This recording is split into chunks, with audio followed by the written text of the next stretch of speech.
All right, and there we go. Now we got the mic going. We are all set and ready for this one. Welcome on in. Having a good time.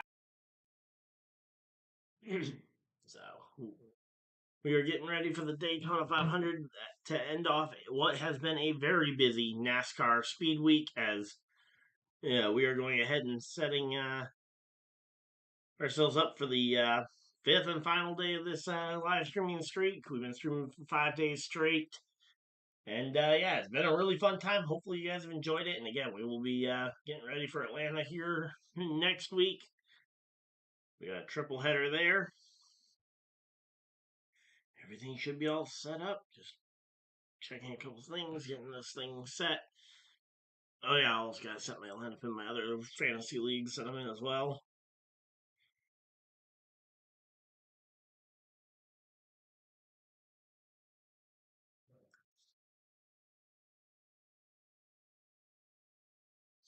All right, so welcome on in though. Hopefully, everybody's having a good time.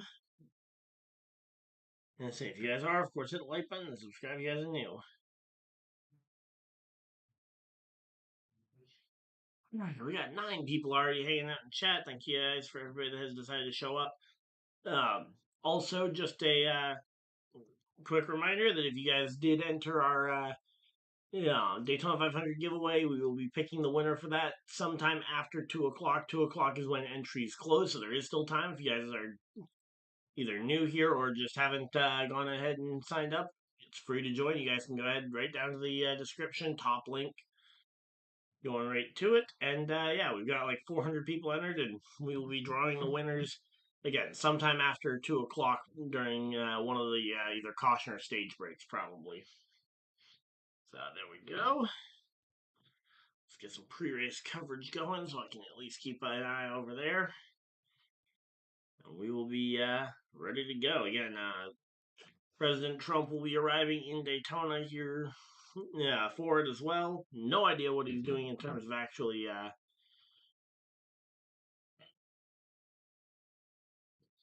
don't know if he's doing like the presidential lap around in the Beast motorcade like he did last time or not, but either way, again, we are getting ready for this one.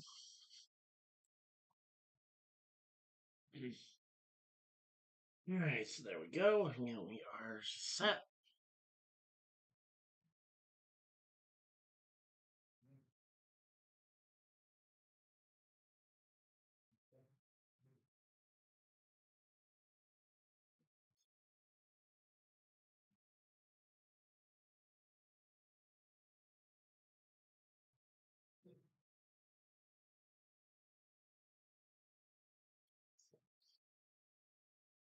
All right, there we go.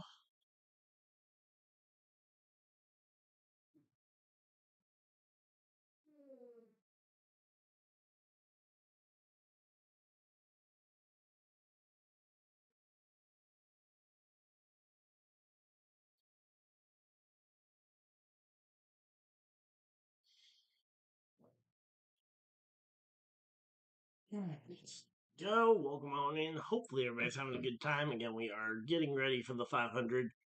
Figured we'd turn on the stream a little bit earlier, get everything all set up.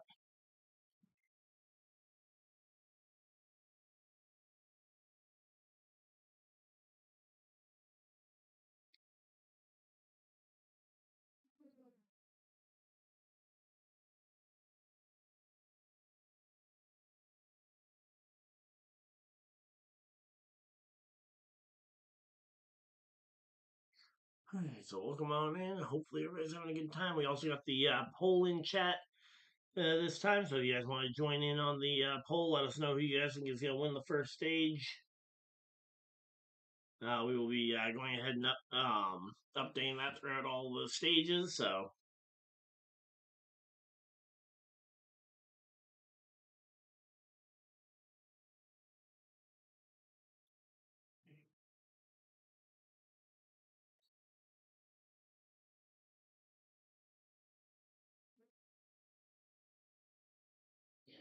Right.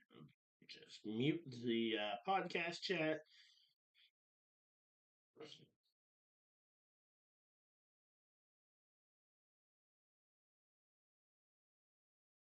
Alright, so welcome on in. Hopefully everybody's having a good time. We are sitting here, they're showing the replay of finished last year's race as there was a massive wreck.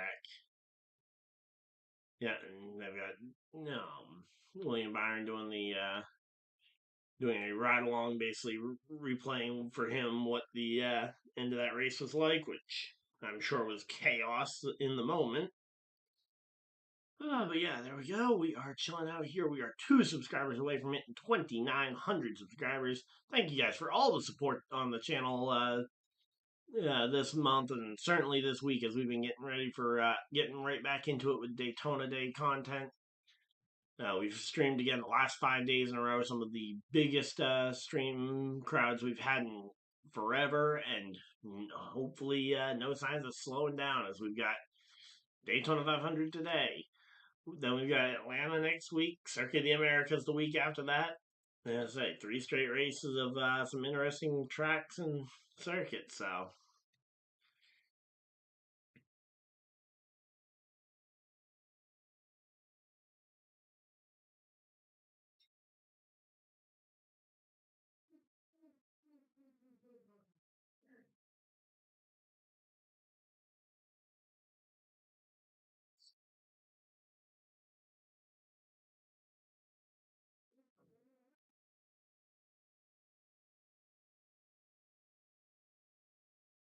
yeah, let's go again. Welcome on in. They've already released the Daytona 500 winning car from last year. If you guys don't know, they keep the winning car in the Daytona 500 museum up until the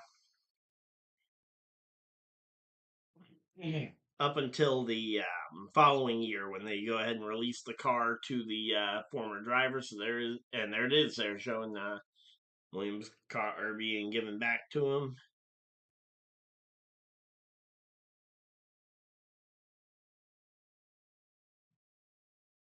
Alright, so there we go.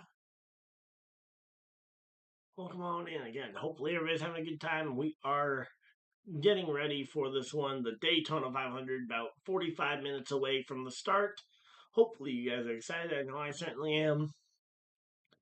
But yeah, this field tonight is stacked. I mean, you've got guys like, as I say, we got a 41 car field, the biggest field since they narrowed Cup Series fields down to 40 cars for the most part. The open car exemption with Elio Castroneves getting into the field as car 41. You've got Martin Truex Jr., Jimmy Johnson, Junior Motorsports, and Justin Allgaier in the field.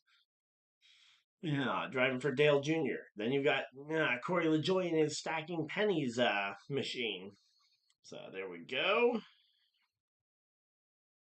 Again, a very full field of cars tonight. Hopefully, everybody's excited. I know I certainly am. Again, as we are looking forward towards this race. All right, who do I think will be winning the race? I think it's pretty easy to tell that I'm a McDowell fan from if you guys have watched any of my videos, I'm going with Michael McDowell to win the race. I posted it on Twitter this morning, and it's who I got for the podcast. And okay, they're going through the starting grid right now. Talking about so Martin Truex Jr. and Jimmy Johnson starting on the back or the second to last row there. So the fact that the 3 biggest stars of the 500, or at least of the open cars, are all starting dead last. You've got Truex, you've got Jimmy, and you've got Elio all starting right together at the back of the field. I think it's going to be hard for any of them to get through this field, and honestly, I feel like the 500 is, while it is somewhat random, I think it is also very much a experience-driven race. And I think a lot of these Cup regulars just have the experience to weave their way through the chaos and survive. That we don't really see that from the open cars nearly as much. Now, obviously, I think this year's open cars have a lot more experience than the average, so certainly it's possible that we see a surprise winner from one of them, but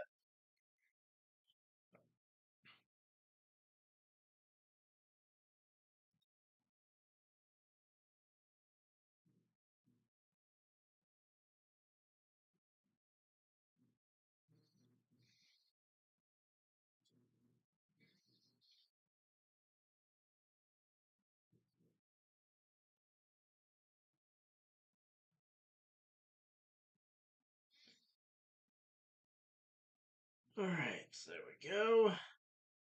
Again, we are chilling out here getting ready for this one. They've got Chase Elliott doing a pre-race thing. Looks like they're grilling some good meat, so there we go. Yeah, we are closing in on about 45 minutes out from the Daytona 500 proper broadcast and opening ceremony. So there we go. Welcome on in. Hopefully everybody's having a good time. We got a lot of people popping in here. There we go. We are set. We got the NASCAR Fantasy. Yep. We got the NASCAR Fantasy League link in the description, or my dad just pinned it to the chat as well. I will actually go ahead and pin the comment for now. Well, and basically up until the start of the race, you guys will have the ability to go ahead and join that one. So there we go.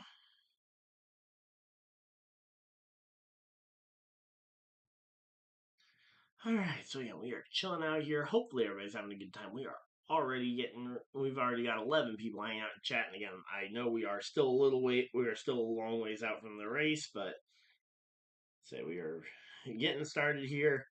Getting started with the Super Bowl of NASCAR here, and say this is the biggest race of the entire year. Most of the streams will probably start right around or just before the scheduled broadcast window, but for this one, I figured it was worth it to pop in early. I didn't get a chance to put together the trivia thing that I talked about just because I ended up falling asleep last night. So there we go.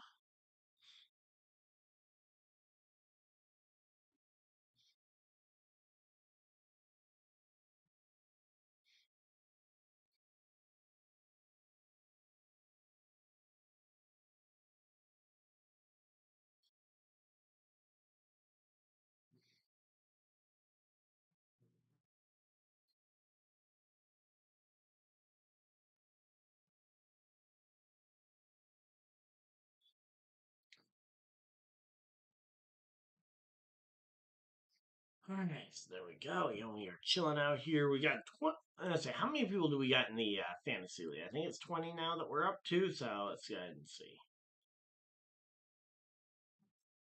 I'm gonna go ahead and refresh this. Yep, we got 20 people in the fantasy league, and actually for reference, I am going to go ahead and throw up the odds. Give me a moment.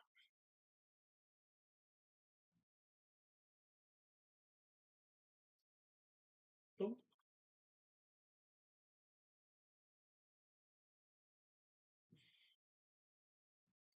All right, so there we go. Over there, we've got the odds for the Daytona 500. These odds were grabbed from either Thursday night or Friday afternoon as I was getting Fantasy Friday ready. So odds very well could have updated, but these are, for the most part, those are your top 10 odds makers. Again, some of them may have shifted a little bit, but for all intents and purposes, those are your top 10 from the Daytona 500. If you want to get caught up on on the rest of my stuff or see my lineup, I post a video every Friday, which will be Fantasy Friday, where we will go through the top 10 odds makers along with some of the dark horses for the race. So there we go, and yep, there's Air Force One flying in with President Trump on it. All right.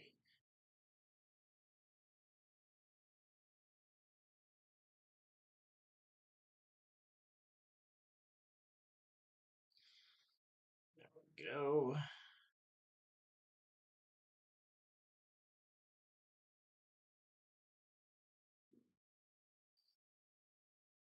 Alright, so yeah, welcome on in though. Hopefully everybody's having a good time.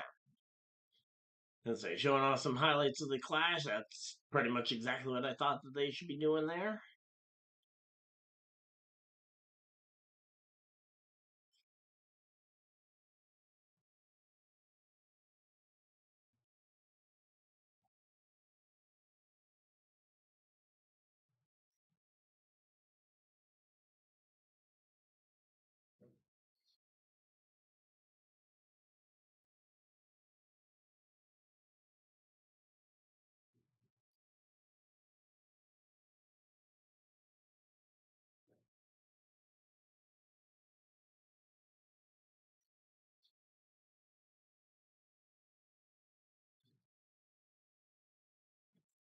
So there we go. Again, we are chilling out here. Hopefully, everybody's having a good time. Alright. So, who do we think is winning this first stage? Looks like it's a mix of Briscoe, Byron, and somebody voting for Other. Alright. I think Other is a very viable option at these types of races because there's absolutely going to be a lot of moving and shaking throughout the front half of the field.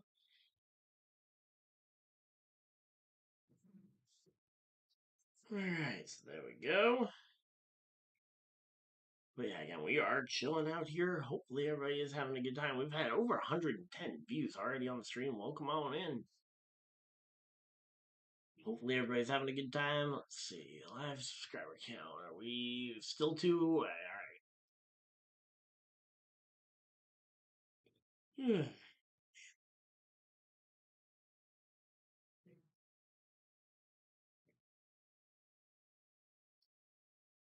I love getting reminded to set my fans on it for all the other leagues that I'm in. Stuff like podcast chat and other friend groups and stuff. Having to get all my lineup set over there, in addition to the one that I set the other day for the 500. Going forward, hopefully I'll just remember to set them all when I'm setting the first one. So I'm in like 6 or 7 different leagues.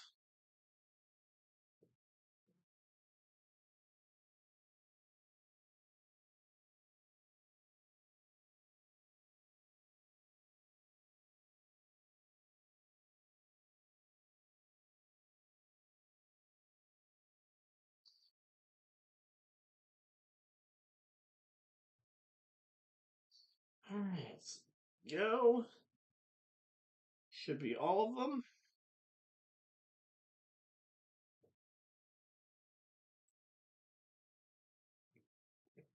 And we are set and ready for this one. Welcome on in. Hopefully everybody's having a good time. And it's not that you can't join the fantasy league after the season starts. It's just a lot easier to compete for a title if you don't miss week 1. Hey, Chandra, how's it going? Alright, so again, we are getting ready. We're about half an hour out from the Daytona 500. And we should be all set for this one. Alright. Yeah, we'll have leaderboard and stuff going up as soon as it's available, but as of right now, we got for the 500, I don't believe. Let me go ahead and oh, no. It has just gone up. 500, I thought it might go up at the top of the hour.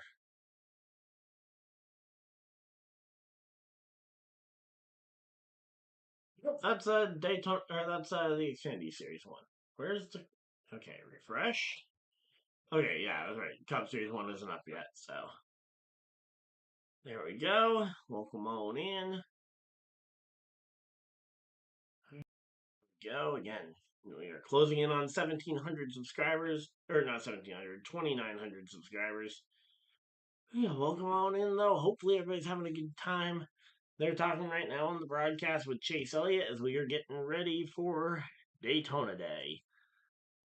And they're also going ahead and throwing out a promo for the Braves versus Reds game in August on at the Bristol on the infield of the Bristol Motor Speedway. That should be a fun game. I know I've got a couple of regular viewers who tune in fairly regularly who are in on that one. So there we go. Another shot of Air Force One flying on in. They got Kyle Larson there starting 22nd on the grid. Wow, I didn't realize just how far back Kyle Larson was starting, but yeah.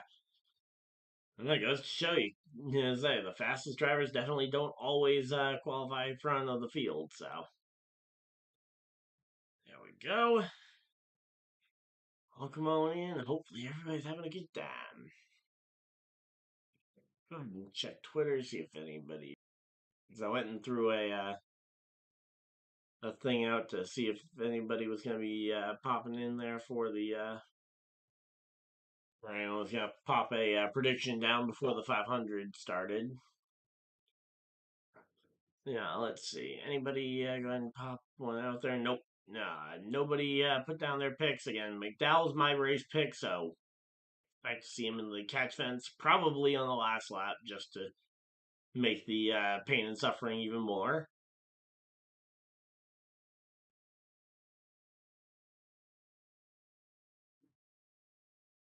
Are you kidding me? A wild ride that's still going strong, 25 years of NASCAR on Fox, and they show the Dale Earnhardt crash on their Twitter. You're kidding me. Out of all the out of all the 2001 moments that you probably could have chosen to feature, I know that obviously the 2001 Daytona 500 was the first race from Fox, but even then there were other moments from that race you could have highlighted. Tony Stewart going up in the air. Anything else? Michael Waltrip in Victory Lane. Literally almost any other photo would have worked better than that one. Man. Oh, man, Fox has got to figure out something because that's a blunder right there. But yes, Denny Hamlin, Kyle Busch, Ryan Blaney, those are your top three odds drivers coming into the race. I think that those three are very much contenders to win it, but it is very much a roulette ball. I think there's about 20 drivers that will be in contention for the end with 10 laps to go, and we will just basically have to wait and see which of those 20 drivers we're going to get.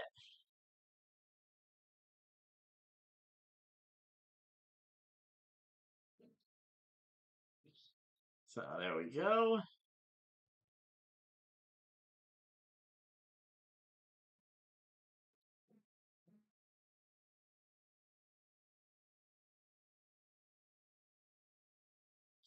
All right, so there we go. We are all set and ready for this one.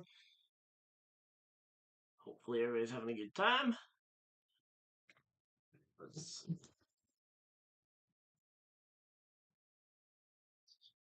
But yeah, it is again, we got a long race ahead of us. 500 miles of action. Again, feel free to drop your guys' comments as to who you guys think's gonna win the race or even the stage if you guys want to go ahead and drop it in. Hey Zach, how's it going? Do you know what time the race is gonna get going? So the actual like pre-race ceremonies and stuff are all gonna be happening around 1:30, so in about half an hour, and then I would expect the green flag to drop sometime close to 2, maybe even a little bit after 2, but yeah, they moved everything up about an hour to try and accommodate for this incoming weather, so yeah, we'll see where that is. So there we go.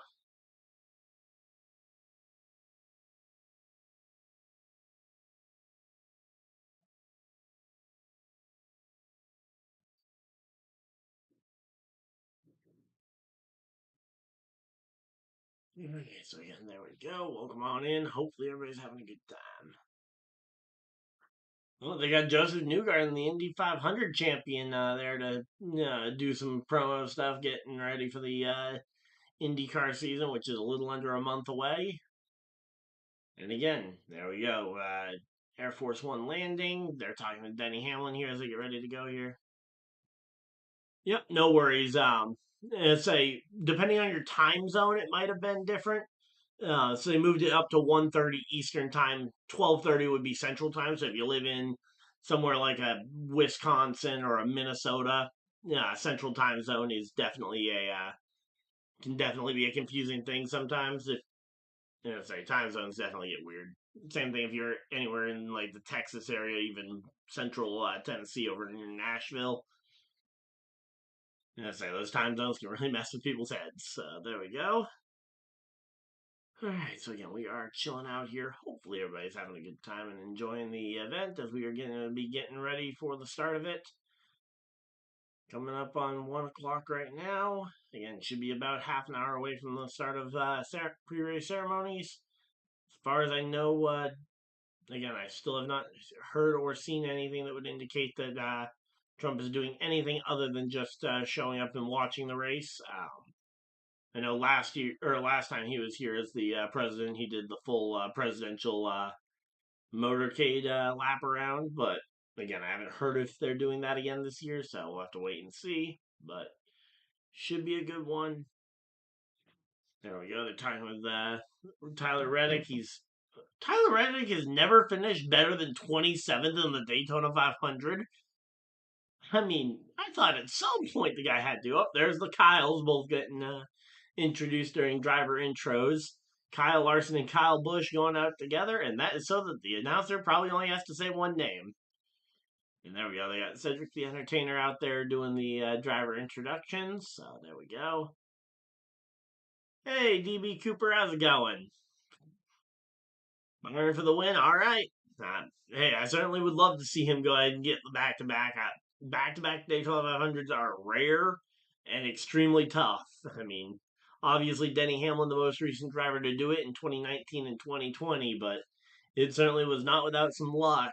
So there we go. They're going through, continuing the starting grid here. AJ Allmendinger and Todd Gillen sharing row 7. There's Tyler Reddick and Corey LaJoie on row 6. So again, they're going ahead doing driver intros here. Joey Logano all the way back in row 5. Row 4. Denny and Dylan in row 4. And I say William Byron, the highest starting of the Chevys today. After we thought it might be one of the two Dillon brothers, because both Dillon brothers made it to the top 10 for qualifying. Now we got Eric Jones in the Legacy Motor Club Chevy. And there we go. Briscoe and. Okay, why did they put Cindric at the end? Why were they doing like inside? I guess they were announcing inside line and outside line, but feels weird to not put your pole sitter at the very end of the thing if you're counting up towards the front of the grid. I mean, as I yeah, Briscoe should be the last one mentioned there. Alright, so there we go. Welcome on in. Hopefully everybody's having a good time. So they've gone and done the full driver intros here.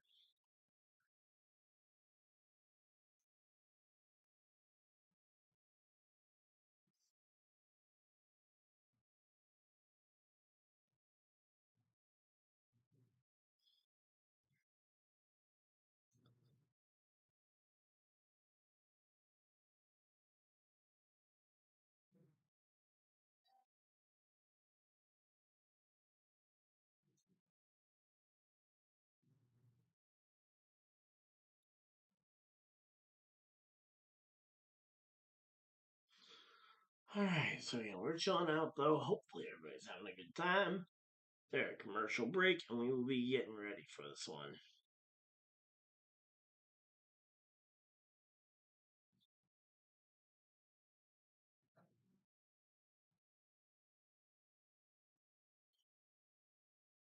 Alright, so there we go. Alright.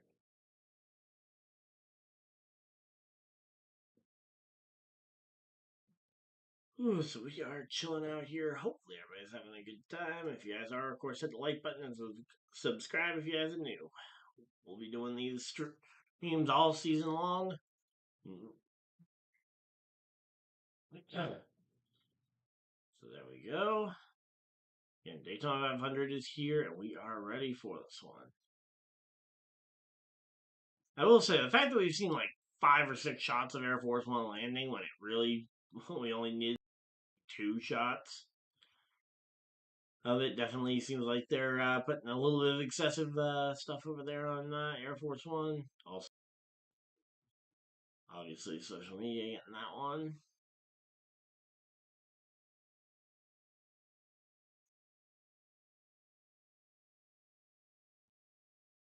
Alright, so there we go. Yeah, we are chilling out here. Hopefully, everybody's having a good time. We got 13 people hanging out in chat, and let's see.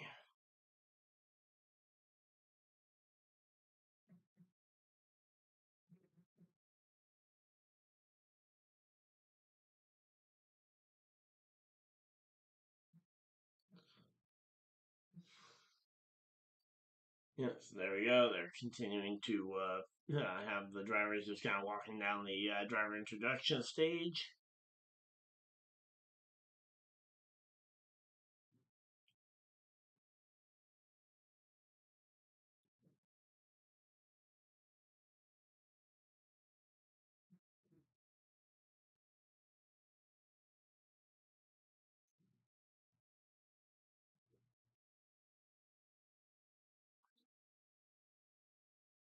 Alright, there we go. Welcome on in. Let's get the chat spot where I can see it for now.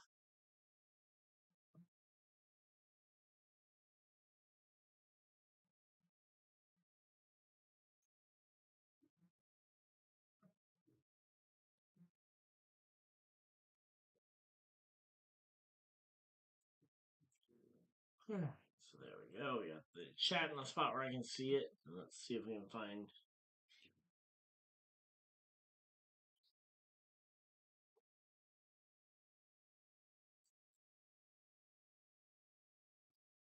All right, we got some.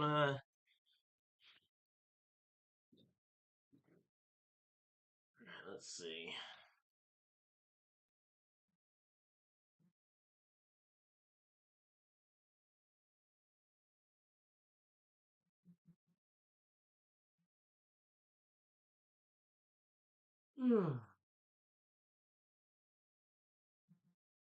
Those all seem like fill in the blanks. I'm looking for multiple choice, preferably.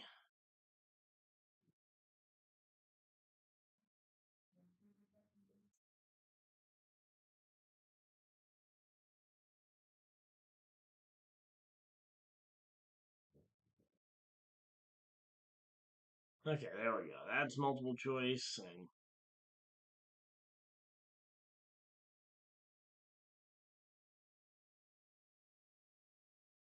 I think all these answers are right because I want to make sure that I'm not putting this up if we have incorrect answers. Yep, that was it.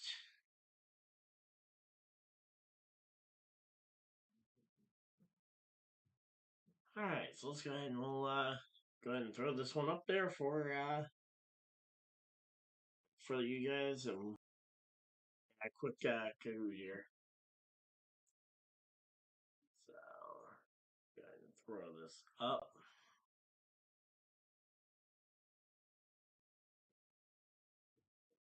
All right.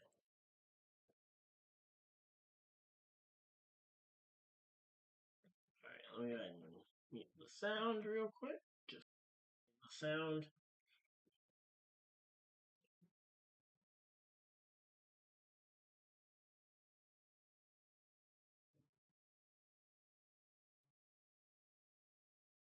Actually, I can just go full screen on that. There we go. And now we won't have to worry about. Alright, there we go. And we will move this back on over to the other spot. Actually, I can hide that. There we go. If you guys want to pop on in, there's the code is on screen for the Kahoot if you guys want to join on in. Figure we can play a quick trivia game while we're waiting for this one to get going. So let me also go ahead and see if I can drop the link into the chat as well.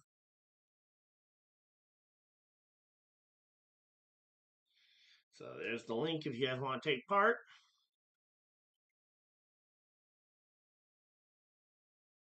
Alright, so there we go. Welcome on in. And yeah, hopefully everybody's having a good time. Let's see.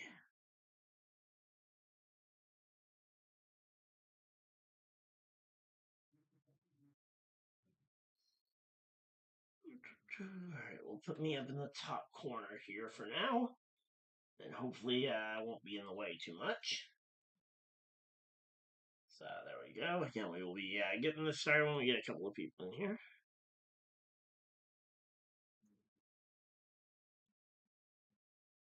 Alright, so again, hopefully, if you guys want to take part, feel free to pop on in. Again, the link in the chat will take you right to it. And we will be able to go ahead and hop on through this one. Hopefully, you guys will enjoy this one. Again, I think the questions should be easy enough, but also not too different, but not incorrect, which is always my biggest problem with some of these fan-made quizzes when I'm not the one making them, is that it could very easily end up being a situation where we have just a flat-out incorrect answer. So there we go. Welcome on in. We got 12 people hanging out in chat. Let's see. Yeah, we'll wait around for a few minutes while we get people in here. Yeah, we'll probably start around 1:20 or so because again the starting the actual green flag will still be a little ways away, even though the opening ceremonies will have started. And there we go. Welcome on in. Hopefully everybody's having a good time. If you guys are, feel free to like button and subscribe. Again, we got a quiz thing going on, so you guys can click the link in the chat go ahead and join on in on that. We will be ready to go.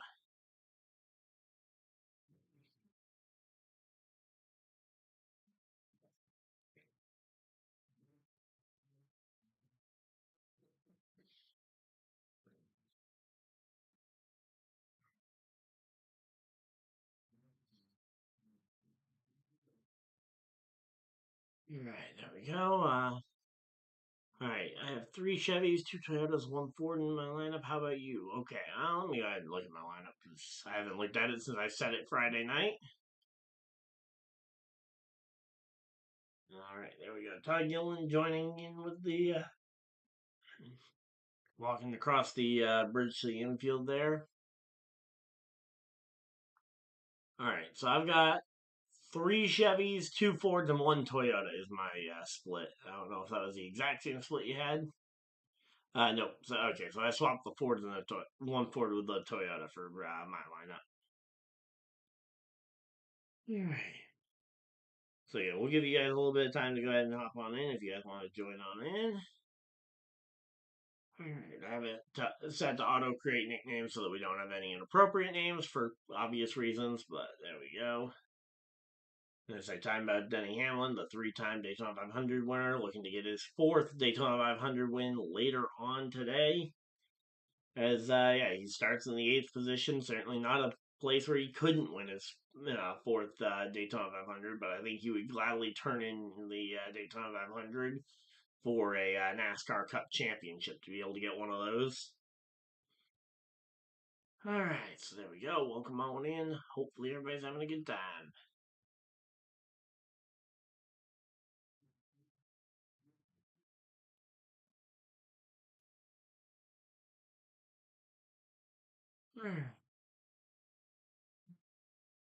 Welcome on in.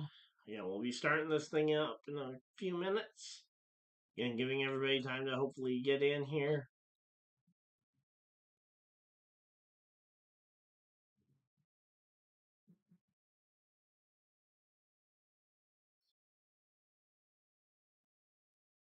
All right, so there we go. Welcome on in. Hopefully everybody's having a good time. We are now 1 subscriber away from hitting 2,900 subscribers. Thank you guys for everybody that has been a part of this. Again, I am beyond thankful for everybody that has decided to spend even just a very small portion of your Sunday here with us as we're getting ready for the Great American Race. So there we go.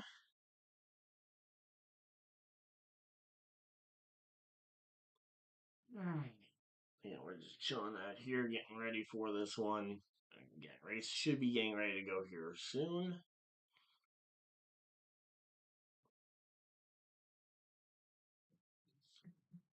Just gonna do one more check on Twitter, see what's trending here. Okay, Daytona International Speedway is trending. I'm sure. Shock and surprise. Let's see. First one doing the flyby here. Yeah, 1:30 is the scheduled start time for the broadcast. Again, we will be a little bit short on. I say we'll be. It'll be a little bit after that before the drop of the green flag, but we should be all set. Again, the bull out there doing the concert, despite the fact that this is also the week that he decided to announce that he is not going to be a owner of Trackhouse Racing going forward. So that the Pitbull concert happened a little bit. Oh no, they're saying 1:30 for the green flag. What? Okay. So I guess they're saying 1:30 for the green flag. So we're gonna go ahead and get this Kahoot here rolling. Hopefully, you guys, the 3 of you that are in here, will enjoy the game, and we will be going ahead and get this one going. And I'll see if my face is in the way too much. So there we go.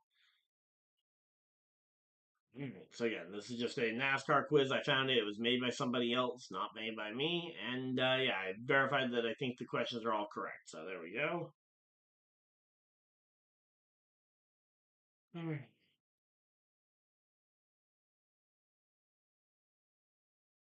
So there we go. Okay, somebody got it right. There we go. On to the next question. Again, you'll get about 20 seconds to answer, so just make sure you guys are at the ready here. So there we go. And next, all right. So the next question: who won the 2009 Daytona 500? Was it Matt Kenseth, Mark Martin, David Gilliland, Jeff Gordon? All right, so there we go. All right, it was not Mark Martin. It was not Jeff Gordon. It was Matt Kenseth. So there we go. Another point for somebody, and there we go. Say Epic Bear closing in on the Fox there. When was Daytona International Speedway built? All right, this is a fun question. Not sure how many people know the answer to this one. All right, but yeah, there we go.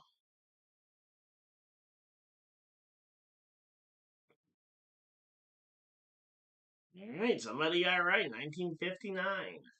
There we go.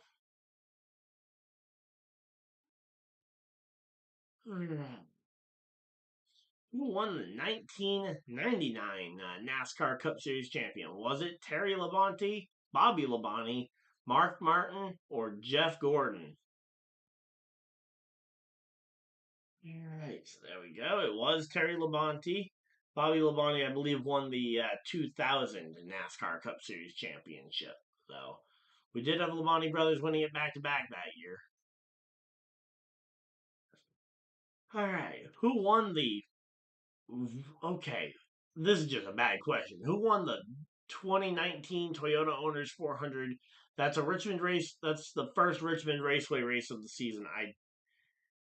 I'm not even sure I know the answer. Okay, everybody got it right. Wow. Okay, that was just a random Richmond race from 2019. I mean, it was recent enough that it was pretty. I think it was somewhat possible to guess that it was going to be a Toyota driver, and there was only one Toyota guy on the screen. But there we go. Everybody's on the board now.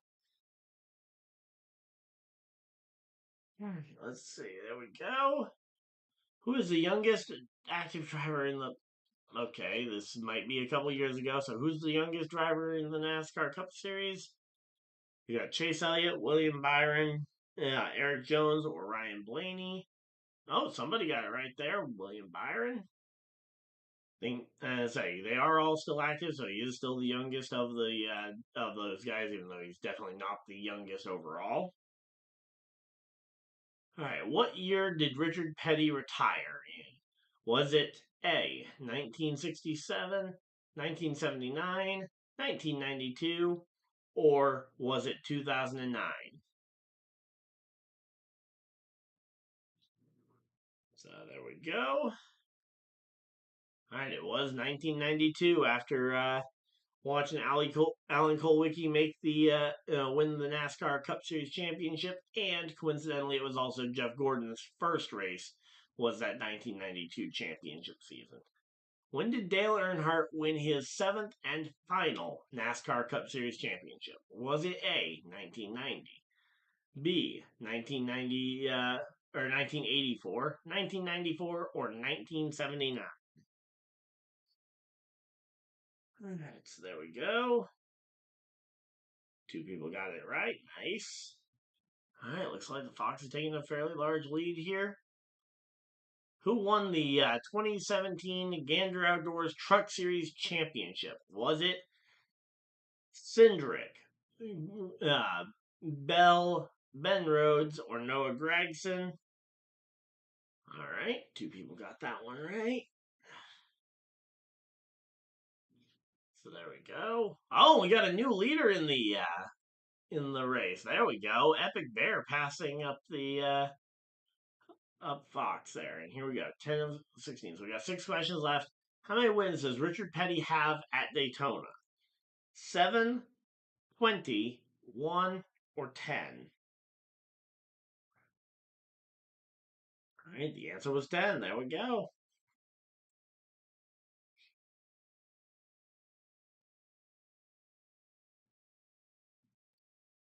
All right.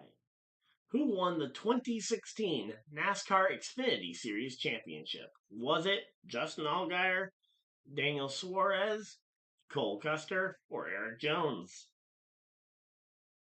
And everybody got that one right. It was Daniel Suarez, not all that long ago, so it shouldn't be overly hard to do.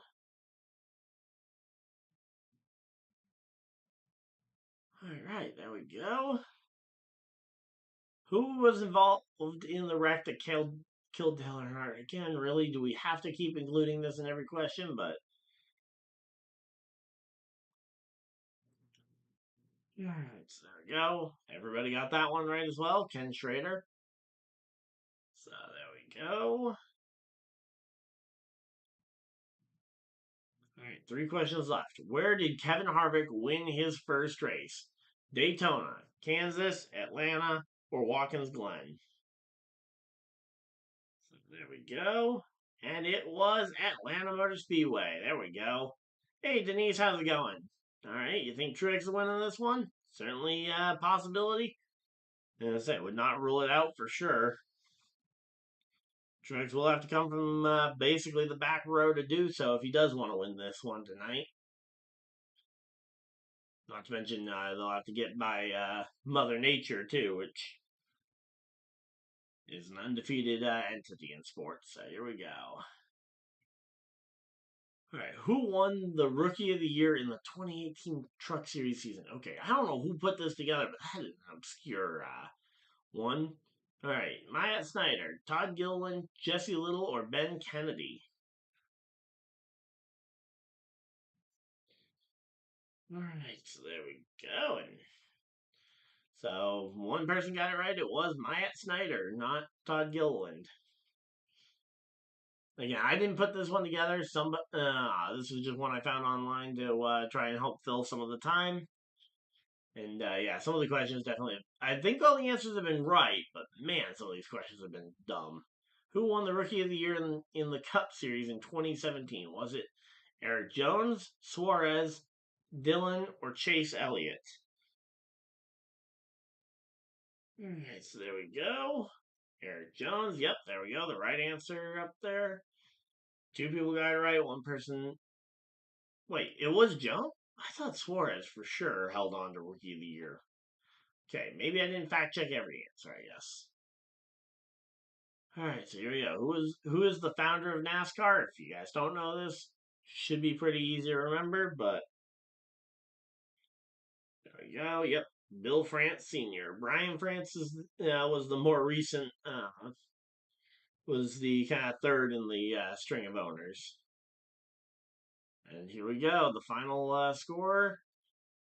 Old Chicken at 6,100. Epic Bear coming in second, and rounding out the top spot, Lucky Fox at 8,821 points. So there we go. So again, that was just meant to be a fun thing to hopefully burn some time as we. Oh no, that's not what I meant to. Go ahead and flip to. That's my football screen. Where's my racing one?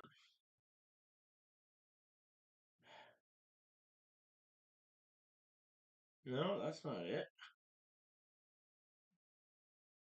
Okay, I've got too many scenes here. There we go. There's my NASCAR one. All right, we're back. All right, so welcome on in. Hopefully everybody's having a good time. If you guys are, of course, hopefully you guys have enjoyed the stream so far. We will be getting right back onto this one, locking in as we are we're about 5 minutes away from what they, according to Twitter, they had the green flag scheduled for, and there we go. President Trump doing a drive around on the track. Obviously, Trump not driving because they won't let him drive himself. So there we go. I think that was a good way to burn like 15 minutes or so.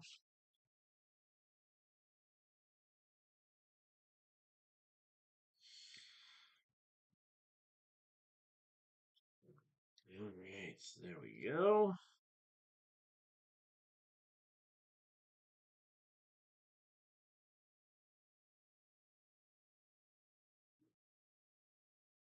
So welcome on in. Hopefully everybody's having a good time. All right. flap down. All right. You got Bowman. We got something for Bowman as well. I say certainly not a bad pick if you think he's going to win the race because he's been a contender. He was inches away from it last year, and really it was just the timing of the caution flag that ultimately changed that one for him. All right, let's see. They have the race center up. There we go. Live leaderboard is up for the 500.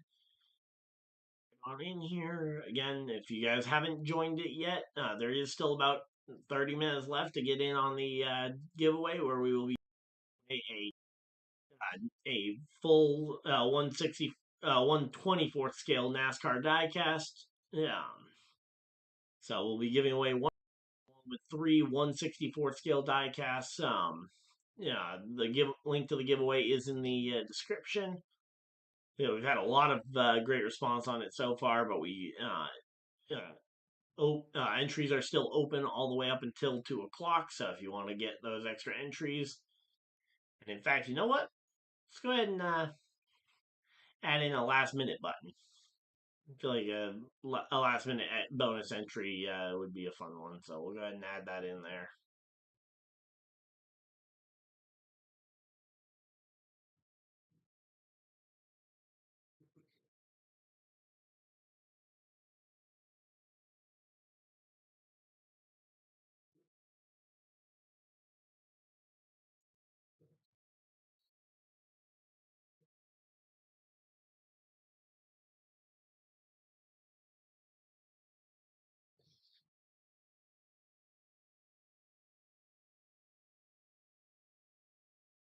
And we'll go ahead and make that we'll make that a bonus one entry. There we go. All right, so there it is. Updated the entry, so now there's another way for you guys to go ahead and grab that final 30-minute thing. All right, so there we go. Welcome on in. Hopefully everybody's having a good time. And oh, we got a bot. Add user on channel, and there we go. Kick the bot right on out of there, and we are set up and ready for this one. So again, during the last 30 minutes, you guys can go ahead and click that. Click the link in the description. There will be a button there for an extra entry. All right, so there we go.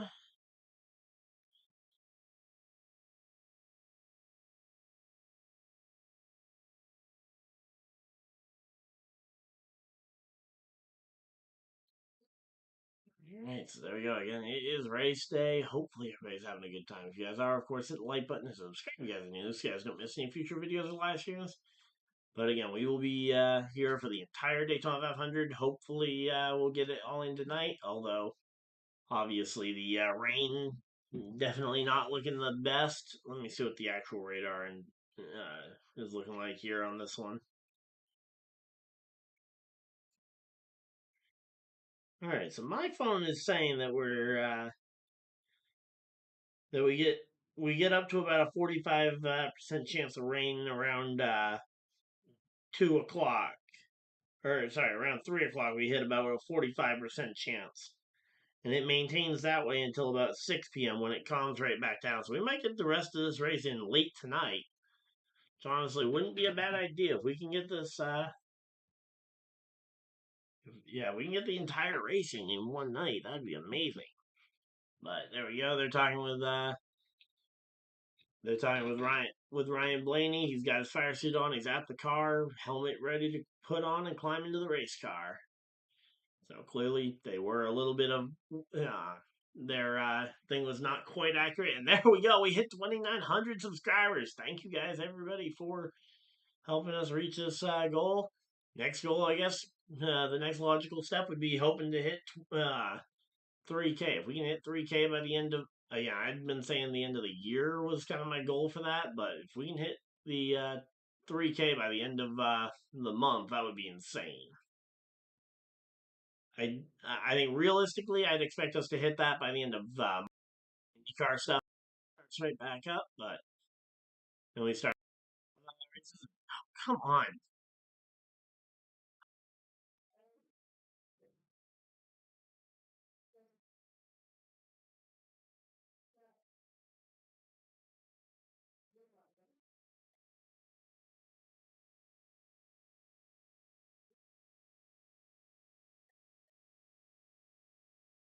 wait down my own computer back. Let's see.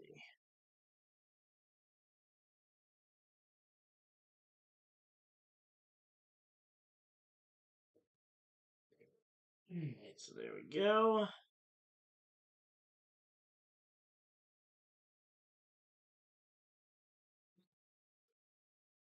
Alright.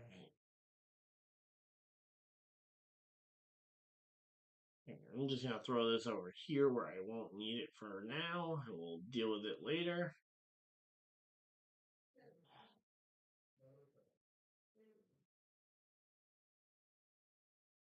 Alright, so again, welcome on in. Hopefully everybody's having a good time. Let's see.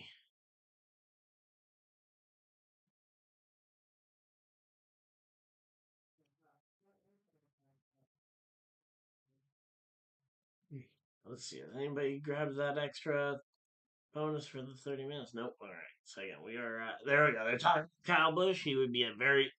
It's another driver that I would absolutely have no problem with if he wins it. Obviously, I think there's a lot of drivers who could win this 500 and still be perfectly fine. So there we go. Again, we are chilling out here. Hopefully, everybody's having a good time.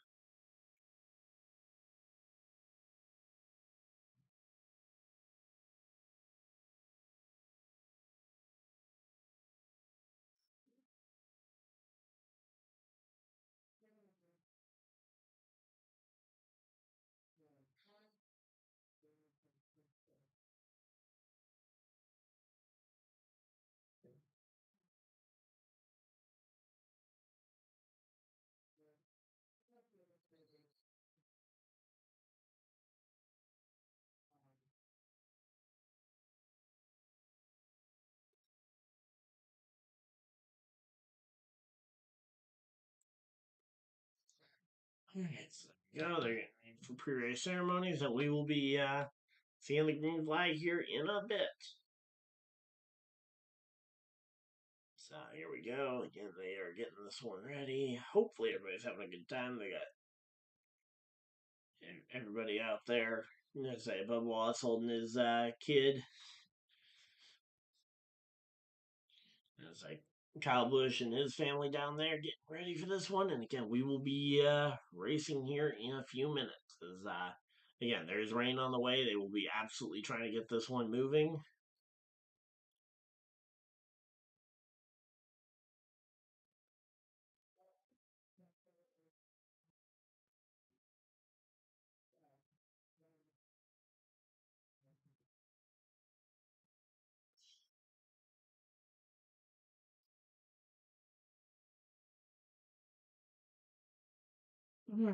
So yeah, we're chilling out here.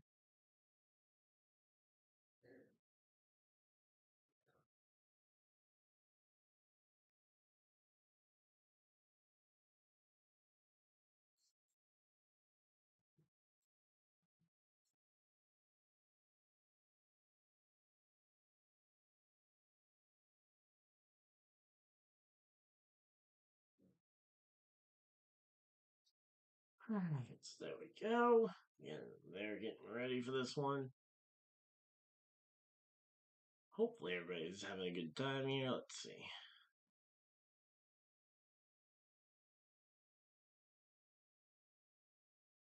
We got 15 people hanging out in chat. Thank you guys for everybody that has decided to spend a portion of your day here with us as we are, again, getting ready for the start of this race. As I say, it will be getting ready to go here shortly. We will have the leaderboard up in moments. There we go. Boom and boom. There we go. Forgot about that. There we go. All right, let's move to a good part of that, and we will be good to go. All right.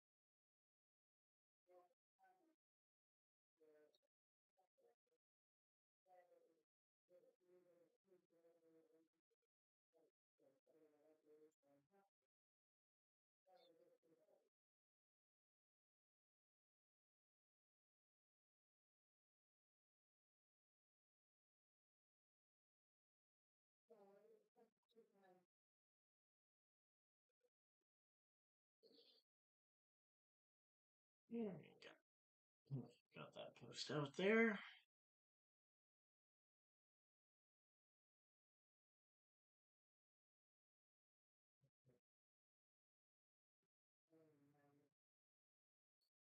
Alright, so there we go. Let's see.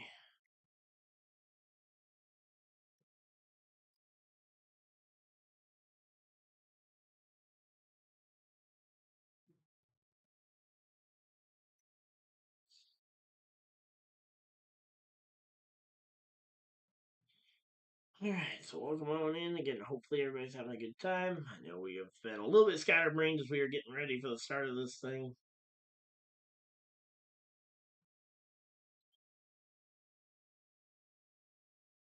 But again, we should be seeing the green flag for the start of this one here shortly.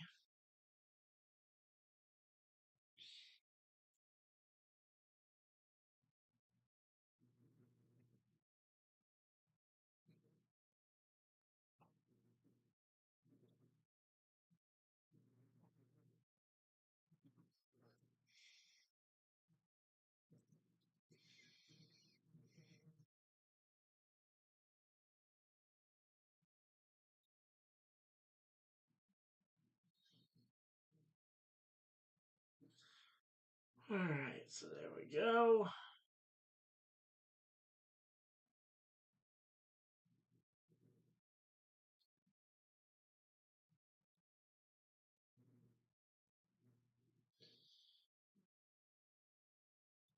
Alright, so welcome on in. Hopefully everybody's having a good time. Again, we are mere minutes away.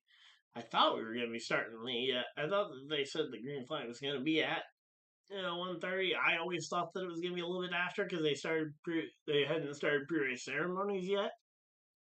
But I think after this commercial, they'll go ahead and do the command to start the engines. Probably throw it to another commercial because it's Fox, and then we will have the start to we'll have the actual start to the race here shortly.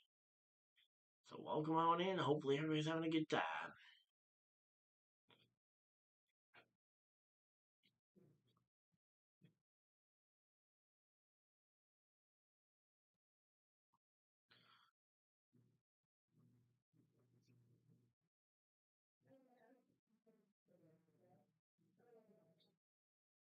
All right. And they're coming back from commercial break. We should be seeing the command start the engines here shortly.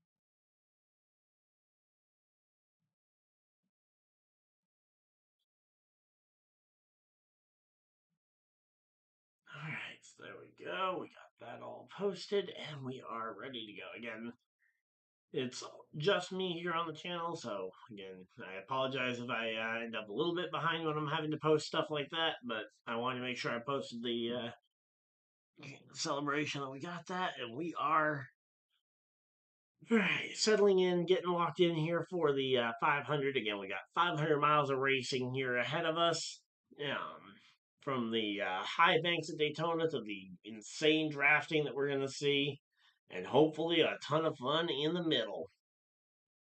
Again, I'm hoping for Mike McDowell. If we get Kyle Busch, I will be stoked. If we get Joey Logano, I will be underwhelmed.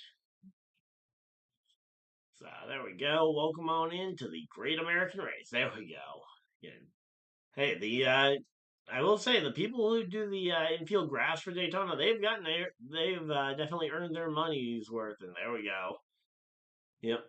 Yeah, I said Donald Trump climbing out of his out of the limo there, getting ready for this one. Is he the Grand Marshal for today? Is he the one that's gonna be doing the command start the engines? That would be insane if he is. But otherwise, there we go. He gets out of the presidential limo, and again, hopefully, we will be racing here shortly.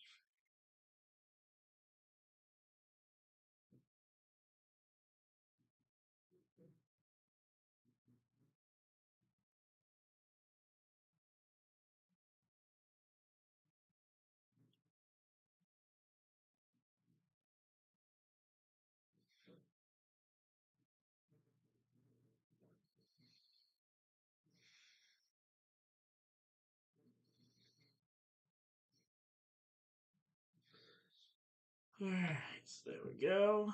We are chilling out here. Hopefully everybody's having a good time.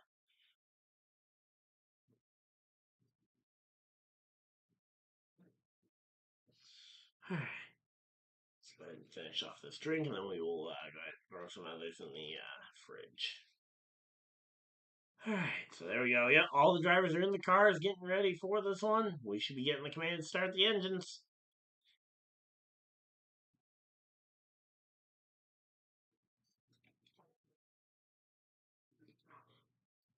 Again, you got about 15 minutes left to go ahead and join on in for the giveaway for the NASCAR diecast. If you guys haven't heard, we are doing that. We're doing a giveaway for that, so hopefully you guys enjoy it. And again, we will be drawing the winner partway through this stream. So if you guys are waiting for the end for that, again, we'll be drawing it sometime after 2 o'clock when we have a natural break in the race, whether it be a rain, a stage end, or potentially the end of the race itself. Probably won't wait till the end of the race itself. We'll probably draw somewhere in the middle. But yep. So there we go. Again, chilling out. Hopefully everybody's having a good time. I'm stoked, ready for this one.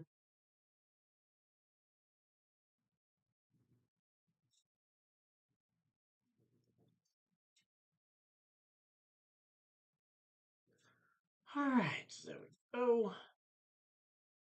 Yep, there's Donald Trump shaking hands with the King, Richard Petty. And again, we are minutes away here, hopefully from the start of the 500. Certainly hope so, because it feels like this. I know I started pre-race a little early, but I didn't expect it to be quite as long a pre-race. There we go.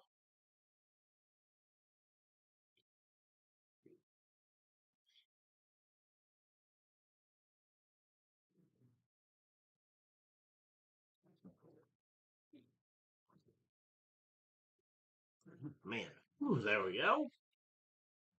All right, and we are ready for some racing. Come on, let's get this. Let's get. Oh, well, I guess we're not going to start the engines if Chase Briscoe, the pole setter, isn't in his vehicle yet. There we go. So Chase Briscoe climbs into the car. He will be starting this race from the number one position, and we are set and ready for this one. So welcome on in. Hopefully everybody's having a good time. Should hopefully be a pretty good one as we are again. 200 laps of racing ahead of us. 65 laps in stage number one. I believe it's another 65 in stage two. Should be a good one. There we go. All the drivers getting their cars fired up, and we should be rolling.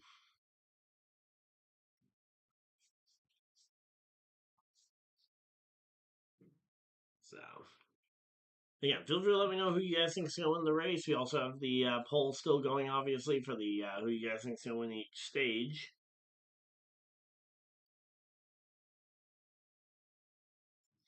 Or the first stage. We'll update it to stage two when we get to that point.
Alright, so there we go.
we go. We got that all taken care of, and hopefully everybody's having a good time.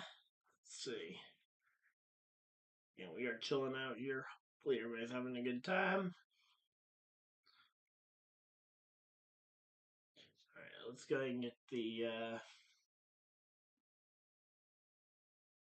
let's say don't think we need to change that. Let's see. Race results. Do we got the race hasn't started yet. So there is still some time to grab the link if the link to join the race picks. So there we go.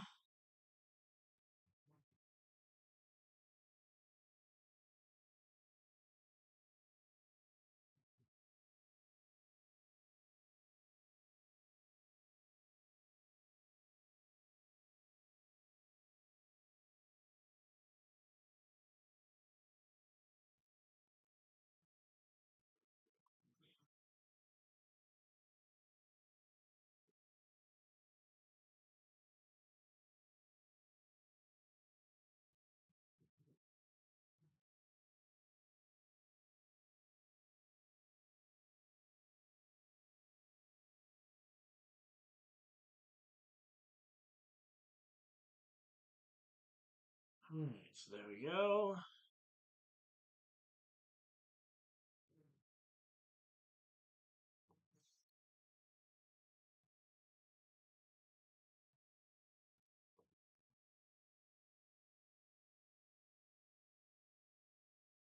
Alright, so yeah, we're chilling out here. We should be seeing cars, but they are doing they're doing some promo stuff still here. Alright, the presidential motorcades are almost off the track, and hopefully we'll be able to see racing here shortly again. I thought that we were supposed to be going a lot sooner than this, but nope. Apparently, we're willing to let the rain potentially get us. So, let's see.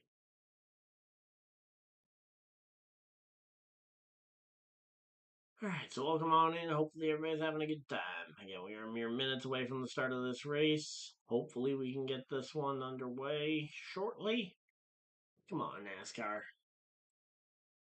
I will say, that's the one thing I wish that there was a little bit better was the kind of time difference between pre-race, although I know it is just for the Daytona 500. The pre-race is this long. There's the flyover.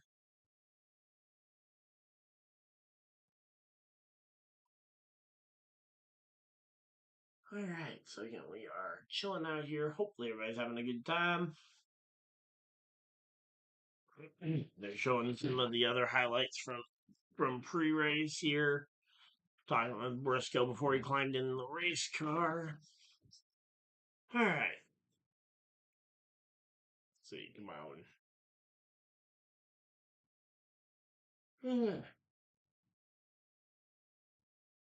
Last 10 minutes, still time for somebody to jump on in here and get the points. We've got 400 people officially in the pool. Oh yeah, I need to go through and do all the invalids. I forgot I needed to go through and do that. Let's see.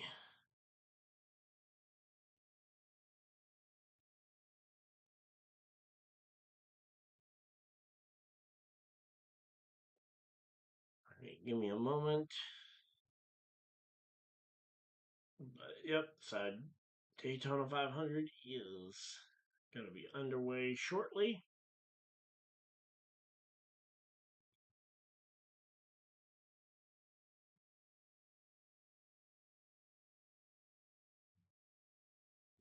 Alright.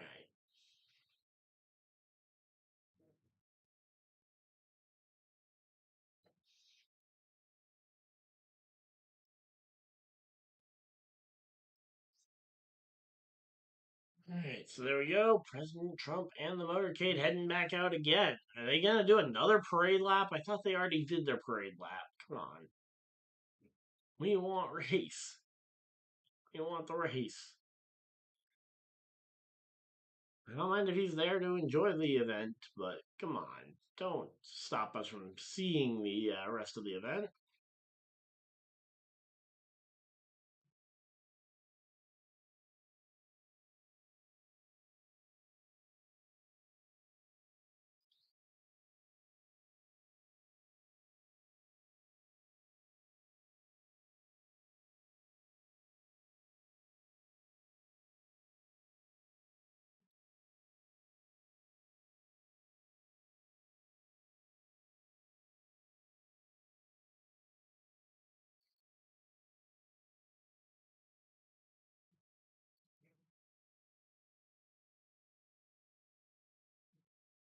Alright, there we go.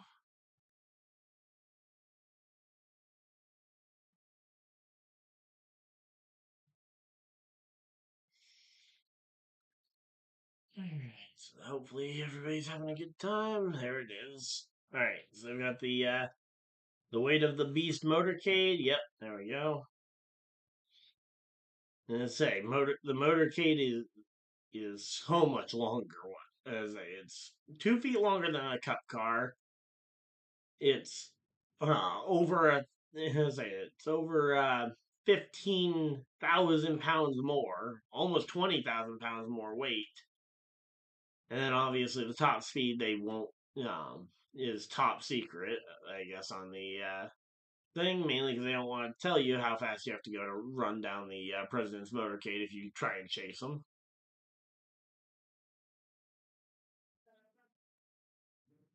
So yep. So yeah, they're doing the lap just like they did last time for the presidential parade.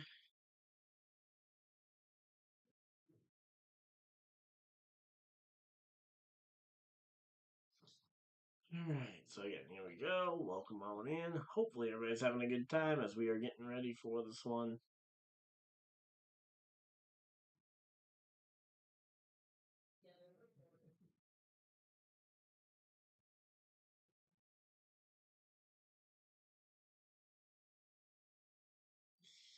'Alright, yeah, just dealing with the invalids because I forgot to deal with these last night.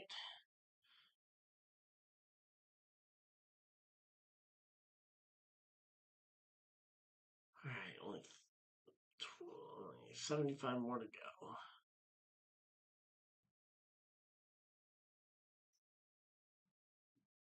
25 left to go. And there we go. Alright, got them all cleared. We are ready to go. Yep, the beast is unleashed.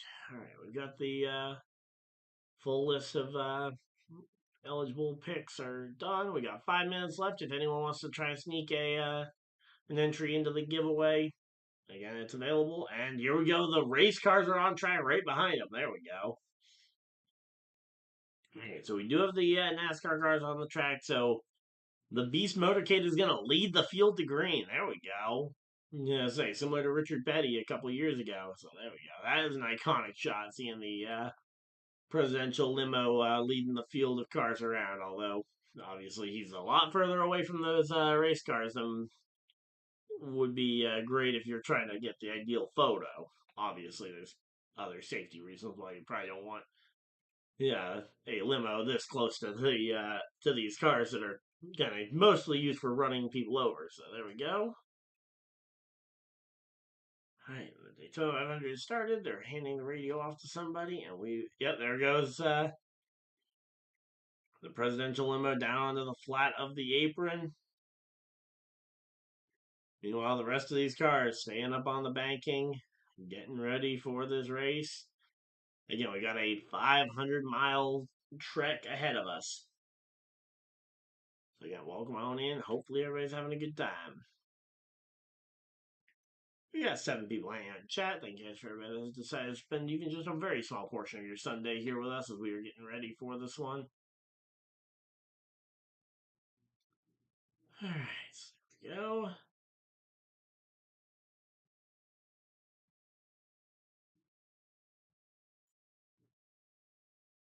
Alright. So. Alright. So yeah, come on. Let's get this going. Let's just see if let's see how fast the motorcade can get, because there's no way they're going top speed right now. But yeah, so there we go. They're showing everybody waving to the president as he goes by. Down into 3 and 4, and again all right, so you'll be watching at least the first stage of the race here. And again, those clouds over the 500 do not look promising that we're going to get very far into this race.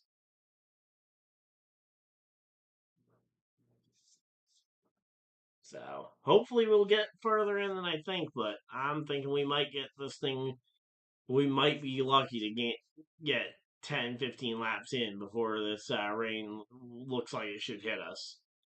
Yeah, maybe I'm way off, but here we go. This should be the motorcade coming down pit road, leaving the field in the hands of the pace car for about 2, 3 more laps, and then we will be ready to go racing. So yeah, there goes the presidential motorcade. The 4 safety trucks that were out there on the track stay out. So there we go. Yeah, we are set and ready for this one. Welcome on in. Hopefully everybody's having a good time.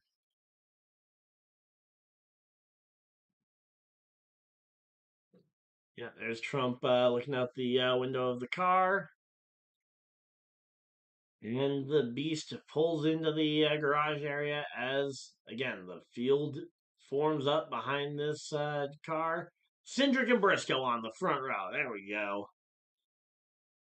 Still think they should be showing Briscoe on the left, not on the right, but there we go. Bubba Wallace and Eric Jones, row 2. Those were your dual race winners, or should have been your dual race winners if they didn't throw a caution there. But again, I saw a lot of people upset about that one, after the race. But honestly, I think they got the call as close to right as you can get in that situation because it was not an easy situation to call. All right, so let's see. Has the race officially begun? Yep, there we go. They've locked the pick, so I will go ahead and unpin the message there.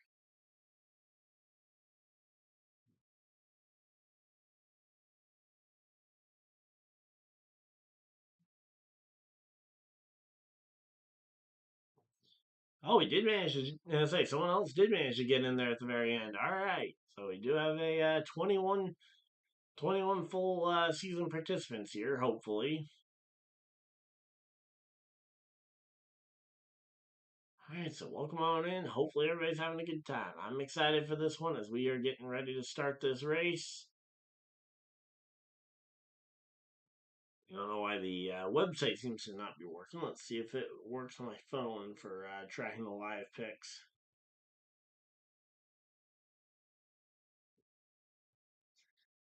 All right, follow live scoring. Come on.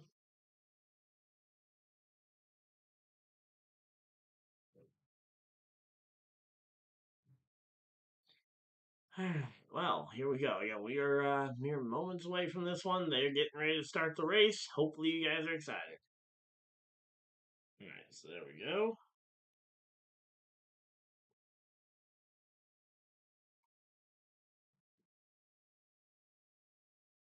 All right, this definitely feels clunkier than last year, but not my job to decipher that.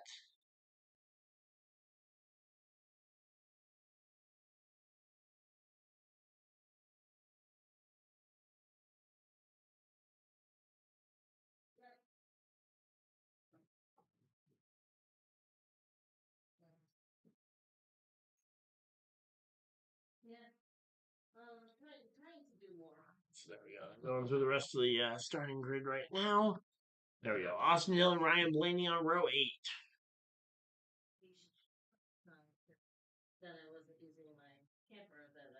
All right, so here we go. Again, John Iron, Nemechek, Chase Elliott in row 9.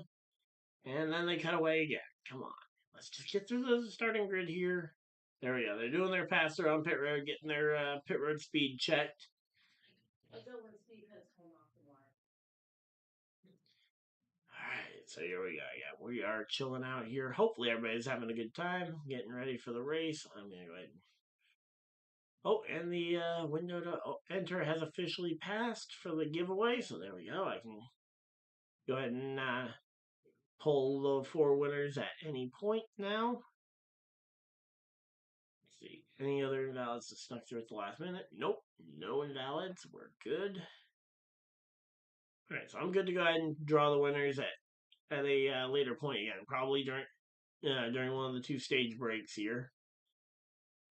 Assuming that we get to the stage breaks before we get a red flag for the cautions. Let's go ahead and just clean out my desk area a little bit here because It's gotten a little bit cluttered, especially with 5 days in a row of streaming. I haven't been away from, I haven't just haven't locked into this desk for a little while, but there we go. All right. We're here, we're ready. Hopefully you guys are too.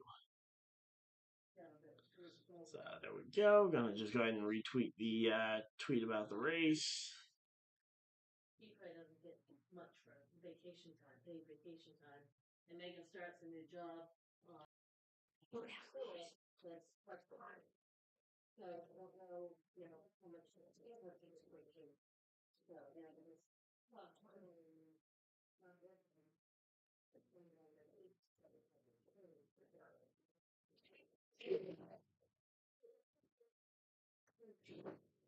All right, there we go. All right, so there we go. Ryan Preece and Cody front row, or on row 14. Row 15 is Cole Custer and Barry. Gregson and Stenhouse in row 16. All right, so there we go. Kozlowski and Hocevar. Kozlowski going to the rear of the field as he had to go to a backup car. Let's say Bowman to the rear of the field. All right, so a lot of drivers going to the rear of the field here again for backup cars after crashing in Thursday night's duels. All right, we'll go ahead and unpin that. We are ready to go. All right, welcome on in. Hopefully everybody's excited here as we are getting set for the Daytona 500. So they're going to explain how drafting works here as the driver, as they go ahead and use the Fox Sports animation cam or whatever. Alright, but yeah, so essentially the way that drafting works is basically following the airstream of the car in front of you. Again, the best example that I've ever heard to describe this is when you're following a tractor trailer down the interstate, noticing that speed difference and the way it feels with your car in that slipstream.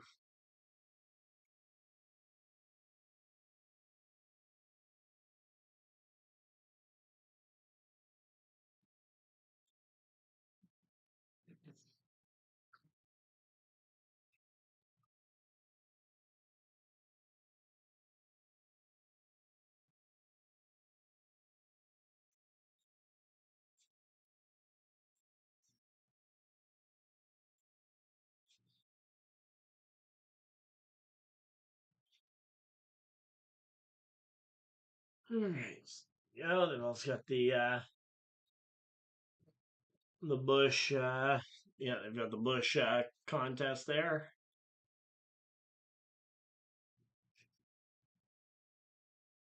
Alright, so welcome on in. Hopefully everybody's having a good time.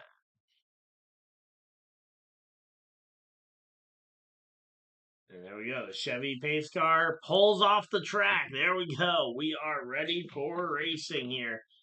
Field in the hands of Chase Briscoe and Cindric. Green, green, green. Green flag is out, and the Daytona 500 is underway here in Daytona. Welcome on in. Hopefully everybody's enjoying themselves as we go down into turn one here. And Briscoe starting to pull a little bit of an early lead here. He's got his Toyota factory teammate on the bottom there. He's got Bubba Wallace behind him. Behind them, it's another it's a Chevy, so we'll have to wait and see how that plays out. But down the back straightaway here, for the first time tonight, these drivers racing their way down the super stretch at Daytona, down into 3 and 4. Question is, who's gonna get this one? Looks like it's gonna be Briscoe's going to lead the first lap. It looks like nobody anywhere near him. He could start to move up and down if he wanted to block off the top line's access. But here we go. Through the trioval they come. Briscoe leads lap 1 officially, and there we go. First lap led 185 miles an hour or higher for the entire field. All right, so there we go. There's like Briscoe, Cindric, Bubba Wallace, Jones, all getting locked in here for the Daytona 500. Welcome on in. All right, so there we go. And I say, Ty Dillon there, and man, these clouds really do not look great here for the 500, as it is a very cloudy day. Again, we know there's rain on the way. We just don't know how far out we'll be able to get. Will we be able to get a full hour of racing in? And if so, how far will they get in an hour? So there we go, completing the second lap. Briscoe continues to hold this lead. So now the question is, can Briscoe hold on to it, and can he eventually establish control of the front of the field? Because again, this field so far a very tame side by side, 2x2 procession here behind Chase Briscoe. Nobody's popping out of line. Nobody's making a third lane happen yet. Yeah, the only thing that's really happening is that people are choosing top or bottom line. And there we go. Bubba Wallace and Briscoe, they're going to start the movement of moving top and bottom, trying to block both lanes. And that will potentially open them up for a potential 3 or 4 wide scenario here. All right, so again, here we go. Down into turn 1 once again, and we are underway. Let's stop with these ads right before right early in the race, and there we go. All right, so again, 41 drivers here racing for the top spot at Daytona. So down the back straightaway again. But William Byron currently the leader of the inside line. He's going to have a good push here as he's got 3 Chevys lined up together on that bottom line at least here. And there we go. He gets alongside Bubba Wallace. He's going to try and get to alongside Briscoe here. Briscoe going to hope that he can get that push from the top line, maybe even get Bubba back to clear as well. But that is going to be a tall order here. All right, so there we go. Welcome on in.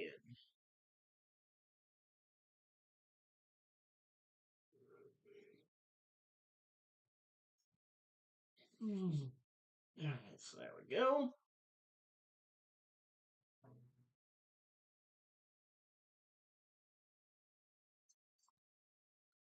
It is warm in here, but here we go. Byron with a push from Ty Dillon. William Byron goes out ahead of Briscoe, and now William Byron is able to lead the top line. But now here comes Ty Dillon to his inside. Ty Dillon is going to lead this 500. And how long has it been since we've been able to say that? Ty Dillon leading the field at Daytona for the Daytona 500. This might be a first, as William Byron gets to the lead and immediately went to the top of the racetrack and opened up the door for Ty Dillon to go ahead and get this one. So there we go. Keys to the race here. We've got no mistakes on and off pit road, knowing when to push and when not to, and waiting until the final 50 laps to go. All those sound like pretty good tips to me.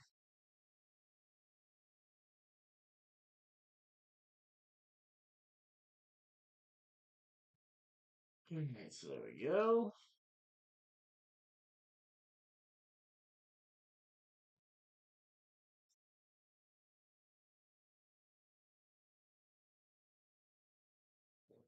Alright, so again, right now, oh, here we go. The third lane has started to materialize. We got Logano and Cindric on that top line. A couple of the other Fords here. Um, you've got the 01 stacking pennies machine of Corey LaJoy up there on the top line. A couple of Chevys and Toyotas as well. Elio Castroneves, Kyle Busch also in that top line. If that top line could win, this would be amazing. Yeah, it's obviously still very early, still plenty of time for things to go right or wrong here. But again, the fact that we're already seeing a third lane developing is great. And we get a side-by-side commercial for the first commercial of the 500. Let's go. Fox is listening.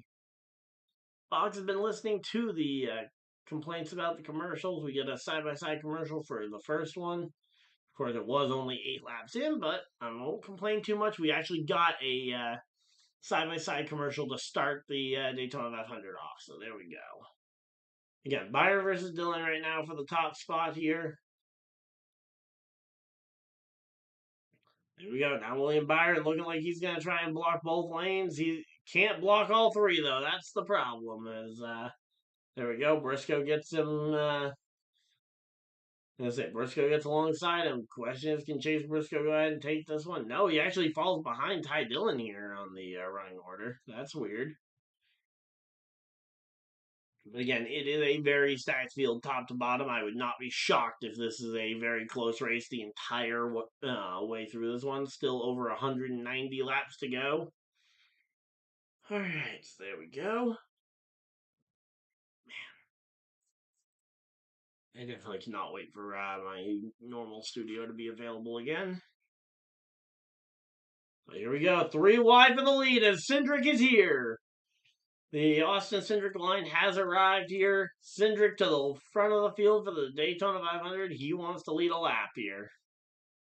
So there we go. William Byron to the bottom of the track to cover off the Ty Dillon surge here. Man, why is it so warm? There we go, and caution flag flies. Oh no. Please tell me this caution is not for rain. Yellow flag flies. William Byron is your leader, and we've got ourselves our first yellow of the day. I didn't see a crash, so I'm guessing this might be moisture on the track. Alright, let's see. What's it going to be?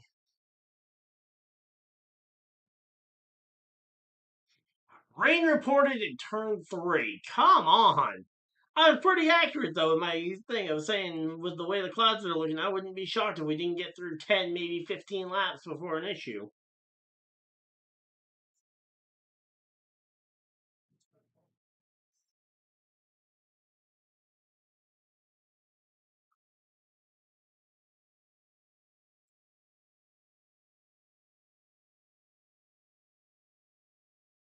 Say sprinkling in turn 2, heavy rain a mile out from the track. Come on, man.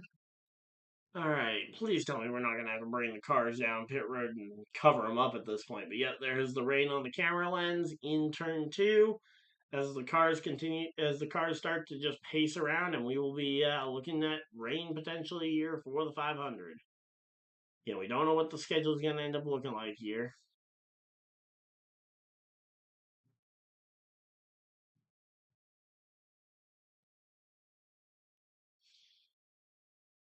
All right, so yeah, we're chilling out here. Hopefully everybody's having a good time.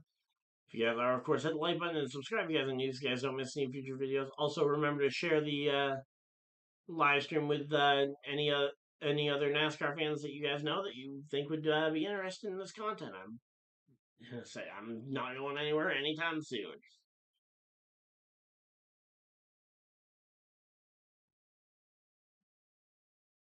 All right, so there we go. So they're doing a thing here with the James Small and the number 19 crew, who now has a new driver. Of course, the driver last year was you had Martin Truex Jr. This year, the driver of the 19 will be Chase Briscoe. He is your pulsar, led the first 4 laps of the race, and is now in the 4th position as the first yellow flag flies.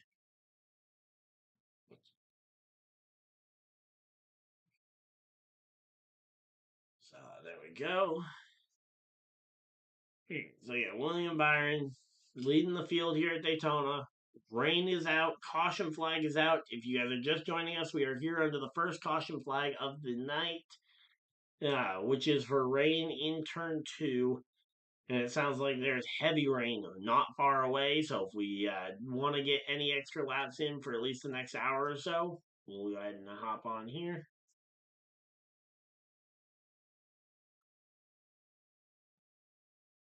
All right.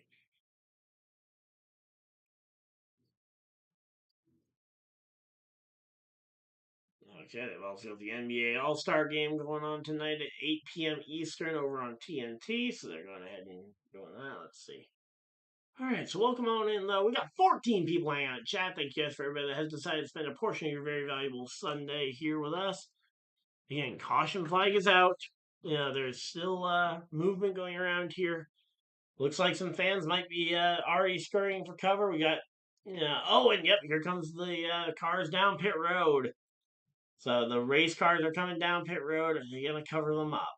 we get covers out, we will be here for a minute, and I will go to a brief commercial break, and we'll be back with some Pokemon gameplay for to fill out halftime, or not halftime, but rain. So yep, there we go. So some of my friends in the group chat are talking about let it pour and finish this thing out. Here we go. Drivers are all going to their pit boxes. So not sure if is this new procedure for rain, but yeah, there we go. Again, the drivers have gone to their pit boxes, and we are going to be here for a yellow flag period. So there we go.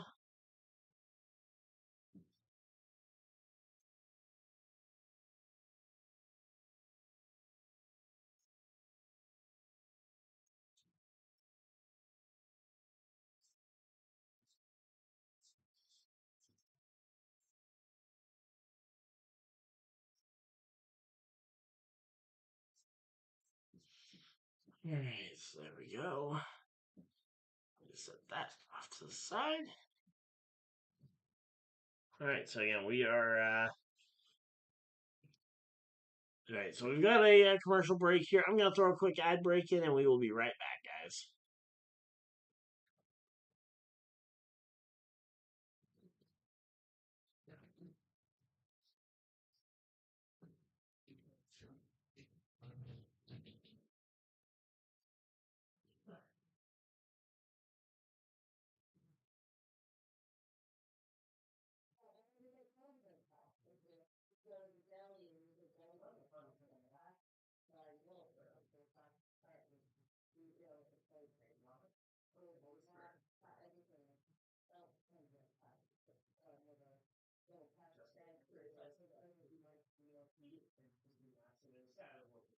Doesn't mean I wrote the script.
All right, we are here, and let's go. And hop on in, and yep, oh wow, it is very dark here at Daytona International Speedway. As we are getting ready for this one, let's see. But yeah, the TV is making it look extremely dark. I don't know if it's actually that dark. If it is, I would not be shocked if we hear reports of lightning strikes. And if so, if we do get lightning strikes, that would mean that we are under a guaranteed minimum 30-minute hold, I believe, for the lightning clock. So, actually, let me go ahead and see if I have the lightning clock still available here.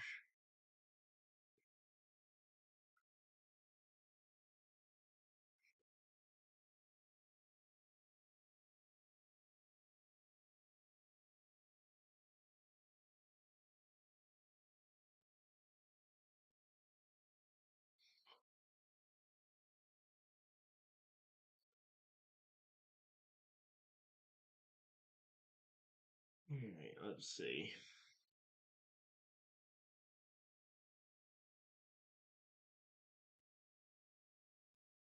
Come on.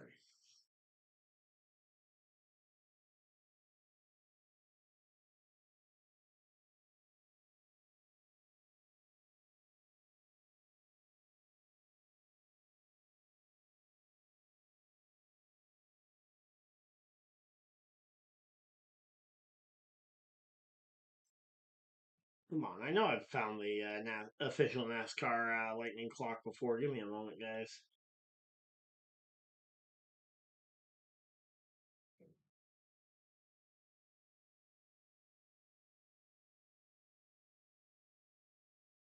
It's going to be a little bit of a scroll because we haven't had any NASCAR rain delays for a little while, but we will find it, guys.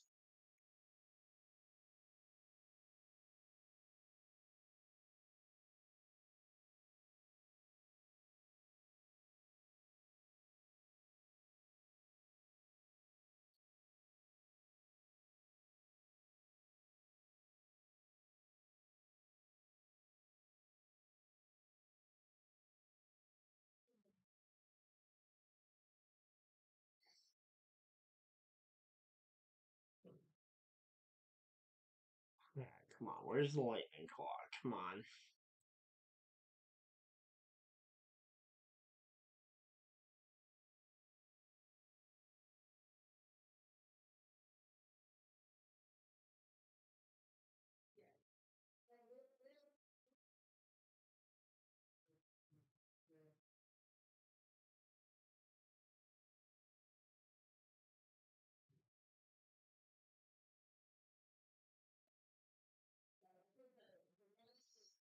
Alright, come on, where is it? Ah, there we go. Alright, so the NASCAR lightning clock has not been initiated yet. I'm going to go ahead and, actually, I can't repost that because I've already reposted it once, so I'm just going to go ahead and open that up in my own browser so that I can keep an eye on it when and if we have the lightning clock enabled. But again, so far, no lightning in the area, so we are good to run as soon as they deem the track is dry enough, because there was a little bit of rain in the forecast here, so. Yep, there we go. Anybody's race showing the recent Daytona winners, so the last four Daytona winners, so. I say it's going to Mike McDowell, Ryan Blaney, Cindric and Dylan, Stenhouse, Busher, Byron, and Burton. So no repeat winners, and the only champion among them, or the only Cup Series champion, I should specify, is Ryan Blaney. Is the only guy to win a NASCAR Cup Series champion and win a Daytona race in the last 4 years. And oh, are they climbing out the car? If they're climbing out the car, we might be here for a little bit longer. Yep, there we go. Kyle Busch has his helmet off and his head sock off, and he is going to be climbing out this race car. So there we go. Again, Kyle Busch, 50 years of trying, or not 50 years, 20 years of trying. I certainly hope we don't get to 50 years of him trying to win this thing and still having no good answer. So yeah, there we go. Before Daytona 500 wins, so this would tie Dale Earnhardt Sr. for most Daytona 500 starts without a win, or before the win. So again, 20th start for Kyle Busch and the number 8 team. So there we go. There we go. Again, the rain showers are fully taken over here at Daytona as they have completely covered the track. So we will be under a significant break. We will go ahead and draw our winners here for the giveaway in a moment. Let me just go ahead and through these. All right, so again, there we go. We will go ahead and draw our giveaway winners here during the rain delay. So let's go ahead and pull them up, see if there's a. All right, here we go. Winners unpicked. I don't know how they will do this, so let's see. All right, so again, one. So here we go.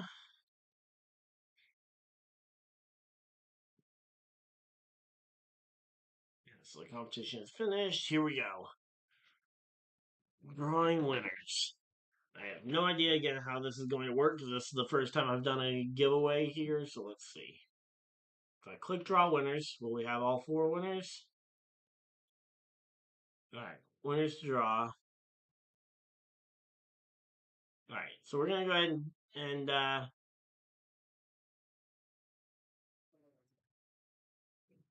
we're gonna do no repeat winners. So there we go. All right, so we're gonna draw we're gonna start with the three 1/64th scale cars first, and then we'll draw the grand prize winner. No, if we're gonna not allow repeat winners, we should draw the grand prize first. So, all right, here we go, drawing the grand prize winner, and that will be. All right, there we go. Scott Turner is the out of Ohio will be the winner of the 1/24th scale car. Let me see. Is there? I'm gonna say so. Again, I will contact you guys with the winners before the by the end of the race. So, all right, we'll go ahead and draw the other 3 winners now. I'll allow repeat winners. No. All right, so yeah, we got all. So we got the 3 remaining prizes here. The 3 secondary winners. So there we go, and that is going to be going to struggling over on Twitter, Thomas Gibson out of Tampa, and then we got Donald Dillis as well. So we got our 4 people picked. Again, we will be reaching out to you guys later today, but there are the 4 winners of the giveaway. Again, the grand prize winner is Scott Turner. He will be getting the 1/24th scale car. The other 3 will each get a 1/64th scale car. So I'm going to go ahead and put that out on Twitter, and we'll copy and paste it along to some of the other ones.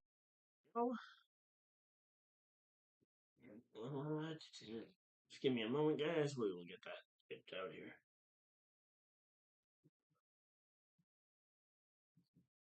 Alright, but yeah, so that is going to be the, come on. Alright, emojis, come on.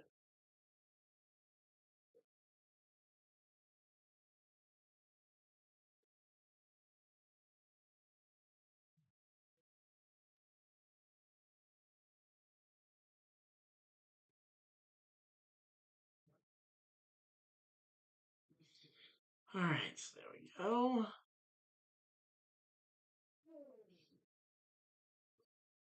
And, oh,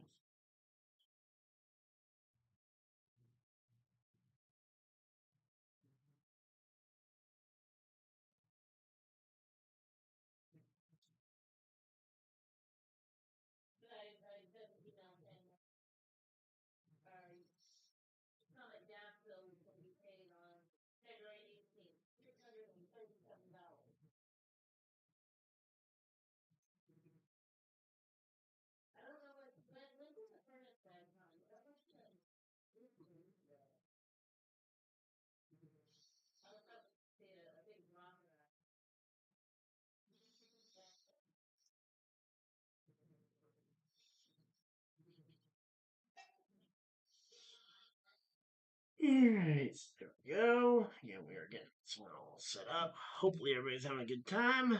again, we will be hopefully getting back to racing here soon. But again, with the amount of rain I was seeing on the track before they went to this commercial break, I certainly would not say it's super hopeful that we get back racing anytime before the sun drops. So let's see.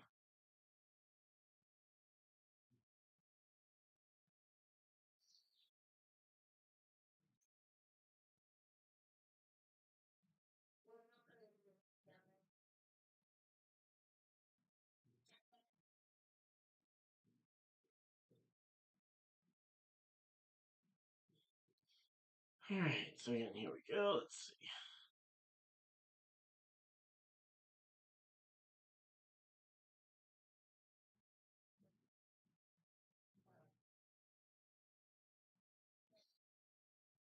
Well, no, some of the utilities is headquartered like in Nevada or something like that. The woman that I went to breakfast with. So we've drawn all 4 winners. So there we go.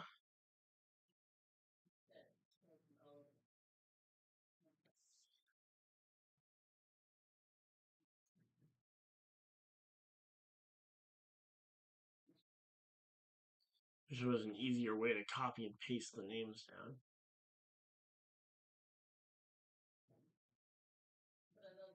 And then I'm gonna go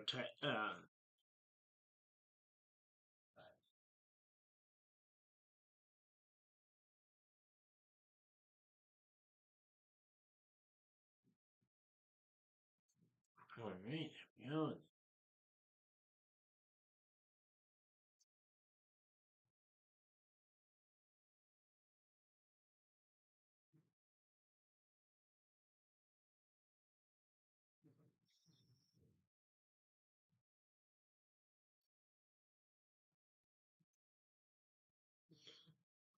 All right, so yeah, they are on pit road. There's definitely some moisture, but the fans, they are staying in the stands. I say a lot of them are staying in the stands, waiting for this one to go back racing.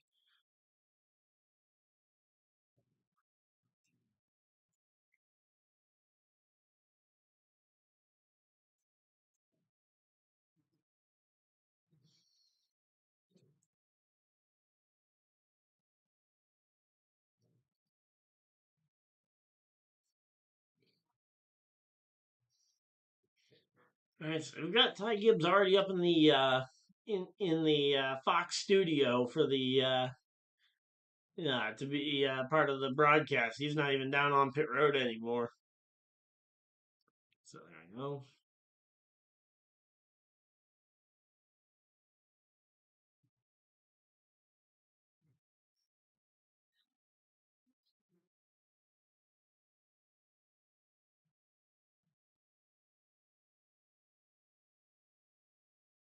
All right, so there we go.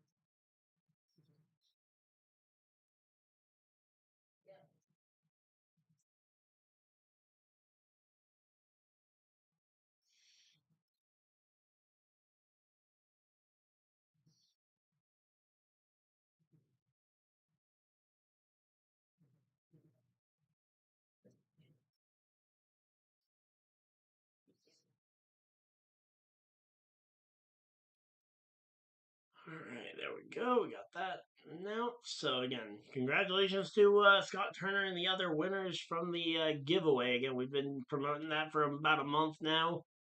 As yeah, we will be going ahead and having that one. All right, so we got that all done.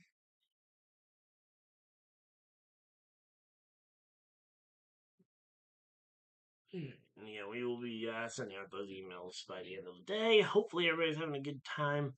But now that we've gotten that done, I'm gonna go ahead and boot up the good old Pokemon. Or actually, I guess we could ask you guys, what do you guys want to see? Pokemon or Mario Kart? 'Cause I think I got my Mario Kart in here. Which also reminds me, I need to plug in my capture card, which is which cable? That's gonna be one thing that'll be nice about having my regular studio back will be that I'll be able to actually upgrade, hopefully, cable management.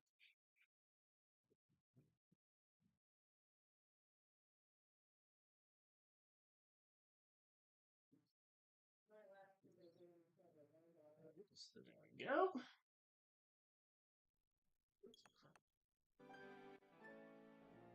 I've got Pokemon in here. Which game card do I got? Okay, I've got Pokemon Shield. So I don't have I only got Pokemon in here, so we'll have to do Pokemon for the while we wait. But yeah, we will be hopefully getting back to racing here shortly. All right. So let me go ahead and move this on up to the main window here. So again, we're gonna do this just like how we would do it during halftime of a football game. Again, the Daytona 500 has been rain delayed here, only 10 laps in. Let's go ahead and actually whip up a real quick weather delay graphic, just so that hopefully people will understand, and we won't have to explain it 25,000 times. But yep, so again, the winners for the giveaway were just drawn and announced. Hopefully everybody's having a good time, and we will be able to go ahead and have that one.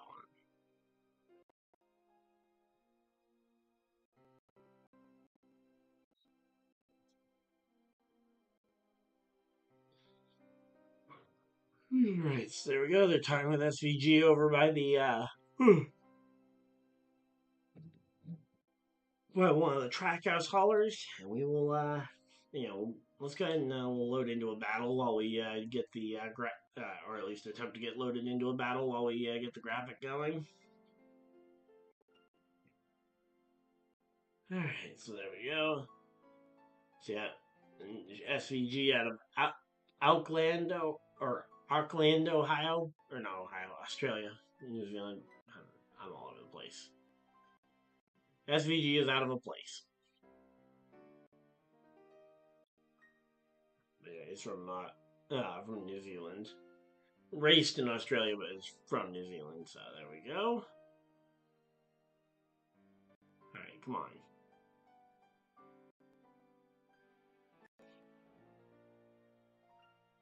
Where are all my other tools and stuff? Come on.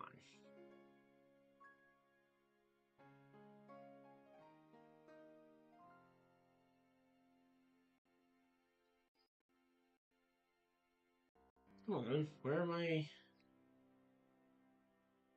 tools? Come on.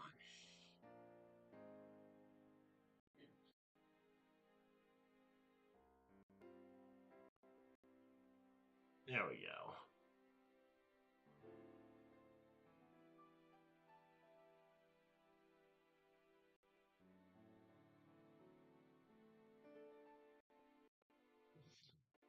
Weather delay.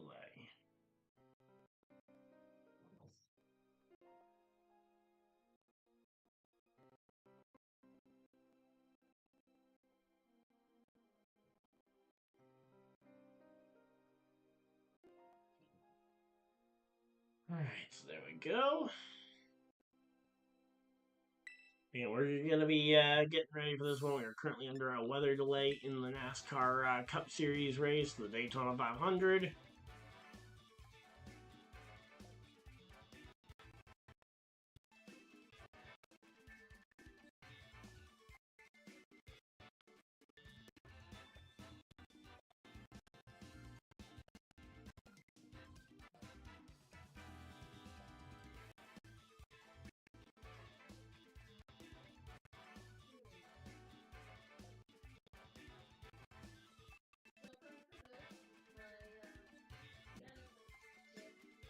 Alright, so there we go. We'll go ahead and do a doubles battle. Got our good old trusty team.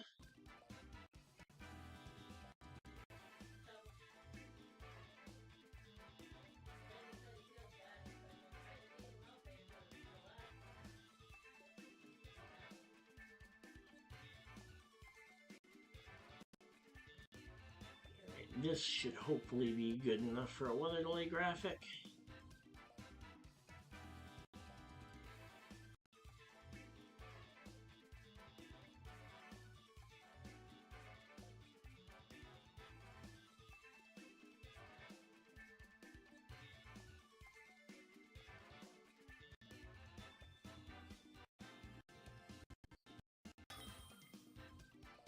we have an opponent already.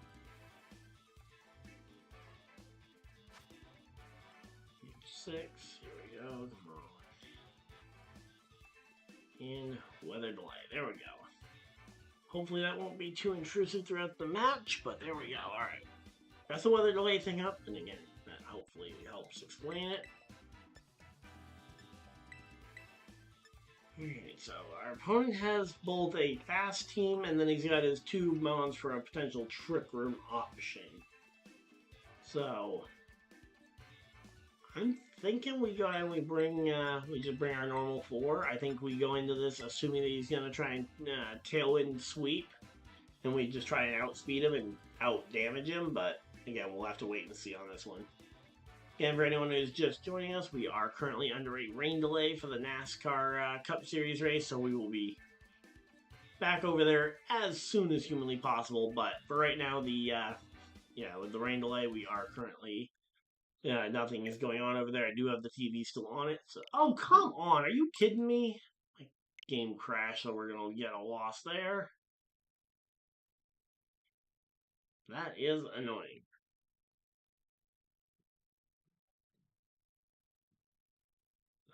We get a game crash in game 1 here. They're showing a highlight from Austin Dillon's move to win the Daytona 500 back in 2018 when he absolutely just dumped Eric Almirola halfway down the back straightaway, and they opted not to throw a caution. I don't know if they were doing that to try and hope that maybe somebody else would pass Dillon to avoid giving him the win or what, but yeah, they ultimately tried to hang on as long as they could without giving it to him. So there we go. And again, we will be, we'll have the rest of the broadcast going as soon as possible.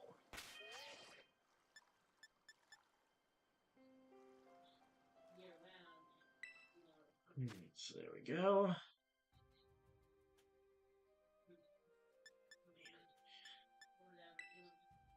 Alright, so there we go. Again, we are chilling out here. Hopefully everybody's having a good time. If you guys are, of course, hit the like button and subscribe if you guys are new. If you guys don't miss any future videos, live streams.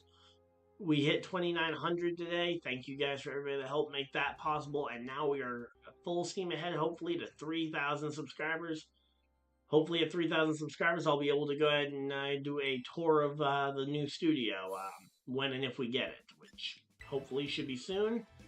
They are hopefully finishing up on the upstairs area today, and we'll be able to, or not today, but this week, and then be able to move downstairs in the near future, so we'll be able to move ourselves down into that new studio. So there we go. Again, the rain delay kind of messing up things that we can't be talking about 500 at the moment. So there we go. Alright, so we get our person. Here we go. Let's see. Alright, I don't see an obvious tailwind, but he doesn't have a trick room option unless it's the Shadow Horse, and Shadow Horse is fast, so thinking we just go with these 4. Oh, I clicked singles. Okay, we're gonna be in a little bit of a pickle here. I planned this team around doubles. I accidentally clicked into singles, and we will be, I guess, doing a singles battle with this team. Hopefully we can get the win.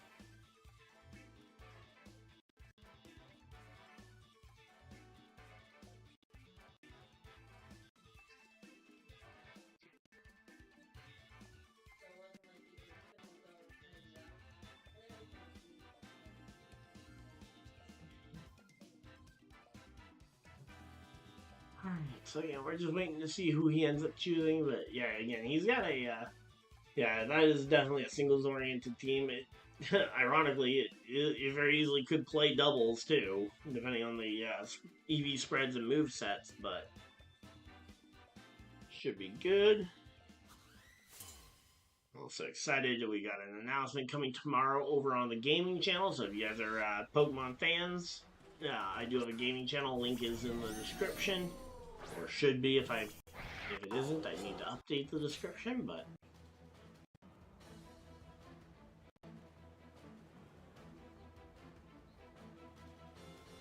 I'm definitely going to be under pressure here, considering the fact that all my, so, gaming channel. Gaming channel link is in the description. Okay, we're good. Gaming channel link is down there. But yeah, so this guy, he's got his, Arcoludon out here. And we go ahead and we, Sacred Sword, not enough to take him down, okay. Stamina boost, we don't care about that. And here comes the body press, probably. Alright, healing up, got the Citrus Berry boost. Oh no, he goes Roar, okay, so he's gonna just try and wear us down via the Stealth Rocks, okay. I mean, that is definitely gonna do a number to our Ho-Oh when and if Ho-Oh has to come out. And yep, there Ho-Oh is. That'll do some damage to us. And we'll go ahead and we'll Scorching Sands him. Should be enough to take him down, and then we move on to the next Pokemon. There we go. Down goes Arcoludon. And we should be set for this one. Yeah, we got one of his Pokemon down, so even though we took a decent chunk of damage on our Ho-Oh, we should be safe here. Oh, he's gonna go for a rock move. Oh, we can play this chump. Let's chump this guy so hard. Come on. Come on. We got this one. Let's chump him. Let's go. Come on. Terra Grass changing our 4x weakness to rock into a resistance. You know, we're also resistant to his ground move, so even though we were originally immune anyway. So yep, there's the rock slide, and the rock tomb, and he gets the critical hit. No, just a massive hit.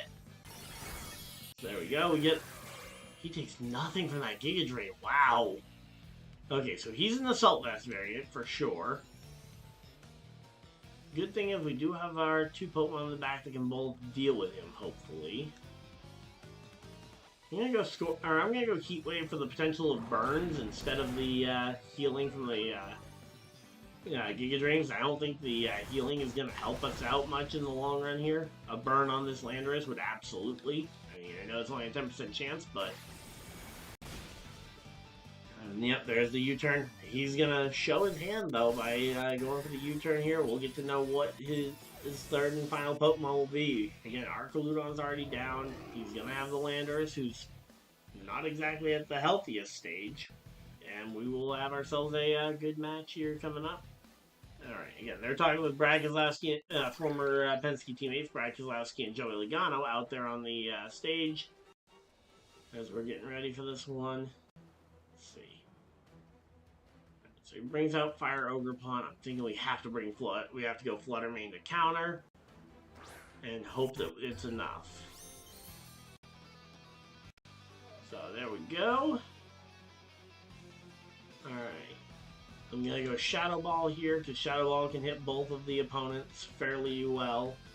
Fairy and Electric moves would both be resisted. And oh, we're going to get a big hit onto the switch-in. Oh, please let us kill this Landorus. Come on. Let us take this Landorus out in one hit. There's the Intimidate. Gonna drop our physical attack stat. Shadow Ball coming in. Not enough. Oh, we get the special defense drop. That's gonna be enough to go ahead and win it, as long as he's not Scarfed. Which we don't think he should be able to be, because I think he's, I think we already had it confirmed that he is basically, confirmed to be Assault Vest. We take him down, and now he's got 1 Pokemon left against 2. All we need to do is get him into Sucker Punch range, and then bring in the Snowcat. He doesn't have priority on this thing, so we should be able to, assuming that we can survive the, whatever. Actually, I think Fluttermane's actually just as fast as Snowcat, so we should be able to outspeed, do a big hit. Oh, and he's got it. He's going for the Terra, so he's going to be Terra Fire, so he's going to be Pure Fire. We can work around that. I'm going to say Pure Fire still neutral on the Shadow Ball. He's going to be boosted attack, but I think we get to attack first here, which should give us this one. Yep, we outspeed. We get a chance to attack him first. It's a big hit. It does over half. And there's the Horn Leech to try and restore some of that health back. Let's see, is he back over half? Yes, he is. We're in a tight spot here. So we outspeed on the Chen Pao. We can get a sucker punch off. The question is whether or not a sucker punch gets the job done.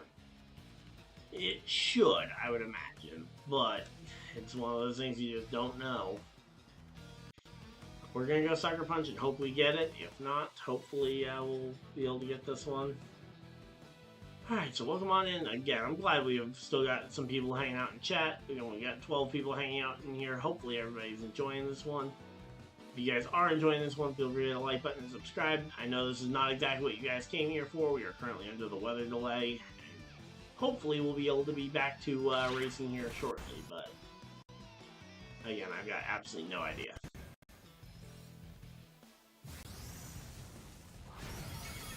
And okay, he just takes out the Chen Pao, so the sucker punch must have he must have survived the sucker punch, and we lose. Alright, well, again, I wasn't really thinking of a single battle when I went into that match, so.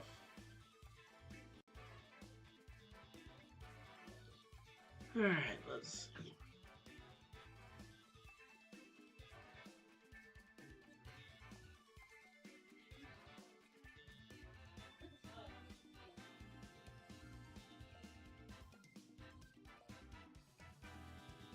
Yeah, I think it's going to be pretty hard for them to win the race from there.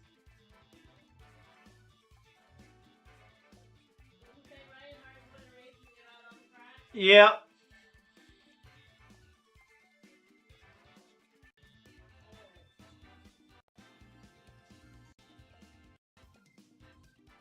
So let's go ahead and not keep battling so that we can swap what mode we're in. We're not going singles, we're going doubles.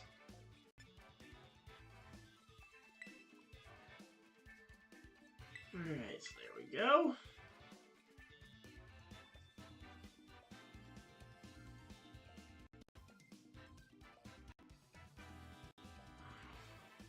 Alright, so they're now talking with Briscoe over there as we are now back over on the doubles side of things. Hopefully gonna actually get this one, so there we go.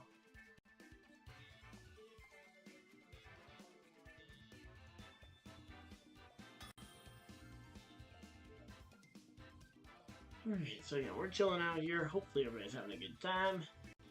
Alright, double battle. Okay, that one is almost certainly a Trick Room team with a speed option, so I think we lead Incineroar. I think we lead the Incineroar Grimmsnarl combo, bring the Ho-Oh in the back, and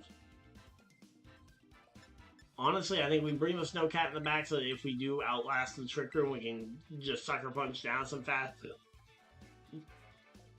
The two fast ghost types at the back. I think that should be a good combo to hopefully get us a win. If not, oh well. But here we go. Alright, so welcome on in. Hopefully everybody's having a good time. If you guys are, of course, hit the like button and subscribe if you guys are new. We are trying to hit 3,000 subscribers. We are less than 100 subscribers away. We are now sitting currently at 99 subscribers away. Alright, let's go. But, yeah, we are currently under a weather delay. I get that this is definitely not what you guys are clicking on if you guys are clicking on the thumbnail. But yeah, there we go.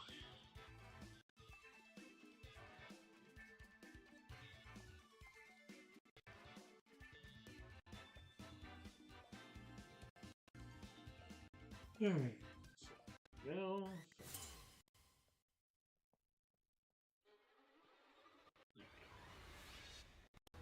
Just want to share the stream with some people that might be more aggressive. Alright, so we go with Grimmsnarl and Incineroar. He goes Fastmon and Trick Room Setter. What do you do in this situation? Okay, so Dragapult's Clear Body avoids the Intimidate. For a Giraffe, that one wasn't really the important one here. So we go fade onto the Giraffe rig, and we go ahead and, is this team more physical or special? Special. So we're going to set up the light screen first. And then we'll go ahead and figure out what we want to do from here.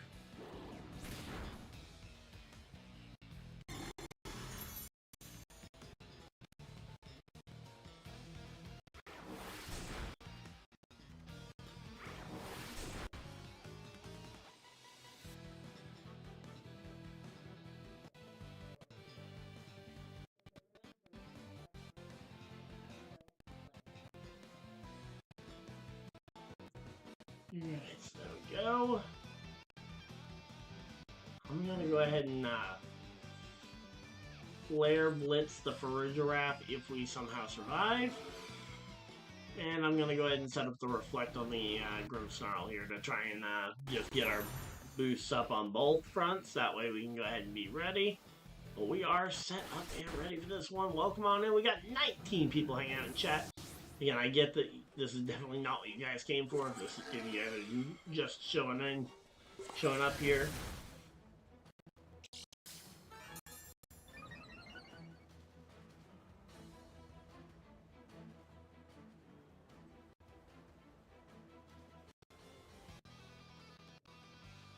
So down goes the Incineroar. Now we got Ho-Oh to try and help level this playing field here.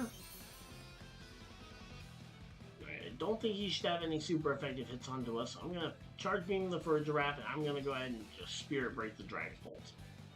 Dragapult shouldn't be able to do much, if anything, to us at this point, and hopefully we can be done this battle and then be ready for racing. Although, again, I've got no indication that we are close to going back racing here.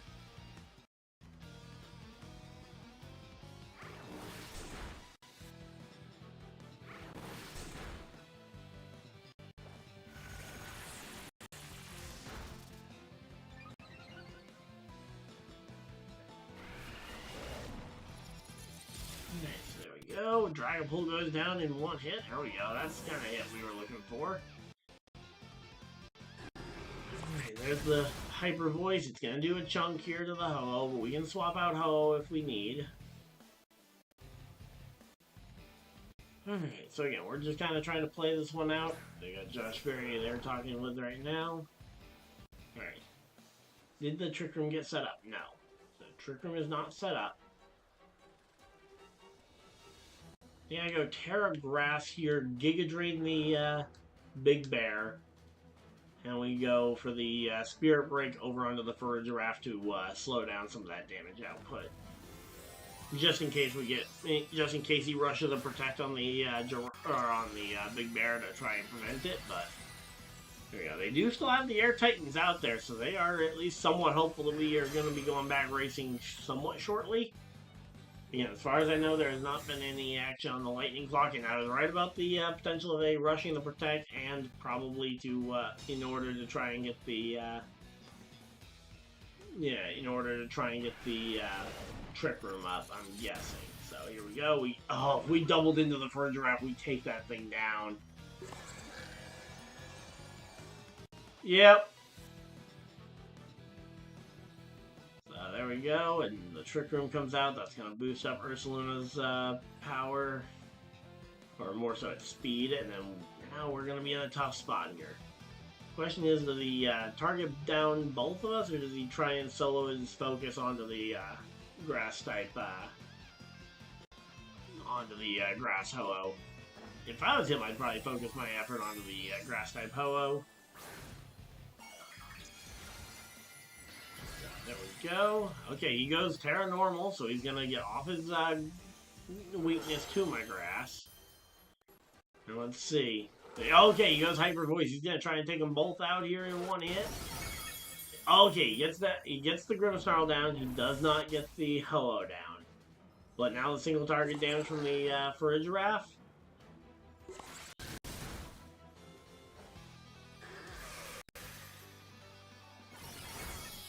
Alright, so there we go. We get the Giga Drain off. We get some good damage. I don't think we got our +1 on the Ho-Oh, so I think... Oh, we can't switch out because we don't have a third Pokemon to switch into now. Alright, so I think we go ahead and we'll protect... If we protect on Chien-Pao, we can try and outlast the Trick Room. Trick Room lasts 3 more turns. That's going to be hard.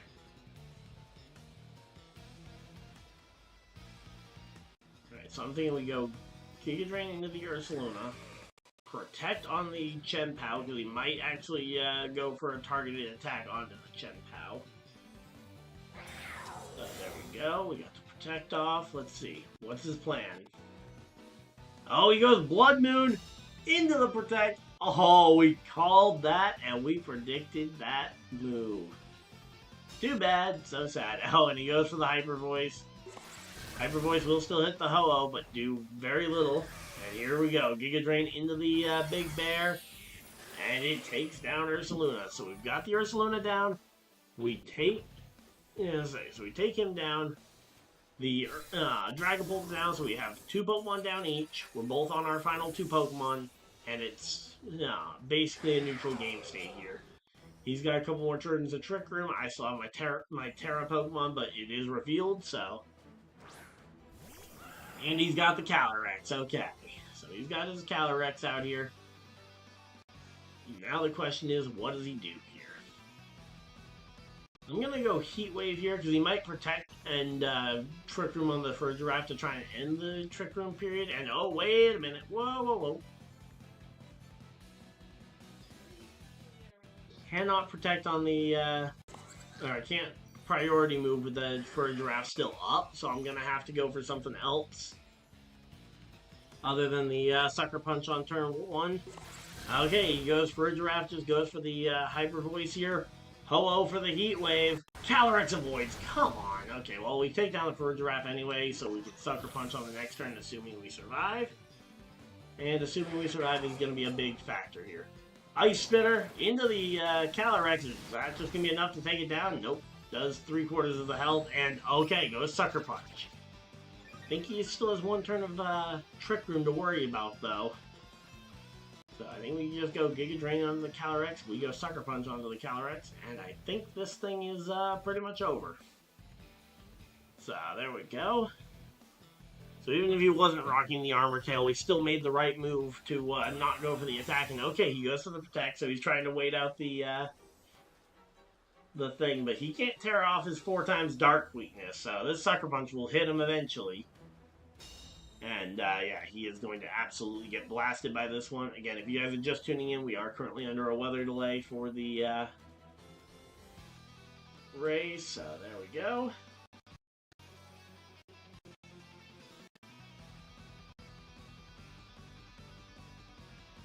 So with this one, Sucker Punch into the Calyrex, takes it down, and we take the victory. There we go. Win number 1.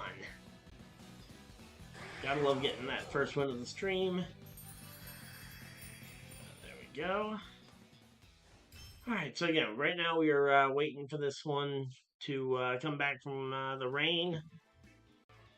So they're going through a bunch of photos from around the series, and there we go. The looks like Air Force One is getting ready to take off, and that will be President Trump leaving. Again, we are still under a rain delay.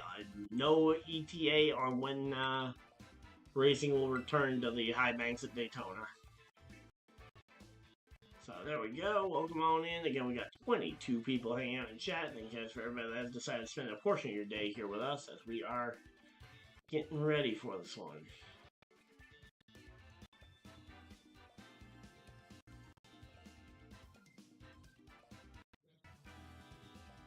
Alright, so there we go. Again, they've got Chris Buescher now in the thing, and we are waiting on this one.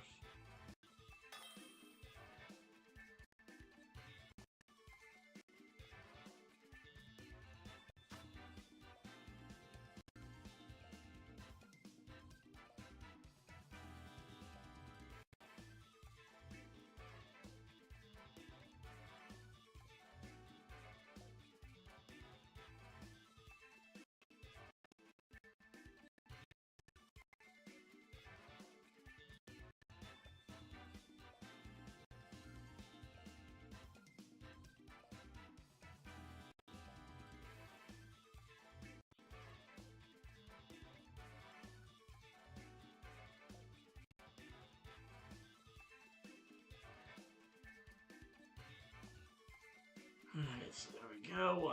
His team is... Okay, you got the Don Dozo over there, so we gotta factor in bringing a way to deal with that thing.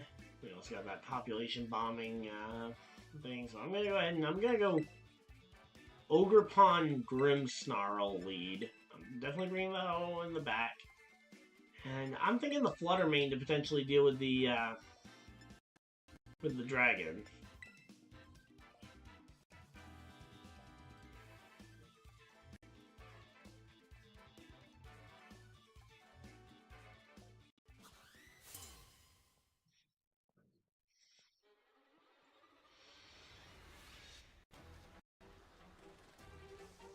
Alright, so there we go. Alright, so he leads Tandem Mouse and Grimmsnarl. We lead our own Grimmsnarl, so we both have Grimmsnarl in the lead, and we bring our, ironically, we both have our Follow Me Pokemon on the side. I'm going to try and just blast the Mousehold, and I'm going to set up the Reflect to try and beef up against a potential thing. Now, if his Grimmsnarl is carrying Taunt, which mine isn't, he could have theoretically tried to outspeed me with the Taunt to shut me down, but no, he just goes for the light screen to try and slow down the progress here. There's the Population Bomb. That's going to do a lot of damage here on the long run. And let's see, there we go.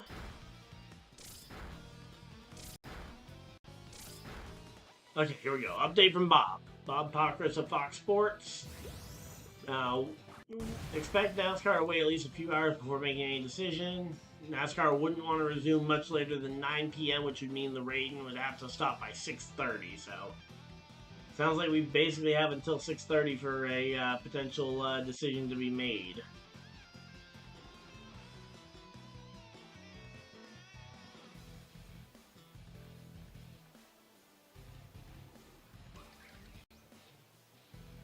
I'm going to go ahead and Spirit Break his Grimmsnarl just to try and get some damage down onto it. And yep, there's the Protect. I was kind of thinking he might go for it. I wanted to leave an attack on him just in case. So there we go. We get the Protect out. He didn't go for a status move on his Grimmsnarl. So we go for the Spirit Break. We nail his Grimmsnarl, doing over half. Dropping the special attack. Don't know if he was going... Okay, he was just going... He was going for the Spirit Break into us, too, to try and finish off our Grimmsnarl. We don't ultimately get the knockout onto the... Okay, and we do have both our special attackers in the back, so he was actually smart to set up the light screen and not the Reflect. But yeah, this rainstorm hopefully won't last too much longer, but again, we'll have to wait and see on this one.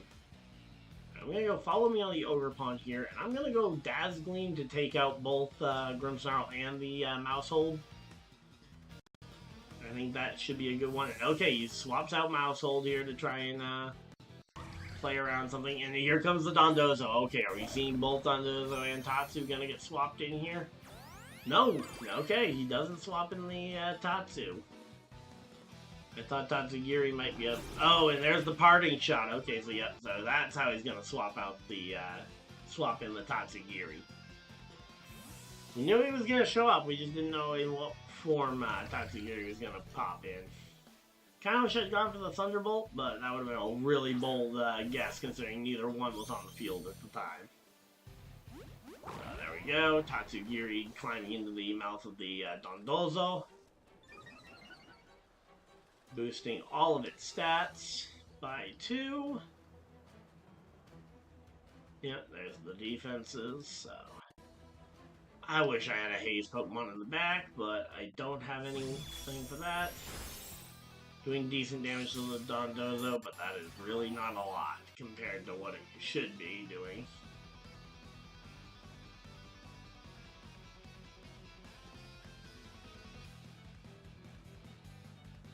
I'm going to actually swap out the Fluttermane, bring in the Ho-Oh to try and get some Giga Drain damage down, not to mention allow me to swap onto my specs. And hey, figure there's a 50-50 chance that he doesn't throw a water attack at me, considering the risk of a... Okay, he threw a dragon move at the Ogre Pond. Okay, gonna try and boost his attack up. Yep, there we go. He's got the attack Tatsu in there.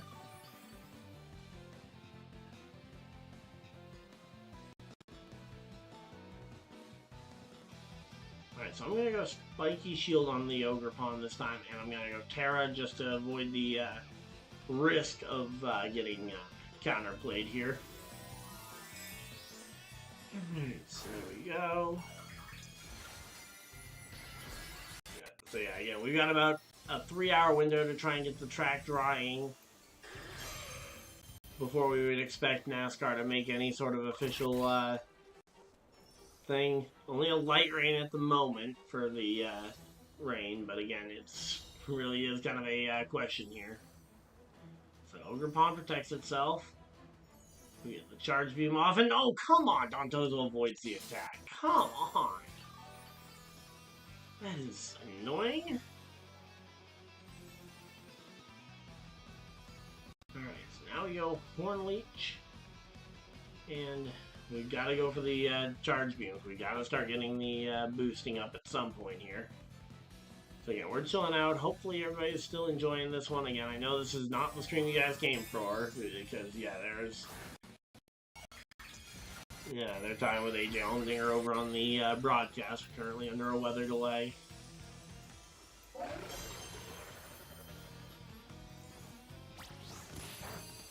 Okay, he goes to Terra Water, or Terra Grass, I mean, on the Dondozo to try and make me even more of a non-factor here. Oof, there's a small hit onto the Hello. Gonna continue to boost up his physical attack stat.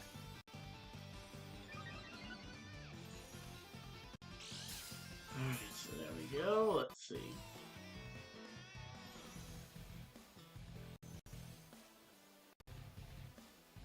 I'm thinking we redirect, Alright. Since I think we actually, this is our time to switch out, get Flutterman back on the field, and we just go for the Heat Wave, because we do still have Stab Heat Wave that we can hit him with. Just trying to get something going here. This Pokemon is so annoying to face off against. So it might look into the fact that we don't really have a great Dondozo counter on the team, especially if Dondozo appears to be a popular Pokemon in the meta. Alright, so we'll go Moonblast and Heat Wave here on the next turn, trying to get some sort of momentum going onto this guy. So Moonblast onto Dozo. Heat Wave onto Dozo. I could try and go for the Scorching Sands for the high chance of burn. Goes the miss onto the Tatsugiri. We're chunking the Dondozo, though, pretty effectively here. The problem is the Order Up is doing a lot of damage and it gets more powerful on each hit. But we should have Dondozo down next turn, I think, so. Oh, yep, especially with the light screen wearing off. There we go. So we go ahead and we Moonblast, and we should be able to go ahead and... I'm going to actually Giga Drain on this turn, expecting to have it redirected into the Tatsugiri after the Moonblast taking down the Dondozo. There we go. Down goes Dondozo here, and I don't know what he... and his Tatsugiri, I don't think is able to click a move because it started the turn inside the fish. There we go.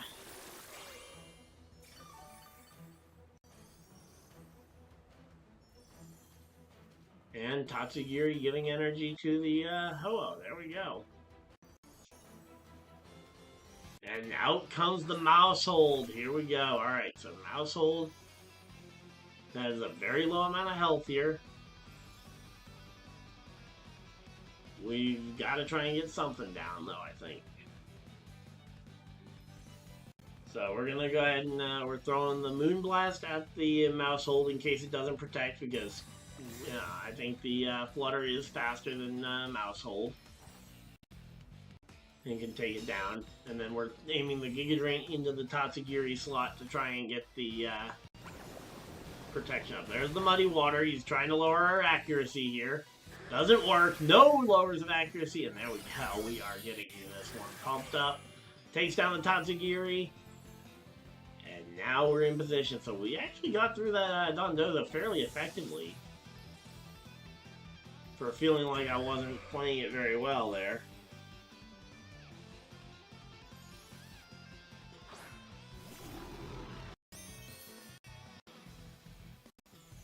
Alright, so he brings back in Grimmsnarl. He's got a chance to go ahead and set up one thing. He can go ahead and set up either the light screen, which is probably what he's going to do, or the reflect, which he has no reason to do. And, oh, he doesn't. He goes for an offensive move and just does not survive it. So there we go. And what's this thing in a population bomb? It's going to go ahead and try and... okay, he's going to take out the Ho-Oh. Makes sense. Crit, come on, man. I know it wasn't going to matter in the end anyway, but come on, man. You can't go ahead and two-crit this thing. Ooh, here comes Justin Haley sneaking up behind Hocevar, who was doing an interview right now. And now it's Ogrepon and Flutter versus just Mousehold. Mousehold won't be able to keep up with that kind of firepower. He might be able to protect and draw this out a turn, but ultimately he will go down all the same.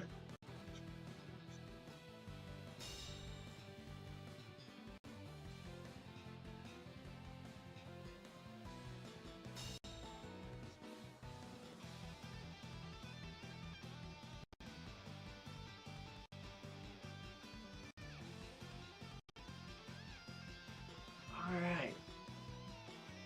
So we just go ahead and we click all the same moves, and we should be able to go ahead and get this one. There we go. Flutter Mane Moonblast takes down the Mousehold, and we go ahead and we claim ourselves a victory. There we go.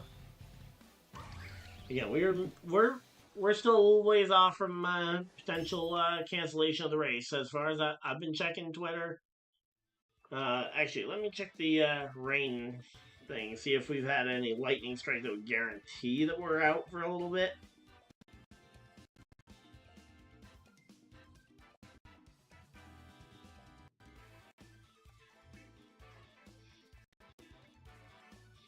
Nope, there we go. Alright, so no update on the lightning clock. So again, the lightning clock still inactive for NASCAR. So there hasn't been any lightning, just light rain it sounds like.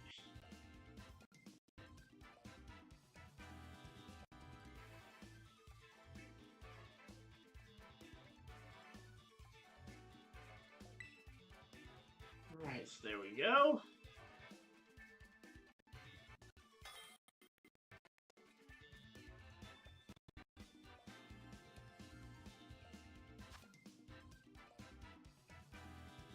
Alright, so there we go. And oh, here we go. Coming out of the thing. There's Michael McDowell. Let's go.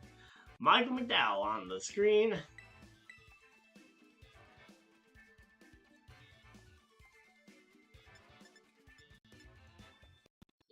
Alright, so they're talking about Michael McDowell here. Let's see.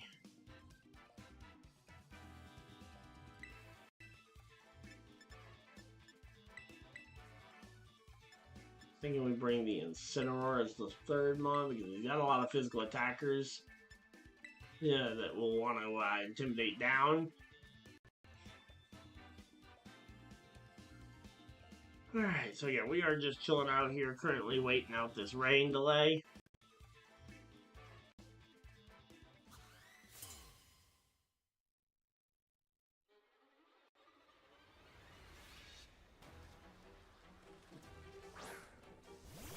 Alright, so there we go, and he brings out the Indeedee and the Incineroar, okay. Or not the Incineroar, the Annihilate.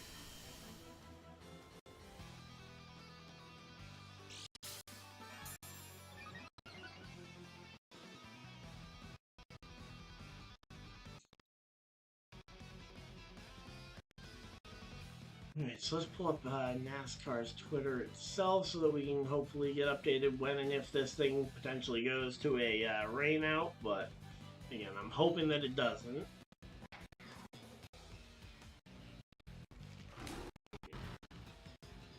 Alright, so here we go. Let's go Protect. No, let's Ice Spinner on the Chien-Pao to try and deal with the second terrain. And we'll go Reflect to deal with the Annihilate. Go. Didn't want to hit the Annihilate anyway, and he goes for the Follow Me, so he must be going for something. Alright, go. And oh, close combat into the Chien-Pao. Okay, so he was trying to take out the Chien-Pao right away. And even through the Reflect, it definitely still did a number. Alright, so we've taken down the terrain.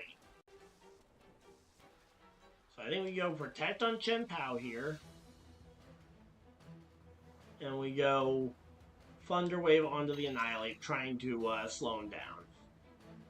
If we can slow him down here, we'll have a chance at this one, but let's see. Alright, so yeah, we're just waiting.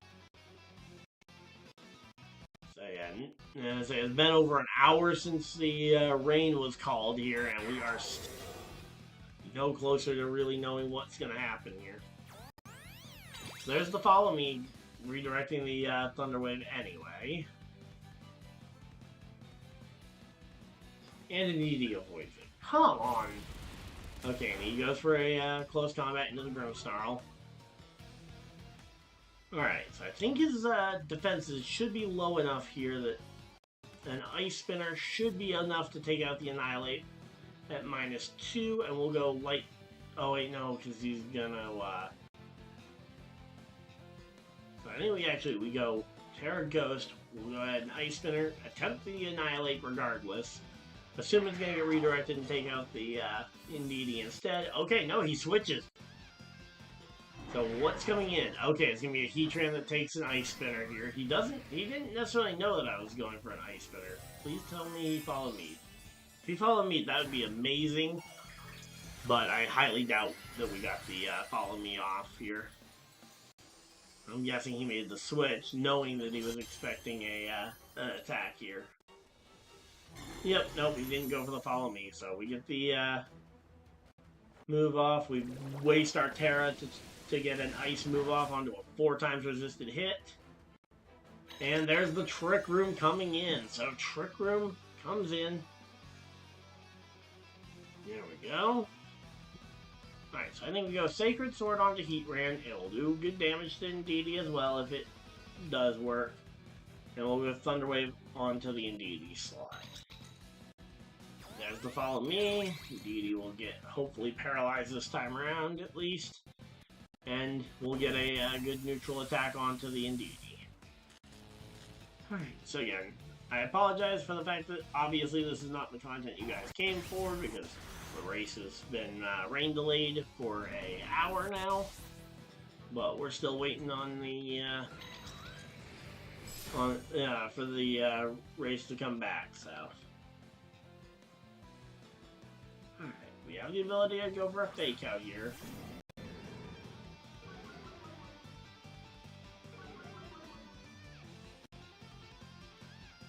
Ooh, actually, wait a minute. No, we go Protect on Chien-Pao, and we Earthquake here.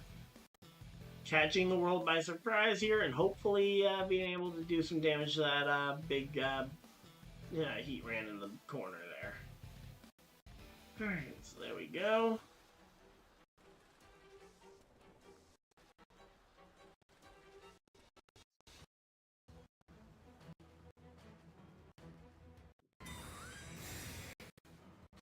Alright, Heatran goes Protect. Okay, so he's going to get a chance to at least see what he was going to do. Okay, so what are we going to see from the Indeedee? Going for the Follow Me. Okay.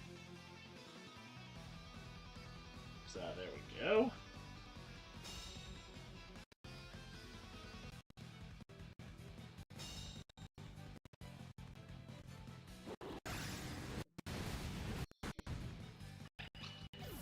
Alright, so Indeedee's gone, so we don't have the redirection threat anymore. Problem is, we're probably about to see the, whatchamacallit come out. The, oh no, the Calyrex is gonna come out. Okay. Under a Trick Room, so he's gonna be, speedy. We go Sucker Punch into the Calyrex, and I think we still Earthquake here to just do damage. We'll take out our own Pokemon if he doesn't do it first. But there we go.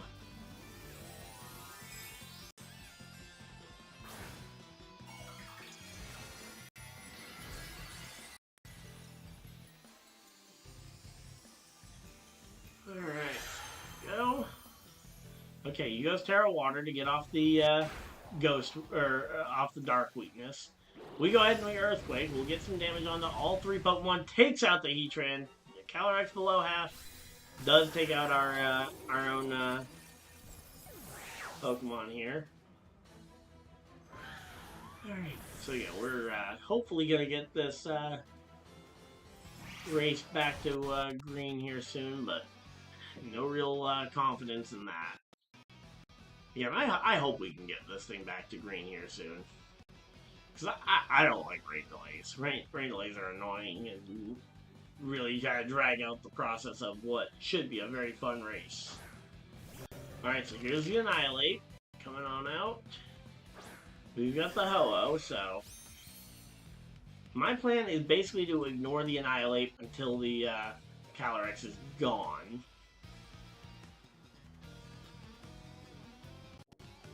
I know it's going to be a resisted hit, but I'm going to throw the... Oh wait, I could have Earthquake, but no, Earthquake would start the Rage counter. Never mind. The Rage Fist counter. So we're going to go ahead, we're going to just Flare Blitz into the Calyrex, hoping for no... hoping for no Terra Blast or anything from it. And here we go. Glacial Lance, gonna do some okay damage to the Incineroar. We Charge Beam, we take out the Calyrex, and we get our special attack boost. There we go. We got the special attack boost. Taking out the Calyrex, and we go ahead and we'll take a second win on the day. There we go. We're 2-1 technically. We're 2-2 of matches that we actually got to play. And the Trick Room runs out. I guess maybe I shouldn't be over confident and already chalking this one up as a win. But it's already a win. So we're going to go ahead. Okay, there's the close combat. Going to take out the Incineroar. Get the Incineroar done. Drop his defenses. And then we go ahead and we blast him with a Heat Wave here. Let's go. Come on, come on, come on. Alright, so there's the Heat Wave, and it's enough to take out the Annihilate, and we take that win. There we go, there we go. Victory. Again, we are still waiting for this one. They're talking about the first race of the St. Petersburg for the NASCAR, for the NASCAR guys. Alright, so there we go. Alright, hopefully everybody's still having a good time. Again, I know this is definitely not the content you guys came for, but again, we're trying to fill the time at least. And I think this is a much better way to fill the time. And we are up to rank 8. There we go. Maybe we even hit Master Ball tier on this stream. If we do, that would be insane.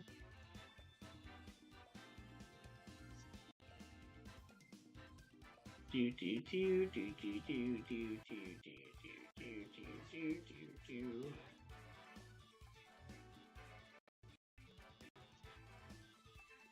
Alright, so there we go.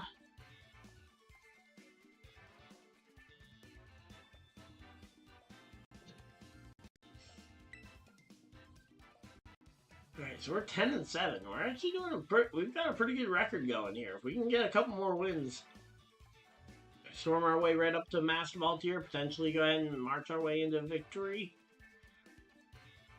I think we have our other team ready as well if we want to try out the other team. But let's see.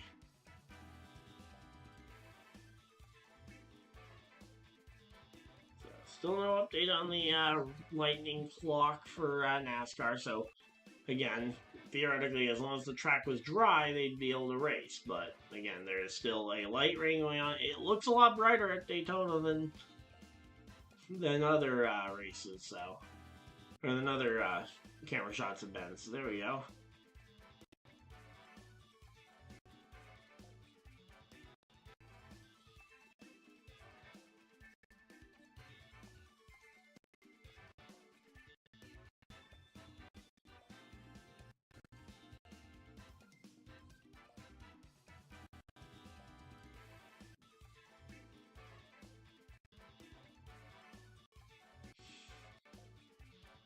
Alright, so there we go. Again, we are chilling out here. Hopefully everybody's having a good time. Again, they're showing they're re-showing this Daytona 500 pace lap that, the last year's winner, 2024 winner, William Byron, took the pace car out for a test drive with Jamie Murray, talking about his win from last year. And alright, we're locked in. Let's see. Alright, see the redirection. I see the potential for trick room on the Calyrex, but I think we should be safe to just pick these 4 and we should be good. I will say I will regret the Fluttermane if we end up seeing the Urshifu Roaring Moon lead, but again, I'm not expecting that to be the lead. So here we go. Again, we are chilling out here waiting for rain to subside here in Daytona, and then we will be back with some more racing as soon as that is available. Also, if you guys want to see Mario Kart later, maybe if this rain delay goes on long enough, maybe we'll do some Mario Kart. Or maybe Mario Kart on the second channel sometime, even. If you guys enjoy Mario Kart and want to see some of that on the gaming channel, let me know. But yeah. So, I'm gonna go Protect on the Chen Pao, because I kind of just want to... I don't know, he might... Yeah, I'm gonna go Ice Spinner into this thing in case of the Tailwind, and I'm gonna go Reflect turn 1. I'm gonna go Reflect turn 1, then I'm gonna go for the Light Screen turn 2. Get both screens up, hopefully be able to block it, and we'll have to wait and see on this one. Alright, he goes Terra Electric, so okay, I'm curious what the Terra Electric's for. And he gets him off of his weaknesses. Okay, so we get the Reflect up. There's the Tailwind we were expecting. And now here comes the fast Sludge Bomb onto the Grimmsnarl. We survived just enough to be able to live to get the second screen off. We take down the Roaring Moon. There we go. That's important. Taking down Roaring Moon is very important. It looks actually somewhat dry. Alright, it looks like they've just said about 2 hours to dry the track. So we might be here for about another 2 hours while we wait. Again, I'm not confident that that timeline is accurate, but if it is, we are going to be here for a minute. I'm going to go Terra Ghost on the Chen Pao. No, I know, yeah, I'm not going to Terra Ghost on the Chen Pao, mainly because I think I might want the Terra available to deal with the other thing, and... Actually, you know what? Alright, we're going to go ahead and we're going to Ice Spitter the Landorus, and we're going to go ahead and Thunder Wave the Urshifu. As I say, didn't have a lot of time to make that choice, but I think getting the Thunder Wave, getting the Paralysis down onto the Water type, is more important than making sure that the ground type can't do as much.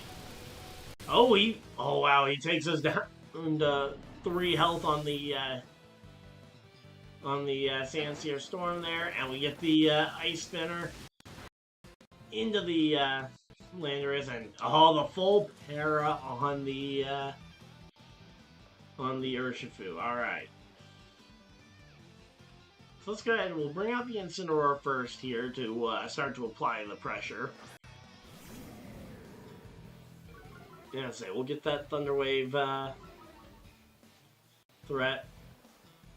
The plan here is going to be to Ice Spinner that thing, and we're going to go ahead and fake out the Landorus to ensure that no damage comes out from that side of the field. Alright, there's the Aqua Jet. Okay, Aqua Jet to take out the Chen Pao. Alright, bold move, but that was a effective way to try and outspeed it. Because I was planning on Chen Pao being the fastest thing on the field once I eliminated the fake, once I used that fake out, but nope. Alright, so now I'm expecting a Terra Blast potentially from the Genie, so I'm going to go ahead and Terra Grass, Giga Drain the Urshifu, and I'm going to just Flare Blitz into the Landorus slot, and we will see where we're at. Here we go. And now we've got ourselves our Terra Grass thing, so if he does go for a Terra Blast or a Water move... Okay, he goes for the Protect on the Landorus to live to fight another day. Surging Strikes into the Ho-Oh. There we go. We survived that. I thought we might see a Water move come out from that thing. Alright, so again, we're playing this game well. I'm enjoying this. Hopefully you guys are too. Definitely wish we were watching race cars on track, but they have not gone back to racing yet.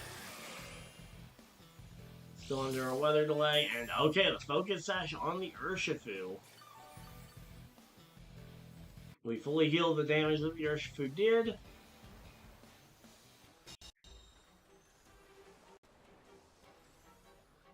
Alright, so there we go. Tailwind Pewter's out here. I think we go Charge Beam onto the Urshifu, and we'll go ahead and Earthquake both slots. We'll do minimal damage to our own Pokemon there, and oh, tries to go for tries to rush an Aqua Jet maybe? Oh no, and here we go, the Sludge Bomb into the Ho-Oh. It's gonna do some damage. We get the Charge Beam off, so we get the potential boost. No boost, come on, man. Alright, so no boost on that one, and again, we are just chilling out here, currently under a weather delay, as they've got Ryan Priest in the booth now, as they're going ahead and talking with him. So, Ho-Oh takes a little bit of extra damage, doesn't get poisoned at least from that Sludge Bomb that hit us, and we now take him down here, so again, we're doing pretty good, all things considered. Yeah, thank you guys for everybody that's decided to spend a portion of your Sunday with us as well. I know, again, this is not the content you guys came for if you guys clicked on the thumbnail, but again, if we had on-track racing, we would be covering it. Alright, so yeah, we'll be hopefully getting back to racing here in the next hour or two. Here we go, here's the Glacial Lance, that's going to do big damage. Oh, Ho-Oh survives! Incineroar lives to tell the tale, and he's going to tell the tale of a Flare Blitz into the Calyrex and take it down. We're really winning. There we go.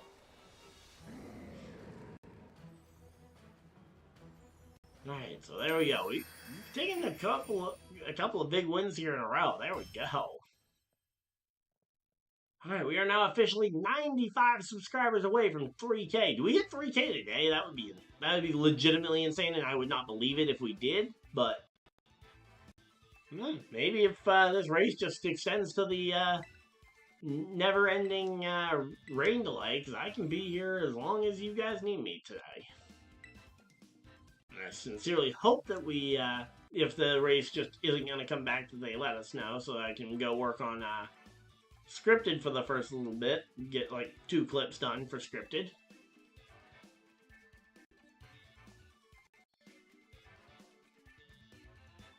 But yeah, definitely gonna be a fun one. Hopefully, again, we'll get this one back. Let's see. So 24 starts on drafting tracks for Ryan Priest.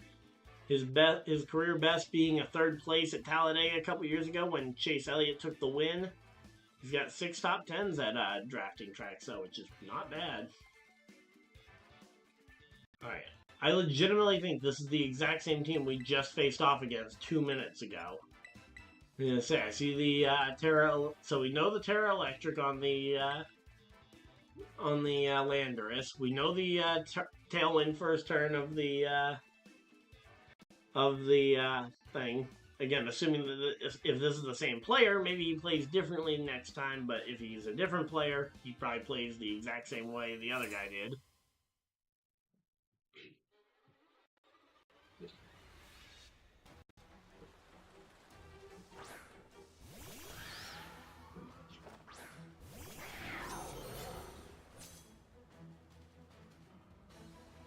Alright, so there we go. Alright, so he definitely led differently this time. He brings out the Calyrex and the Amoonguss. So we'll go ahead and we'll Ice Spinner the Amoonguss because he probably isn't going to give us much other option. And we're going to Reflect turn 1 to try and get the physical defense boosted up.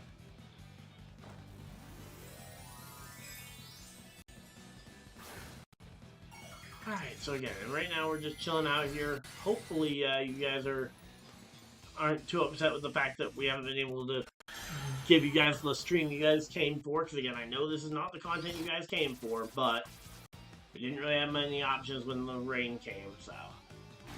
There we go. Again, I still can't believe we hit 2,900 subscribers today. There we go. The Ice Spinner into the Amoonguss does a big hit. And the Trick Room to stop the to go ahead and reverse the speeds on everything. I'm gonna go protect on Chen Pao just in case he tries to target me down specifically.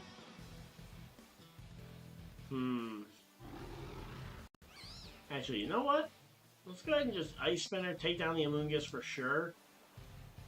And we'll Thunder Wave his Ice Horse to try and at least limit the amount of damage, or the amount of damage it can do by limiting the opportunities to attack. So he doesn't go for the Rage Powder this time. Okay, he goes for the Spore into the Grimmsnarl to put us to sleep. Okay. That was kind of the last thing I was expecting Grimmsnarl to be able to do anyway. Here's the high horsepower into the Chen Pao, not even able to take it down to a Focus Sash. That's pretty impressive considering this Chen Pao is usually one-shot by almost every single thing that breathes its direction.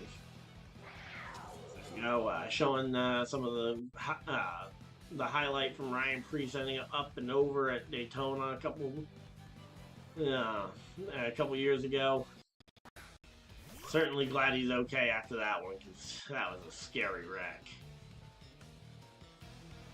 So now we go for the Protect on the Chen Pao, and we click the light screen on the Grimmsnarl to burn the sleep turn.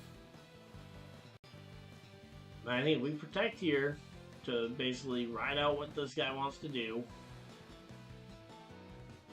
Unable to move due to the paralysis from the Ice Horse, and here's the Ivy Cudgel into the Grimmsnarl. So he was doing some damage there. Alright, so I think we go Ice Spinner into the into that thing, and honestly, let's Thunder Wave down the Grimmsnarl. Or Grimmsnarl wakes up, we get the paralysis down. There we go, he's spreading the paralysis around. Ultimately, that is going to help him during his Trick Room, but if he's unable to attack, it isn't going to help. And there we go, the full para onto the Ice Horse. And the Cudgel, here we go. The Ivy Cudgel into the Chen Pao, takes down Chen Pao. And now we go ahead and we have ourselves a chance to go ahead and start really racking up some damage here. So the question is, I think we bring in the Ho-Oh here first to try and just work on getting some damage down. So yeah, we've limited both of their abilities to do damage. So now we just go ahead and we just go ahead and start whittling them down. I'm thinking we start with the Calyrex, since that thing's the bigger threat. And he goes for the Follow Me, so he's gonna redirect both of the attacks into himself. Here's the Lance, so the Glacial Lance here. Does some solid damage to the Grimmsnarl. We go ahead and do next to nothing and drop the special attack of that thing. We get our Charge Beam off, and we don't even land it. Twitch's dimensions return to normal. Okay, so here we go. I'm going to go Heat Wave on this turn here. And we will go ahead and click the Spirit Break again here, just to go ahead and hopefully get this one off. Now, if he does successfully get the Trick Room back up, we're going to go ahead and switch out the Grimmsnarl on that turn. If he doesn't get the Trick Room back up, then we'll plan around that. But no, there goes the Trick Room. So I think if we can get the Reflect back up later, I think that's honestly more valuable than the... because our Reflect should be running out, 2 turns away. So I think we switch out here into the Incineroar. One, we'll get the Intimidate off. So one or both of these Pokemon will drop their physical attack stat. Then second off, we'll go ahead and get the... okay, it drops both. There we go. So neither one we're running the Clear Amulet. So there we go. Taking the center of attention, Glacial Lance into the Incineroar spot, and the Ho-Oh. We get the Heat Wave continuing to whittle him down. So Heat Wave here, and we go ahead and we fake out into the into that slot. There we go. There's the Protect. So going for the Protect here. Oh, and the spiky shield. So going for the double protect essentially here. There we go. They're talking with Elio, who has had a crazy speed week here at Daytona. Again, Elio Castroneves absolutely getting rocked by the in the ARCA race yesterday. Just everything that could go wrong, it felt like was going wrong. Alright, so there we go. Reflect wears off. So theoretically, we could switch in the. Actually, let's go ahead and do that. Let's switch in the. Okay, he gets the follow me off. Can't move because it's paralyzed. There we go. Ice Horse gets stuck there. We parting shot, so unfortunately that's gonna hit the Pokemon that's about to die anyway. But we get the switch out, which is the most important part. In comes the Grimmsnarl. It's the only Pokemon left to choose, so we go ahead and bring this thing back in, get the Reflect back up, and we're golden.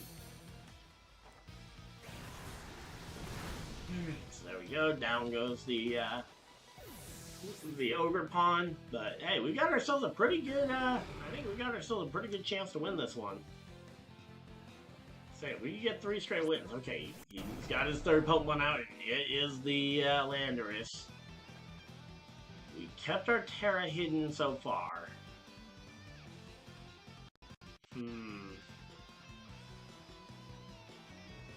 I'm thinking we Terra Grass Giga Drain the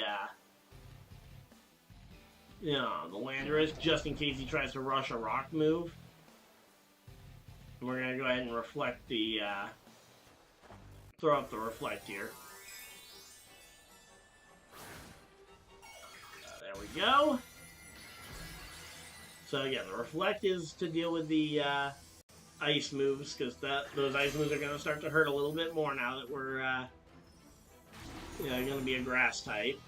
But I'm expecting that Grimmsnarl will go down. We'll get to bring back in the oh, and it's a oh, come on, did he crit? Or no, it's just raw enough to do the ho in, so I guess we shouldn't have Terra'd.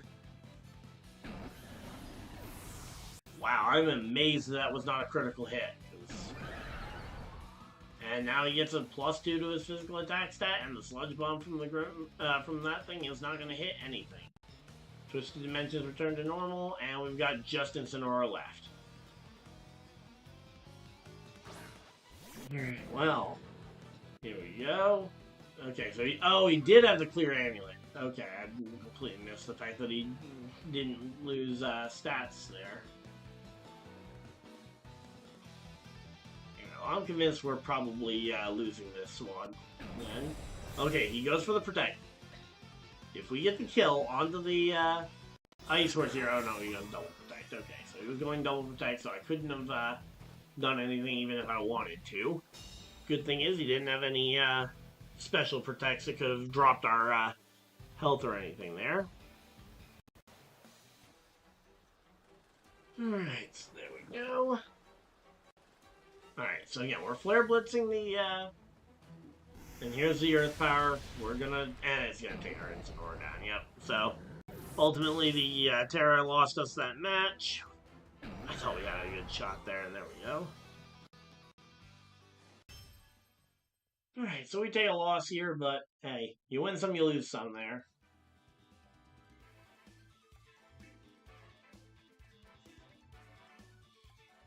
Alright, so there we go. Again, we're coming up on 4 o'clock here already.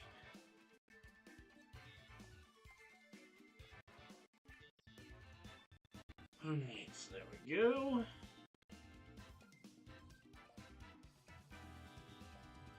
Yeah, we are chilling out here. Hopefully everybody's having a good time. Let's see.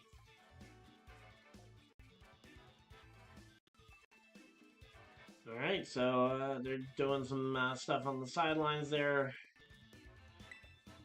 Alright, come on, let's get this, let's get some wins going, come on. Alright, again, welcome on in. Thank you guys for all 15 of you guys that have decided to spend a portion of your very valuable time here with us. Again, I understand this is definitely not the content you guys came here for if you guys clicked on the thumbnail, but Yeah, we are here and we are streaming some Pokemon here while we wait out this rain delay. We got the TV on as well. Noah Gregson and the Rizzler are on. I have absolutely no interest.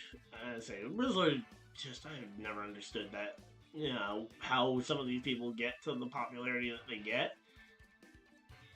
Like, really, is it just making a face that got that kid famous? But yeah, here we go. Alright, so there we go.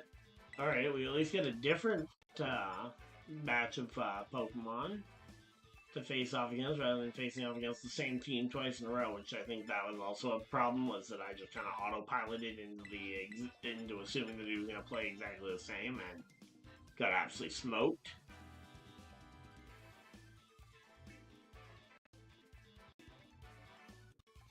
So there we go. Alright, so yeah, we're just chilling out here. Hopefully everybody's having a good time. If you guys are, of course, hit the like button and subscribe if you guys are new so you guys don't miss any future videos or live streams. Again, if this race does resume later tonight, we will still be here live. And if it gets officially delayed to tomorrow, you will hear it here and we will be covering it tomorrow. So there we go.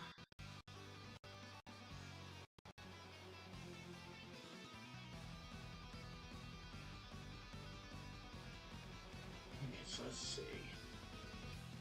Yeah, Bob Pockris is usually who I follow for rain up, especially during the NASCAR on Fox portion of the season. Actually, yeah, we're gonna do the Lugia here. So we're gonna go ahead and reflect on this turn. And let's see, what's the Terra gonna be?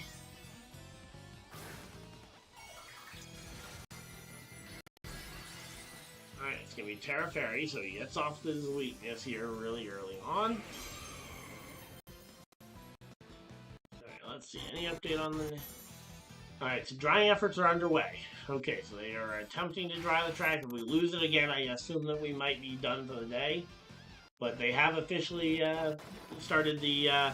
Yep, we are still on a rain delay, Rick. Yeah, I was actually just checking for a rain update as you were texting that, but yeah. So, according to NASCAR, less than a minute ago, they just started redrying the track. Hopefully we can get this thing back to green flag conditions here soon, but again, I don't really know. So, there we go.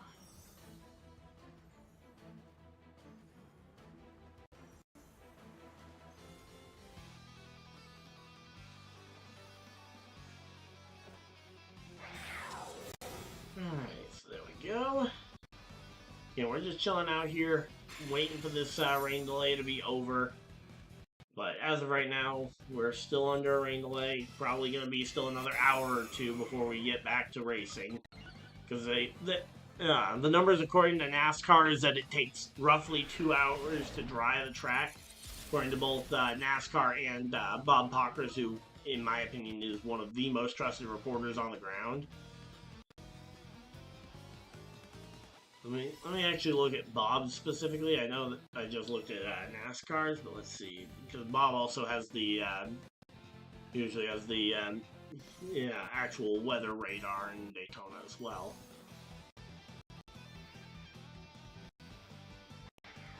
All right, so there we go.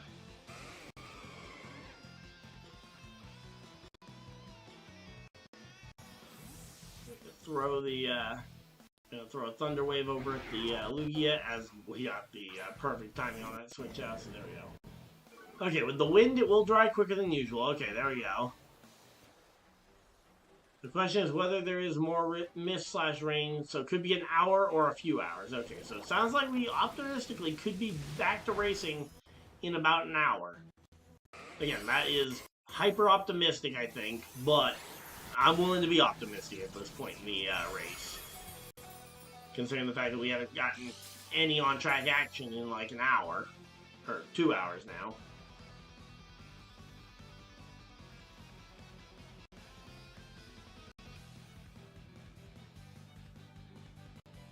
Alright, so there we go. Again, we are just chilling out here. Hopefully everybody's having a good time. After this battle, I'm going to run and grab a drink, and we will be right back, but... Yep.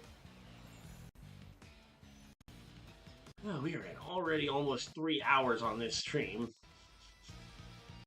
If this race ends up going too much further, I will, or if this delay ends up going too much further, it'll be insane. As long as it doesn't go too late into Monday night, we should be fine. So there we go. So yeah, I hope if they do officially delay it to tomorrow, that they'll call it somewhat soon, or I say somewhat soon. That they'll call it sometime around probably 5 or 6. That would be when I would start to expect to start entering the window for a potential race called on account of rain. Alright, so we got the double target into the protect turn. Alright, so we got both our shields up. So I'm thinking we throw a sacred sword at the at that thing, and we throw out the thunder wave at the Lugia once again here. So there we go. We get the thunder wave onto the Lugia, and now we throw the sacred sword over at the Incineroar. Chunk some decent damage there. Get the knockoff, knocking out the Chen Pao.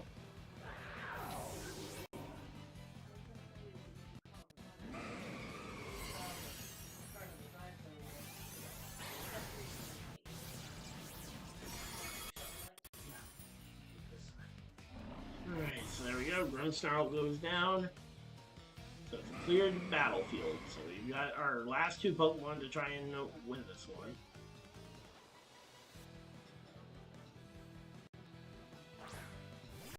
Alright, so there we go. Again, we are, I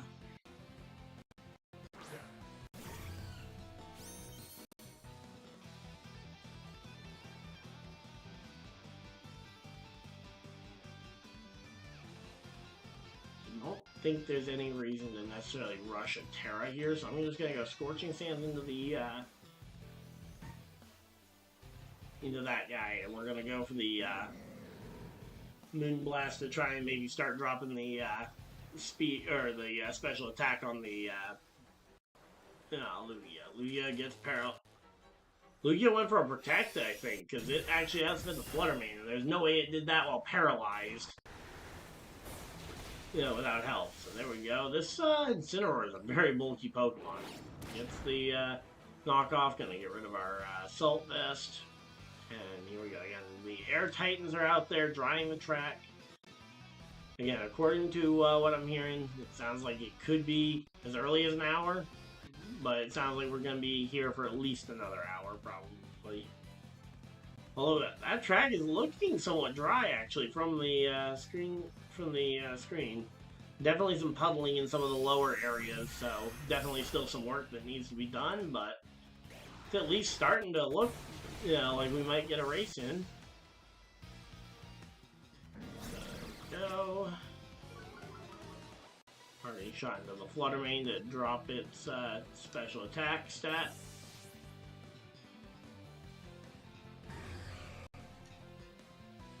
Alright, so there we go. And talking about Ty Dillon now, his best finish here being 3rd back in 2020 at the Fall Talladega race in terms of drafting track best finish. Here's the Terra Blast. Let's see how much damage. It does a little over half.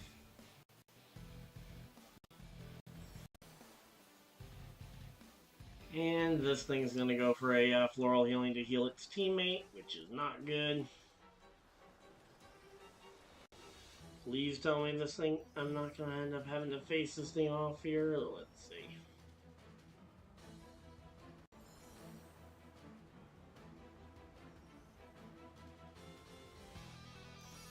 Alright, let's see. Right now we're just chilling out here. Hopefully everybody's having a good time. Come on, this battle feels like it's taking forever.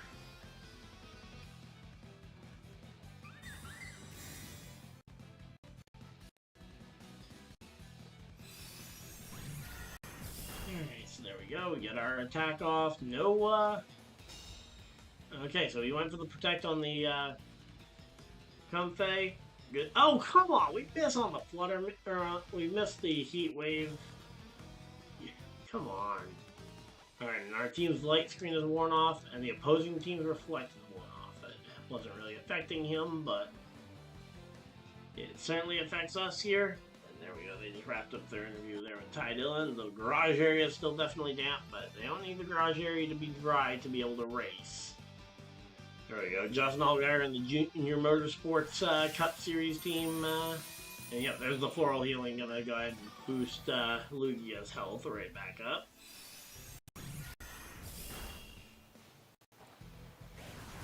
And we get the heat wave, getting some decent damage down, but again, I don't anticipate being able to actually win this one at this point.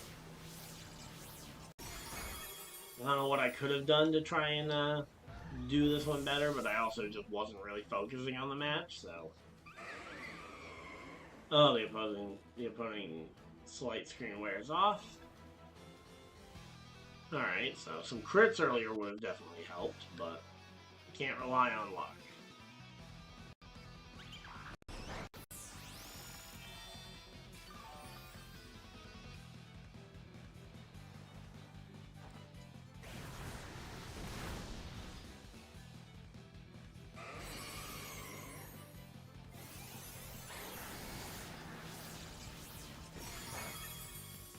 Alright, so the opponent doesn't have a real way to do a whole lot of damage to us. I'm gonna try and do this the other way. I'm gonna just charge beam down his teammates here. Since I don't think he can do much to us, just charge beam and Giga Drain down his teammates and try and then just blast him when I get a chance. Because I don't think his Terra Blast can do enough to us, and I don't think he has another offensive move. If he had Aero Blast, I feel like he would have gone for it. Oh, there's the Trick Room. Alright, so he goes Trick Room here. Our team's Reflect wears off. Alright, we go Giga Drain here. We try and get some damage off this Comfey. Again, we're just trying to do some decent damage here.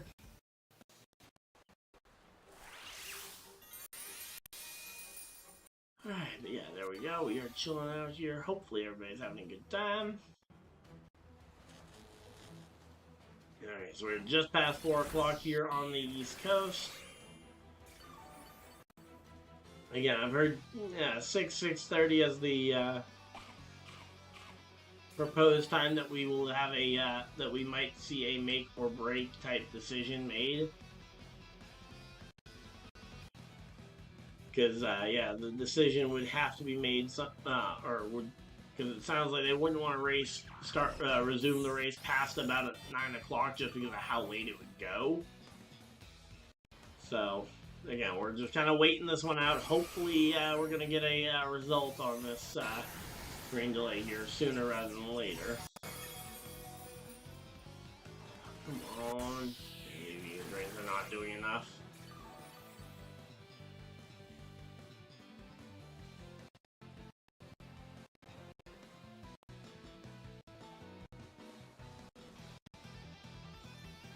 Actually, did I get a boost for my special attack on that one turn that I went for it? Okay, I did.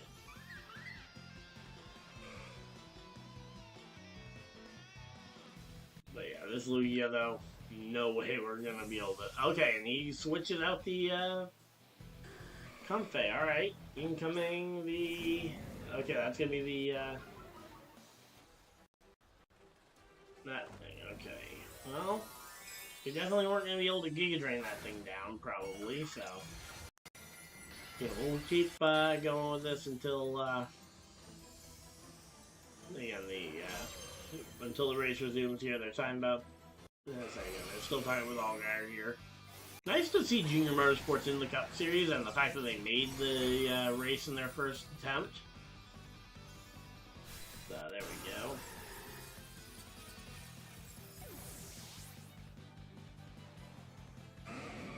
So I think I definitely needed something. Alright, so if I see a Lugia, I think I need to bring my Encore Mon to just kind of lock them into to avoid setup wars. I need to just remember that Lugia is almost always a setup Mon. Because that's happened to me every time I think I've seen a loogie. Has been that they just get set up and they end up sweeping me because I don't have a good way to really shut down setup outside of the encore on the ogre pond. Alright, so again, I'm going to be right back and we will resume with either Pokemon or racing hopefully when we get back. Again, I'll just be a moment as I'm grabbing some water.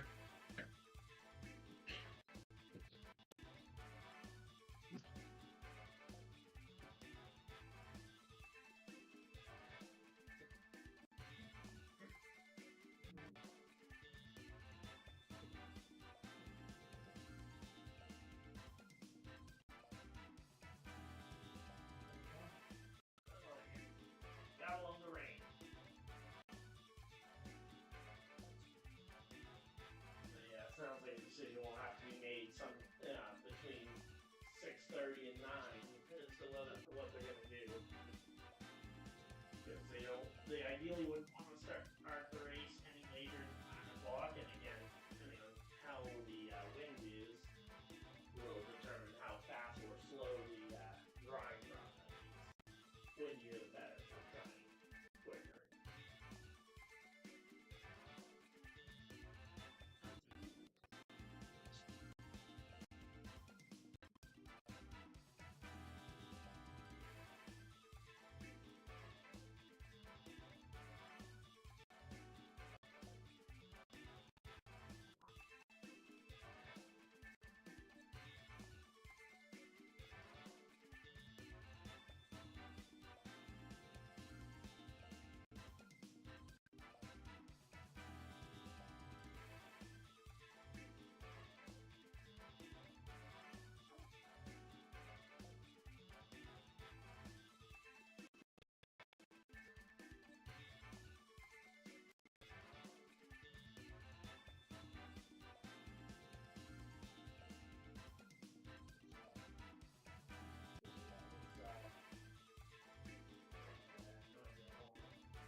Although the thing that I think would make a ton of money for them would be put on a classic race replay like the 98 500 or even like Mark Martin's Daytona 500 loss.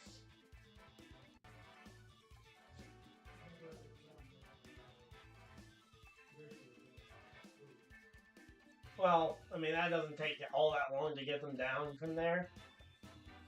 I mean, their booth thing is no different than like with the American Ninja Warrior guys bringing someone up to their stadium thing. The small elevator / stair ride.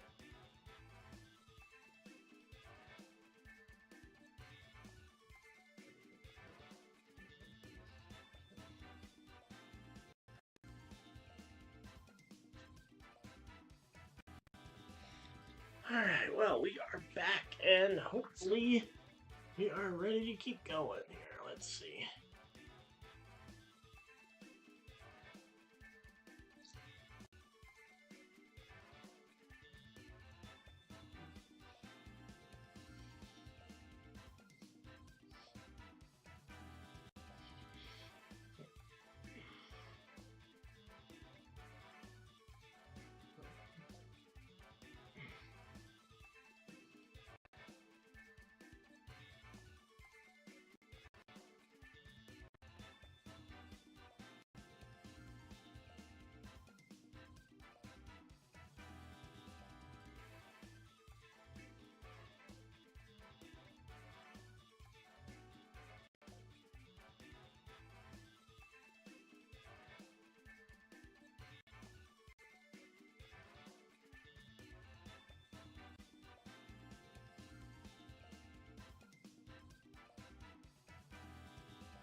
Alright, so here we go. Let's get some more gameplay going.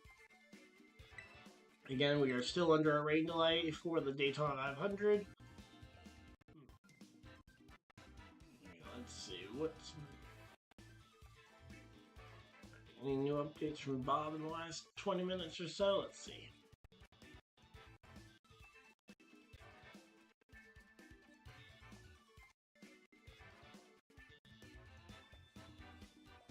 Nope. Last time you posted was...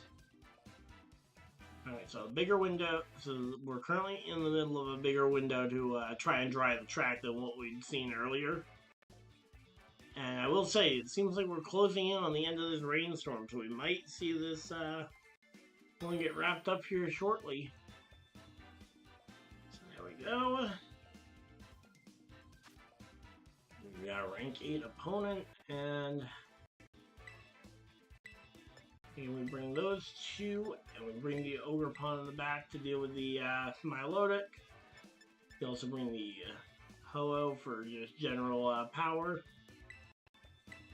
I think, honestly, this team could do pretty well. Again, it looks like a standard team. No Tailwind or Trick Room options outside of maybe the horse. But that is the fast horse.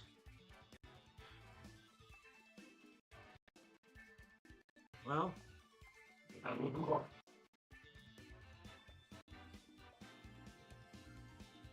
alright, let's see.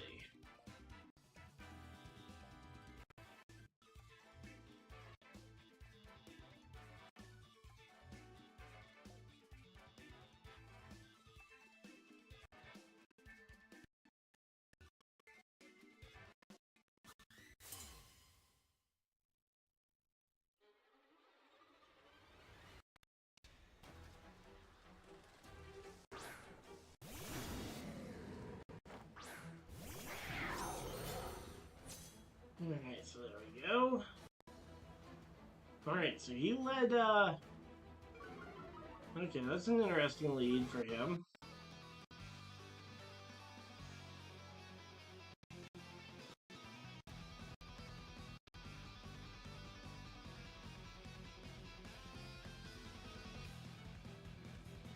Alright, so let's see. I'm thinking we go Terra. No, we don't go Terra yet. I think we protect turn 1. If you move at us, we openly accept it. And we'll go for the Spirit Break into his Pokemon. Okay, and he's got a Terra of his own. Okay, what's his Terra typing gonna be? It's gonna be, okay, on that thing, Shock and Surprise. Ooh, Stellar, so we still get to hit him for 4 times super effective if he doesn't launch his attack into the Grimmsnarl.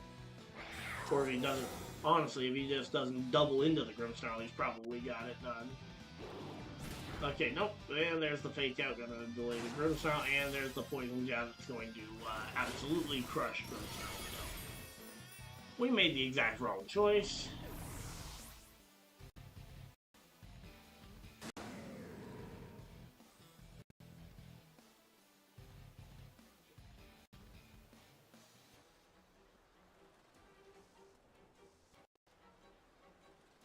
Alright, well, we did not play that one very well. Let's try and shift gears here, see what we can do to recover this one. I think we go for the Sacred Sword and the Urshifu, and we go for the Follow Me to try to redirect the attacks.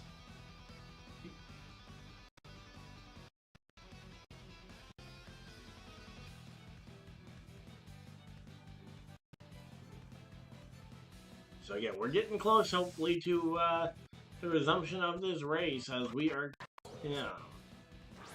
again, inching ever closer to a potential comeback here. Alright, so he swapped out his Urshifu. I'm basically playing terrible here. Here's the hit into the Ogre Pawn. We take some big damage from the recoil.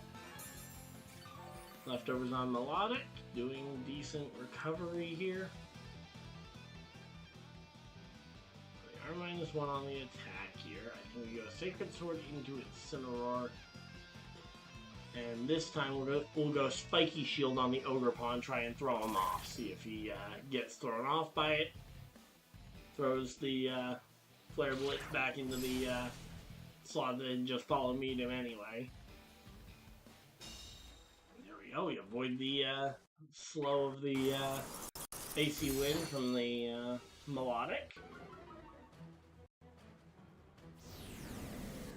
And nope, he didn't get thrown off, and he goes straight into the Chen Pao, but I think the recoil damage will actually take him out, so at least we have that to look at. Oh no, we survived the recoil, okay. So we're just completely done. Because now Ho-Oh has to come in here. Absolutely it will need the Terra. Then it will get poison jabbed and probably dead. I think we go Terra Grass. We'll go ahead and we'll take this thing down. And we'll go ahead and Ivy Cudgel Sun. And here we go again. They're showing some replays of one of the Ryan Blaney races. Some of the ways that he lost the Daytona 500, it looks like. Alright, here we go. Yeah, we are chilling out here. Hopefully everybody's still having a good time. Yeah, if you guys are enjoying the stream still, feel free to hit the like button and subscribe if you guys are new. Again, I know this is not the content you guys necessarily came here for.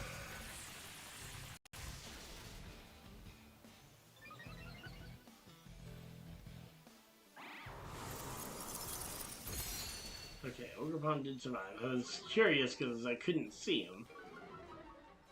But he's just small.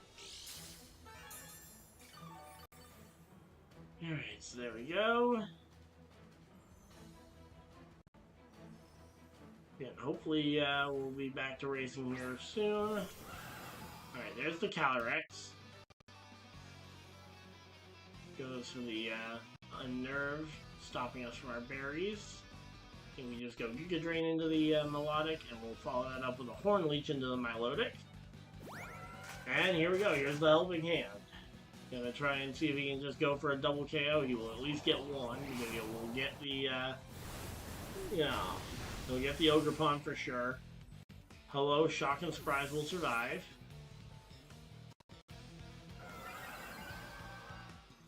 But I think if we can get the Giga Drain here and get up to a decent health pool. Alright, there we go. Melodic survives, but not for long, because we'll go ahead and Heat Wave on this next turn. Doing some decent damage, and hopefully eliminating the Melodic. Alright, we've got Chase Elliott in the booth now. He's still looking for his first Daytona 500, which doesn't feel like it's as much of a storyline as it should be. The fact that one of the sport's most popular drivers still has not won the biggest prize. There's the, there's the Pollen Puff, and that's going to do some massive damage. We do take out the Melodic, but ultimately it's not going to matter, because we'll just get Pollen Puffed on the next turn, and we'll be dead.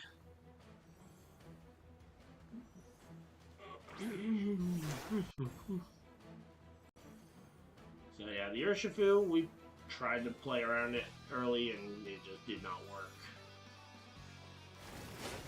Ultimately, this just goes down to the fact that that first turn killed us. If I'd played it a little bit better, if I'd gone for an offensive move on the thing, and maybe even looked at swapping out the Grimmsnarl there, maybe I could have had a shot, but I just locked too much into the autoplay.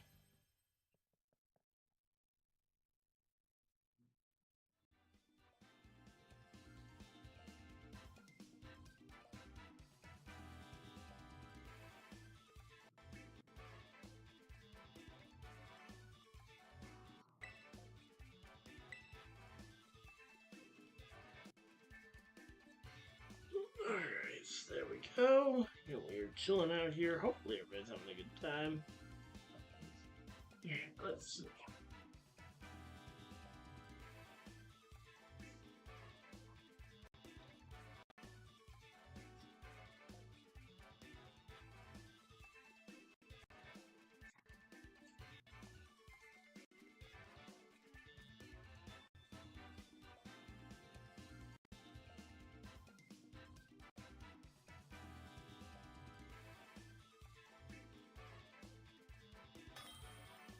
Alright, so again, we're just chilling out here. Hopefully, we'll be back to racing here soon.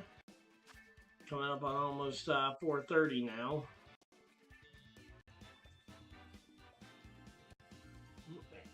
This guy, his team named World Boss, okay. Or that's just his trainer name, but still. Hockey much? So let's go ahead and go with our normal 4. And I think we should be able to handle most everything on that team.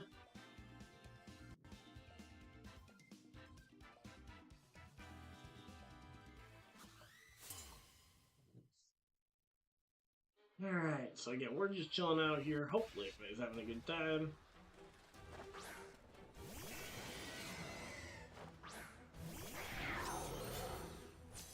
Alright, so there we go. Alright, so he's got the Kyogre Regieleki combo, so he's just trying to, his goal is just going to be to launch Thunders pretty much immediately. I'm going to go ahead and throw up the quick Protect Light Screen combo on the first turn. I'm guessing that the Kyogre is also going to be packing a water move or the Thunder on turn 1. Okay, oh, he's just going Terra Water Spout turn 1. Possibly on a Choice Scarf, which is going to be a monster amount of damage to try and outdo. We get our light screen up, so we will have a little bit better survivability than we would have had otherwise. And there's the Electro Web. Okay, so he's going Electro Web to try and slow things down so that the Kyogre can pound the damage. And again, the Water Spout will hit both Pokemon. Yeah, it hits into the Protect of the Shenpao. But the Grimmsnarl goes absolutely down. No contest there. Alright, so maybe it's a Choice Specs variant. Maybe it's running the Specs here on this one. So we go, I absolutely know what we do here, because he's locked into this strategy. So if his Kyogre loses health, he's going to be, world of trouble. So let's go ahead and we'll just double into the Kyogre slot here. He won't have a way to deal with it. We're tearing on the how to get off the weakness here.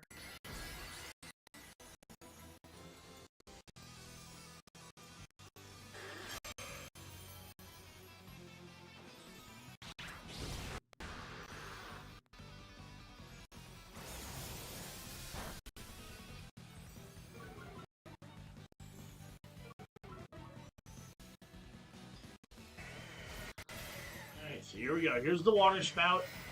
After the, okay, yeah, there we go. Into the Ho-Oh slot, did nothing. The Shenpao, ooh, took a critical hit. Wasn't going to survive anyway. And there's the Charge Beam. We do, okay, so Kyogre has lost over half its health. Basically 3/4 of its health now. Now, it's not great, because we do still have the Regieleki to deal with. But again, the fact that we've been able to play through his strategy, for the most part, is insane. And then we go for one more Charge Beam here into the Kyogre. As long as we don't miss, we should be good.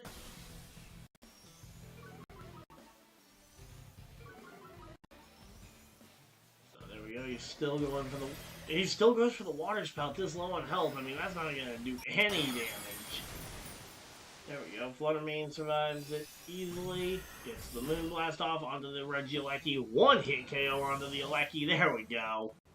We take the one-hit KO. Charge Beam into the Kyogre, and Charge Beam takes it down. We get our +1, and now he's down 2 Pokemon, and we have both of our sweepers on the field, and we've got our boosts up. So there we go. Now the question is, what does he have behind just a Kyogre going for Specs water moves? Okay, he's got that. Okay. So he's got 2 Pokemon weak to fire, blocked with the rain blocking them. I'm gonna still Heat Wave here. I think Heat Wave in the rain plus the Moonblast could do some real damage. And he's going to have to make a choice because he doesn't have any multi-hit moves on either of those Pokemon. So he's going to have to make a choice as to who he targets here. And it could really be a costly mistake if he targets down the wrong Pokemon or thinks he can get a kill that he can't. And he forfeits. He forfeits and disconnects. There we go. Let's go. All right.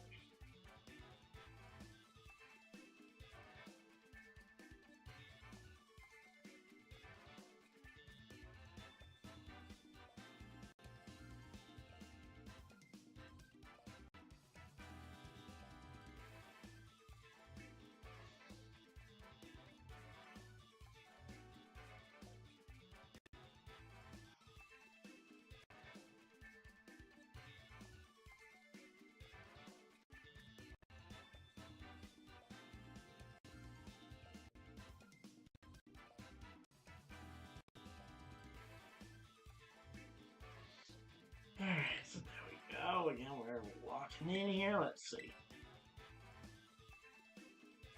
Alright, so 22 battles down, 12 wins, 10 losses. We're staying above 500 on the record, but I would love to be a little bit higher than that. Alright, well, I see the tailwind option. I see the trick room option. Yeah, I think it's a 4 fast mode, 2 slow mode, so. Anyway, you guys, we bring the Chen-Pao in. Honestly, let's do Chen-Pao Flutter Mane. Bring the Grimmsnarl Ho-Oh in the back.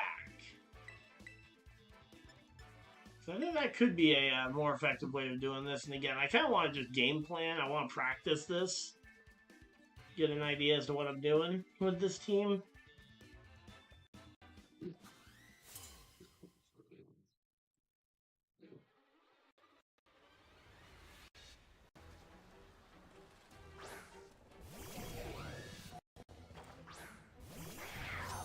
Alright, so there we go. We led the Chen-Pao Flutter Mane and he leads. Okay, what is the thought process here? I mean, he's got his Trick Room, or he's got his, not... Oh wait, he could be Trick Room. Whimsicott does get Trick Room. And yeah, there's the fake out on the Chen-Pao. Oh no, he goes Tailwind. Okay, he does go Tailwind. I thought that he might go Tailwind. But then he brought out the Iron Hands, and I was like, okay, is he going for the Trick Room combo? Because Iron Hands is gone. And he's down to a Pokemon already. We've got our Chen-Pao still up. Obviously, being in Tailwind is not being up against Tailwind is not what Chen-Pao wants to do necessarily. But Chen-Pao can definitely do it, and here we go. Coming up next, okay, so are they going to go ahead and just throw on last year's Daytona 500 race? Yep, here we go. All right, they're bringing on the last year's Daytona 500. We'll call this after this game. We'll start just calling this a race. So here we go. Green flag is out, and we are racing in 2024. Throwback galore here. So here we go. Michael McDowell on the front row in the number 34 car. Man, that was such a cool thing to see Michael McDowell on the front row for so many plate races last year. In fact, I think he was on the front row for all the super speedway races last year. Down the back straightaway they go. Joey Logano almost clearing McDowell there. So we lose our Chen-Pao here. We keep our Flutter Mane alive here. We we do over half of his health. I think we bring in Grimmsnarl, we set up the light screen, and we start basically fortifying the defenses here. So yeah, we've got the 2024 Daytona 500 on currently due to the weather delay.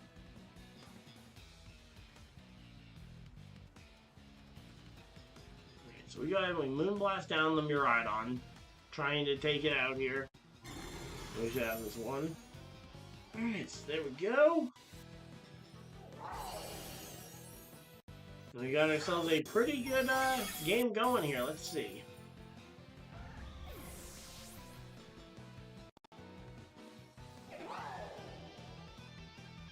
And okay, well, we don't survive, and oh wow, we dropped everything on that one. Okay, so he was able to take down both of our Pokemon, but we did get the Trick Room up. So now we've got, or not our Trick Room, our light screen up. So we've got our screen up, so we can hopefully survive something. Alright, so we go Terra Grass, absolutely. And then I think we Heat Wave here. We try and do some damage to both Pokemon here. We've got the screen up, so he can't, he won't be able to do anything with electric moves to us when he tries to throw them out. No, he's switching out the Miraidon. Okay, who's coming in? Urshifu. Oh, it's Urshifu Water too. Yep, there we go. Well, we just ruined his day. Unfortunately, we didn't predict it enough to go for it early, but yeah, if we waited this out, that would have been amazing.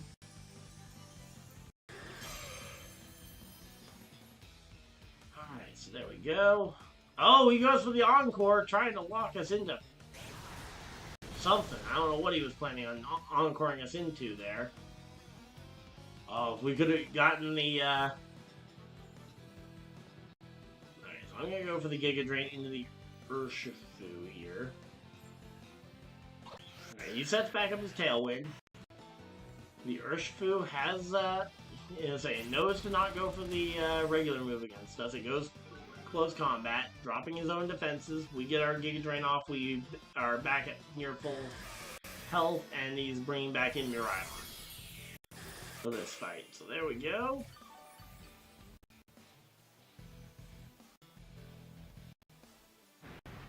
Alright, so we took down the Urshifu. We are making some good progress here.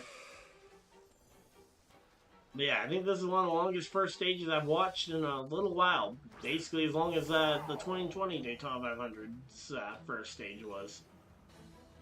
Alright, so we go Heat Wave on this one. He might Encore us back into the Giga Drain, which would be unfortunate, but we could play around it if needed. Alright, so there we go.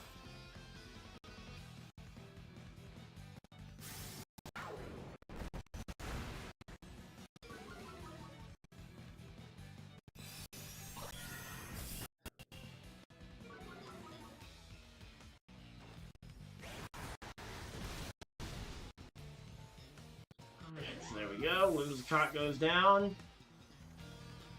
And what does... Okay, the opponent's light screen wears off. The electricity wears off from the battlefield, and it's just Miraidon versus the Hello here. Alright, so we go Giga Drain here. We are not taking a chance at a miss. The Draco Meteor! It's not a... Oh, wow, it's nothing. And oh, we got the first wreck of the day. There we go. Caution flag flying there for, I don't even remember what the first caution of last year's 500 was. Let's see. Harrison Burton, middle of 3 wide. Highlight of Harrison Burton's car. Oh, yep, that was just John Hunter Nemec that came down the track there and just wiped out Harrison Burton. No fault of his own. And the Draco Meteor is just not going to be enough to do anything here unless it crits, which it doesn't. We win, and we take the victory.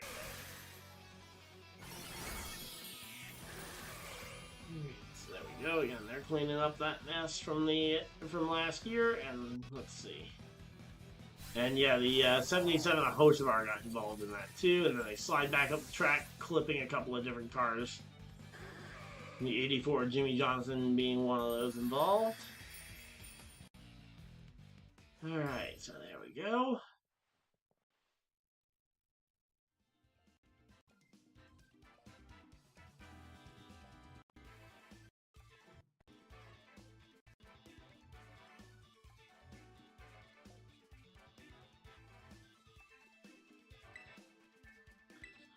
So they go to commercial break. I'm going to go ahead and back out to the menu. I do want to see what my rating is after this. Okay, so we're high 8s. Okay. So we're basically in Great Ball 9. We might pop back over to this later, but let's see.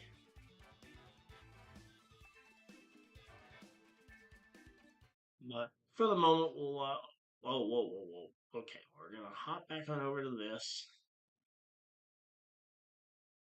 And we will add in image.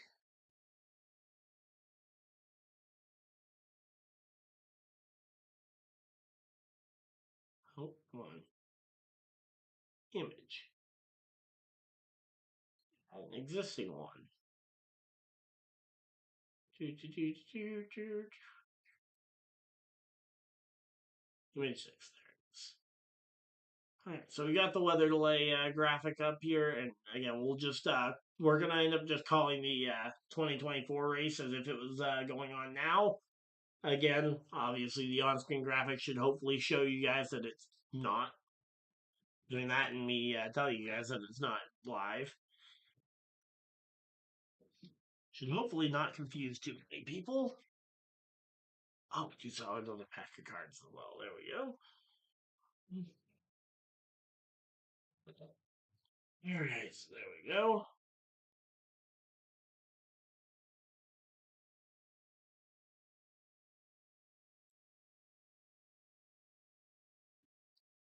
Alright, so there we go. Yeah, we're just chilling out here, waiting for the resumption of this race. Let's see. Any updates from the from Bob or anybody? Let's see.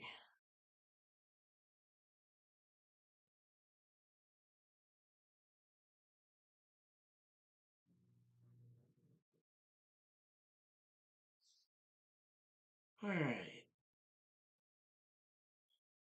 Okay, here we go. Bob Parker's 19 minutes ago. It's so hard looking at the radar. How much more rain we'll get? Looks good 1 minute, then looks like we'll get more rain the next minute. So Bob mentioning that it's pretty hard to tell how the weather is going to end up impacting this one. Yeah, we are still under a rain delay as of right now.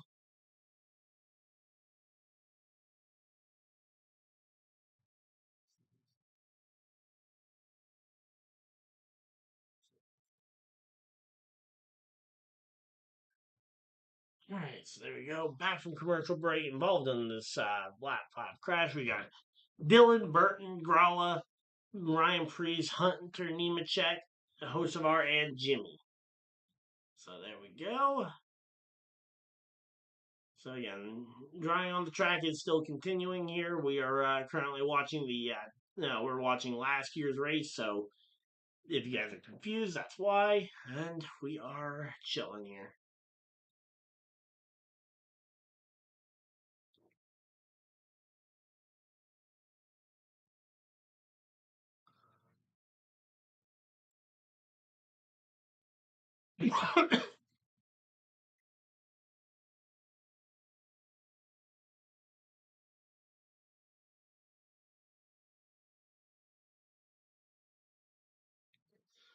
So let's see. And just watching this replay to see what ended up occurring here. And let's see. Oh, John Nemechek actually did get a bit of a bad push there from Keselowski. As we get further into the race, I'll definitely remember more of it. But yeah, I did not remember this lap 6 crash whatsoever. But yeah, there we go.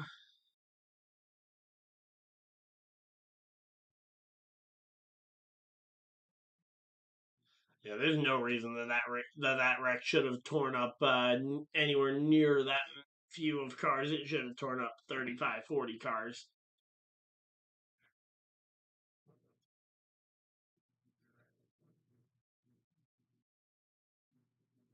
All right, so there we go. We are chilling out here. Hopefully, everybody's having a good time. If you guys are, of course, hit the like button and subscribe if you guys are new. We've been doing these types of streams now for a couple of years, and yeah, no intention on stopping anytime soon.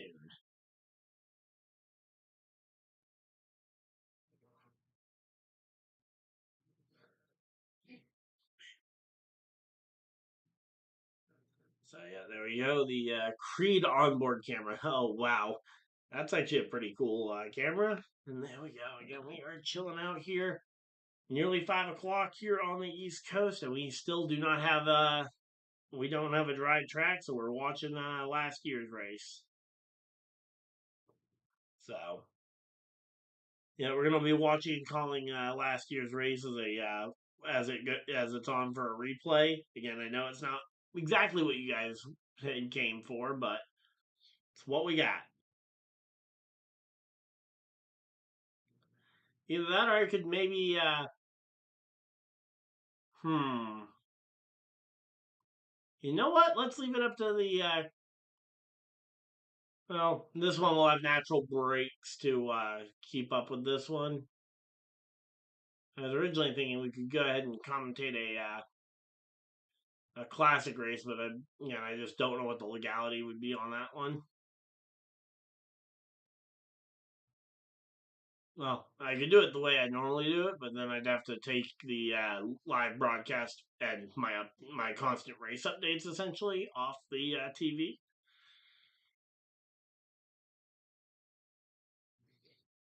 All right, so there we go. We are chilling out here. Hopefully, everybody's having a good time. Pit stops are wrapping up here in just a moment. William Byron, the eventual winner, yeah, currently getting filled up on fuel.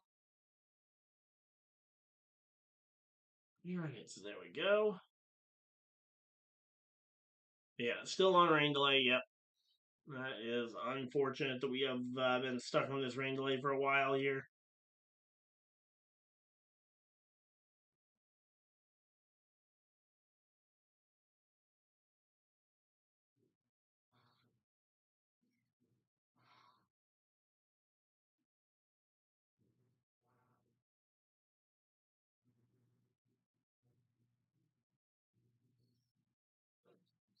All right, so there we go. But yeah, the fact that they only got 10 laps in is just ridiculous. So they go to commercial break. I mean that would ultimately be the really nice thing would be if I could do a stream with the actual of a old race from YouTube, but again, I don't know if I would be able to put up the actual visual on there on stream or not. For an old race. Let's see what's going on here.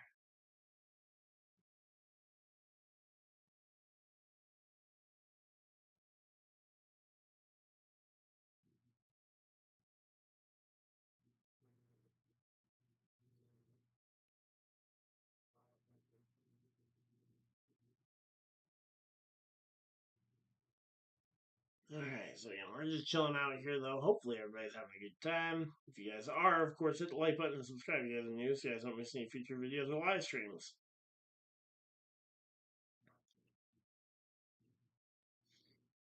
So yeah, we're working our way through this one. Let's see.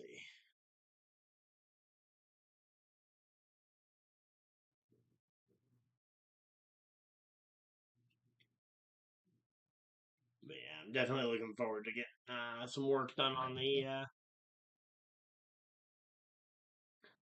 the thing. In fact, let's see. So there we go. They've got Joseph Newgarden. The Joseph Newgarden IndyCar commercial going on right now. Let's see. All right, we're now sitting 93 subscribers away from 3K. There we go.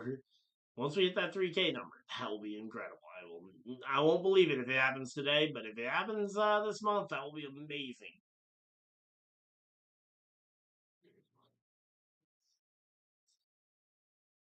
All right, so there we go.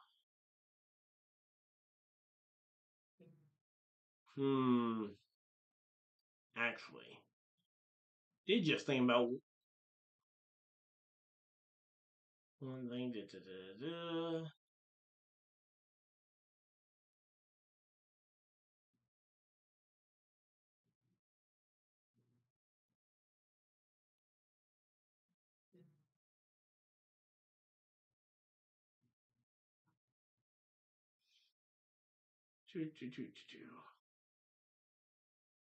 So yeah, so I mean, I do have my Xbox 360. I could go ahead and hook up, and we could do some old IndyCar racing, Indy 500 Evolution. Here we go. All right, so lights are off on the pace car. We're getting ready to go back racing again. This is the old race. We're still in a weather delay for our current.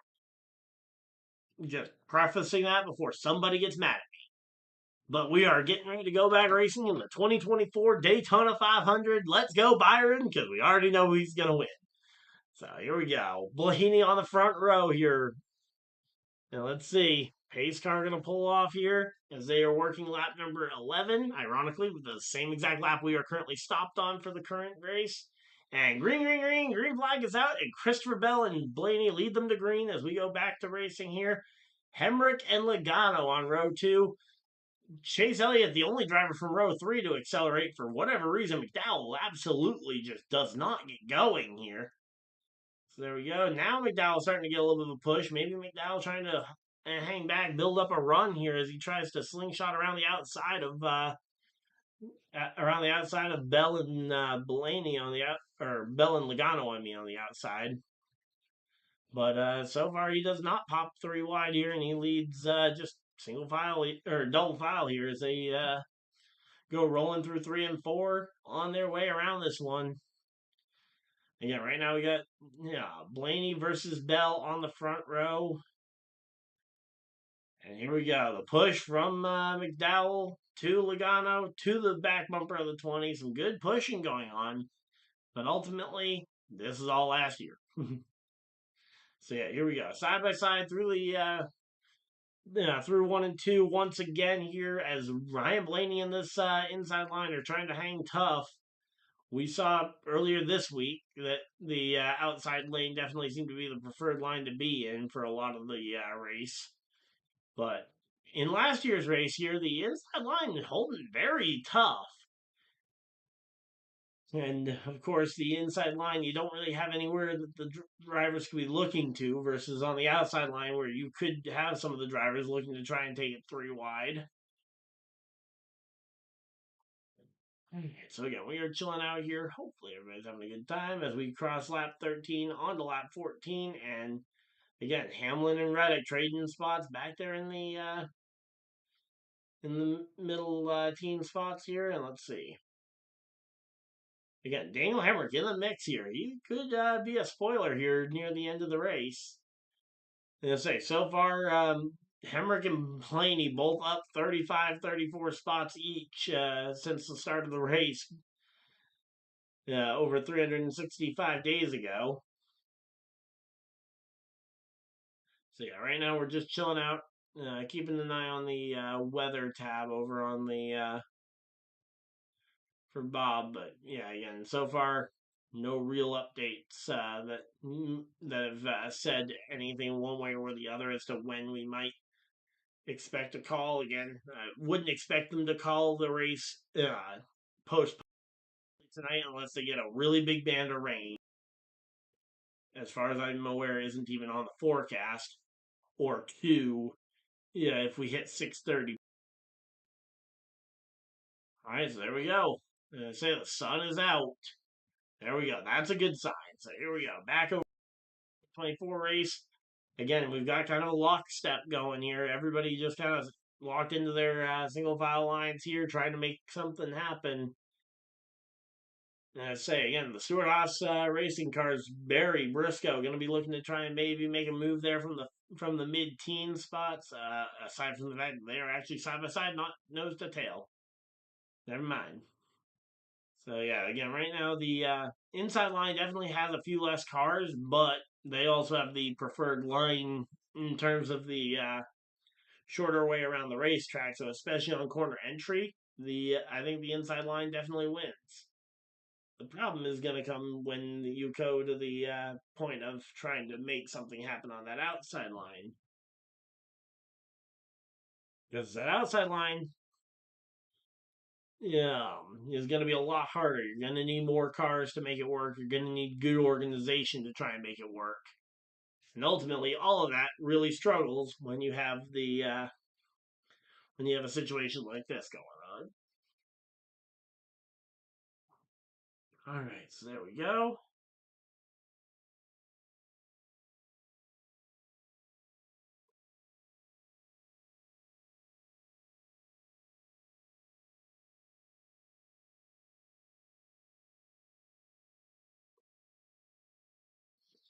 All right, so again, we're chilling out here. Hopefully, we'll get to see some racing here soon, as we've got Blaney versus Bell on the side by side here. Logano, Hemrick, McDowell falling a little bit further back here, as Elliott starting to surge on that inside line. Elliott, Kozlowski on that inside line, working pretty well together. They've got a little bit of gap between them and Hemrick, though.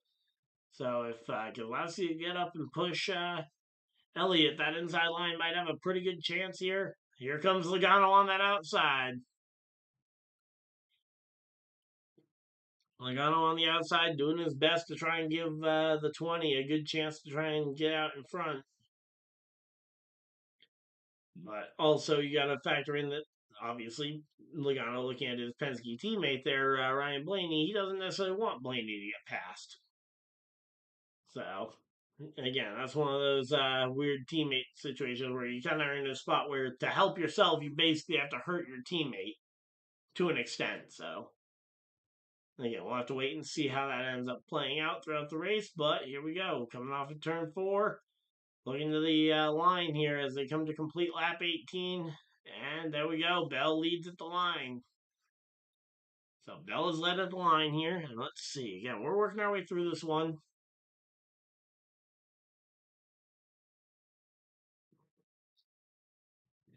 All right, so there we go. Bell versus Blaney. Hemrick versus Logano in row 2. Row 3 is... Oh, no, McDowell. Wait, yeah, no, sorry, that's wrong. Red and yellow car. Yeah, that is Logano alongside Hemrick. I thought McDowell had gotten all the way up alongside Hemrick, and I was like, wow. McDowell and Logano are both cramped in there, but there we go. All right, they're showing the flyovers from a year ago, and that should be sending us to commercial break. So there we go. They send us to a commercial break, so we still have all the commercials in from last year, and there we go.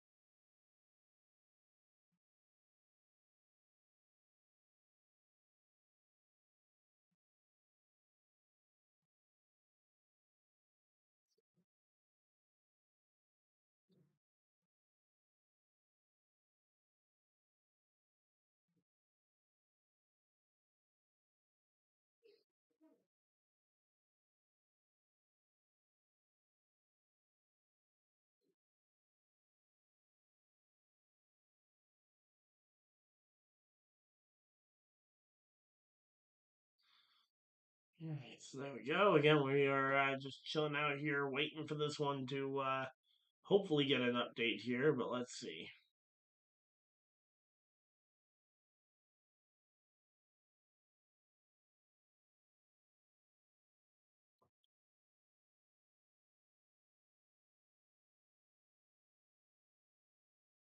All right, so yeah, we're just chilling out here. Let's see.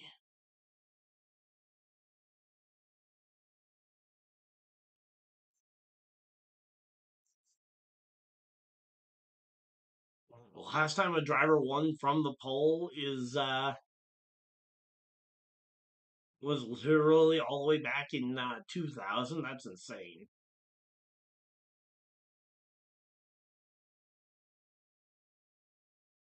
Right, Chase Briscoe out getting some Panda Express. Okay, I'm just looking on Twitter to see what everybody's doing during the rain delay.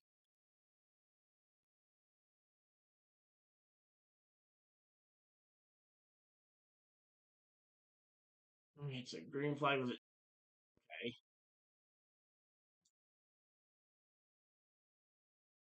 So there we go.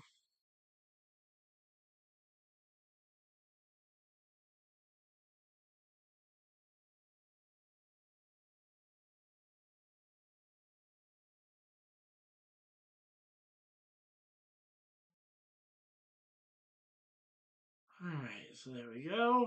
We're just chilling out here. Hopefully, we'll be back to real racing soon. Is it dried? No, not yet. We're still waiting, hoping for for it to be dried here soon. But no, it is not dried yet. I was just looking on Twitter to see what all the drivers were doing during the rain delay. Because yeah, we're basically just stuck here waiting for some reprieve here.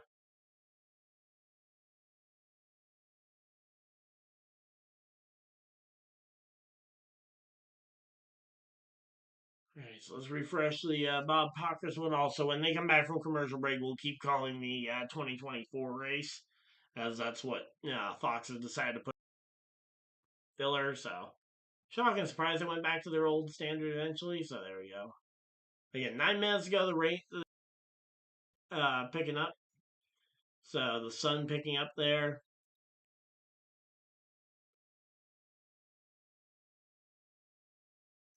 So there we go. Again, the wind is helping dry the track. So again, we expect the track could be dried sooner than expected. But as I say, we are still currently stuck, not completely dry yet. Hmm.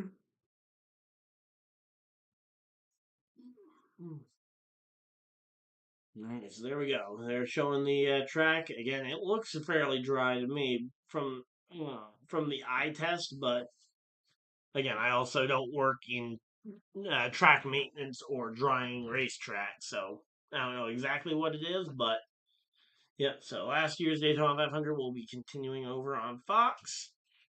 Covers are still on the cars, although they do still have all the crew members out there ready to go. So here we go, lap 23. We are back with the 2024 race, and here we go again. Right now, Bell and Blaney battling it out hard for the lead here, as Logano and Hemrick battle it out for second in behind them. Again, it is a 2x2x2x2 parade here, all the way back. The first, somewhat of a gap would be right ahead of yeah, Ross Chastain, where a driver could maybe try and fit their way in between Chastain and the front bumper of the car in front of him. But again, that's just a situation that you don't really want to put yourself in between Chastain's front bumper and anybody else's rear bumper, and especially not considering it's Denny Hamlin's front bumper that you'd be putting yourself in between a Chastain and a Hamlin. I feel like that would be a really bad spot to put yourself. But here we go. Again, they're running this one though. Again, the 31 of Hemrick and the 12 of Blaney both playing some pit strategy to try and get some track position.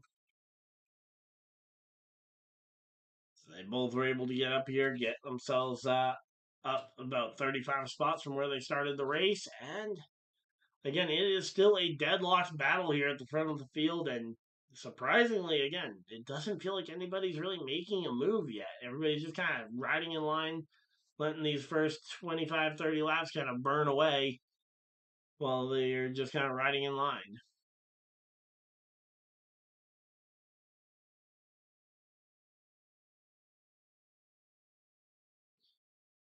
All right, so there we go. Let's see.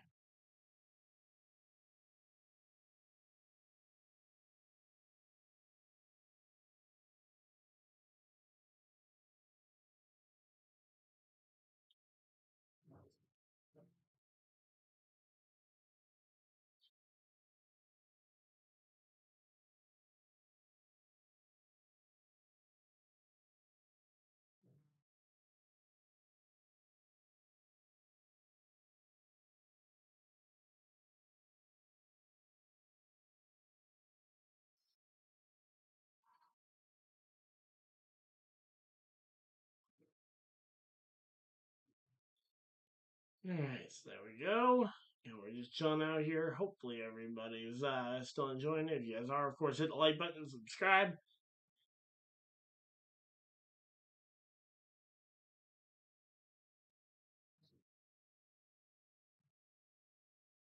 All right, so there we go. Let's go ahead and try and.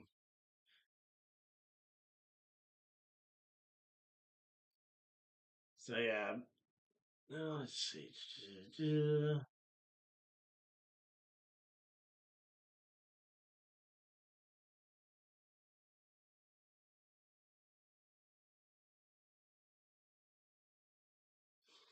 All right, so here we go. 12 of Blaney starting to lose a little bit of ground here to the outside line. The outside line being a little bit better organized here.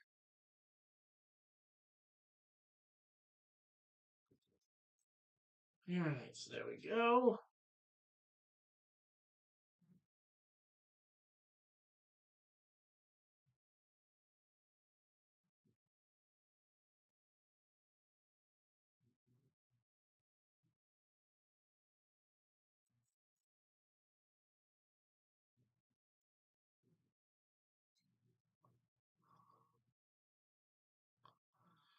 All right, so there we go. Let's see.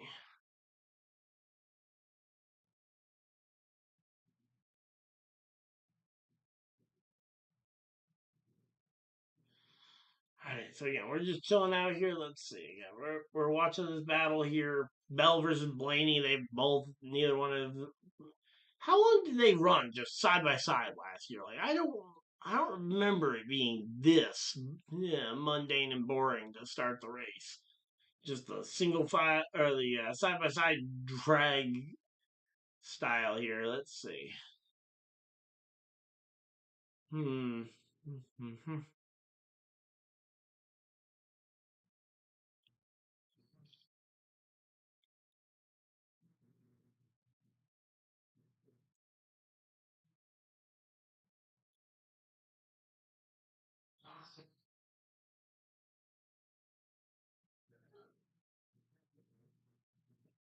Let's see.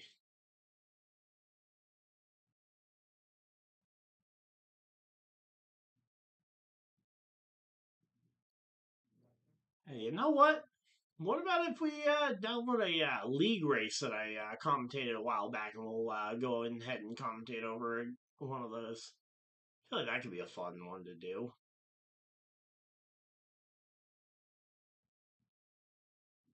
All right, let's see. Do we gotta try to remember if I can think of a good league race that I remember off the top of my head having an actually good result? Hmm.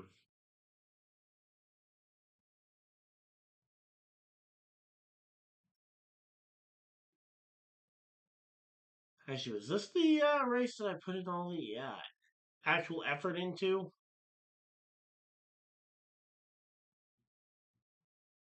Let me see. This one might be a good one to go ahead and do because I think I actually put a ton of effort into this one.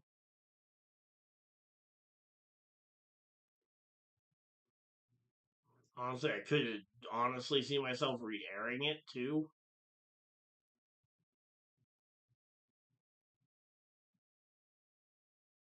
Okay, no, this is not the one I thought it was.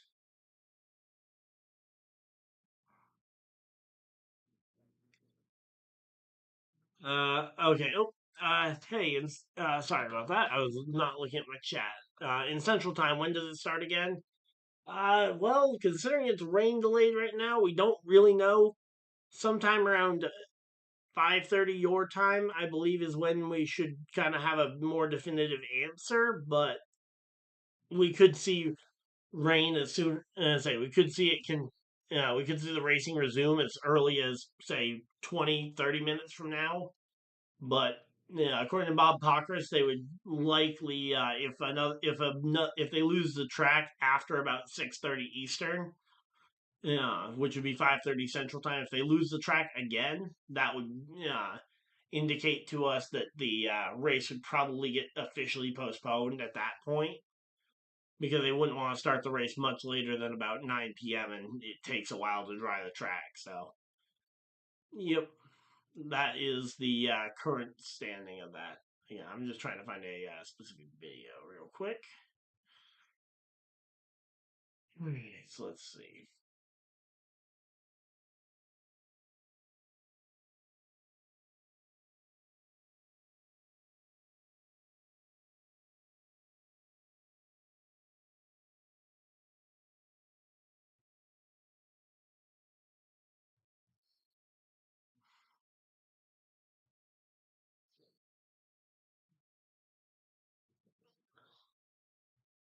All right, so I think this is the one that I was trying to think of here.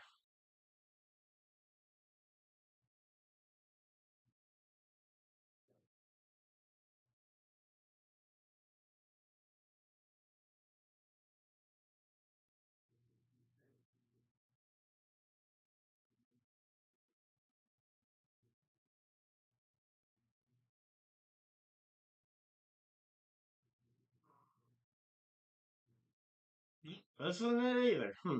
Weird. Cannot seem to find this one race that I remember specifically being pretty good for a video game race.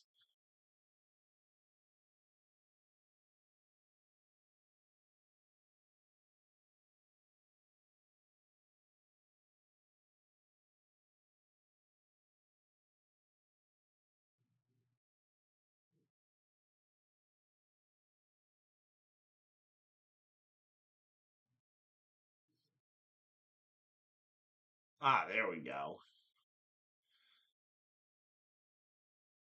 1 hour long. All right, yep, that should be it.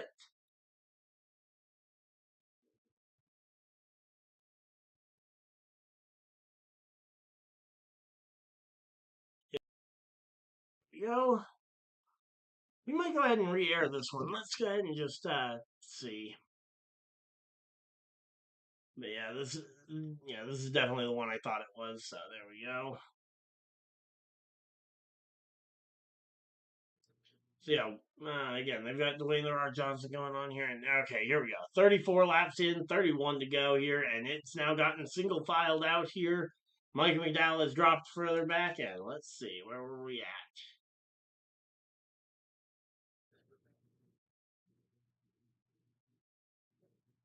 I remember putting a ton of effort into this one to make sure it was deep. It was pretty good, so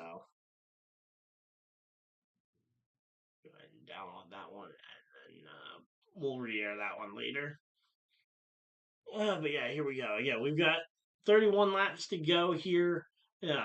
Blaney Bell, um, Blaney Bell, Hemrick, Logano, the top four. Elliott up to fifth here. Oh, all right, there we go. All right. What do you think of Bush's chances? Uh, certainly hope that Bush can win. I'm a Kyle Busch fan. I'm certainly hoping for him to be able to contend here. All right, Bush is your favorite, but Harrison Burton was yours. Okay, yeah. Burton again. I felt like he got more hate than he should have because I think he got moved up too quickly. I think he should have spent another year, maybe year and a half in a year or two in Xfinity, basically waiting around for a better opportunity rather than moving up to the first Cup ride available, which was that 21, which was clearly not a great ride.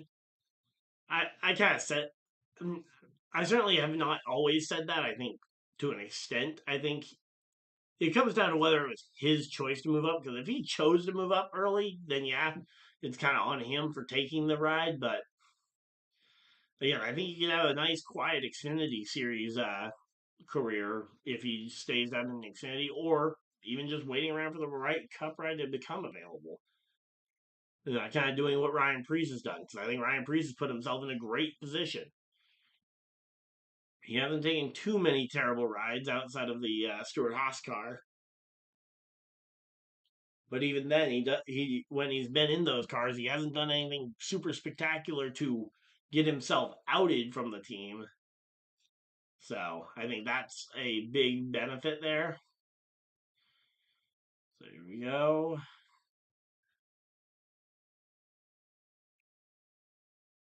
Alright, so again, here we go. Blaney up the track here, and it's Penske 1, 2, 3, and McDowell is fourth in a Penske affiliate car.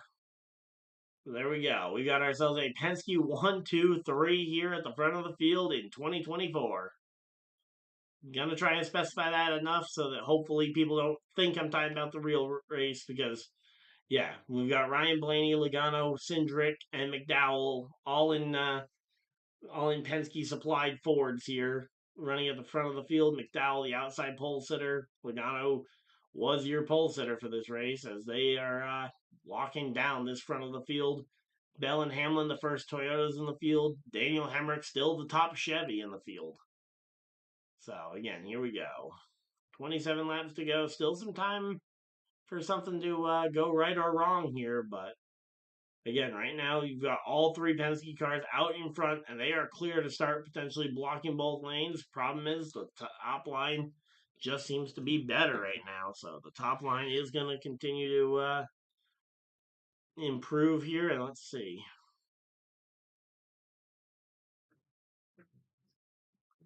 And here we go. The bottom of the racetrack starts to surge back, and neither of the other two Penske cars react. But Blaney goes down to block to try and keep himself to keep his spot available here. So there we go. Again, Blaney able to make that block here on Bell, but now Logano gonna have a run on his teammate.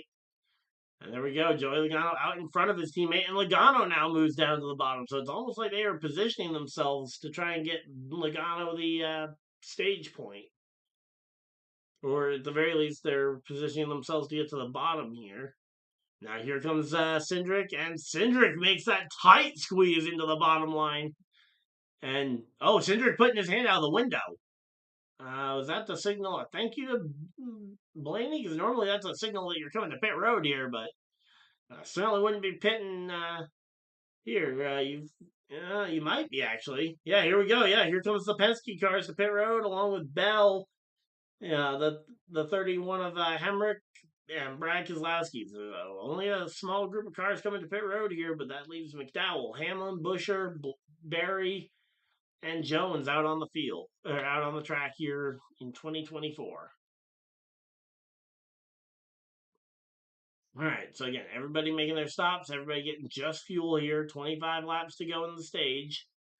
Again, the rest of the field will almost certainly have to pit again, so we'll have to wait and see where the rest of the field decides pit stop time is. But there we go. The 34 of yeah, there we go. The 34 of McDowell here, and oh, we got another car. Chris Buescher opting to pit all by himself. What? Why?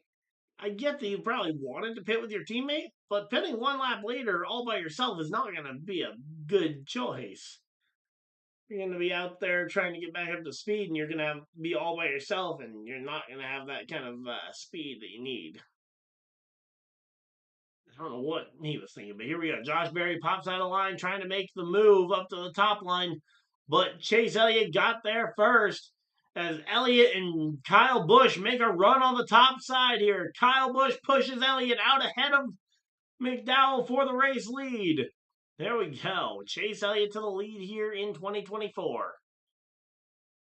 And there we go. The push, though, from Hamlin to the back bumper of the number 34 of McDowell. McDowell able to surge back ahead.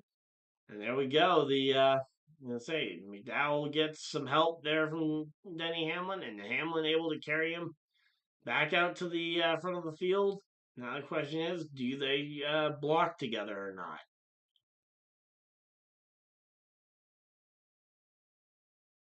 All right, so there we go. Michael McDowell, though, hanging on to this top spot. I certainly love the fact that I get the chance to see McDowell run up at the front here.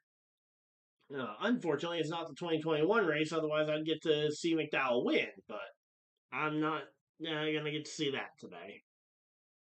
Here we go. Chase Elliott once again up alongside Mike McDowell, and Mike McDowell getting a nice shot here from the 11. A big push from the 4, and they go to commercial break. Come on, man. That 2024 race is getting good. All right, so go. We are climbing subscribers here. All right.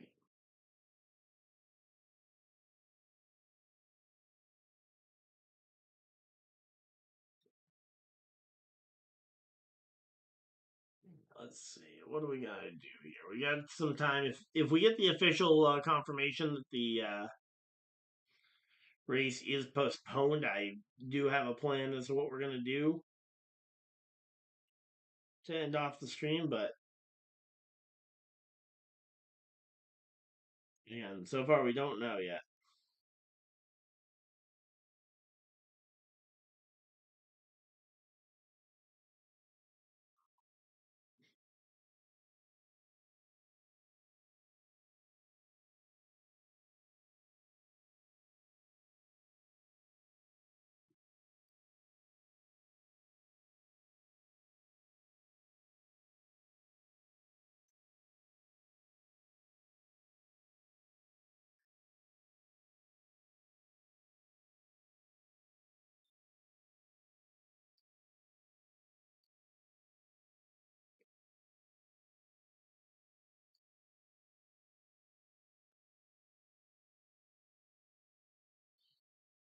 All right, so there we go.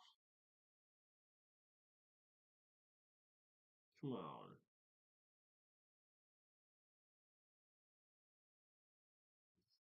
All right, Bob Pockris. Any updates here? Come on. Small threat of rain over the next hour or so, but it's been that way for the last hour or so. Okay. All right, we've got. There we go. That's big. 5 minutes away. Cars say drivers have been told to be in their cars in 5 minutes. There we go. That's what we've been waiting on. Drivers being called to the race cars 5 minutes away. There we go. Whew. That's what we were waiting on. So drivers have been called to their cars. We will be getting them started out here, and let's see. Man, that's what we were waiting for. Was for the drivers getting called to the racetrack to their race cars.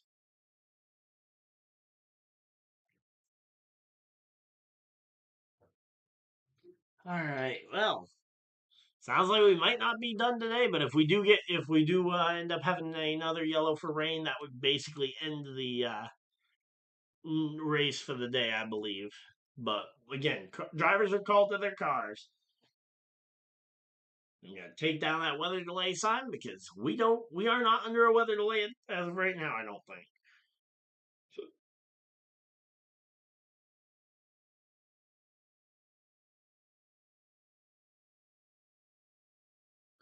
Yeah, so drivers have been called to their cars. There we go.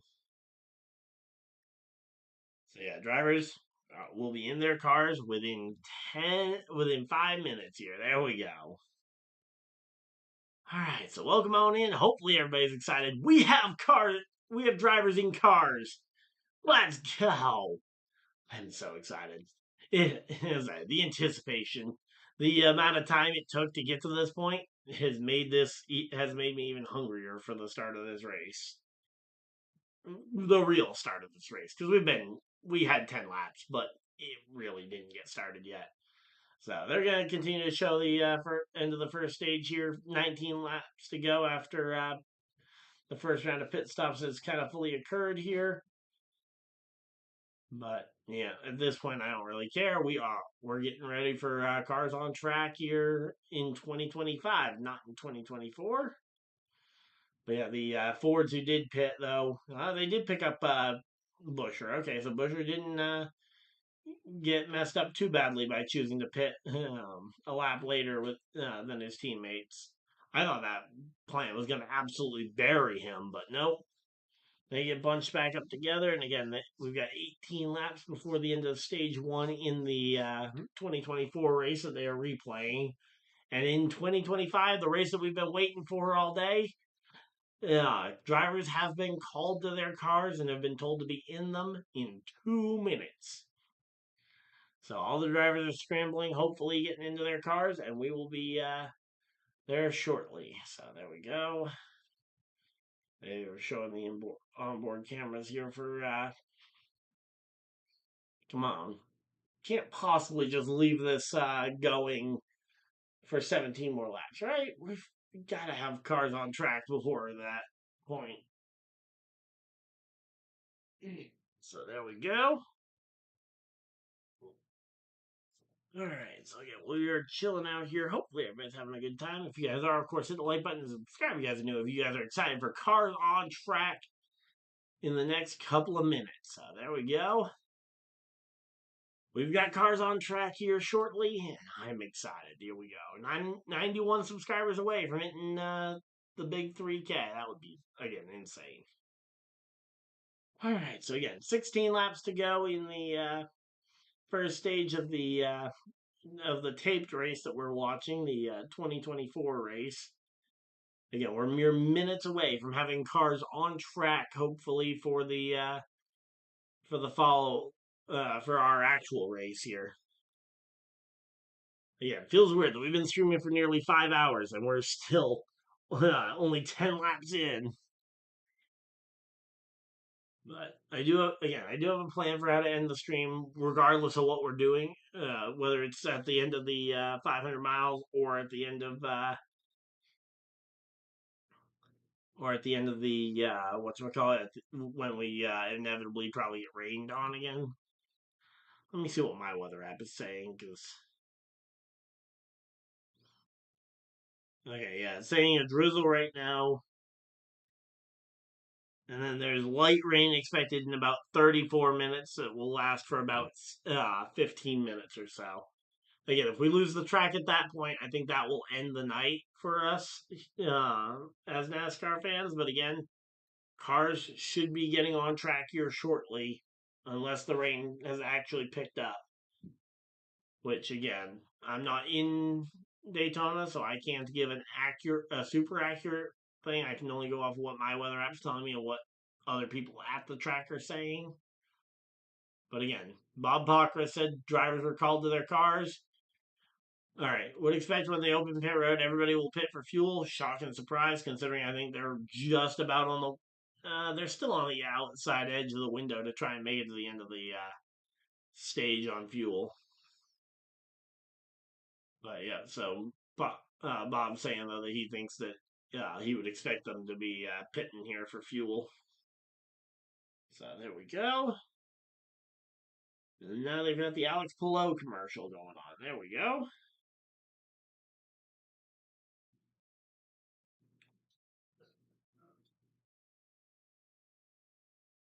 All right, so again, we are hitting the 5 hour mark. Hopefully, you guys are excited. If you guys are, of course, hit the like button and subscribe. Again, we are moments away from seeing some cars on track. At the end of this commercial break, we should be seeing them.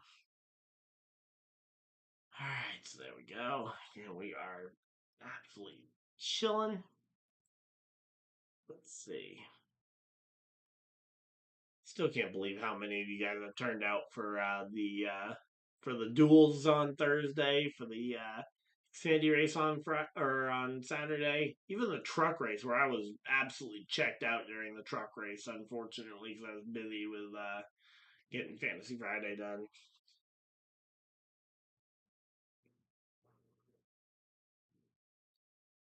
All right, so there we go. Yeah, we are chilling out here. Hopefully, everybody's having a good time.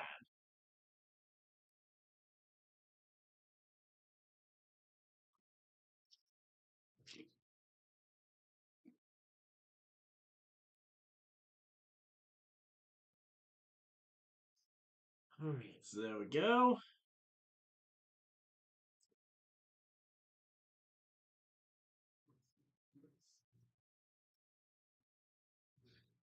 The road's getting plowed outside. We still got 15 people hanging out in chat. Thank you guys for all 15 of you guys that have stuck with us throughout this one. So let's see. Now that we're a few laps in, let's see. Is the NASCAR app on here going to tell me what the actual. Okay, there we go. There's our standings. Who's new to the league this year? So we have one new guy that joined today. I just don't know who it is. Oh, maybe Tino? Maybe. I don't remember if Tino was in there or not. I know who Tino is, so I just kind of assumed it. No, I knew that he was here, but yeah, there we go. Alright, so there we go. I've only got one of the bottom one of the bottom questions right, and my ranking is currently 8th. So, say Warrior starting with all the correct guys. He's got the guys currently in first, third, sixth, and then he's got the guy in 30th and the guy in 12th. Okay, he's actually got a solid lineup there. Because he's got Briscoe, Cindric, Jones, Allgaier, Kyle Busch, and Barrett Keselowski, so that's not a bad set. Then he's got he's got 3 of the 4 bottom questions right, so that's going to give him some good bonus points as well. So there we go. Again, we are chilling out here, getting ready for this one. It's 69 degrees and supposedly a drizzle going on in Daytona, and again, more more light rain expected in about 30 minutes or so.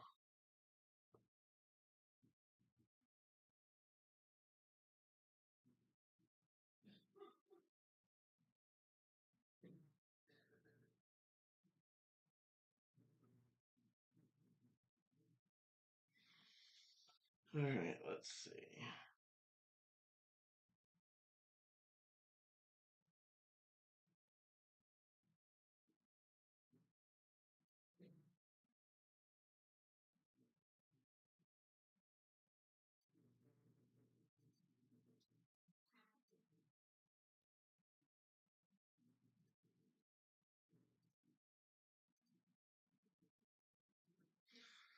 All right, so there we go. Again, we are chilling out here. Hopefully, everybody's having a good time.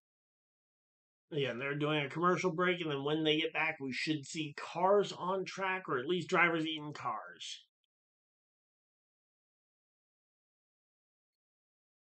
All right, so there we go. And yep, there we go. Radio remix. I guess from the first 10 laps or so, but yeah, here we go. Again, yeah, the rain just absolutely killing us to start the day, but there we go. All right, skip around to ads here because we are excited that we got racing coming back here in a moment.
All right, there we go.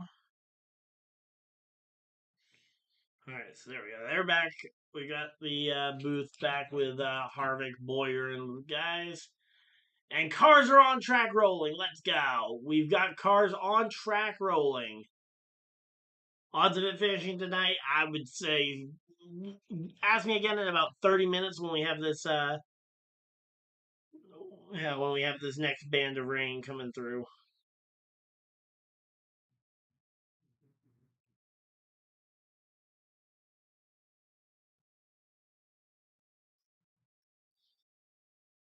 But yeah, ask me again in about 30 minutes or so because there's another band of rain expected to hit the track in about 26 minutes.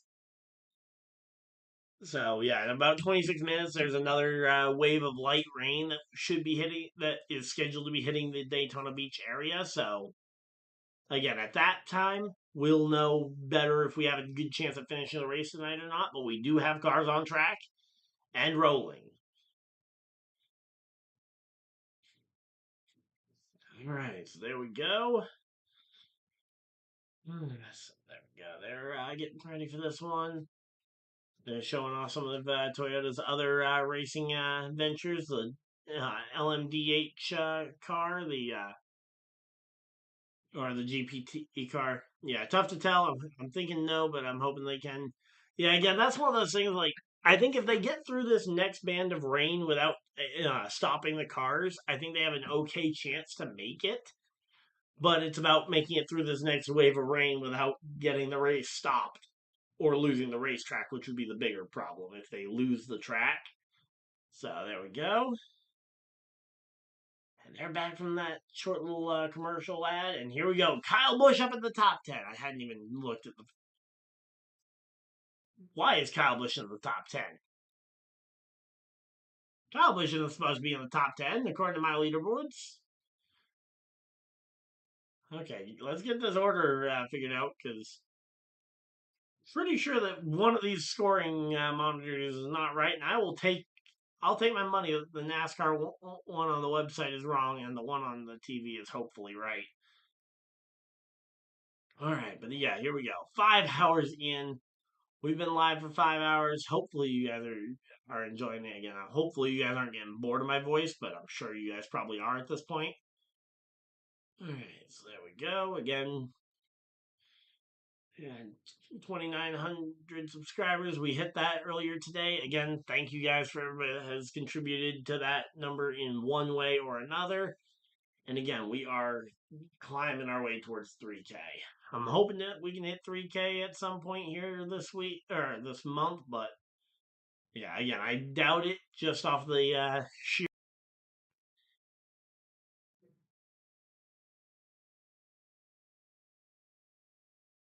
that it would be yeah, I think it would be a little bit tough, but here we go. Let's see.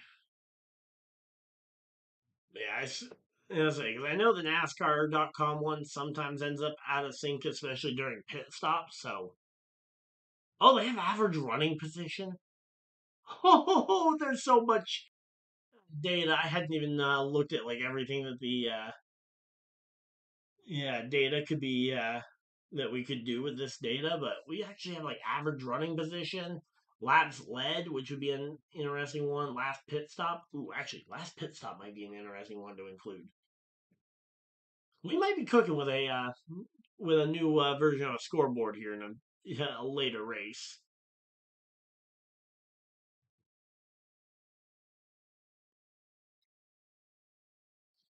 All right, so there we go.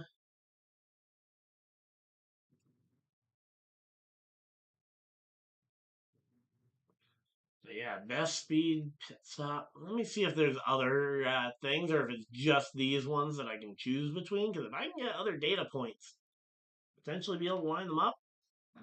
Yeah, I'm excited. I'm just starting to look around at this new layout, and I'm starting to see some potential.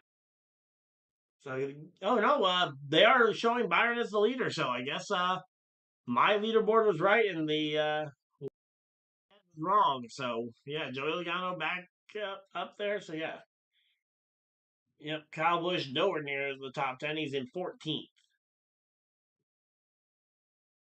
Shock and surprise that Fox would have the wrong one.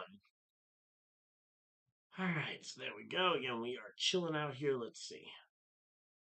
Did I check in and get my race points? I should have. If I okay, yeah, I did earn them.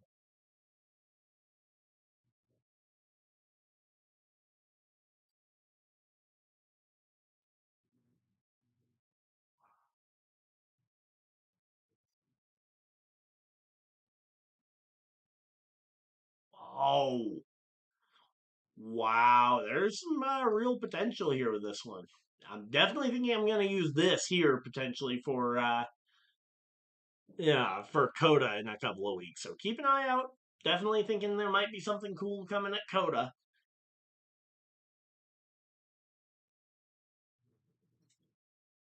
All right, so there we go.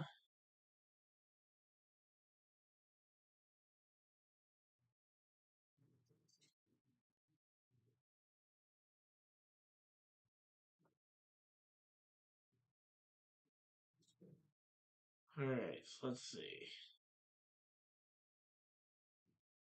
So I don't think they have any other data points that I can like choose to include or not.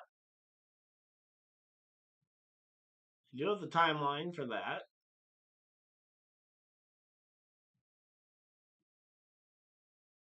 All right, so there we go. All right, so again, I'm excited about this. So here we go. Hey Charles, how's it going? Ty Dillon winning stage one.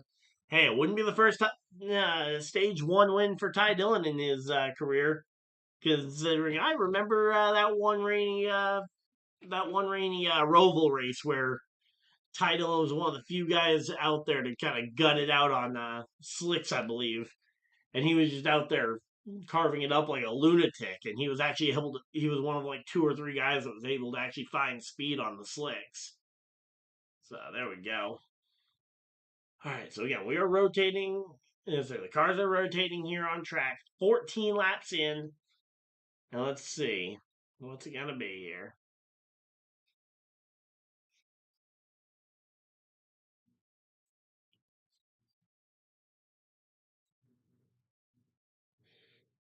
All right, so there we go. Again, 15 laps down. We've run about 5 laps here under the caution flag, and we should be back to racing here for real in 2025 here.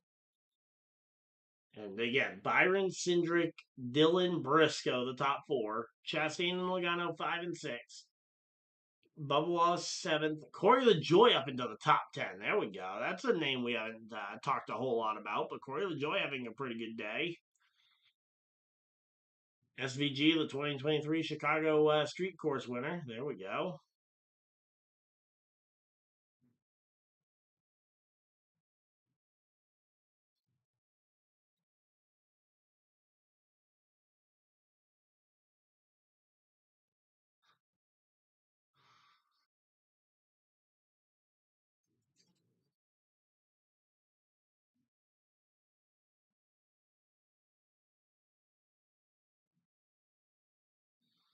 All right, so there we go. They've got a jet dryer from Iowa Speedway out there drying the Speedway, and there we go.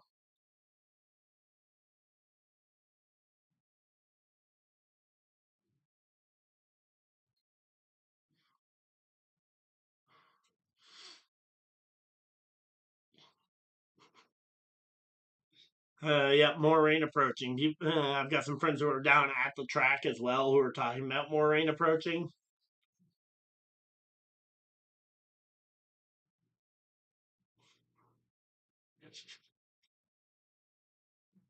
There we go.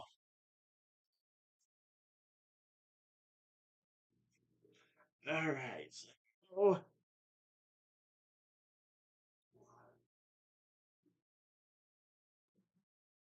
all right, so there we go. Clint Boyer taking a mid-race nap. That's funny. All right, so again, we're getting ready to go back racing here. Hopefully, you guys are excited. If you guys are, of course, hit the like button and subscribe. Again, we are getting ready to go back racing here. Man, it has been a long day so far. A long, slow day because it feels like we've barely begun. But we are now 5 hours deep. Okay, so there we go.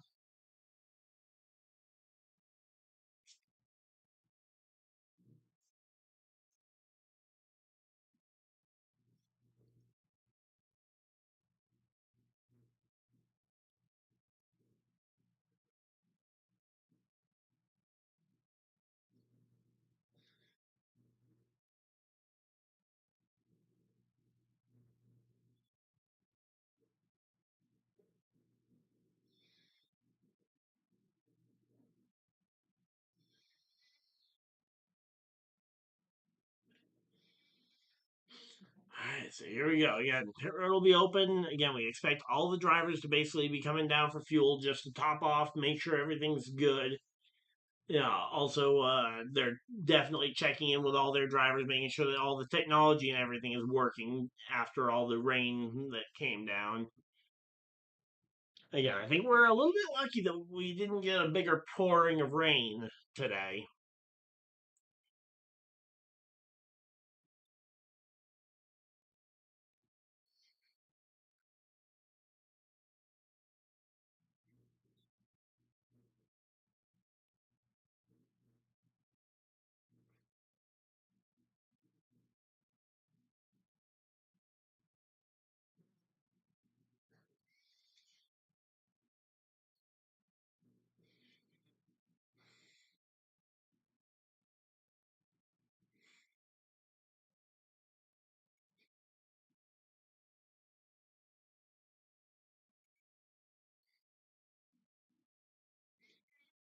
Alright, so there we go. Again, we are chilling out here. Welcome on in. Hopefully, everybody's excited. I know I certainly am excited.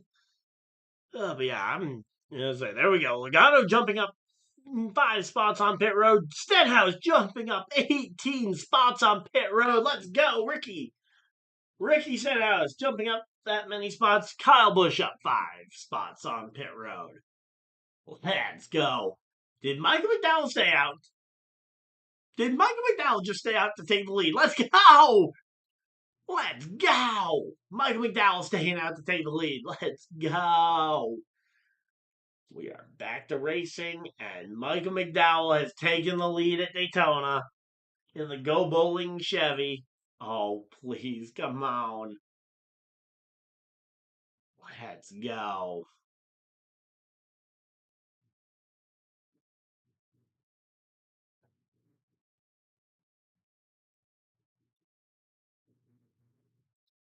All right, so there we go. Again, we are chilling out here. Michael McDowell, Ryan Blaney, Cody Ware, and Zane Smith all out in front. In fact, the top 10, I believe, all stayed out here based on the Fox grid that I'm looking at here.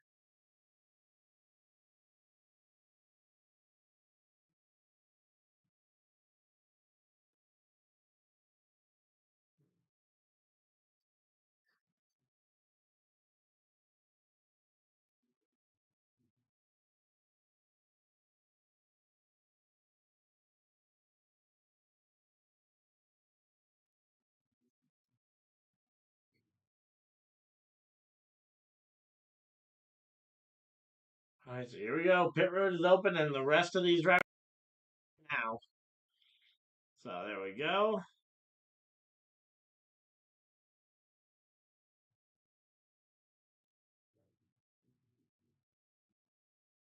All right, so there we go.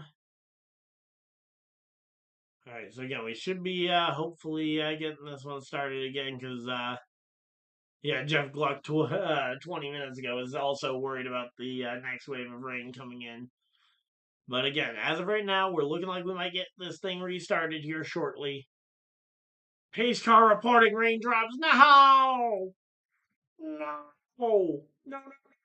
No! No! Actually, you know what? Call the race official. Just call the race official. 18 laps. Yeah, that's the same as 180 laps. I think that's more than enough to call the race official and just declare Michael McDowell the race winner. I think that is perfectly agreeable, and absolutely nobody's going to argue with me, right?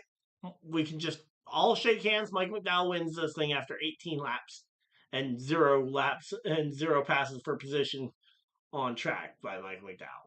I think that is absolutely the right way to call this one. Mike McDowell is your justified Daytona 500 winner of 2025.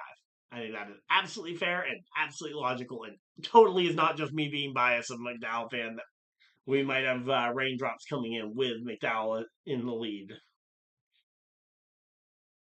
Absolutely not. Yep. That's a totally legitimate. It is a totally legitimate, unprecedented, totally. Yep. Good.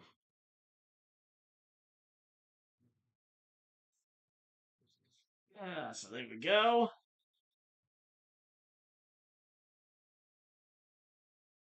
So there we go.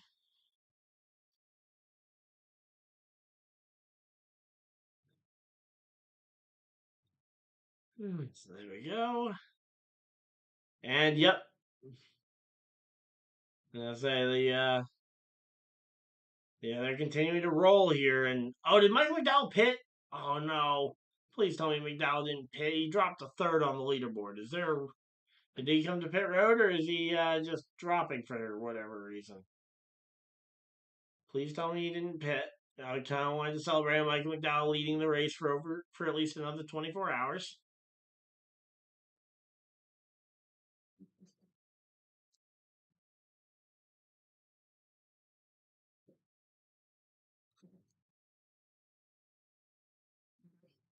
All right, so there we go. Yeah, how do you drop under yellow? Just by not maintaining speed. If you don't maintain pace speed, you can you can lose your spots, or you could have come to pit road again. I don't know which one is which. All right, I'm not seeing him anywhere, so my guess is Mike McDowell came to pit road, which was always the more likely option when you drop under on pit road, or when you drop under a caution flag.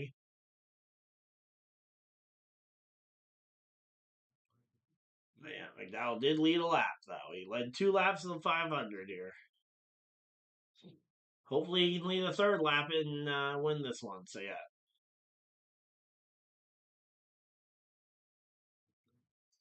Yeah, my guess is that McDowell did come to pit road here because I don't see him anywhere on track.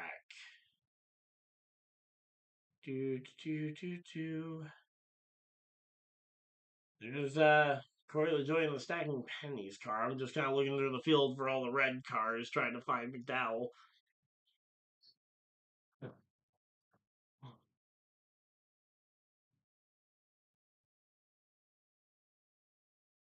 Hey, come on.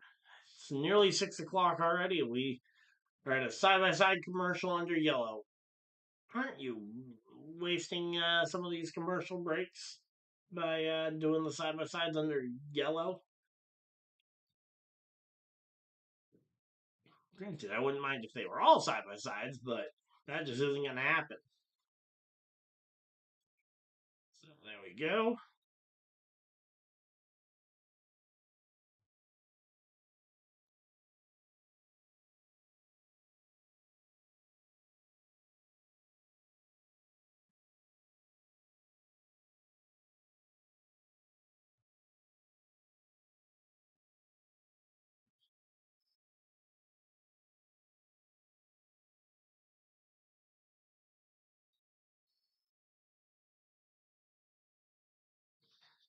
All right, so again, here we go. We're 20 laps in here in the Daytona 500. Ryan Blaney currently leads under caution.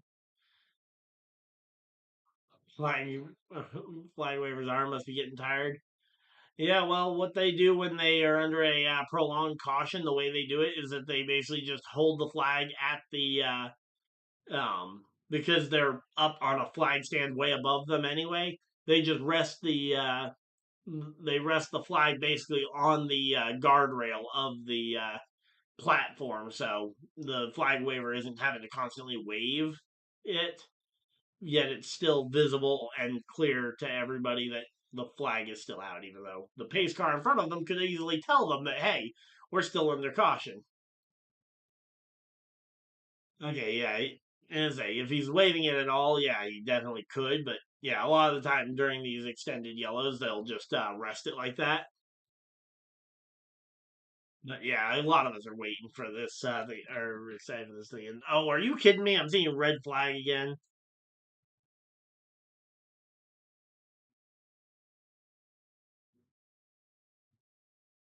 Yep, they're bringing him down for the red flag. The red flag is back out at Daytona. Come on, no. They're bringing the cars back down pit road here to red flag the race.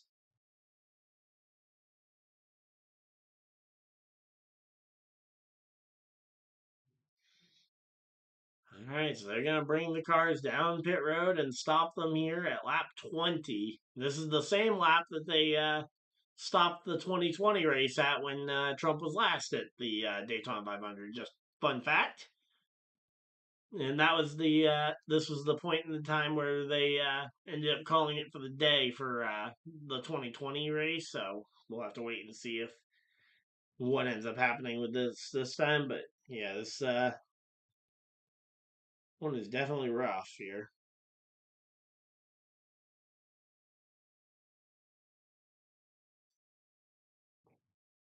Well, we paced for 10 laps. We got 10 laps of pace racing under us, and now we're back under the red flag condition here.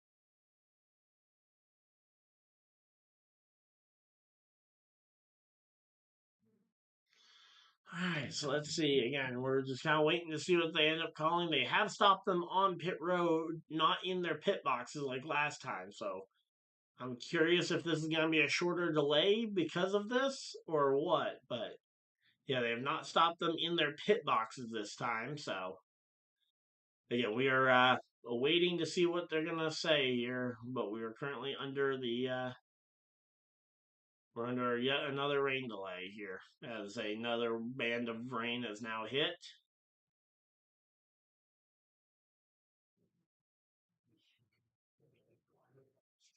All right, so NASCAR has told the drivers to stay in their cars. That is a big thing. NASCAR has told them to stay in their cars, and the rain cell behind the one that we're currently in has disappeared. So there we go. All right. So this should hopefully be a short rain delay, as it is.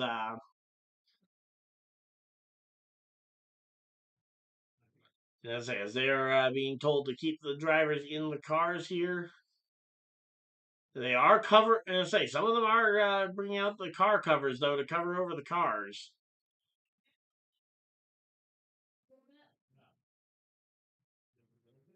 No. No, I mean, it's only a wide top, but All right, so there we go. So they're covering the cars, and if the drivers are getting out, I would go ahead and. But drivers are staying in the cars. It looks like. I don't think the drivers have been told to get out of the cars yet. Yeah, so drivers are being told to stay in the cars here as they're covering over the cars. Well, that'll be nice and peaceful. Maybe these drivers can get a little bit of shut eye here, considering they're going to have the complete blackout covers over their car.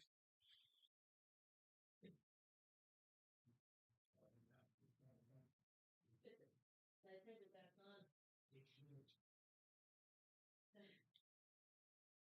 not. Only 10 of them.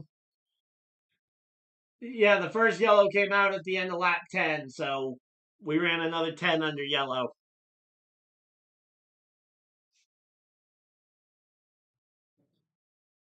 Yep, so there we go. Again, we are pacing our way through this one.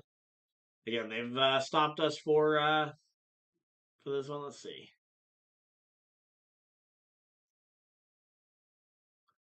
All right, there's the 40 machine of Justin Allgaier again. The drivers have been told to stay in their cars, so again, I'm hopeful that we will get a chance to see these drivers race this one to the checkers here. But as of right now, I'm not sure. All right, right now they're talking with Alan Gustafson here, the crew chief on the number 9 team.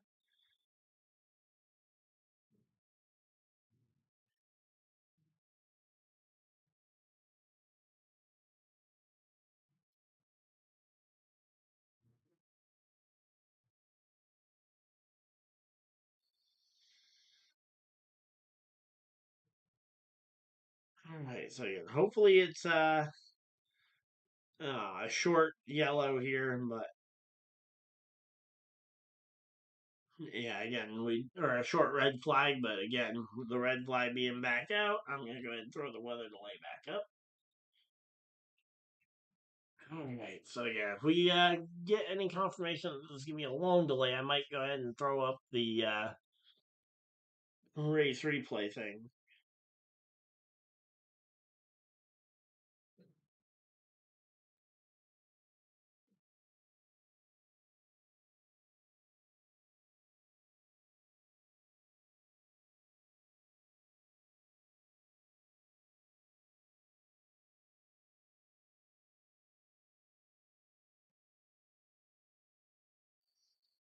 Yeah, so this here is the last cell of rain on radar, apparently, according to people at the track. So we might be through the worst of it now. Again, hopefully, because again, this has been a really long first 20 laps of the race. I mean, we've been live for what, nearly 6 hours now? I'm almost going to have to break up the stream because I think YouTube, after you hit 12 or 13 hours, I think YouTube actually makes you break up the stream. I don't think you can do a full 24 hours straight live on YouTube.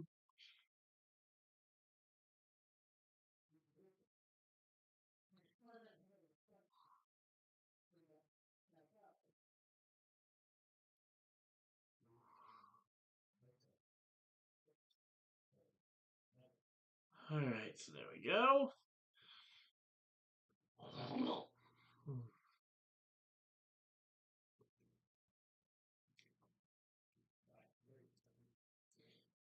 So there we go. Again, we're just chilling out here. Hopefully, everybody's having a good time. Let's see.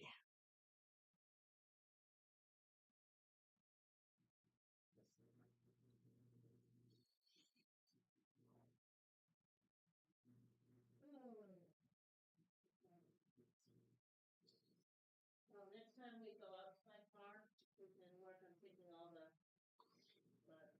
backwash stuff. Alright, so yeah, right now we're waiting here. It looks very dry. I will say that much. The track looks good to go, but obviously it's a big track. One end of the racetrack could look perfectly fine, and the other end could look completely terrible. Again, right now we're just waiting on this rain. Hopefully, we're going to get a chance to see it end here soon, but yeah, as of right now, it's not looking great. So there we go. Alright, let's see. What are people saying here?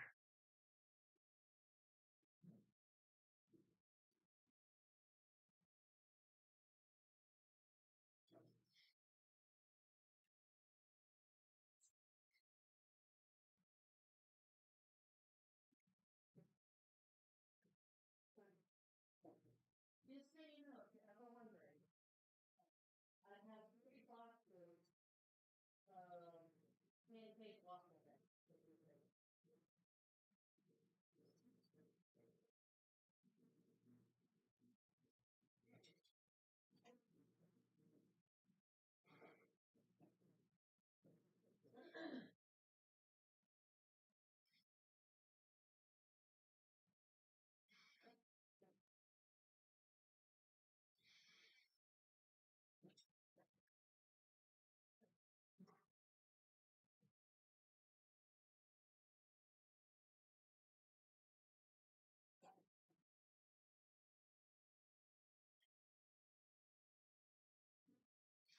Alright, so there we go. You know, we are chilling out here.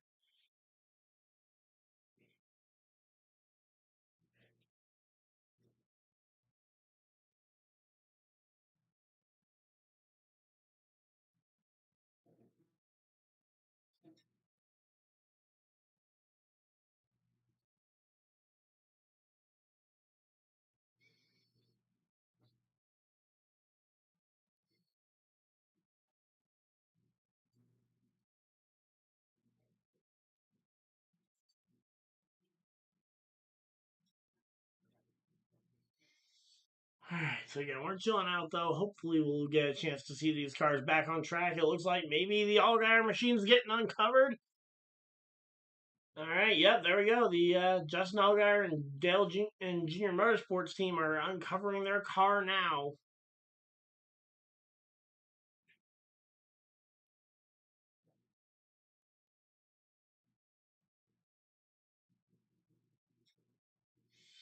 Yeah, there we go.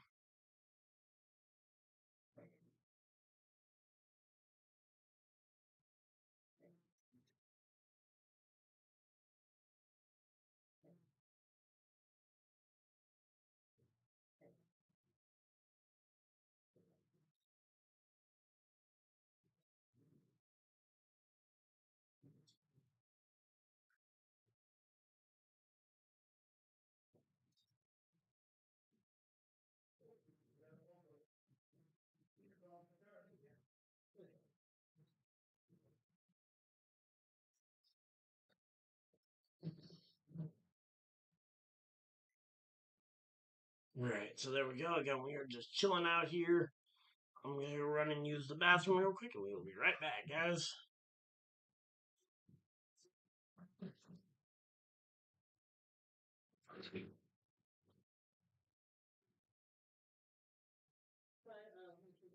3 and 6 months.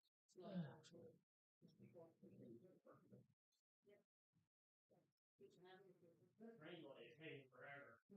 But they got the condoms off the cars.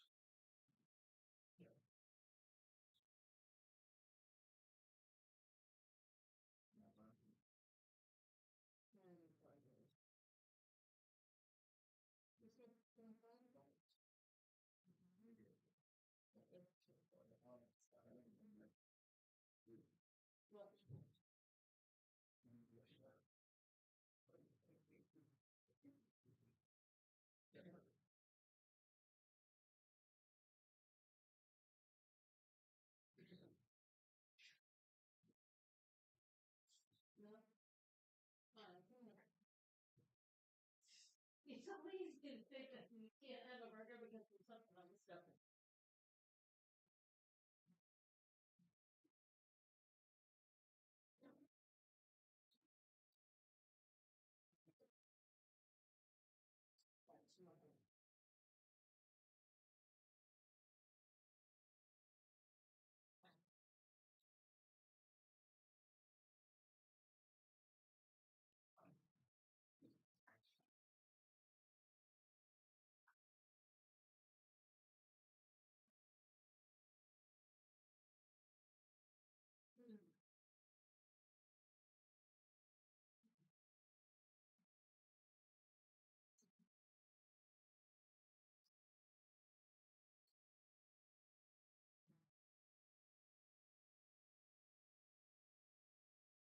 You must not be super sensitive to gluten. Because you put your English muffins on the same rack that I put them. Super sensitive to it. I know, but it's been that way for every time you go.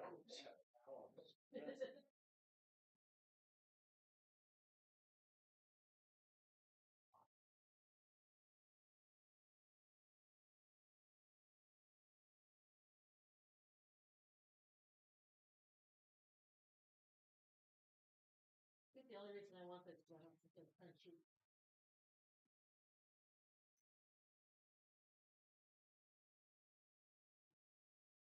What's that big mark? Alright, see? Turn on the light up for a second. Flashlight's on. You gave it to me yesterday. You gave it to me. Let's see that.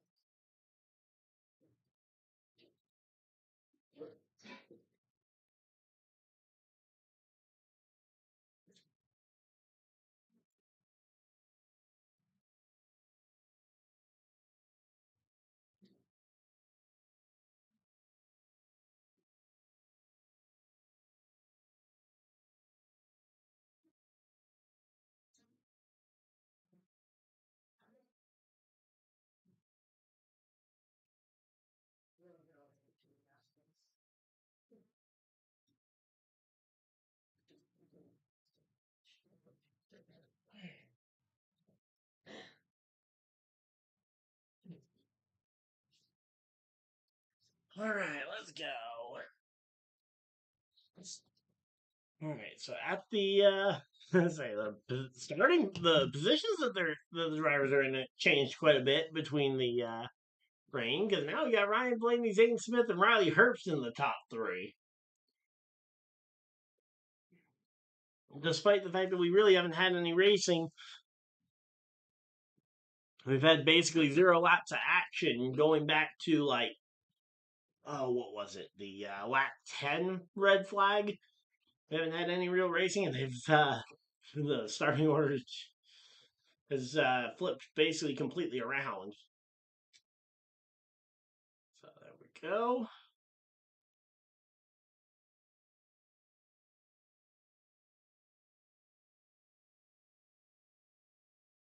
All right, so drivers are told to get out of their cars but stay close so they hope to get back racing soon. Great. Well, that is a slightly less optimistic note than when I left the chair a moment ago, because they told the drivers previously to stay in their cars.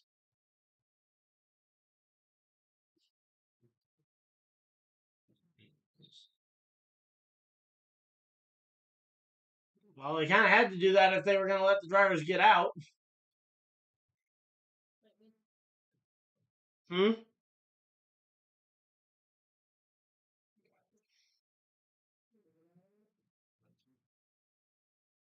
All right, so NASCAR says there will be no more than 20 minutes until we get this thing back going. I certainly hope so. So a 20-minute red flag here, possibly less for the run to the checkers. Let's go.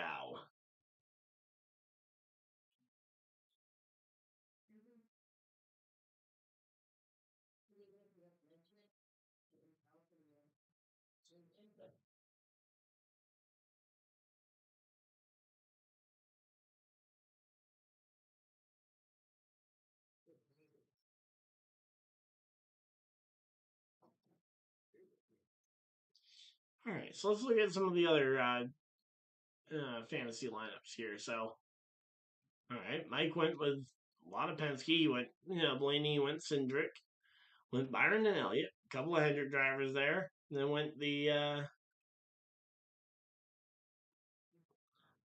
Bubba and Busher as his final two. So, all right, not a bad lineup there for Mike.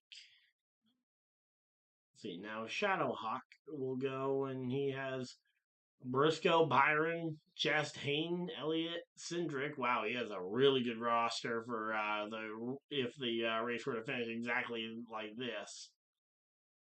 But problem is, this race probably will not finish exactly like this. So for my own lineup, though, I will want to move. I would want to move Blaney in and move out Mike McDowell. Theoretically, on my sheet, assuming that everything finishes exactly how it is. And right now, Ricky Stenhouse Jr. has the fastest lap of everybody in 41st spot.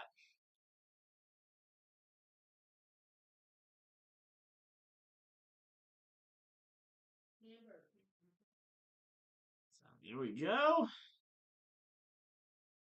Made that swap. We'll see how far I jump up the grid there, and we will be, again, hopefully back to racing here shortly.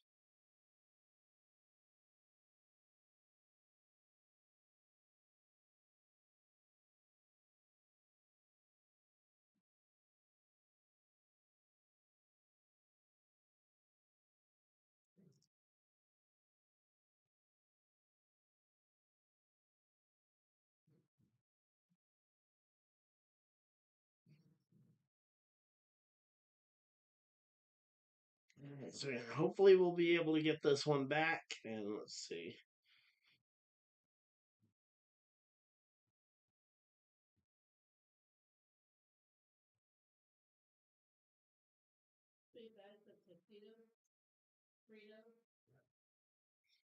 We're just kind of waiting for this rain delay to wear itself out. Again, I thought we were going to be back to racing here soon, and I still believe we will be, but it is taking just a little bit to get here.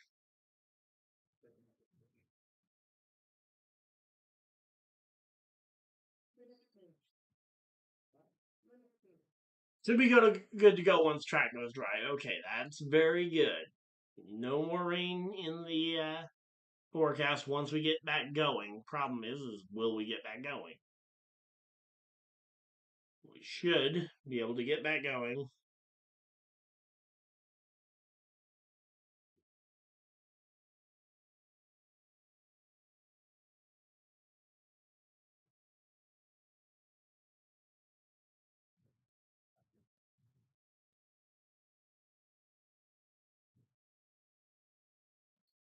All right, so here we go. The drivers are in their cars and ready to go. The drivers have climbed back in their cars and are getting set up.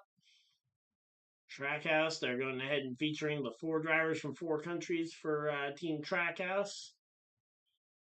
Obviously, USA and for Ross Chastain, Suarez, out of Mexico, SVG out of New Zealand, and Elio Castroneves representing Brazil. So again, 4 different nations all shown on one team, and there we go.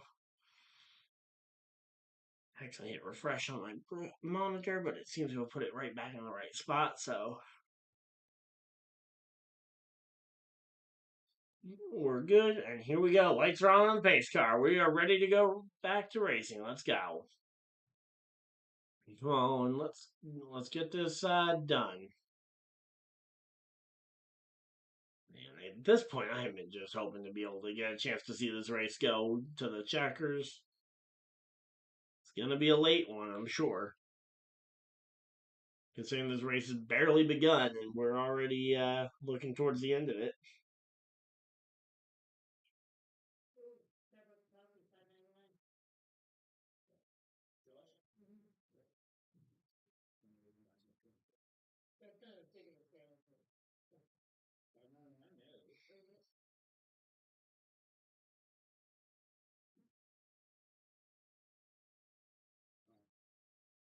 Right, and the pace car is rolling, and the drivers are gonna follow them. Yep, there we go. Blaney, Zane Smith, Riley Herbst leading the cars back out onto the racetrack, and we are going racing, boys. I hope. I sincerely hope that we are actually going racing this time. And there we go. The yellow flag has been displayed officially for the teams. I'm sure our flag will move over shortly. Let's see.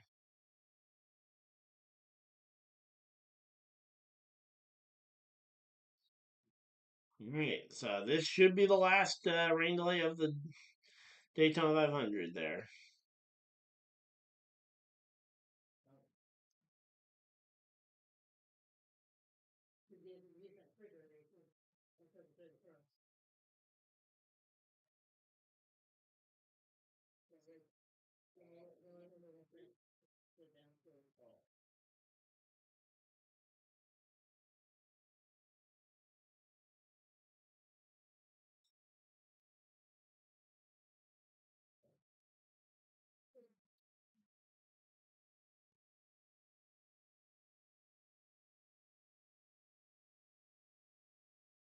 Alright, so there we go.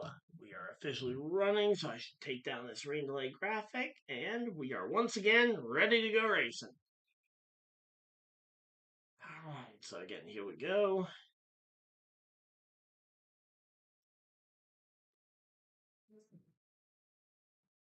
Let's see, what do we got?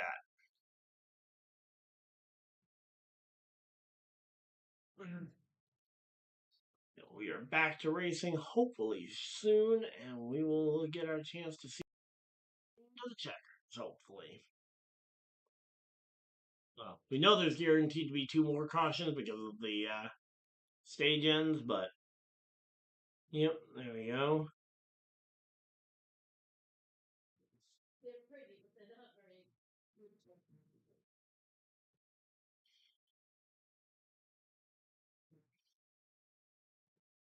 Alright, so it's been over 4 hours since we originally stalled for the caution, and now we are back to yellow flag, and we should be going racing here shortly.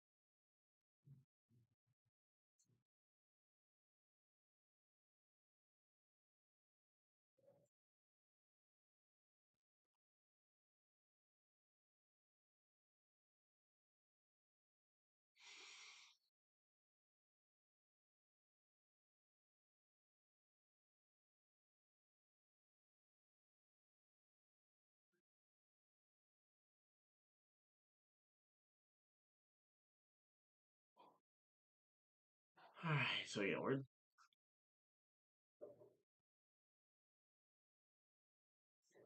we'll see what we got going on here. Let's see.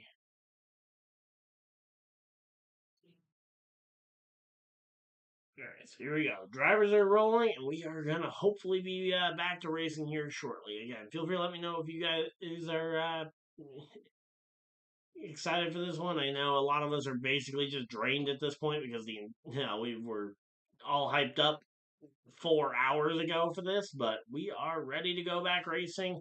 22 laps into this Daytona 500, and all right, my leaderboard just doesn't seem to be updating. Give me a moment. Combination of hamburger and sausage? And there it is.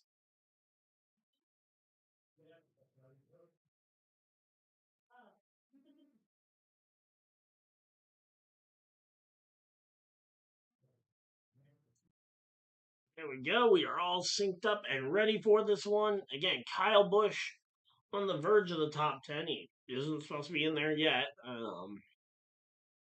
least I don't think he's supposed to be there yet. And we are going to be getting ready for this one. So we got Blaney, Zane Smith, Riley Herbst, Jimmy Johnson, Joey Logano, and we got pit stops. All four of the guys I just mentioned coming to pit road. Logano and Byron will assume the lead. So yep, Joey Logano, William Byron will assume the race lead here as these other drivers come down pit road. And honestly, if you're pitting here for fuel, you might have a shot at making it the entire distance on fuel. If you make it to the end of this one on fuel, that could be an interesting strategy, actually. A genuinely interesting strategy. You might be able to make it to the end of this one on fuel. Justin Allgaier, also on pit road. Christopher Bell, another one of the drivers who went down to the pit road here shortly before we get ready to go back racing. But again, we are psyched up. Hopefully you guys are too, as we are getting ready for this one. Alright, so let's see. Are they going to do another commercial break before we get back to racing? No, okay. They're just doing a quick promo for the NBA or whatever. Again, the NBA All-Star Game is tonight too, so we're going to end up going up against that. I certainly don't care about the NBA All-Star Game, so I will absolutely pay zero attention to it, but I am worried that the 500 will suffer a little bit in terms of viewership from that. So here we go. All right, there we go. Everybody seems to be updating their positions right now.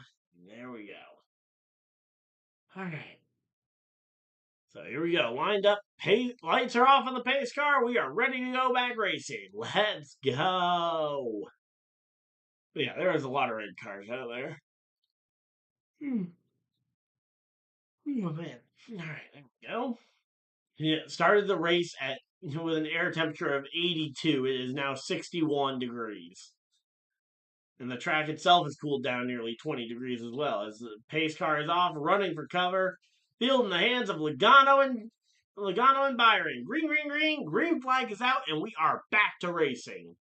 And man, it feels good to say that because it has been way too long. So here we go. Logano and Byron down into turn one. Let's see who's going to get the edge. Logano's pushers are more lined up, and there's two of them. Byron only has the one pusher, and that is Ross Chastain. Not going to be enough to give him a good push off of turn four. Logano is now in a position where he can block either lane. Cindric now also in a position where he can block both lanes as Chastain backed out of pushing the 24 of William Byron here. So there we go. All right, Byron getting a push now. He's going to get alongside the two. Can he get to the 22? Does the 22 block?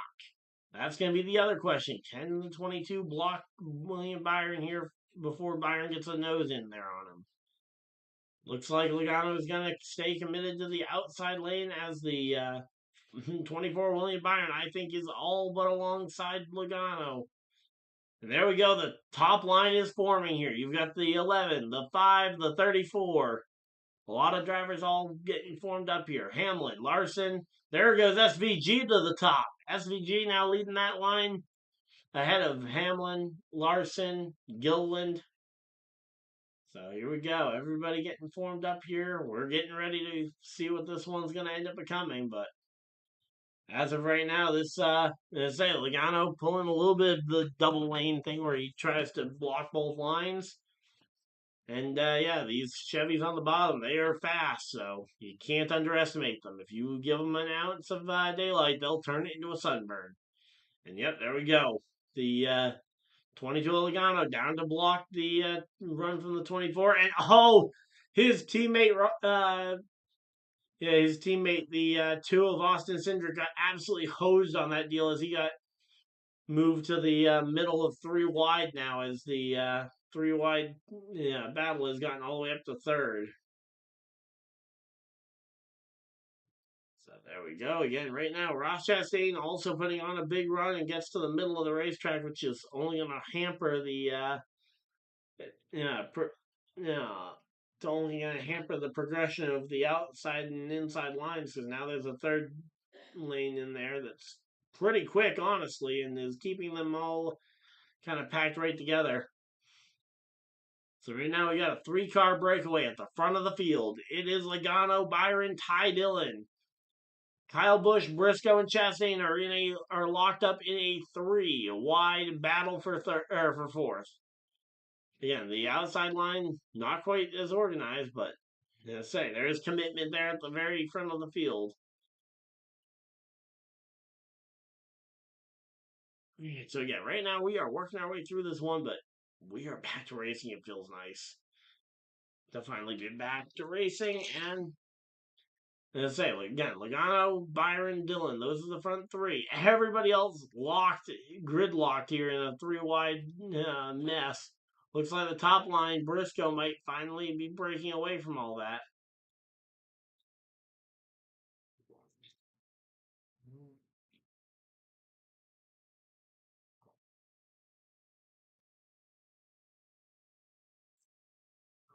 And Kyle Busch in the inside line has gotten right back to the back bumper of Ty Dillon as well. So now there's no breakaway for Ty Dillon and the others. And if Kyle Busch pops to that outside, he could probably take the spot if he has the room to take the spot. And yes, he does. So come on, Kyle. Kyle could take that spot here at the top line. Let's say, jump in front of it when you can here, Kyle. You know the push is going to be coming here.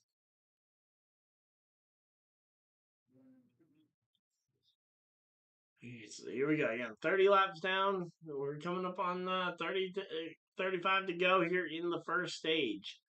Again, this race has taken a decent chunk of time here.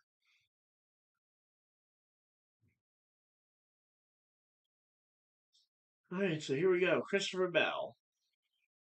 Again, he's been running he's trying to work his way up here. You got Elio Castroneves, who's making his way up the field, but very slowly.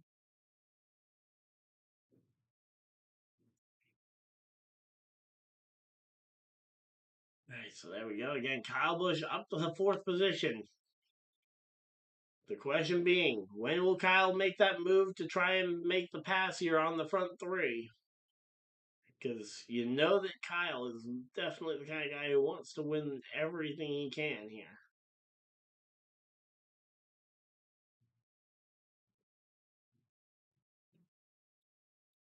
All right, so here we go. 30 down, 35 to go here in stage number 1. And there we go. Kyle Busch made his move to the top line on the outside of Ty Dillon. Now you've got Byron and Logano both questioning whether or not to block him or to stay on the bottom line. Byron waited too long. Logano makes the block, though. And Logano gets a pretty decent push there from the aid of Kyle Busch.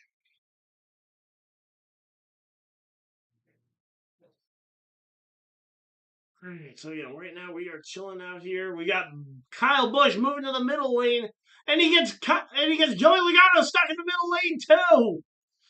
As the top front lane of William Byron is now taken off on the bottom line, the line that previously had Logano in it and Kyle Busch in it. That lane has suddenly became the best one, and those two, both Kyle and Joey, got stuck in the middle lane.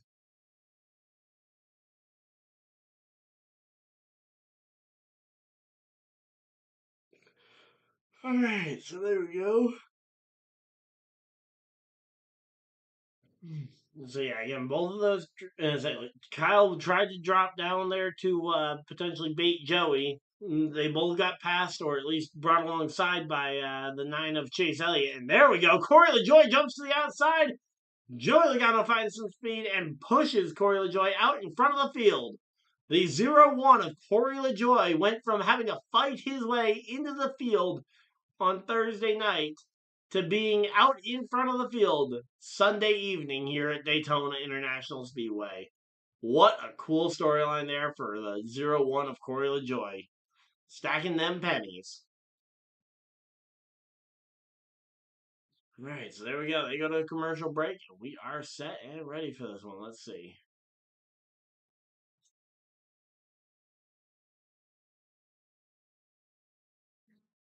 All right, so there we go. Ready to go here. Let's see.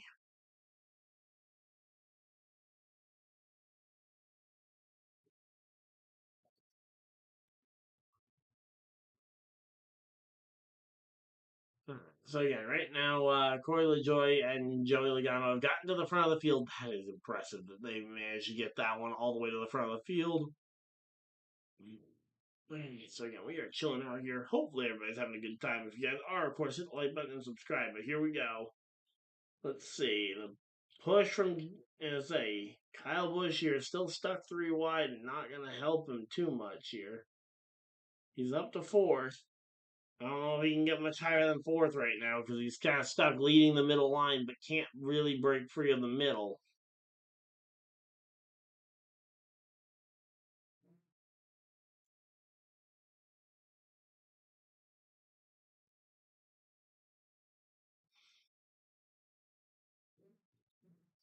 Alright, so again, here we go. We're side by side here, just past the halfway point in stage 1, 35 down, 35 or 30 to go.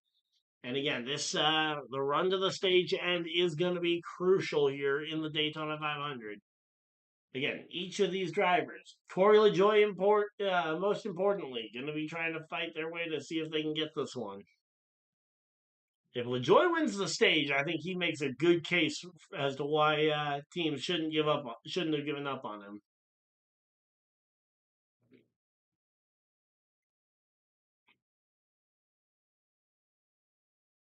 Joey Logano tries going to the top to try and take advantage of Corey LaJoie.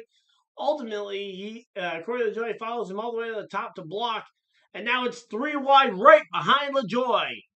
Yeah, you've got Byron, Kyle Busch, and Logano around the outside of Corey LaJoie. Corey LaJoie going to get taken out of this equation here, it looks like, as there we go. Joey Logano from the top line to the bottom drops down and blocks Corey LaJoie. And now Joey Logano on point here in Daytona as Kyle Busch did everything he could to try and shake Logano from this lead, and all of a sudden Logano's right back in it. So again, Logano, LaJoie, Byron, Busch, and again Byron and Busch side by side here. In fact, it's still 3 wide there in the middle. But yeah, here we go. Let's see.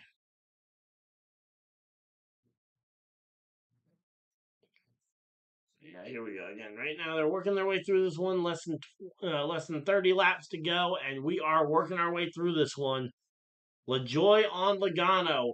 These two are nose to tail. Kyle Busch is broken free of the 3 wide. Chase Elliott sliding a little further back in that outer lane. There we go. And that's it. 19 to the back bumper of Busch. Let's see.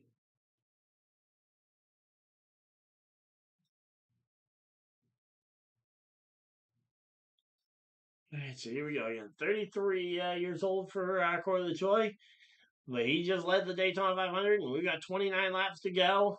Question is, can anybody else contend here? I'm going to say, who's going to be the next driver to pop up here and attempt to pass the reigning champ of Joey Logano? So here we go. Again, everybody kind of waiting to see.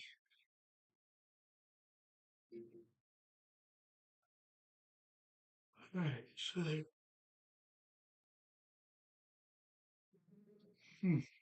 Nice. Here we go. Now, Cindric giving a good push to Elliott. Cindric to Elliott. Elliott now on the outside of Corey LaJoie.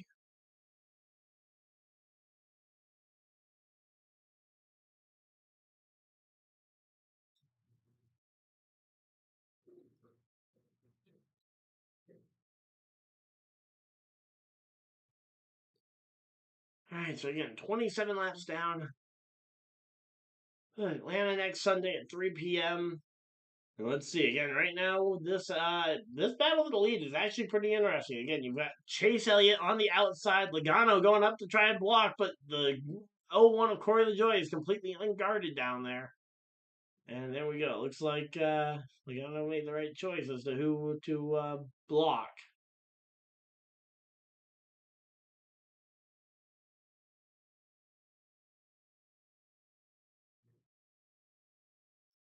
All right, so there we go. And again, right now, Logano doing a very good job of blocking Chase Elliott all the way top and all the way bottom.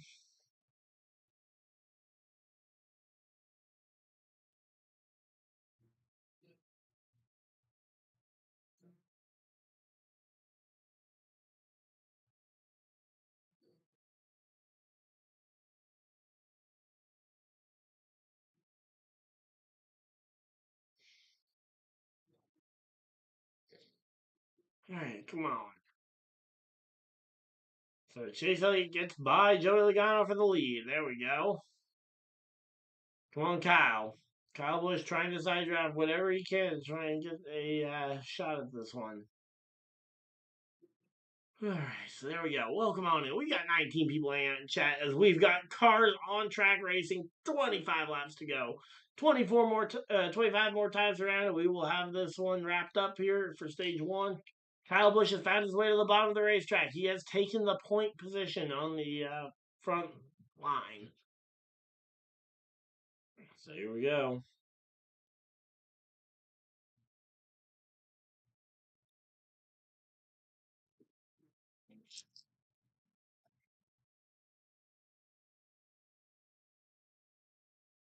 Okay, there we go, lap 41.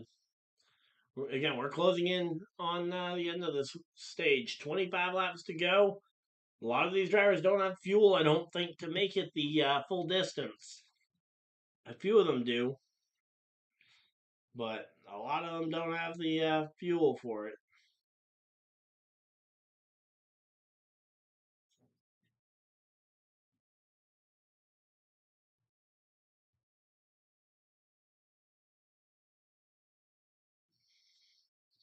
All right, so here we go. Kyle Busch to the inside. There we go. Kyle Busch with a real run here. Byron, Chase Briscoe giving a run here to Kyle Busch. He has a real shot to try and take the lead. Let's go. All right, so Kyle Busch has the lead. No, Kyle Busch not able to get the lead. Logano able to get down in front of Kyle Busch just in time. Now Kyle Busch going to be looking for a way around Logano, the last driver he needs to get around for the Daytona 500 win.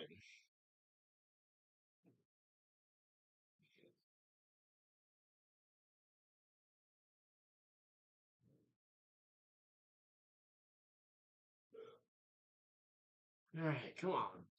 Did my TV really just? Oh, okay, there we go. Oh, we got a car smoking. It's AJ Allmendinger with smoke coming out the car, and here we go. Again, Joey Logano hanging on to this one, but Kyle Busch has moved to the top line. What on earth happened? All right, so here we go. Again, Kyle Busch up at the very top of the line. You got Logano and Byron at the very bottom line here. It is a very close fight. 23 laps to go.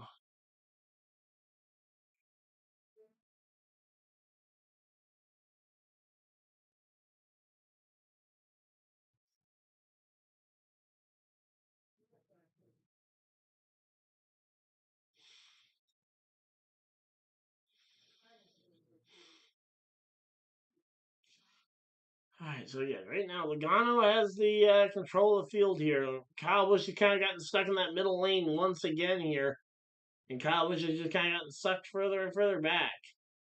And there we go. A couple drivers making moves to the bottom. You've got, or to the middle. Sorry, you've got SVG. You've got Denny Hamlin both making those moves to the bottom lane.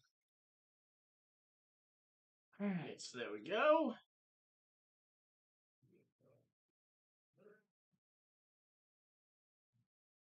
Three wide for third here.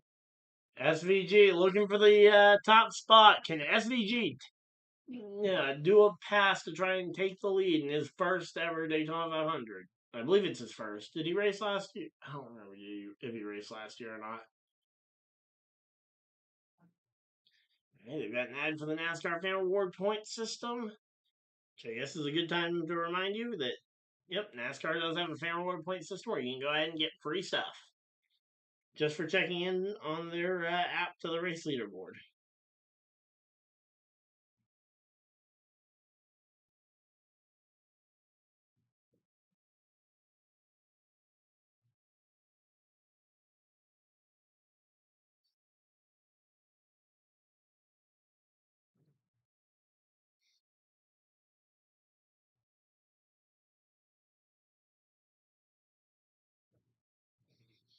All right, so here we go. Side by side, Byron now with a run to go ahead and get by Joey Logano.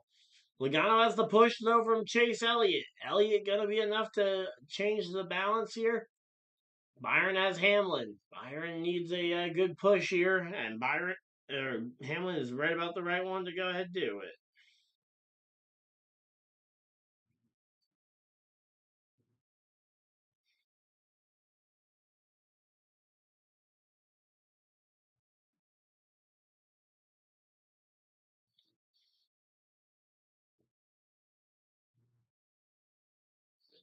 All right, so again, Joey Logano blocking top, blocking bottom.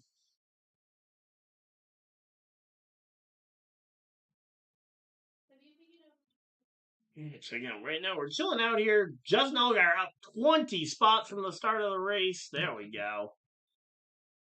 And a good strong push on the bottom line is making this one work.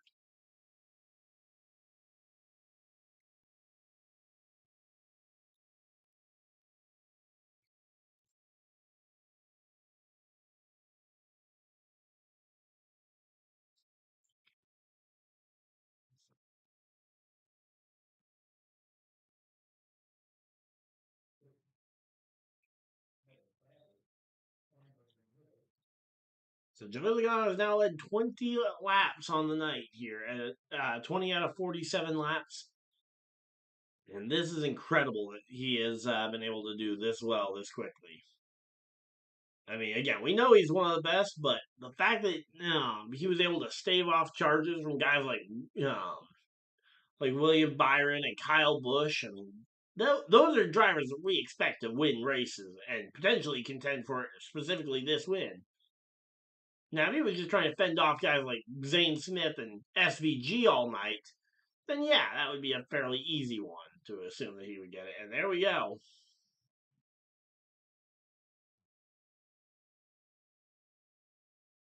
I mean, at least hope that it would take a couple of letters leading out the phone call maybe. Alright, so again, we are making some moves here. Hopefully you guys are excited for this one. I know I certainly am.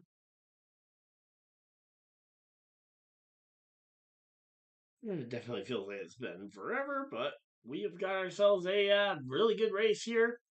Again, Hamlin's up to third here. Kyle Busch in fourth. If Kyle Busch and Dylan can plan something, maybe with Stenhouse in tow, get the three of them to maybe make a move. But problem is Stenhouse and Austin Dillon have kind of fallen back here a bit. All right, so there we go.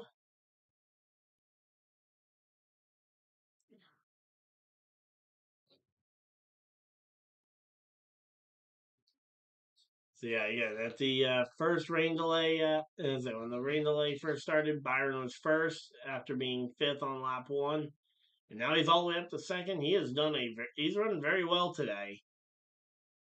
But yeah, here we go again. The battle for the lead, though, it has become a strung out single file drive here as all the cars have kind of gotten into a single file line and they're just riding here as we're getting close to the end of this first stage. Question is, are they waiting for a pit stop or are they waiting for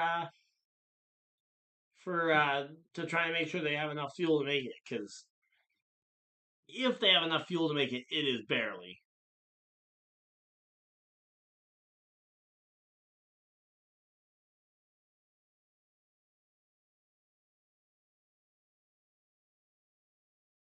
All right, so there we go.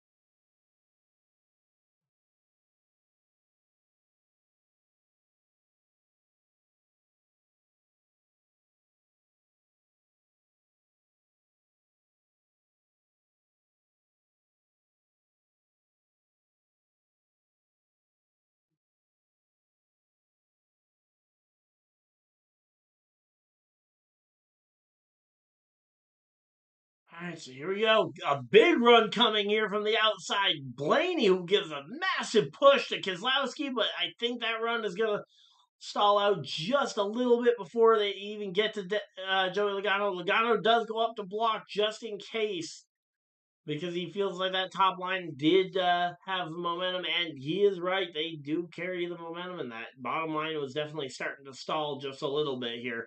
13 laps to go, and again, Logano making the moves when he has to, but for the most part, it's been a very subdued first opening stage. I don't know if that's probably a lot due to the fact that the rain, I feel like, really sapped a lot of the energy out of this one. But hey, I mean, I'm excited for this. There we go, Stenhouse up into fourth. Stenhouse to fourth here. Now we know that legitimately anything could happen here because we've got Stenhouse, Logano, and Keselowski all up in one corner of the racetrack. Legitimately, no one knows who's going to wreck, but somebody in this front four, I feel like, is going to crash. So here we go. Lined up 1 through 4. Logano, Keselowski. There we go. And they're sending this one to a side-by-side commercial. 12 laps to go here in the first stage of the Daytona 500. I think it's pretty clear that I don't think any of the drivers in the pole are going to win this one. I think your best bet right now would be maybe Byron making the comeback. But even then, of the 3 drivers I named, I don't think any of them are winning this first stage at this point. But yeah, here we go. 12 laps to go. Here comes Byron. As I was saying, Byron could be the driver to make a run happen. But he's going to need some help. He needs a push here from the 11 of... what's his name? From the 11 of Hamlin. Wow, why did I stumble over that name so much? I say it's one of the few drivers who hasn't changed rides 25 million times. But yeah, they need a real push though because they are currently battling side by side for 5th here. As Castro Neves and the 40 of Allgaier are side by side struggling here. I say again, just trying to feel out the cars. I feel like, and Allmendinger is off track after his earlier issue, whatever it was. So there we go.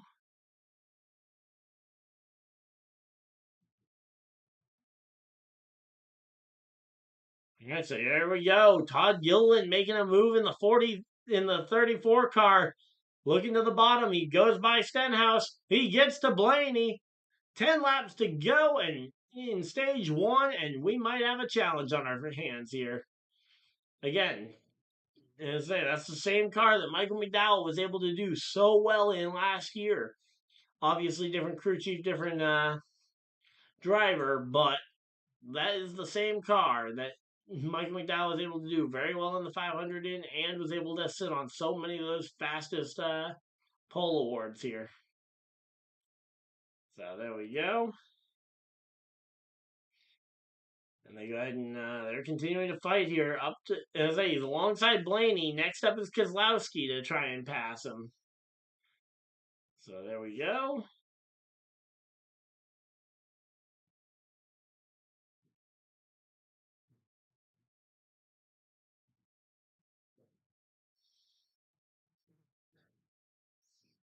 All right, so there we go.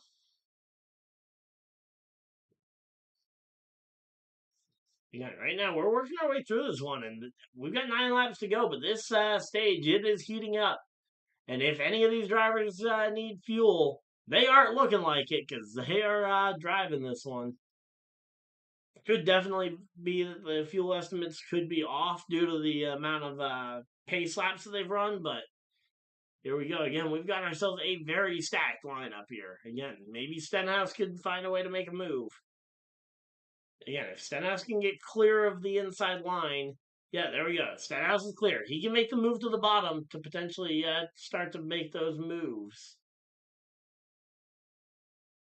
The problem is if you make that move and it doesn't work, you look really dumb. Good thing is, looking dumb might be a specialty of Stenhouse's. Because, yeah, his car always seems to be in those situations that don't look the smartest. And sometimes they work out. But, yeah, here we go. Let's see. Again, Stenhouse, he was your 2023 Daytona 500 winner 2 years ago. Logano, Keselowski, Blaney, Stenhouse. This is a very formidable front four. And there we go. They start to move a little bit lower. The question is, how low are they going to move the line?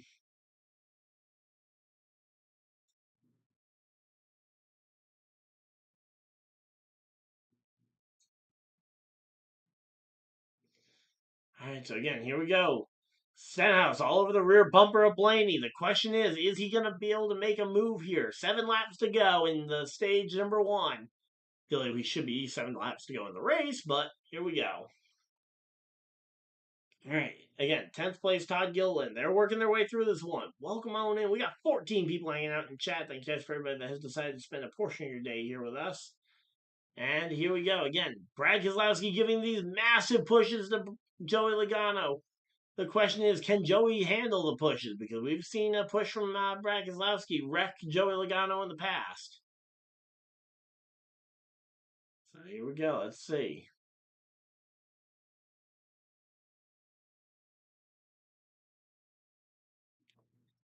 Am I still watching? Yes, I'm still watching.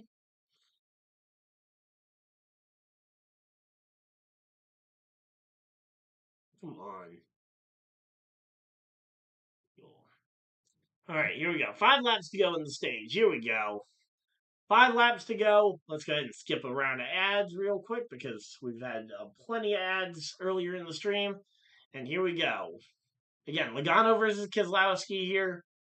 5 laps to go. Anybody can pop out of line here. Stenhouse, Christopher Bell further back. Maybe even the 48 machine of Alex Bowman can make that pop out of line. The question is, who will do it?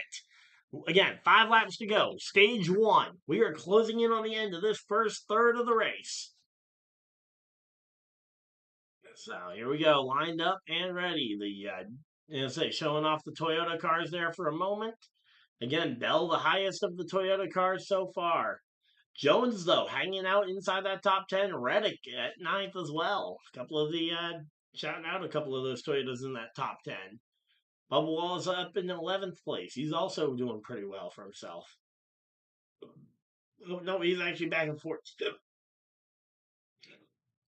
13th or 14th now. He must have slipped back a moment ago. All right, so again, here we go. As I say, we got 4 laps to go in the stage, and the question is, who makes the move to try and make this pass? Is it gonna be Ryan Blaney? Is it gonna be Is it going to be the 47 of Stenhouse? Is it gonna be Keselowski? Is Logano gonna make the right block at the right time? Here we go. We got 3 laps to go. 3 more times around for the entire field. We have had... Oh, and Denny Hamlin loses it on the bottom. Zane Smith around as well as they wreck behind. Josh Berry involved.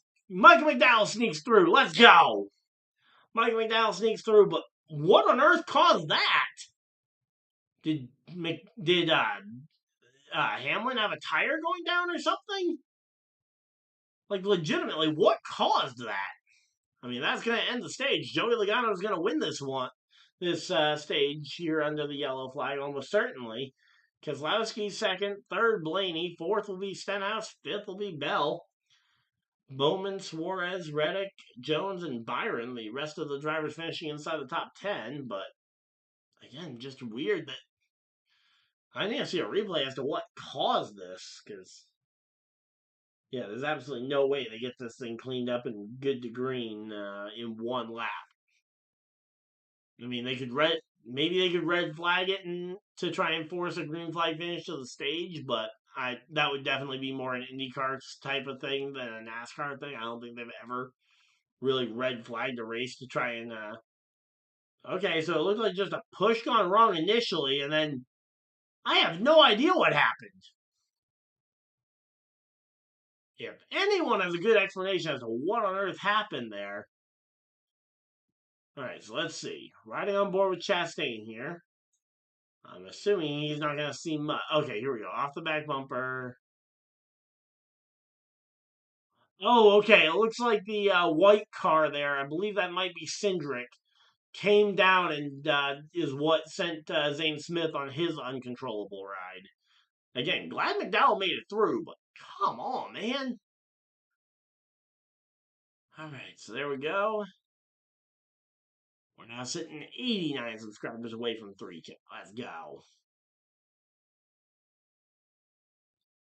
But yeah, this stream has definitely been a long one. Still don't know. I say this has got to be close to one of the longest streams I've done. I'm sure. I think there was a Pokemon stream years ago that might have gone longer. Is there a way to filter by view time? Let's see.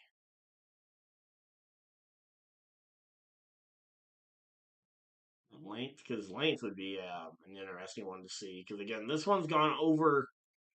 We're at what, 6 hours now? 6.5 hours. So again, I think that if we're gonna look for a stream that was longer, we had 5 hours on Saturday. I don't think any of the NFL streams ever went over that long.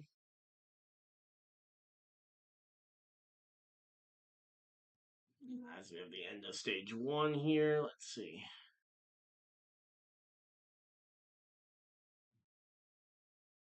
Yeah, I don't think we had a single NFL stream go this long.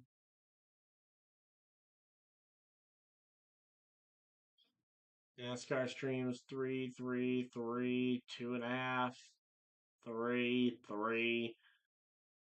4 hours for the Pittsburgh game, the one that got rain delayed. 3 hours at the local dirt track. 3 hours at Bristol. Come on, 3, 3.5, 3.5. 4.5 for the Southern 500 last year.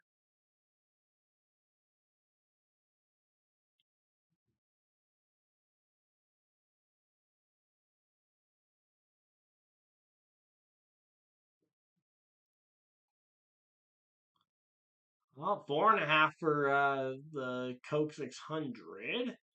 Yeah, I'm still looking. I'm convinced that there's got to be a stream that went longer than 6 hours. Rain delay, the rain delayed race last year at the Daytona 500 didn't go this long.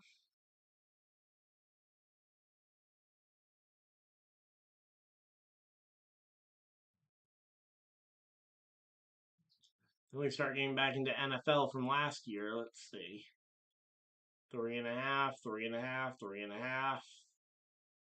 Nearly 4 hours there, but we're looking for over 6.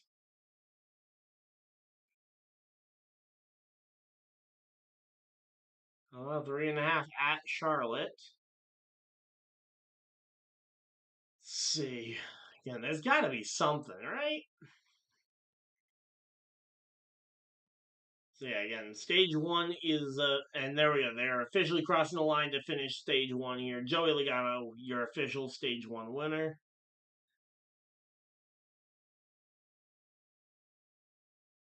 Do 4.5 hours. That still doesn't break the 5 hour barrier. Definitely my longest race stream, I think, because I don't think any of the early streams went this long. Let's see. Okay, and then these terrible thumbnails. I still can't believe I thought that those were good at one point. Xfinity Series, that one. Indy 500.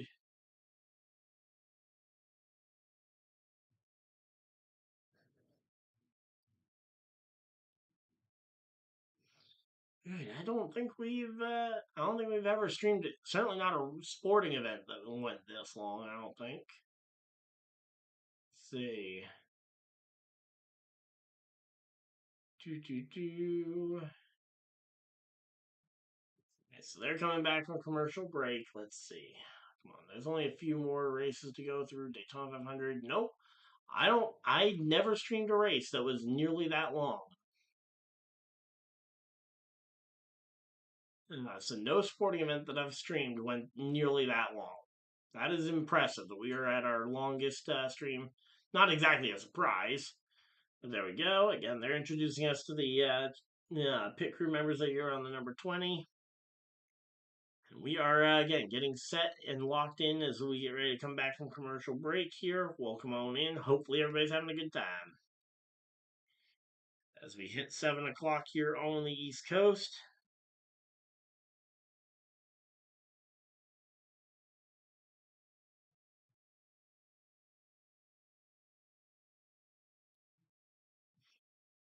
Alright, so there we go. We're currently under the caution flag. Again, the stage has officially ended, so Joey Logano, you are the stage 1 winner. Now, let's go ahead and end that first poll, and we'll go ahead and throw up another poll here.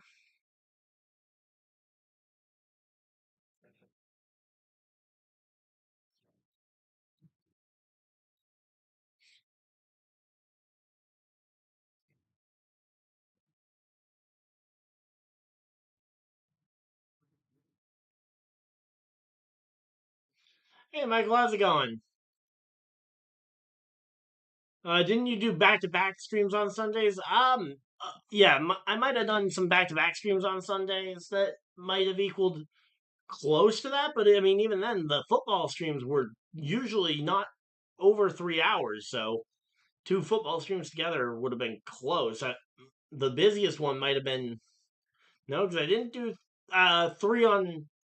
No, there were only two on Christmas. I was like, did I do a triple header at any point? But no, I don't think I did a triple. So, but yeah, I was looking for like a single stream where I was live the entire time because when I had some of those streams where I'd streamed back to back games, I still had a chance to kind of take a break in between the two streams. It wasn't long, but it was something.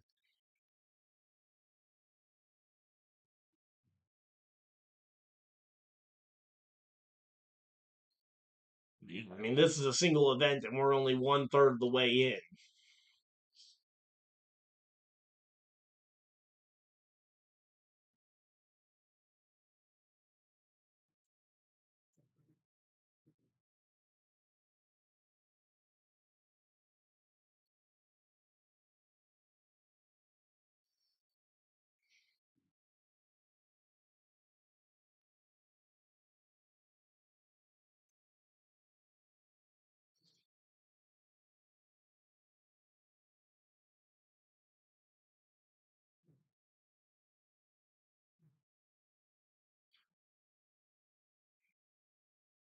All right, so there we go. There's the poll for stage 2.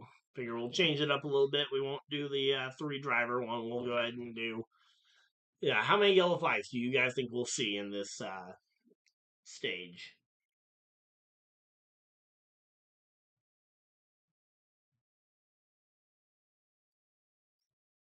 There we go. And here we go. Oh, we nearly just had a crash on pit road here as Ryan Priest was coming out of his pit box. Luckily, we avoided that, but man, that was close.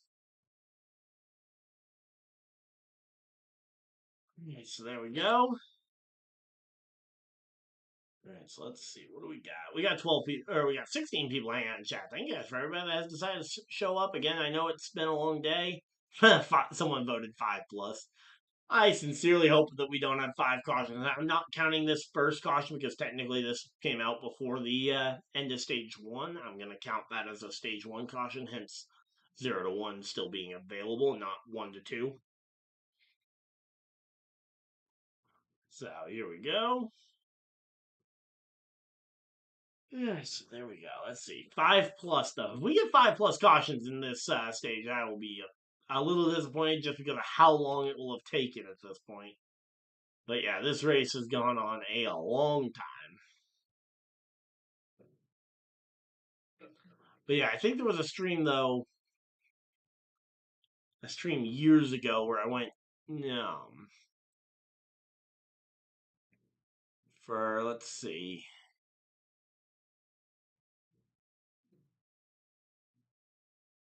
I mean, this probably would have been one of my first streams, so let me go ahead and go right to the end of the pages here. Actually, let's filter by oldest, because I think that might genuinely be quicker to get to it.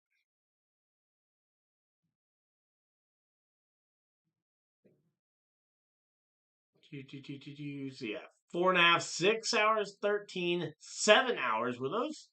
Okay, those weren't on the same day. There were 2 days back to back where I streamed over, I combined over 11 hours. But those were on 2 different days. Then I think I stuck to about 2.5 to 3 hours for a stream after that. At least for a single event. Again, yeah, there might be some. If someone wants to dig back through my previous videos to try and figure out which day I specifically streamed the most.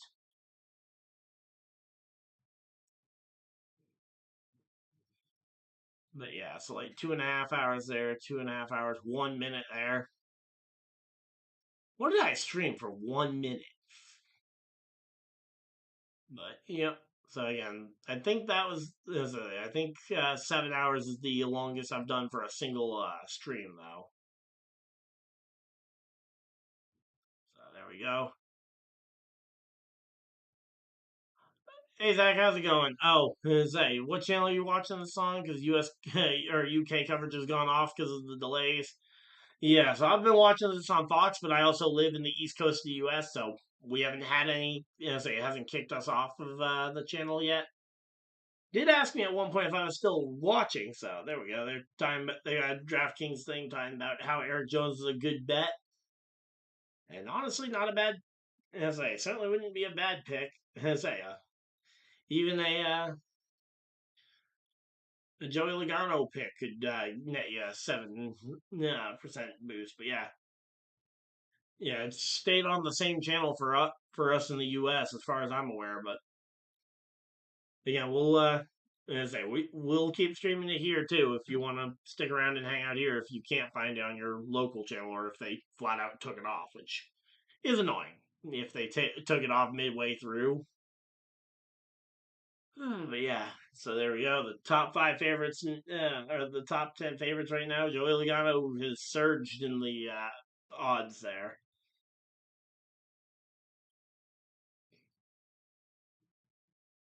All right, so there we go. So currently got ourselves that's a Kyle Busch coming out of the pits, and let's see. Has no adverts too. Are you referring to me? Because I definitely have some ads. I try and keep it limited, but I definitely have some ads. Or if you're talking about somewhere else, that would be say great to hear if there's a place to watch NASCAR with no ads that's legal. Because I know that there's illegal streams everywhere of sporting events, but I also try not to give a ton of promotion to those because one, they're illegal, and two, I don't support breaking the law as best I can. Ironically, because NASCAR was born out of breaking the law. There we go. 17 people hanging out in chat. Again, we are chilling out here. Hopefully, everybody's having a good time. All right, so there we go. Again, we are chilling out here. Still can't believe we've crossed the 2,900 subscriber mark. If we get 29,000, I don't know what I'll do when we hit 29 or 30,000 subscribers. Like that would legitimately be insane if I ever get to that point. At this point, I'm just hoping I can hit 20. I can hit 3K at some point here, which at this point is looking very possible, and hopefully soon.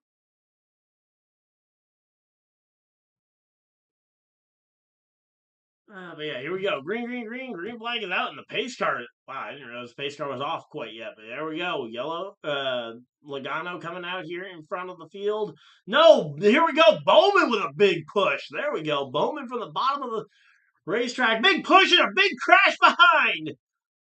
Caution, flag flies, and cars are going everywhere. Ty Dillon in the mix. Kyle Busch is in it.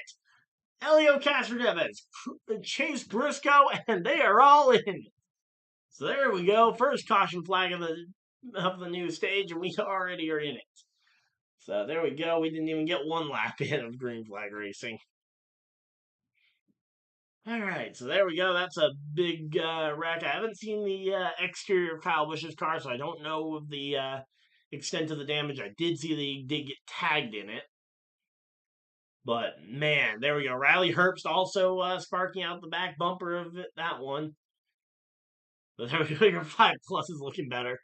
Yeah, well, that's number one. You got your first one. The problem is the bigger the crash, the more likely it takes a while to get it cleaned up, and the less cars there are to crash later. But yeah, it is pretty impressive if you can crash not even one lap in. All right, so let's see what started that. So first off, you had the massive push. Okay, so it was a Logano stack up there that caused that, and then just everybody checking up later and later and not knowing to avoid it. Keeping an eye on Kyle Busch's car specifically. I did see MTJ just about weaved his way through. Kyle Busch's car, it's hard to really assess the damage, but I don't know. It's not looking terrible. So there we go. But yeah, I say Austin Dillon picked a really bad time for that one, and ultimately, once again, for the what feels like the 100th time this weekend, S Elio Castroneves is in a wreck that was not his doing, as he gets stacked up and then spun into by his teammate Ross Chastain. And they all throughout the ARCA race, it's like, oh yeah, Elio involved in a wreck that wasn't his fault. Elio involved in a wreck that wasn't his fault. Guess it was preparing him well for what we saw tonight, because it has been chaos. And oh, Elio ran into the back bumper of McDowell. Hopefully, McDowell's car isn't damaged from that running into the rear bumper. Again, those checkup things happen somewhat regularly, but they don't. It's rare to see them spiral out of control like this. And yeah, here we go, riding on board with Kyle Busch, and he spins. A little bit of hit there, then a small, basically negligible contact there with Riley Herbst. So the only thing I'm really worried about is going to be that right front fender from that first contact that Kyle Busch had would be the only thing I'd be worried about there. And oh wow, the focus in Ross Chastain's eyes as he's just looking out the windshield at everything that's happening in front of him. I will say that is one of the coolest things about clear visors in these nighttime conditions, that you can see the driver's eyes and just see how wide-eyed and bug eyes they end up looking like. But yeah, there we go. Elio Castroneves involved in that one. Again, hopefully all these guys are okay, but man, what a wreck. So yeah, that was McDowell was the last car to not get wrecked. So at least one of my guys made it through that. Stenhouse was way ahead of it. But yeah, MTJ sneaks his way through with hopefully minimal damage. But yeah, this is and again we get a side by side under yellow. I mean, I appreciate not having to get We better not have miss some green flag racing under a commercial break the rest of the night, because if we're already putting a side by side a yellow, I mean, there we go. They're hooking up the Castroneves machine. Castroneves' Daytona 500 is done. Can't wait for people to start blaming NASCAR for letting Castroneves in. But there we go.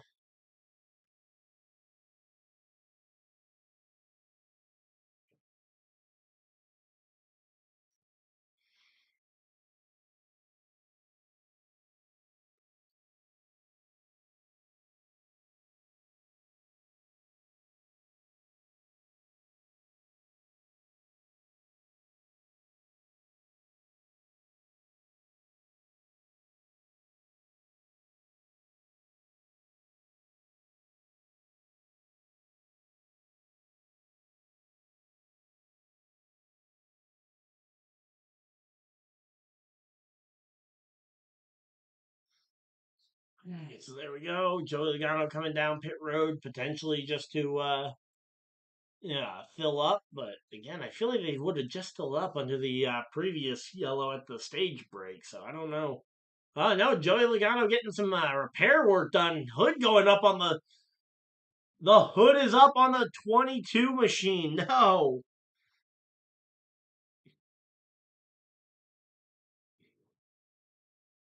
The hood is up on the number 22 machine.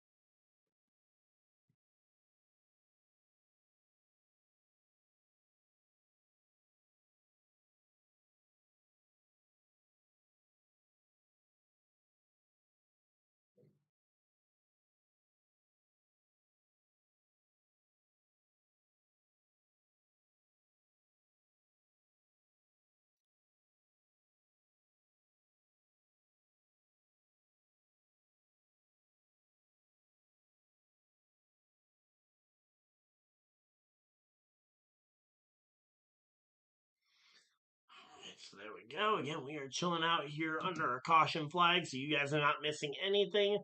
We were chilling out. I was just tweeting out that I saw that because, yep.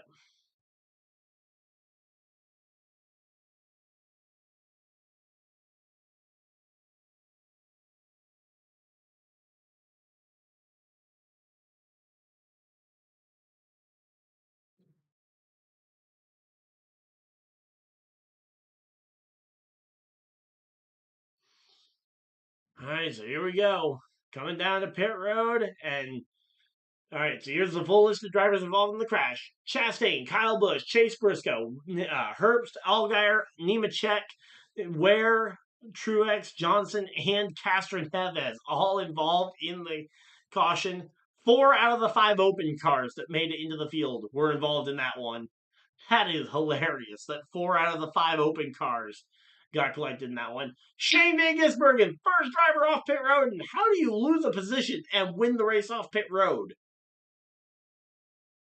How do you do that? How do you lose a position while winning the race off pit road?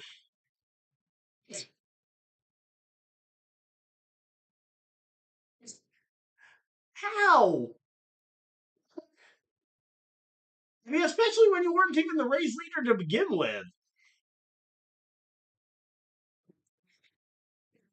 And everybody else in the top 10 gained spots. Everybody else in the top 10 gained spots except for SVG, who ends up losing a spot while winning the race off pit road. No idea how that maths out, but yep. Ah, man. So here we go. SVG lined up. Looks like he's lining up ahead of Busher and trying to drive ahead of Blaney here, but as I don't think he's the race leader because I think Blaney and Busher might have both stayed out, I think. But again, that shouldn't be playing into the race off pit road. The race off pit road positions are only supposed to be, you entered, for example, you entered in third, you came out fourth out of the cars that came to pit road. Otherwise, there would be a lot more drivers losing spots on pit road. But here we go. Logano is heading back out, so he's not done yet. But you have to wonder, at some point, you got to wonder, as I said, was opening up that hood really worth the risk? I mean, obviously, you had to figure out what was wrong at some point, but man. All right, so there we go.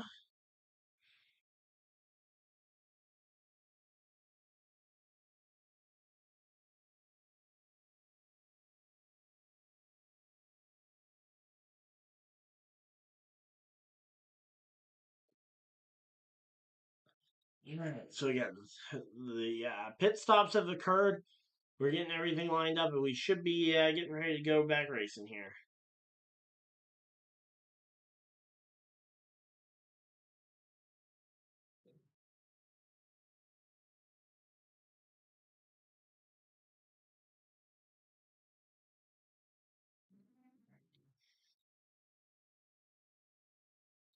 All right, here we go. Lights are off in the pace car. We are ready to go back racing. Hopefully, you guys are too. We got 12 people hanging out in stream, and we got 21 likes on the stream. Thank you guys for everybody that has tuned in and shown up for this one. I mean, again, quite literally, 1 month ago we were at 802. We've gone up nearly 110 subscribers in the last month, which is just amazing support from you guys, and I appreciate every single one of you guys that have been here for it.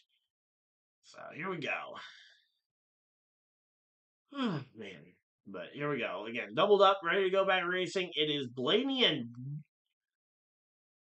how did Cindric get on the front row when he was lining up he had fifth choice? Did all 4 drivers really choose the top line? Is the top line that much better?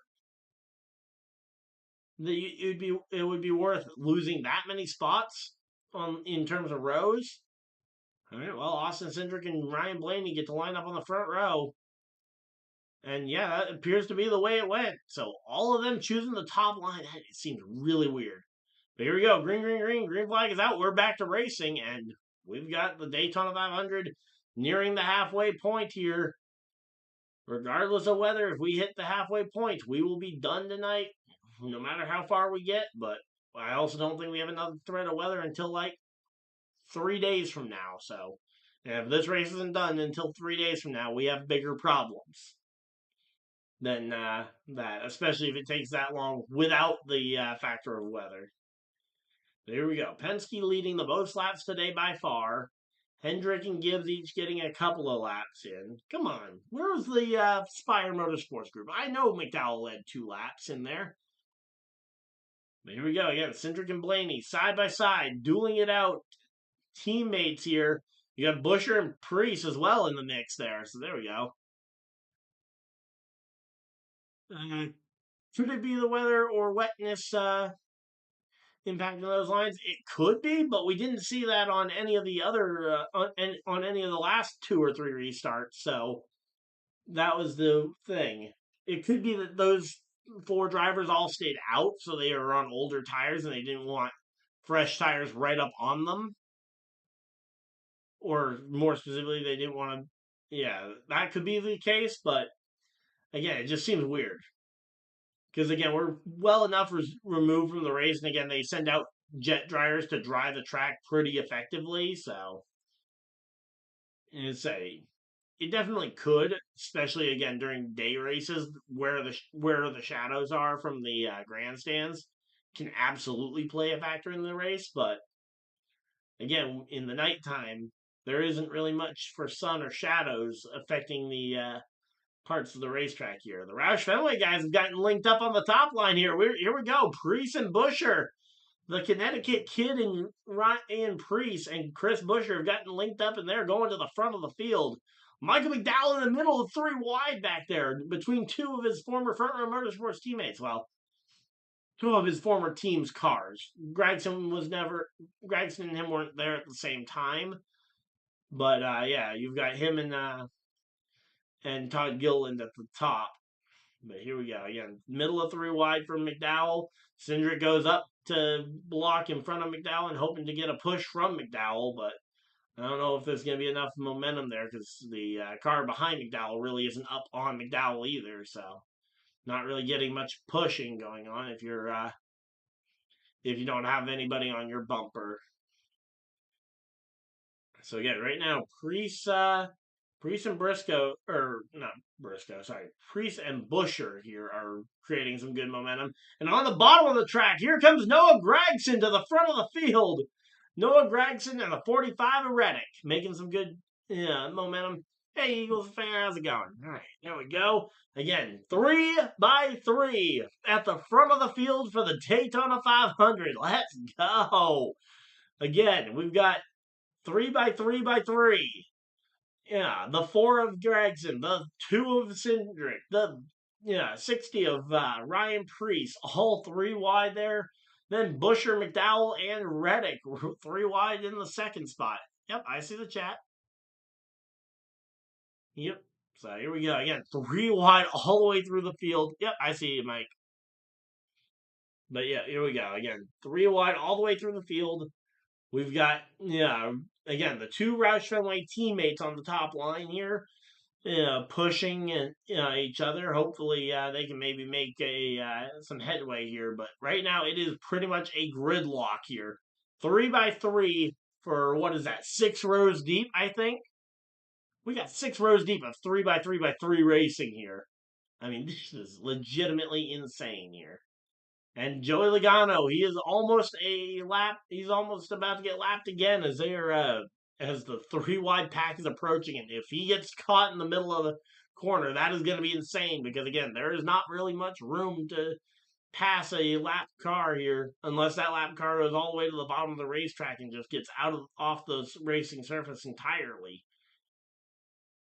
But here we go again. That middle line is having to fight so much harder to stay even with the other 2 because of all the air and side drafting from either side.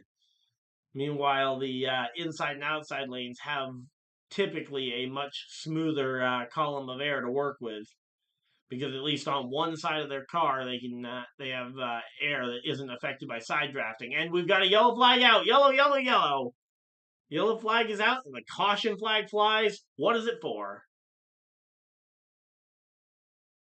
All right, yeah, no worries. But yeah, here we go. Caution flag flies in the Daytona 500, and we still don't know what it's for. We're trying to.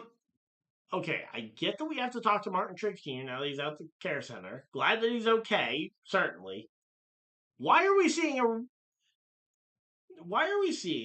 a interview with the guy from a wreck before we know what the cause of this current caution is? I mean, that feels like something that shouldn't be hard to figure out. Okay, what is the caution for here? All right, NASCAR.com does not have the answer yet. Okay, what's the caution for? I'm still waiting for a replay of what caused this caution. Was it debris? Was it rain? Certainly hope it wasn't rain. We've had plenty of rain today. Pulling the pace back, put them right. Let's see. Trying to read the subtitles of what the announcers are saying, seeing if they explain anything. There is a bit of debris right there that Austin Dillon just picked up on his car there.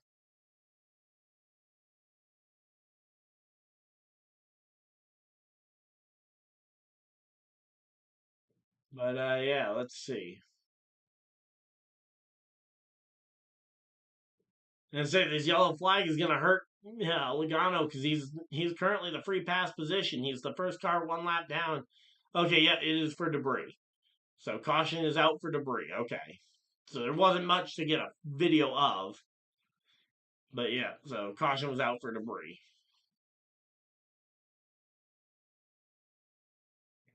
Normally they have a camera angle right on the debris as the caution gets thrown. So there we go. So there we go. Man, again, this race is gonna go. It's gonna go late probably, but we are here and ready for this one. Welcome on in. We got a lot of people hanging out in chat. Yeah, thank you guys. We got 8 people hanging out in chat here, and let's see.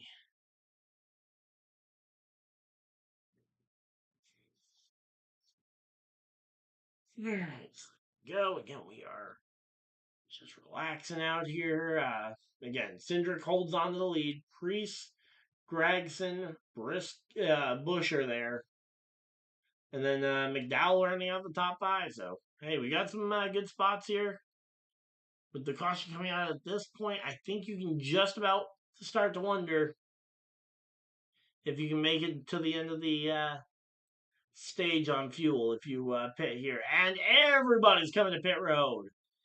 Hey, everybody's lined up. No, Bubba Wallace stays out. Bubba Wallace stays out on track. Everybody else is coming, though.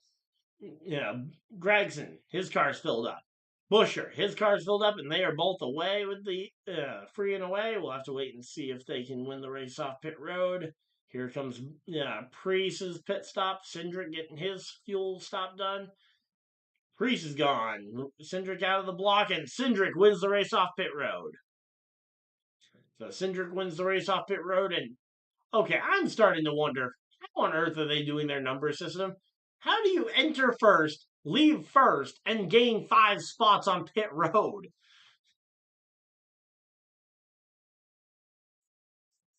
All right, there we go.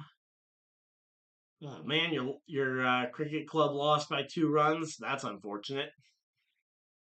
So there we go. But yeah, so there we go. We got a lot of people going out here and gathering as a, let's see, what's it gonna be here? Again, looks like Cody Ware might have been the second driver to have stayed out, and once again, Logano opening up the hood here under the caution flag. They're gonna take another look under the hood, see what's going on here.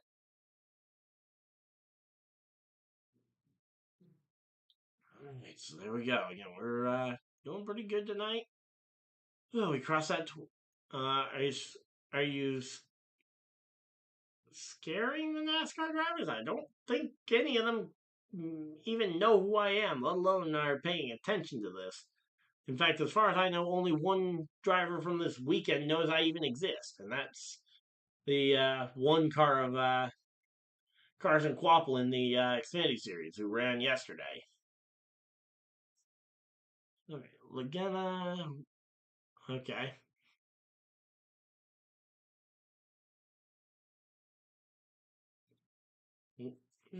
So here we go. And now the rest of the drivers who didn't pit that first time by are coming down now. So here comes Bubba Wallace and the rest of them. So a lot of drivers coming down pit road.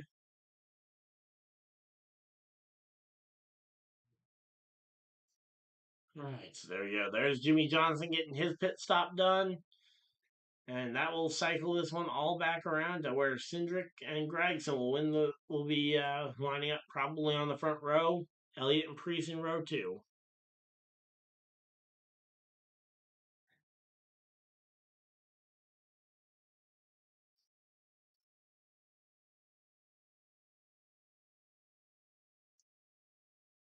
So there we go. Again, they're getting everything. Everything should be getting doubled up. Joey Logano is back out on the racetrack, and let's see. SVG, they're checking out the front end of his car after he was involved in one of those stack up crashes. And here we go. All right. They're doing a quick few ad reads. We are getting ready for this one, and let's see. What do we got? Okay, they're talking with Ross Chastain, who was out in one of those other, in the big caution at the end of the first stage, or sorry, early in the second stage.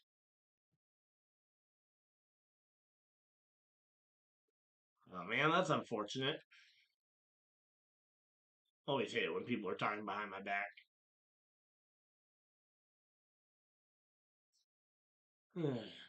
There we go.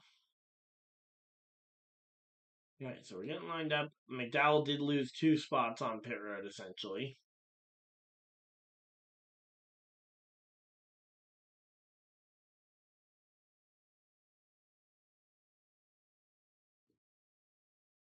All right, so here we go again. They're talking with Ross Chastain as we're getting ready to go back racing. Pace car is off.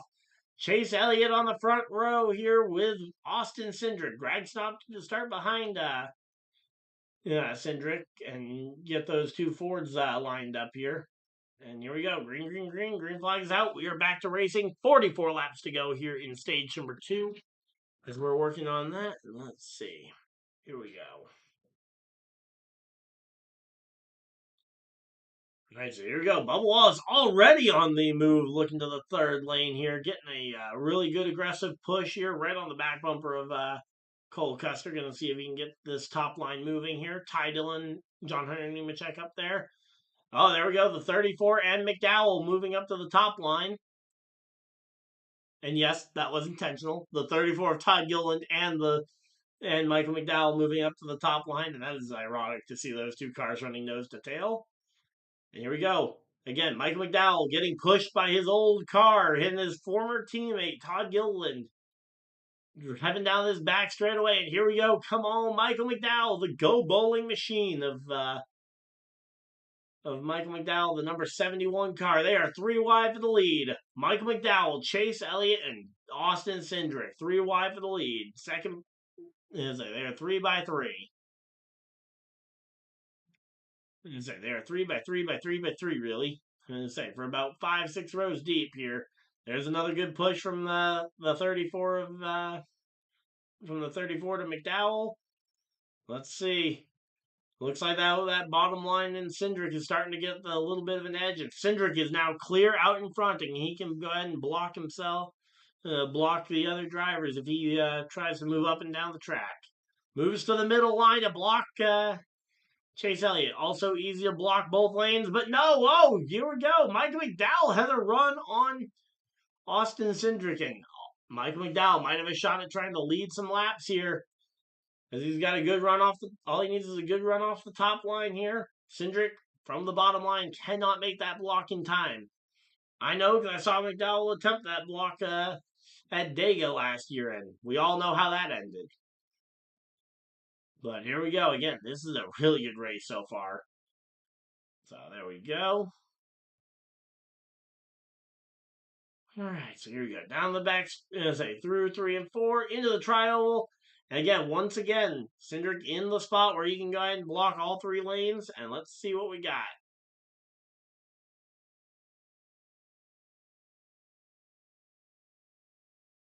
So there we go. Again, we are chilling out here. Hopefully everybody's having a good time. Again, Joey Logano, he's all the way back in 30th place. But again, it is it's triple file all the way back though there, and there we go. And I get it, Mike, you're upset. I saw your message earlier. Nothing I can really do about it. And I say I don't support people being mean to you, but I can't control what they do. So here we go.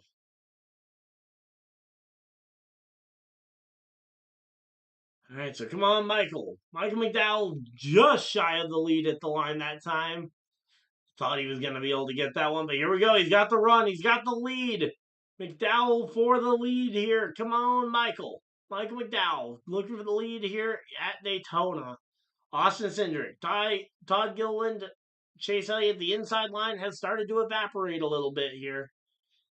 In fact, the inside line has fallen back to about the 4th or 5th row of the other 2 lanes. So here we go. 40 laps to go. Question is, who's going to be able to win this battle of pushes here? Because that outside lane, they've got nowhere else to go. They can't dive to the inside. Now, the Cindric can choose which lane he wants, top, middle, between the middle and bottom. There we go. Again, driving their way around this one. These drivers, they're giving it everything they've got, going through these corners. And again, right now we're looking at this one. I say the 2 of Cindric once again getting a good lead on McDowell here through the corner, and then down the straightaway is where Gilliland gets to the back bumper of McDowell. McDowell almost enough to block, but cannot block the 2 here. The 2 goes up side drafts and takes this one back, and just as soon as we thought they were gone, the inside line is back as Noah Gragson and the inside line have retaken their spots on the inside. You've got Ryan Preece, Alex Bowman, and Chase. Why do I keep wanting to call Busher Chase Briscoe? But Chris Busher showing up here. And again, it's right back to a 3-wide battle for position here. So here we go. Mike McDowell and Todd Gilliland on the top line. You've got Cindric and Elliott on the bottom, or in the middle, and then Preece and Gregson on the bottom of the racetrack. So it is a very intense battle here as they're going back and forth. The fact that top line is working, though, with honestly just a ton of misfits. I mean, Mike McDowell is the most accomplished guy in that outside line by far. The other drivers in it are Todd Gilliland, a somewhat unproven young driver who I think is a talented race car driver, but has almost no credentials. Ty Dillon, who has very few credentials, but is back in the Cup Series for the first time in years. John Hunter Nemechek, who's driving for a team that has struggled to get out of the bottom 30 in points. I mean, and then you've got Cole Custer, a team that just downsized by 75%. I mean, that entire top line is legitimately a whole gaggle of misfits here. So there we go. Again, just 3 by 3 by 3 as they get ready to send this one to commercial break. Any more streams this week? After tonight, I think the next stream. Let me see what NASCAR's schedule looks like next week, because I will be streaming all 3 Atlanta races, but I don't know if it's 2 Saturdays and 2 Saturday streams and a Sunday stream, or if it's or what the schedule looks like. So let's see, trucks. That's gonna be the biggest one because I know Cup is on Sunday.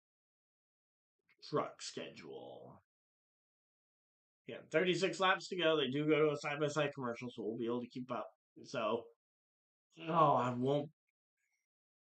And I say I won't be home for the Atlanta race for the trucks. It's at 1:30 Eastern time, so I won't be able to do the truck race. I didn't realize I wasn't going to be able to do the truck race there.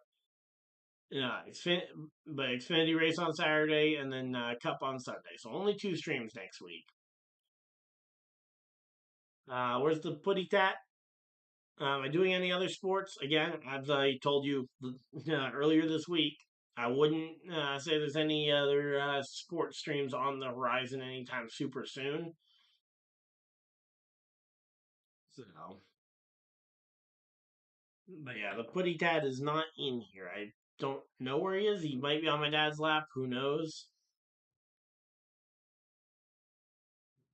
Yeah, here we go. And Ryan Preece has now managed to make his way to the front of the field as Gregson actually moved up in front of Michael McDowell, and it is still a 3 wide.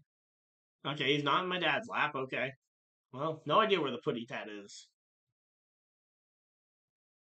Yeah, he's not under the desk. He's not up in my lap, obviously. But there we go. All right, so again, we're locked in here, 3 by 3 by 3, and again, Gregson moved up right in front of Michael McDowell. So now McDowell would have to get by Gregson to have a shot here at making battle for the lead himself. Oh yeah, I'll definitely be streaming some football when football comes back around, as long as it isn't interfering with the NASCAR schedule.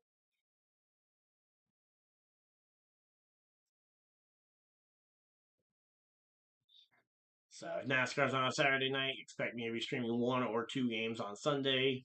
If NASCAR's on Sunday, we'll see what the schedule ends up looking like. But here we go. Ryan Preece has made his way up to the top line as well. There we go. Ryan Preece has been able to make his way up to the top. And now Alex Bowman leads that inside line, and they are 3 wide behind Preece. I don't have a clue because October 24th is a long ways away. Let me see. What day of the week even would October 24th be?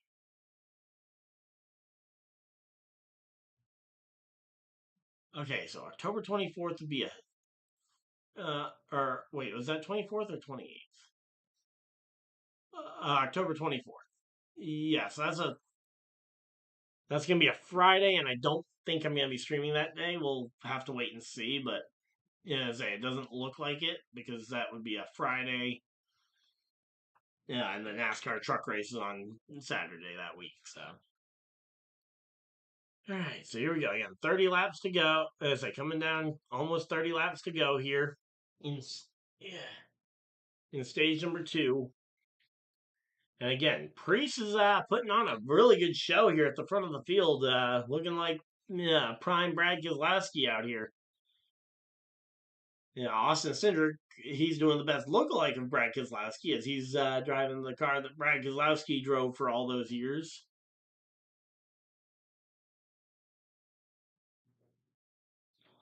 Yeah, here we go. Let's see. And Ryan Preece out in front of the field, though. I'm definitely impressed here by Ryan Preece's ability to keep this car out in front.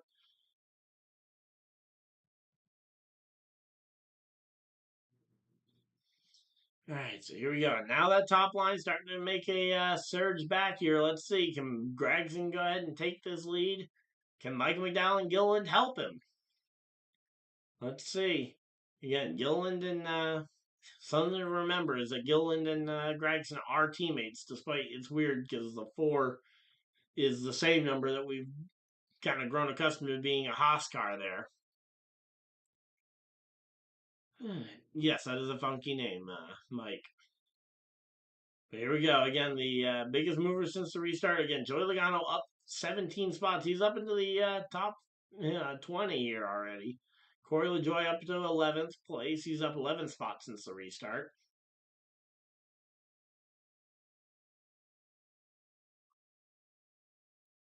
Huh? October 24th, the truck race is at. Oh, am I looking at the? Oh, I'm looking at the Xfinity schedule. My bad. So I guess I will be streaming on the 24th then. I thought I was on the truck schedule. I didn't notice that I was on the wrong schedule. Yeah, so 6 p.m. Eastern time on Friday for the truck. So yes, I will be streaming on October 24th then. All right, so here we go. Priest up to the top to block here. Oh wow, oh. Let's say there's a lot of wiggling around on these pushes from the 9 to the 2. So there we go. Yeah, I was just looking at the wrong schedule. I was looking at the Xfinity schedule and thought it was the truck one.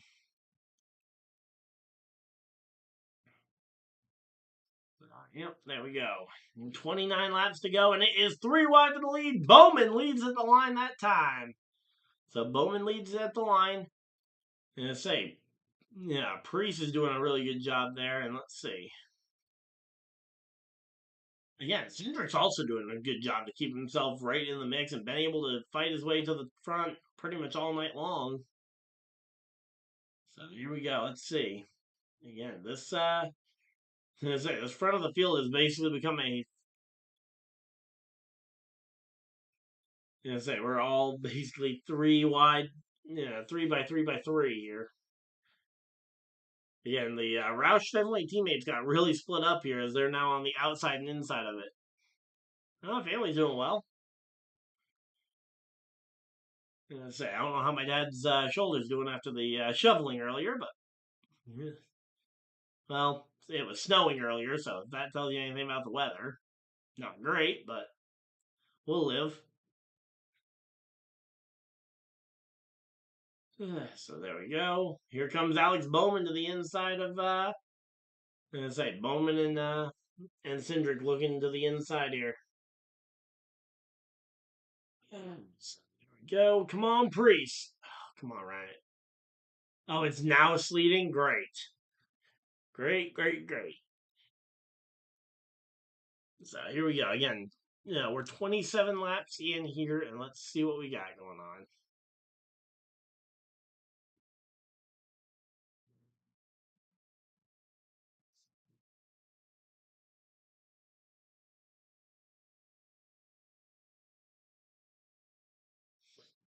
Alright, so again, right now, this is actually going pretty well here. Let's see.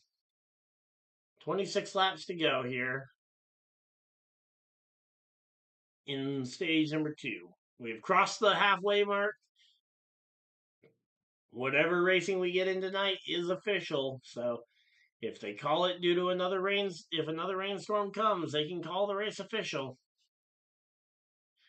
But again, there's no real rainstorm coming here.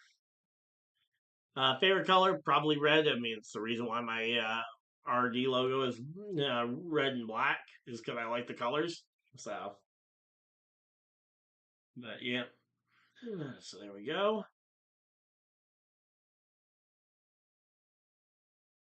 But yeah, right now, again, they've basically, the top line's starting to evaporate a little bit. Now we've got the just the bottom lane to worry, bottom and middle lanes to worry about. Until here we go. All right, so if I'm Chase Elliott here, I'm moving to the top line to try and get out from behind Cindric. Because if I'm Chase Elliott at this point, I'm getting a little bit sick and tired of pushing the back bumper of a car, and I want to lead a line for a minute. Especially if that top line starts to get some momentum like it had a moment ago. So here we go. And again, right now, the entire the bottom line is also clear. So, yeah, Cindric could make the move down to the bottom to try and block the 48 instead. All right, nice. All right, so there we go. And again, there is a battle all the way through this field.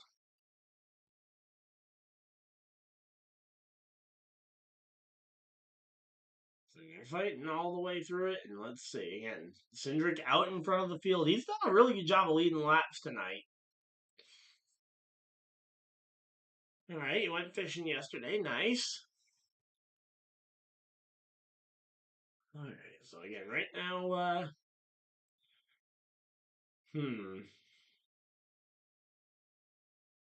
it's a weird situation right now. Let's see. All right, nice. All right, there we go. The Daytona 500, they're coming back to full screen, and we'll get a chance to see this one. Again, this battle for the checkers, it's been going on. We've crossed the 7-hour mark. This one will almost certainly be an 8-9 hour stream probably here, as we're getting later and later into the night. So again, 13 leaders, 28 lead changes, and 34 cars still on the lead lap here after all this time. Okay, so there we go. And again, Cindric in the middle line has kind of prevailed here as the winners here of this contest. The battle for the inside line, as the inside line has started to evaporate. The outside line has completely disappeared. How many racers? There are 41 cars that started this race, and a fair chunk of them were taken out in in the crash early on in stage 2.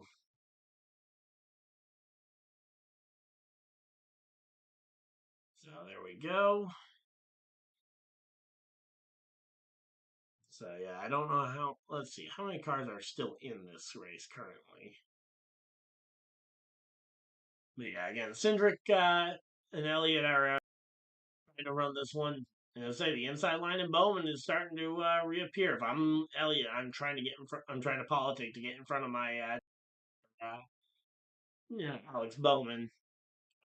Again, if you can go ahead and block him down there, that'll be a good one to see. Let's see.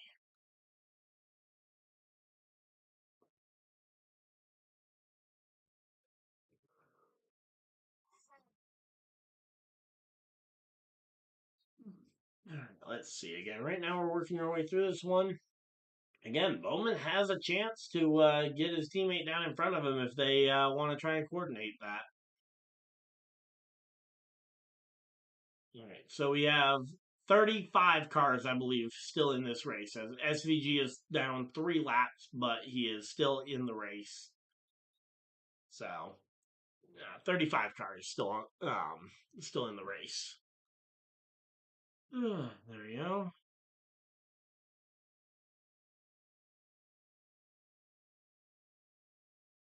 There's the putty tat. All right, so here we go. Again, we're getting to 20 to go in the stage.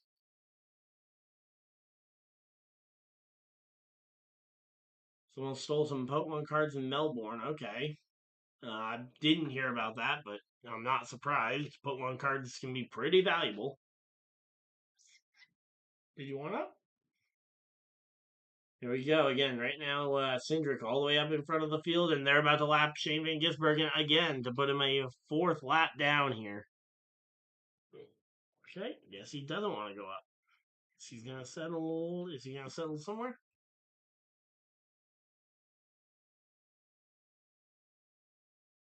Some gang is stealing cards. That sounds weird.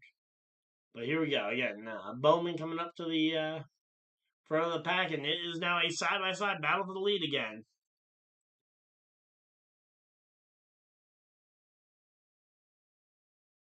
Alright, so here we go. 18 laps to go. We got a side-by-side battle for the lead. You want up? Alright, Gizzy. If you want up, I will get you up. There we go. There we go.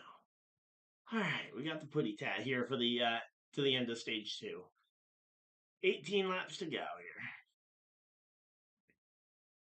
Alright.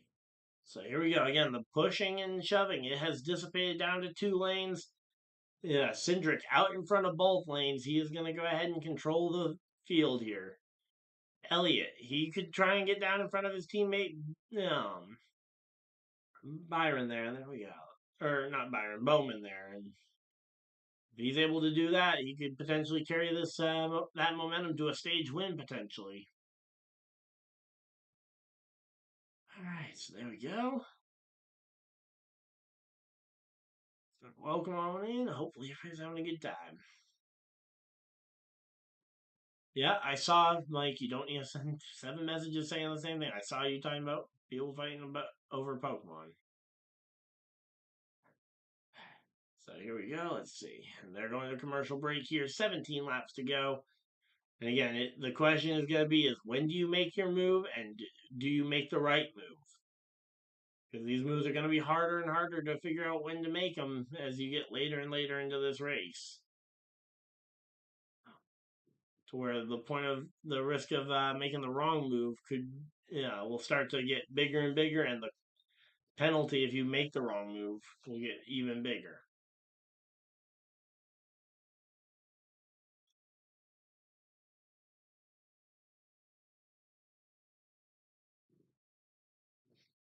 All right, so there we go. Trying to remember how old Gizmo is. We got him as I think a 2 or a 3 month old kitty cat back in I think 2013. So I think he's now 12 years old. Am I streaming tomorrow? No, I'm probably not streaming tomorrow. I'm working on scripted is gonna be the big thing I'm gonna be working on video wise. If the Daytona 500 was scripted.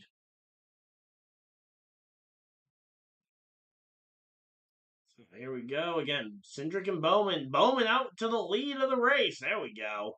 15 laps to go, and we got ourselves a battle for the lead. Cindric back out ahead. Chase Elliott no longer in behind Cindric. Cindric finally found a new dancing partner, and it's Daniel Suarez, the driver out of Mexico. Nope, no stream Wednesday, at least not as of right now. I'm not planning on one. Again, I've already said the 2 streams I can tell you are for sure happening this week are going to be Saturday and Sunday for the Xfinity and Cup Series races. So here we go again. 14 laps to go here. And Kitty Cat decided he wanted to hop down. Alright, so 14 laps to go here. Let's see. Alright, 14 laps to go. Bowman versus Cindric. And Cindric to the top line. He and Elliott are gone. They get separated from the pack. And here we go. Here comes Blaney to the bottom. Blaney to the bottom looking for it. And let's see. Blaney going to be able to take the lead? No, but Blaney was able to get up in front of Chase Elliott there. There we go. All right, so again, Blaney was able to get up in front of Elliott. Yeah, he was able to jump in that gap between Elliott and Cindric. So there we go. Now you got 2 Penske teammates working together right on that front row. Again, the entire rest of the pack is kind of started to get split up and in some weird spots, and now you've got the Monster Energy car and the Monster Energy Zero car on the running back to back there. That's Riley Herbst and Ty Gibbs running those 2 cars, looking virtually the same. You say Braves versus Reds happening. So there we go, and again, here we go. Is that just watching how that move happened for Ryan Blaney, where he made that? Oh wow, that was a masterful move there by Ryan Blaney to go ahead, pop out of line, side draft for a moment, dive really low, and then make your move into line. I mean, he played that nearly perfectly there, so there we go.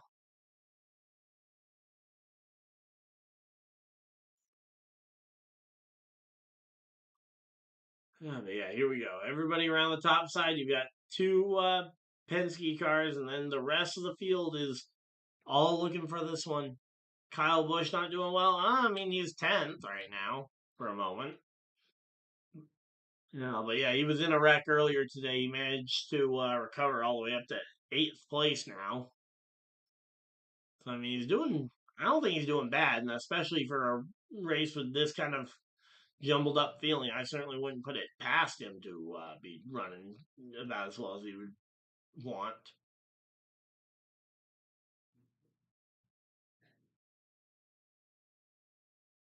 Kyle Busch, I mean, he went winless last year, so it certainly wouldn't surprise me if he doesn't quite win today. And not to mention, he's tried to win this race 20 times. This is his 20th attempt at the 500, and he's yet to win it. So here we go. 11 laps to go. Going to be 10 to go at the line. 10 laps to go at the line here.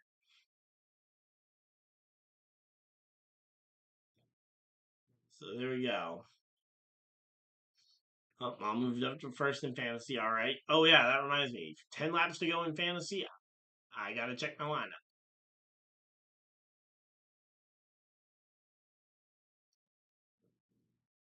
All right, so Blaney definitely needs to get moved in. I know I moved Blaney in and McDowell out already. Let's see.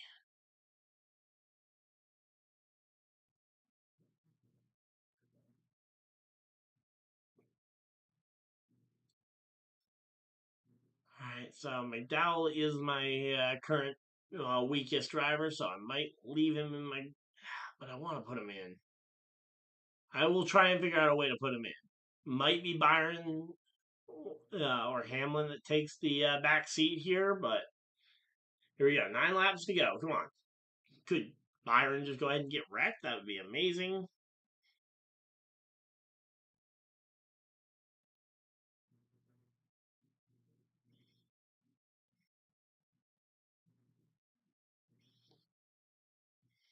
Yeah, I'm good in our league. I'm in a couple of other leagues, though, so I got to check those ones as well.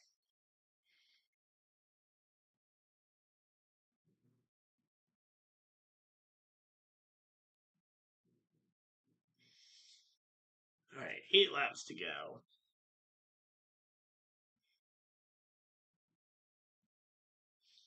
All right, 8 laps to go here. Riley Herbst up to 5th. He's the top Toyota performer tonight so far. He and Eric Jones running 5th and 6th. They're the only Toyotas inside the top 10. And here we go again. Here comes Bowman. Bowman and here's a big push from Buescher to Bowman. They've got the third Penske driver Joey Logano helping them.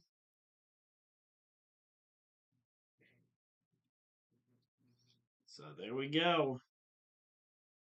And there we go. Bowman to the lead. 8 laps to go now. 7 to go in the race or in the stage 2, and Bowman has the lead.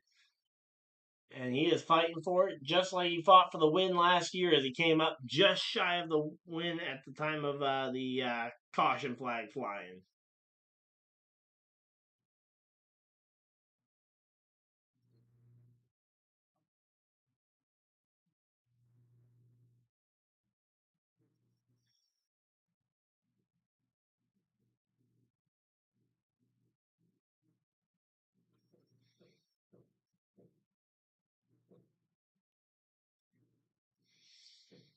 All right, so here we go. Now Cindric gets pushed by his teammate out to the lead of the field once again. Cindric out there. Logano in a really weird spot because he's got to push this line to help himself move forward, but he's got two teammates in the other lane that are going to be disadvantaged by that.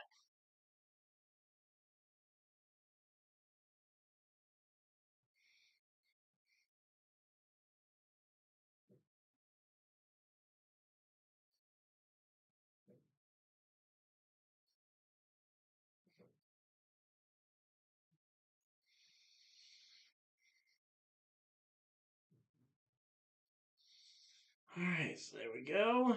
Again, we got Cindric and Bowman still side by side. And wow. Bowman nearly just took himself and Cindric out there with that side draft. And again, the Team Penske car is running very well tonight.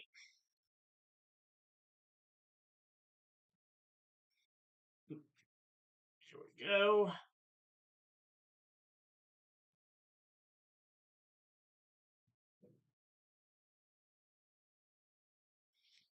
All right, come on. Say 5 laps to go. Cindric, Blaney, those two drivers taking over the front of the field. Here we go.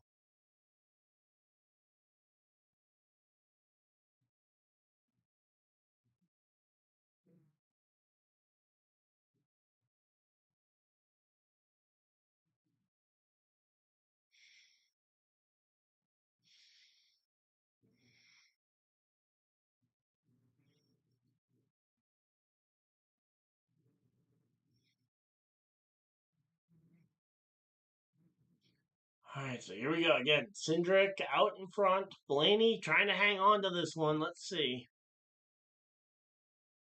All right, what do we got? Here we go.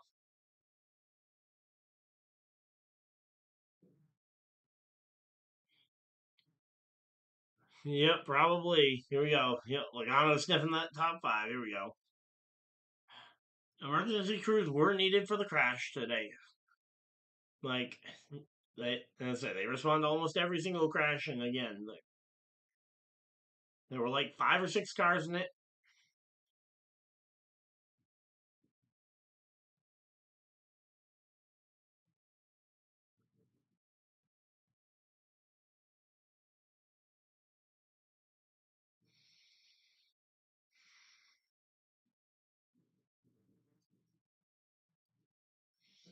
All right, here we go. 3 laps to go.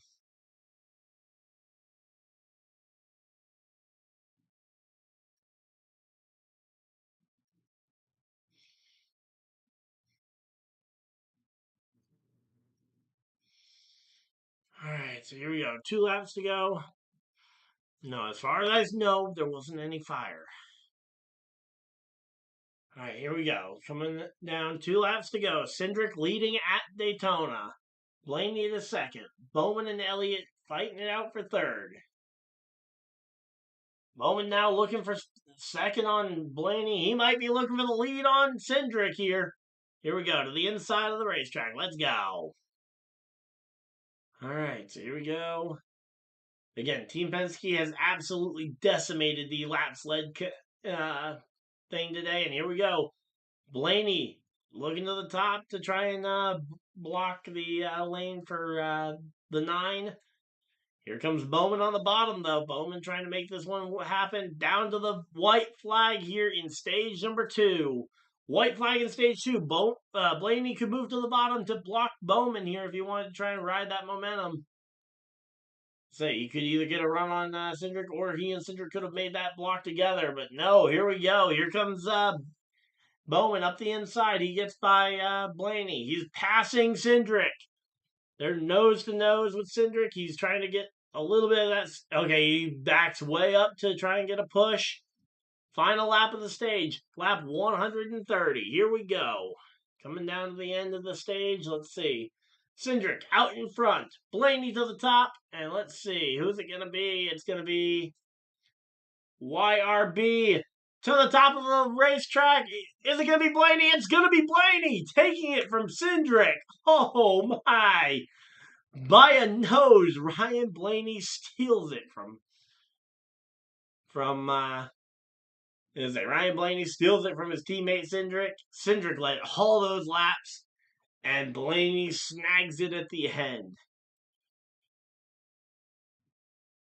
There we go. Ryan Blaney snagging the stage 2 victory there at the end. There we go. Hey, yeah, no worries. I appreciate you guys being here and glad you guys are enjoying it. So there we go. All right. So again, Blaney versus Cindric. I thought maybe those two might work together, but no. No, the stream is not over. That's just the end of stage 2. We've got a whole, what is it? Another 70 laps to go, something like that. And just the question I put in the poll is stage 2 question, so I'm gonna go ahead and put up a different one for stage 3.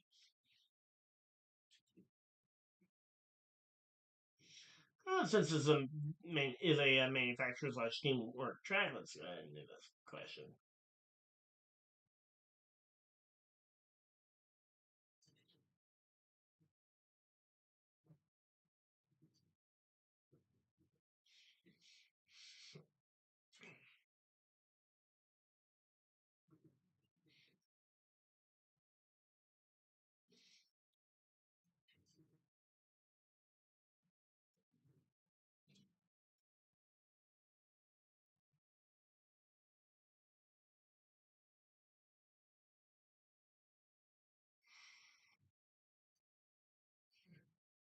All right, so there we go. Which manufacturer will win the race?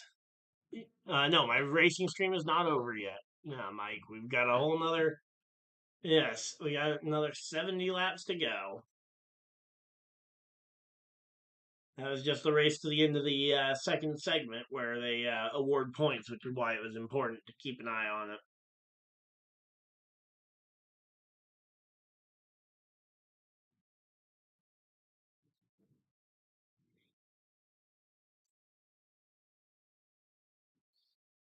All right, so there we go. Which manufacturer will win the race? Figure that'll be a good question here. as we get ready for this one.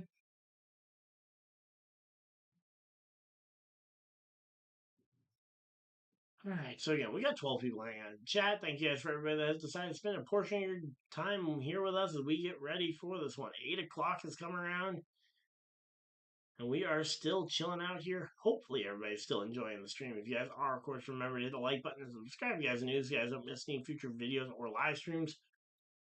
We've been going at this for a couple of years now, and no signs of stopping anytime soon.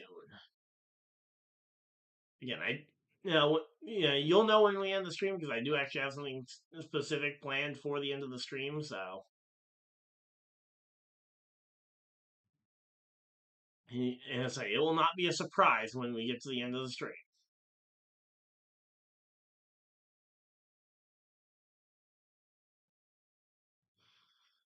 All right, so there we go. Again, we are chilling out here. Hopefully, everybody's having a good time. So yeah, again, I didn't realize that was a 1:30 start time. That's annoying because I really want to be able to watch the Atlanta race. Maybe it'll get rain delayed just a little bit. Because if it gets rain delayed anything more than about 30 minutes, I'll be home to watch the truck race that Saturday. If not, I guess it'll just be Xfinity and Cup that week. So there we go.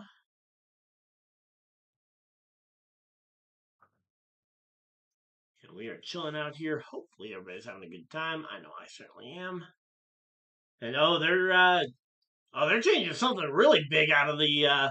They changed the tapered spacer out of the number 22 car.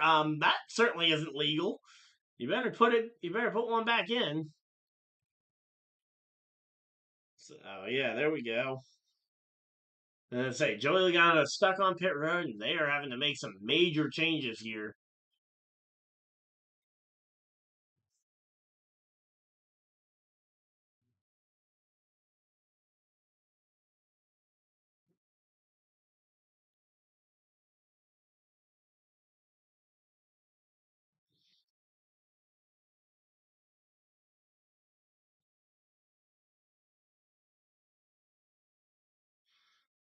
All right, so there we go. And again, stage points earned today. Ryan Blaney, he was able to go ahead and get stage. He was able to win the stage one, and he was able to get third in stage two. Or no, sorry, he got third in stage one and was able to win this most recent stage. So plenty of time, but he is looking very good.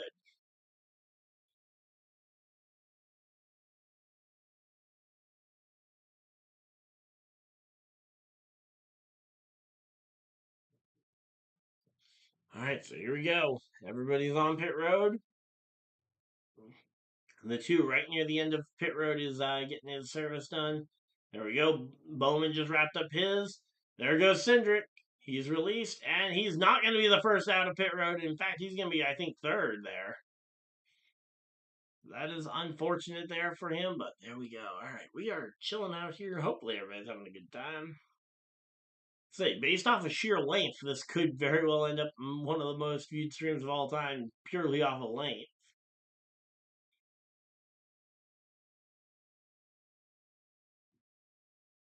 Alright, so there we go.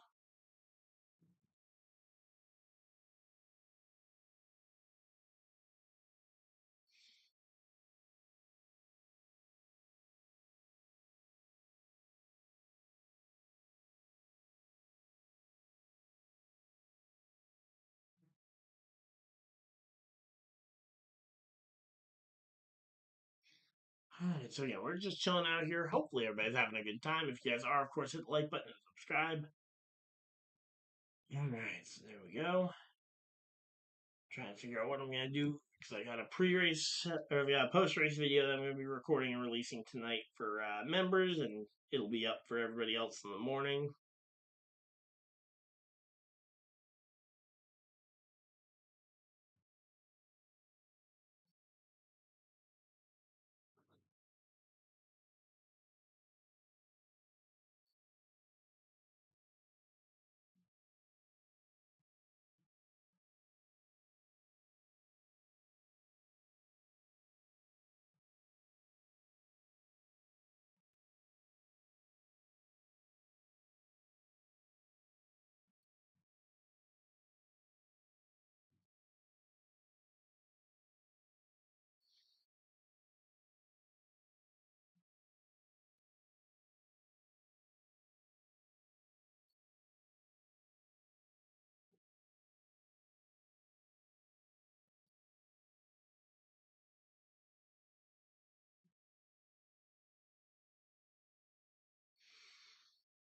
so there we go. Again, we're just chilling out here. Hopefully, everybody's having a good time. We've stayed live this entire time. I can't believe how long this stream is going.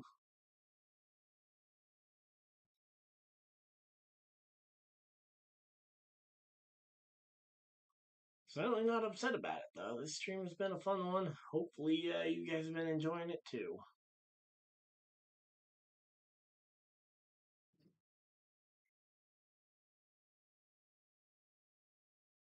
So there we go.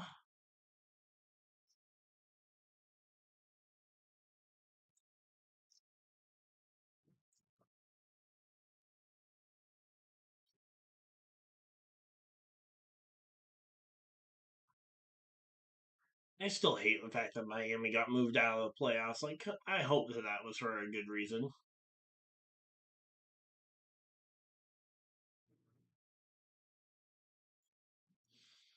Alright, so there we go. Yep, I saw your back, Mike. Alright, so there we go. We got 12 people hanging out in the stream. Thank you guys for everybody that has decided to spend even just a very small portion of your very valuable Sunday afternoon here with us. And here we go. Blaney, Bubba, Cindric, Bush, and Custer, the top 5 here.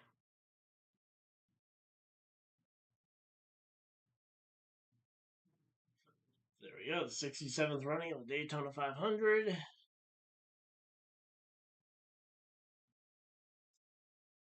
Still weird to think that we're coming up on the 70th Daytona 500 in a couple years. So there we go.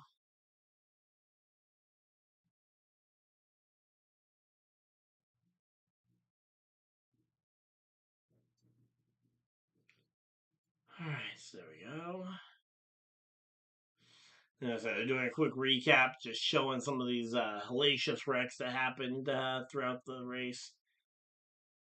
So there we go. And yeah, here's that big stack up that happened. Bunch of cars involved.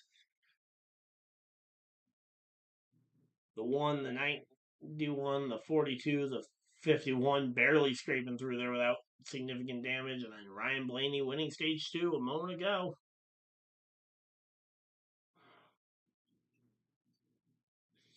Alright, so there we go. So it looks like we've got the vote is fairly heavy on the Ford going to win this, which, fair enough. I mean, the 3 Penske Fords on their own have looked incredibly strong. Then you factor in the 2 Roush Fords.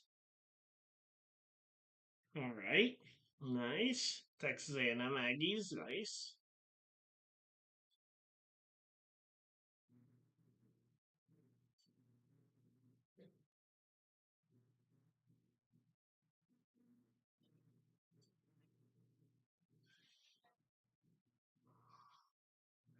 Alright, so again, we're just chilling out here. Hopefully everybody's having a good time. We're currently under a caution flag here at lap 136 for the end of stage number 1. We should be getting back to green flag racing here shortly. As it was a scheduled stage break caution, they don't have anything to go ahead and clean up. Alright, nice.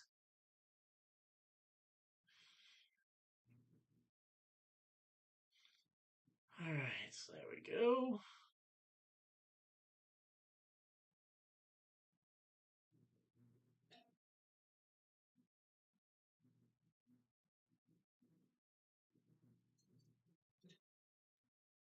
Our glass for sale? I have no idea what you're talking about there, but here we go. They're doing the choose cone, getting everybody situated into their spots as we get ready for the restart. Next time by, we will be seeing green flag, green flag. No, my glasses are not for sale. I don't know why anyone would think they would be.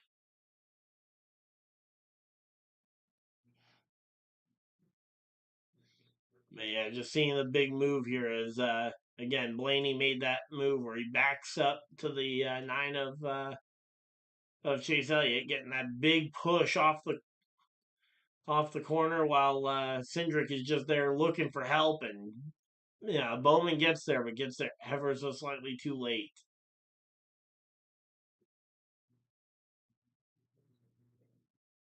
So again, there we go. Blaney up to first, Bubba Wallace second, third Cindric, fourth Kyle Busch. There we go. Fifth Chase Elliott, sixth Jimmy Johnson in the in the '84. His his best run of his retired career. Then we got Larson in seventh, eighth for Busher, ninth, not Brandon Jones, that's Eric Jones, and rounding out the top 10 will be William Byron right now. Michael McDowell starting back in the 20th position. So there we go.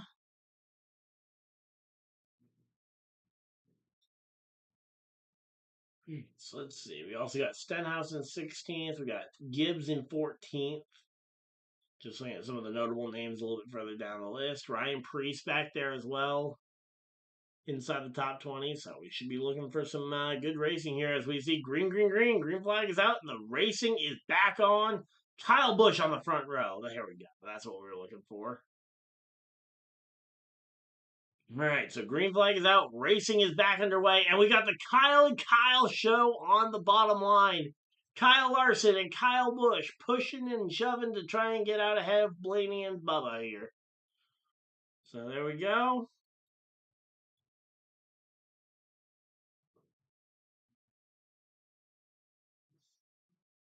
All right, so again, here we go. Here comes Blaney, Bubba Wallace. Those two are trying to make this one work. Bubba all over the back bumper of the 12. The two Kyles have gotten a little bit separated, and that's not going to help them on corner exit here. So there we go. And Ryan Blaney able to get out ahead. Now the question is, who does he block? Because he can only block one line. He goes up to the top line to block Bubba.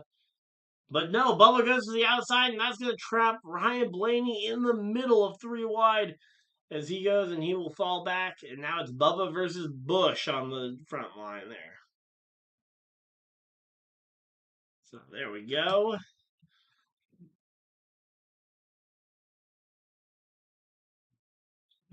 So again, we got Bubba Wallace out in front of the field here. Three wide behind. It looks like Kyle Busch might be able to break free from the three wide as they go three wide everywhere else. Kyle Busch and Bubba now side by side for the lead.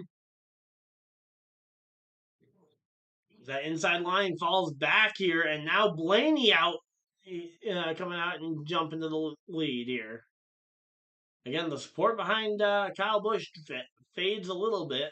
But again, the fact that Blaney and Bubba Wallace are battling it out for the lead here is insane. So here we go again. Bubba Wallace versus Ryan Blaney. Kyle Busch getting in the mix as well. I have not kicked you out. Nobody's kicked you out. All right, so here we go again. Bubba Wallace off the top line here. All right, so there we go. Bubba Wallace, now Kyle Busch up to second there. There we go. I don't care if Kyle Busch gets to first quite yet. I just want him to be at the in the lead when they throw the checkered flag. Because last year he was at the lead at 500 miles, but the race went into overtime and he lost. But here we go. Three wide all throughout the field. Again, here we go. Bubba Wallace with a good push on that top line. Here comes Kyle Larson into Kyle Busch. The 20 years of trying could be happening for Busch once again here. So here we go. The 8 of Kyle Busch able to jump out ahead of the other drivers here. And there we go. Let's see. Again, all 3x3x3 blocked up, and nobody can find an inch here. Bubba Wallace continues to hold the lead for now, but this race is not over yet. And again, right now, Ryan Blaney has actually managed to get out to the lead here for a minute. And again, the fact that Blaney has gotten this one,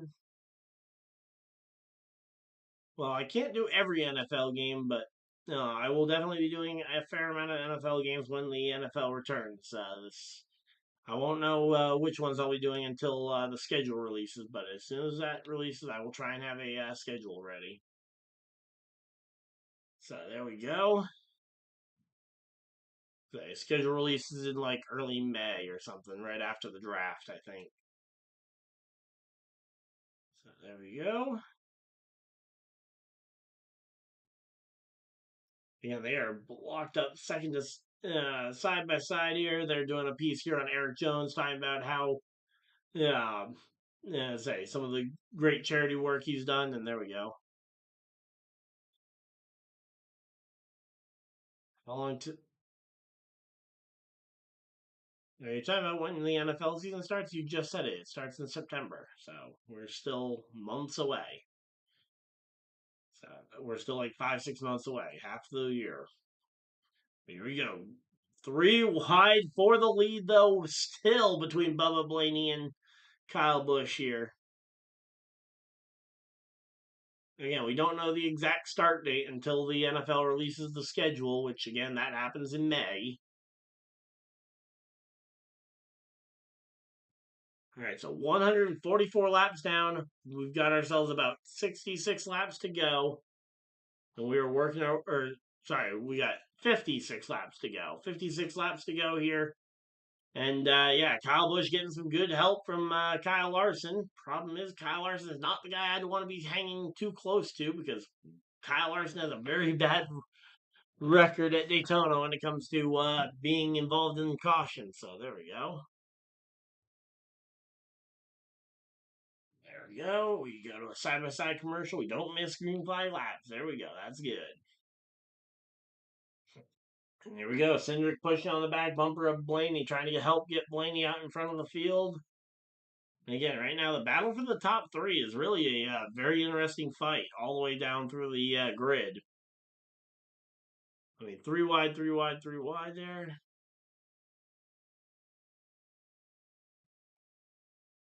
All right, so again, there we go.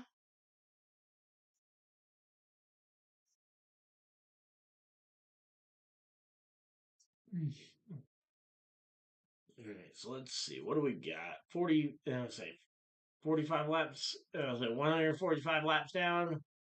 55 to go. As we go green, green, green. All right, nice.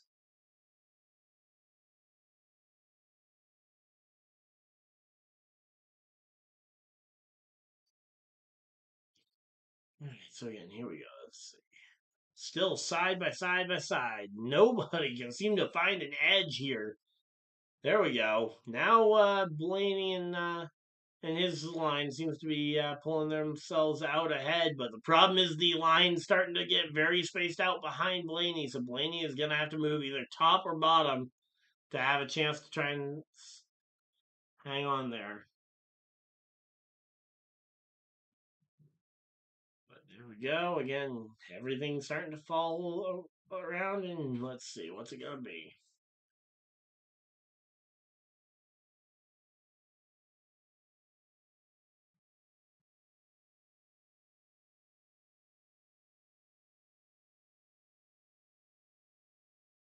Alright, so again, right now we got ourselves a battle for the lead. Again, it's still Bubba versus Blaney.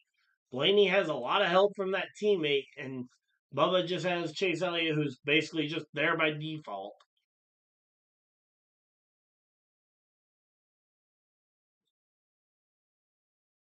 Alright, so here we go again. Side by side by side. They are, again, packed in here 3 wide, and I don't know how these drivers are going to ever find really much of an edge without somebody making a mistake or a crash coming from somewhere else. Because it feels like the kind of time where we're starting to get into that window where a caution flag could end up coming here.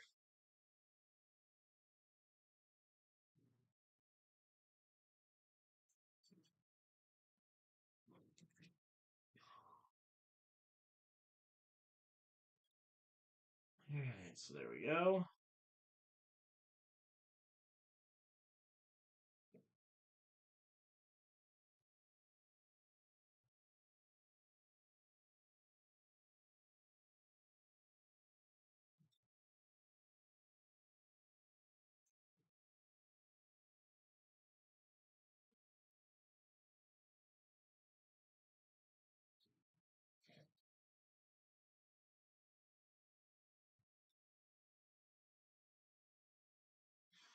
Alright, so again, we're just chilling out here. That's it. I look tired, huh? Who would have guessed? I've been live for 8 hours now. Who would have guessed I might look a little tired? But yeah, here we go. Again, Bubba Wallace, he's gotten out ahead, and oh, Byron has surged on the bottom line. I don't know how Byron got by Kyle Busch, but Byron has surged on the bottom line to be up here, and he's now contending for the lead. He's got Kyle Busch right on his rear bumper here, so he must have pulled out of that middle line to get down to the front of Kyle Busch's car here. So here we go again, side by side by side. Who's gonna win it here? 50. You're getting down to 50 to go. This is where you're gonna start to win or lose this race, and virtually any mistake you make could be the one that costs you. So there we go. SVG lets the field go by, and again, Bubba Wallace surges out ahead, but not by much. And very soon, Blaney and Byron go ahead and run level with him, and even now, I think they're both ahead of him now. So there we go. As we get ready here for this one, still side by side by side, Bubba leads at the line. There we go.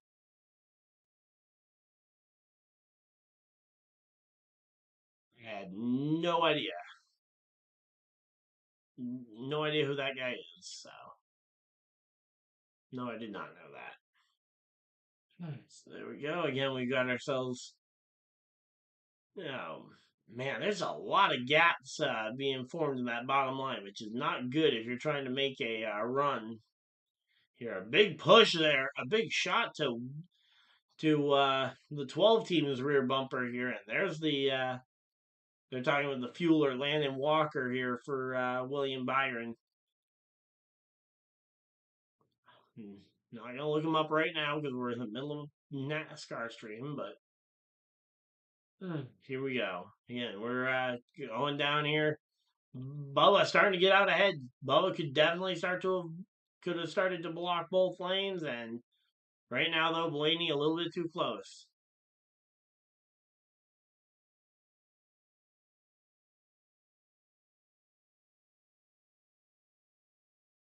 All right, so right now we got. We got Bubba Wallace here hanging on to this one. Let's see.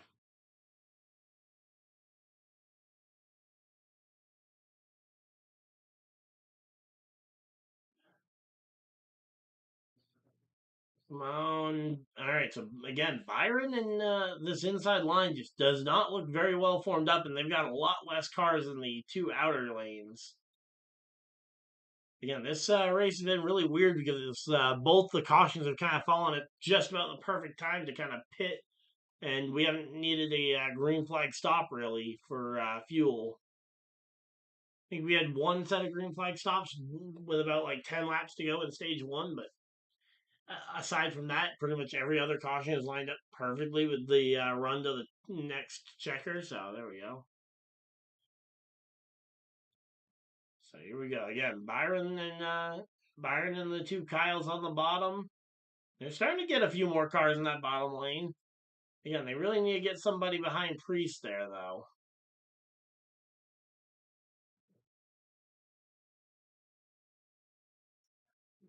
So here we go. Again, 47 laps to go. And as I say, we're closing in on the end of this race. So here we go. Let's see.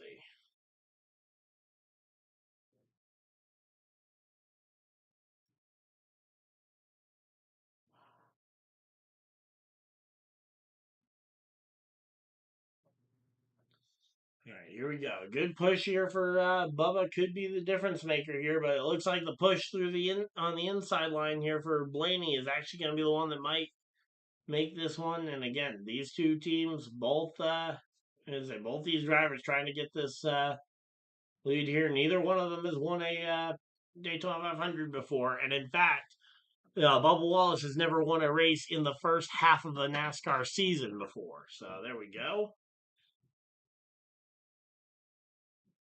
Yep, neither one of them have won a Daytona 500 yet. And in fact, out of the drivers in the top 10, let's see who all has won a Daytona 500. You've got William Byron. You've got Jimmy Johnson. you got Austin Dillon, and that's it for drivers in the top 10 who have won Daytona 500s before. So, I mean, it's a prestigious club to get into. It's a hard club to get into. And I say, Kyle's been trying for 20 years. But here we go. Here comes Byron on the inside. Last year's Daytona 500 winner.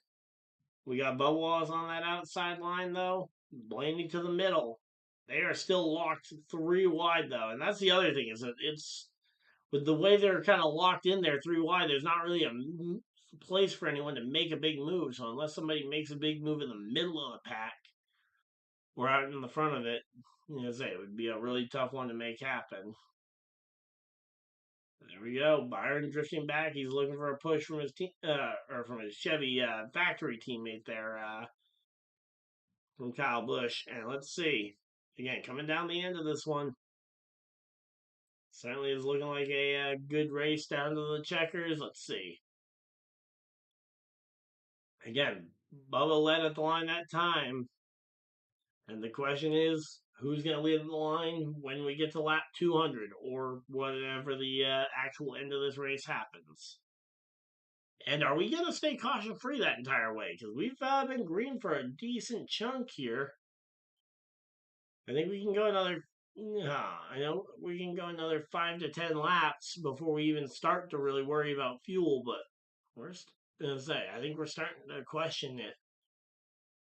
Heard Rogers was on his way to Las Vegas. I know he's getting released by the Jets, but I don't know why on earth he would go to the Vegas Raiders. He's got 1 to 2 years left in his career.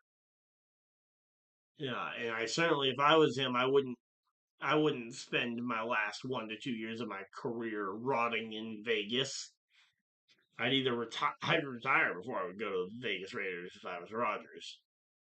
Raiders need a quarterback, yes, but I think they would do much better either drafting or signing one of the other younger veterans that they can maybe have for 3-4 years, kind of like a Baker Mayfield type guy. So here we go. Back from commercial break, though, and we've got 43 laps to go here.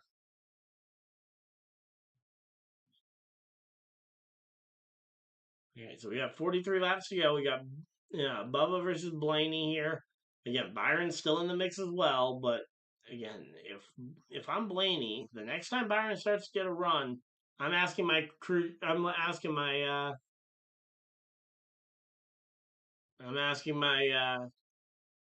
crew chief and spotter to let me know when the 24 car is getting a run, because I want to ride that momentum. I want to try and get that run to get out ahead of ahead of Bubba. Yeah, so there we go. Yep, any one of those names could end up in Vegas. I don't know which one is most likely, and I'm not really haven't really been paying attention to what the rumors are saying. So here we go again. Byron now leads at the line. There we go. William Byron gets out to the lead of the line. And again, right now they're all at 20. Okay, so 27 laps since last pit. So they've still got plenty of time before they need to worry about pit road and needing to fill up for gas, because that is going to be the next worry for these teams, is going to be when do they start to run out of gas and/or energy in these cars, because again, or not energy, but sorry, tires, when their tires start to wear out. Because, again, they've been racing for 27 laps. They've still got a little bit of life left in them, but, again, 40-ish laps is about where it runs out. Derek Carr's not going back to the Raiders. I'll tell you that much right now. One, he's too expensive, I think, right now for the Saints to let go. And two, I think they would rather go with any of the other names you've mentioned.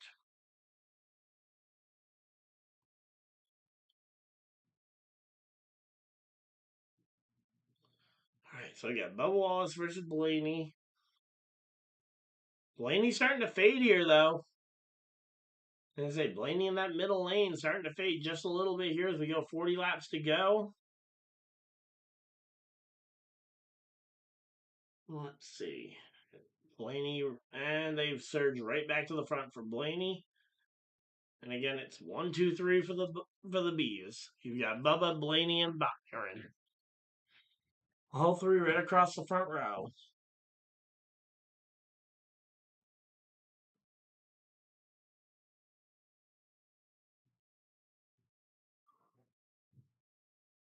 So here we go. Again, they're getting ready for this one. And oh, the yellow flag flies! Yellow flag flies here in Daytona Beach. What's the caution for? Mike, I'm not going into all the NFL stuff in the middle of a NASCAR stream. That's not what people are coming here for. And also, for the most part, all of those things are basically either just next to impossible. Debo could go to the Dolphins. I don't know. I have him pegged as going somewhere else, but I could easily see him going to Denver, I think, being the more likely landing spot. It comes down to how much you'd have to trade to get him, or if he'll just get cut. But again, none of that can really happen until mid-March anyway, so we're still a month out from that. So there we go. Again, caution flag has flown. I have not seen yet what the caution was for. Let me see if they've got a recap of it yet. On the timeline, it is debris spotted in turn 1. So it's another debris caution. Another phantom debris caution. There we go. Yeah, I mean, I could see T. Higgins ending up out of the Bengals, although everything I've heard makes it sound like he is more likely coming back than, to the Bengals than anything else.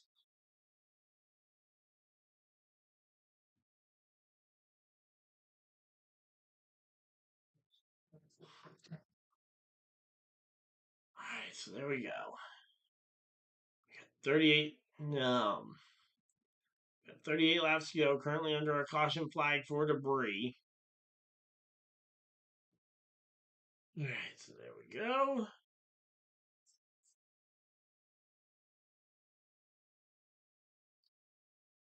Alright, so again, the caution flag, that'll give everybody a chance to come down, pit, get their fuel and tires.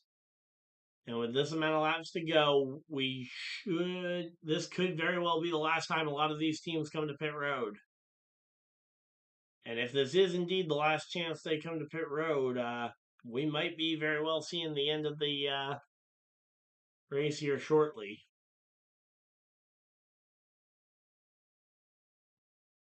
So there we go.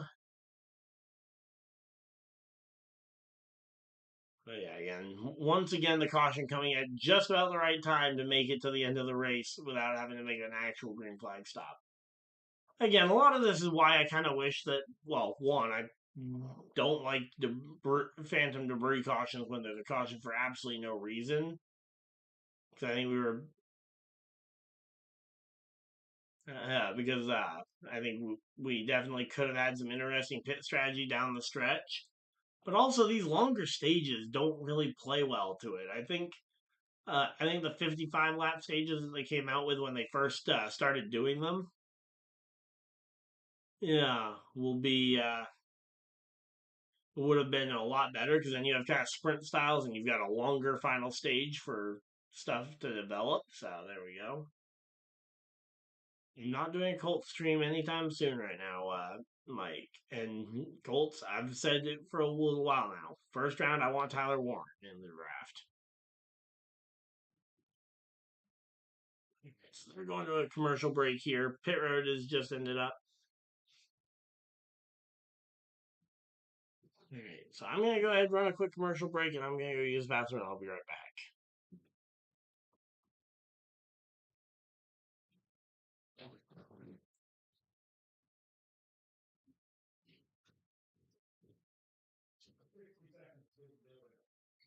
Yeah.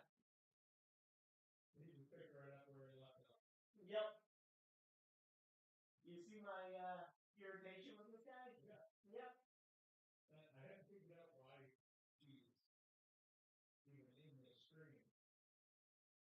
Being from Pennsylvania. Yeah, no idea. Well, and where in other side says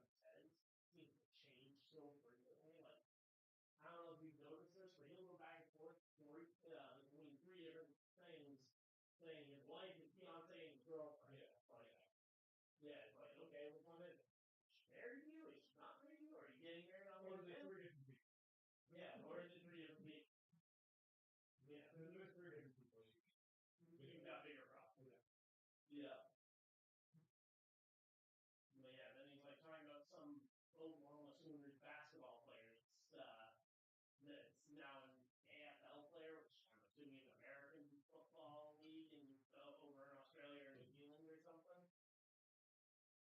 Somewhere over in the land of kangaroos. Maybe, but he was talking about how they use American rules, so I wasn't sure if they named the American Football League to specify that it's American football, not soccer football. Well, their football is different. Well, I know they've got rugby, which is different, but that's differently named too. But you say, No, it's called football. oh, it is. It's Australian rules football. Yeah, I thought it was just called rugby. No, it's called Australian rules football. But yeah, but still, yeah.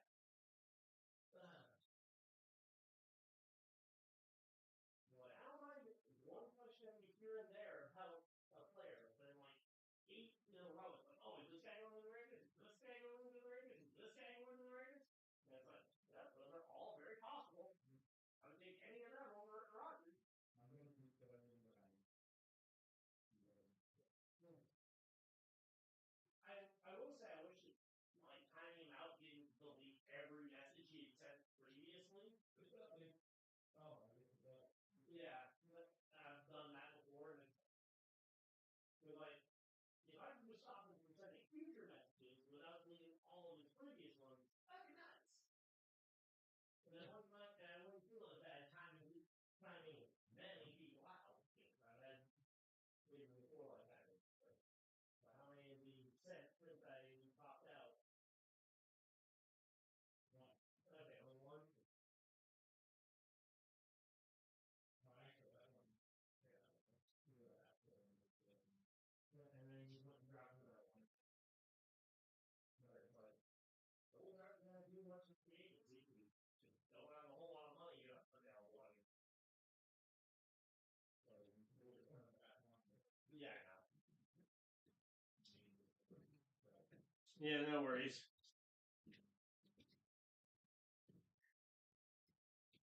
Here we go. Green, green, green. Green flag's out. We are back and ready for this one. All right. All right. So green, green, green. And here we go. Cindric, Blaney, Bubba Wallace. And so Bubba and Byron on the top line. You've got the two you've got the two Penske drivers on the bottom line. Cindric and Blaney, and there we go. 35 laps to go. So Bubba and Byron out in front of the field, and you've got another Hendrick driver right behind Byron. So you've got two Hendrick drivers up there, two Penske drivers, and Bubba Wallace out in front of the field. So there we go. So William Byron William Byron trying to push Bubba Wallace here. Cindric to the bottom of the racetrack. He's trying to take this top spot from Bubba. Bubba Wallace trying to hang on to this one. So there we go. Again, Bubba was trying to do the blocking both lanes thing, but did not see the run coming from Cindric, and Cindric going ahead and taking this one. All right, so there we go. And again, Kyle Busch snaps his seasons with a winning a race each and every year in season 19, as he's now going into at 19 full seasons where he had at least won a race. And now he's in his 20th Daytona 500 here, his 21st racing season here is, again, Kyle Busch still looking for that elusive Harley J. Earl trophy. And here we go, Ty Dillon on the bottom of the racetrack. Not sure what was saying. He must have just been coming out the pits or something to be going that slow. And here we go, Kyle Busch in position to maybe make a move. John Hunter Nemechek pops out of line all the way to the top line here to get in front of Bubba Wallace. And Bubba Wallace gets cut in front of here by a fellow Toyota driver here. All right, so here we go again. Kyle also has his teammate behind him. He's got the three of Austin Dillon, so both of them could potentially pop out of line to try and make a move here as we get down late in this third and final stage of this race. So here we go. Again, going up the inside here. Oh, somebody, so there's a line in the middle line here is starting to take over, but for the most part, this top line, the top two lines have both evaporated as far as the top 5, top 10 are concerned. I mean, the first side-by-side battle is Nemechek in 8th place. Nemechek and Hamlin in 7th and 8th place is the first side-by-side battle anywhere on track. So there we go.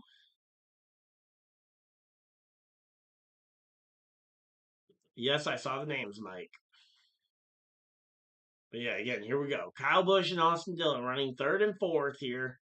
Both of which could potentially, if they can talk to Bell, maybe try and get Bell in line to Bell to agree to go with them.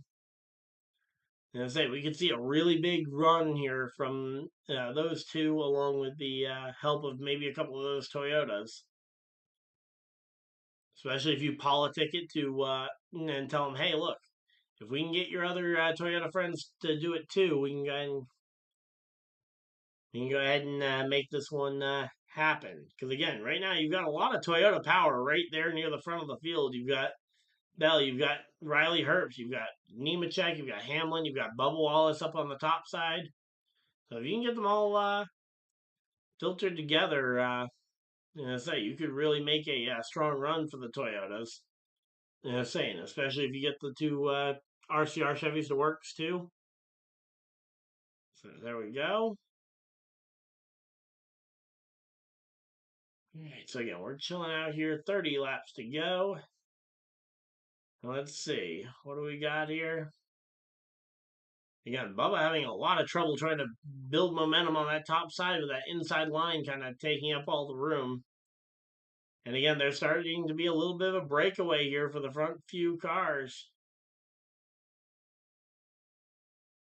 So here we go again as the Penske drivers continue to lead this one. The question will eventually get asked, how long do you wait in line before you go ahead and make this one, before you go ahead and try and make something happen here? You've got the two Fords at the front of the field, but a whole host of other manufacturers behind them. So how long do you wait before you make your move? Do you make your move with 30 to go? Do you wait until 20 to go? Maybe you wait till 10 to go. I think a big part of deciding when you go for that move, though, is going to be dependent upon which spot you're in. Yeah, so if you're further back in like 10th or 11th, you have to make your move now, I think, to start making your move towards the front. Because the days of being able to go from the days of being able to go from like 30th to first in a single lap are all but over at this point. So now it's a game of whether or not Hamlin can go ahead and get this, can go ahead and gather the Toyotas to try and rally a charge here. But again, Hamlin's in that spot where I think he needs to start building this one. So there we go. All right, so again, here we go. We've got the again, Kyle Busch just riding in line here, probably biding his time. Hopefully, gonna make the move at the right time here. But yeah, here we go. Let's see. Again, the you've got Hamlin and Bubba on that top on the extreme outside here, but the problem is they're kind of clogged up with the Toyotas there because they've got two Toyotas to their inside. The 42 of you've got the 42 of Nemechek and the 45 of Reddick, all kind of bottlenecked in there.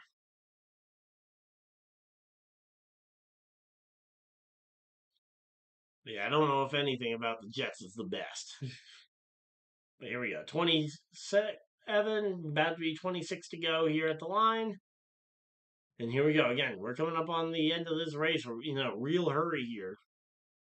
Question is how long can you wait to make this move, and when will the outer two lanes potentially figure out how to make one efficient line? Because I think that's what's ultimately going to break free here is going to be one, all these Toyotas getting in a single line and then just charging to the front. Because it's not going to be easy to go ahead and throw up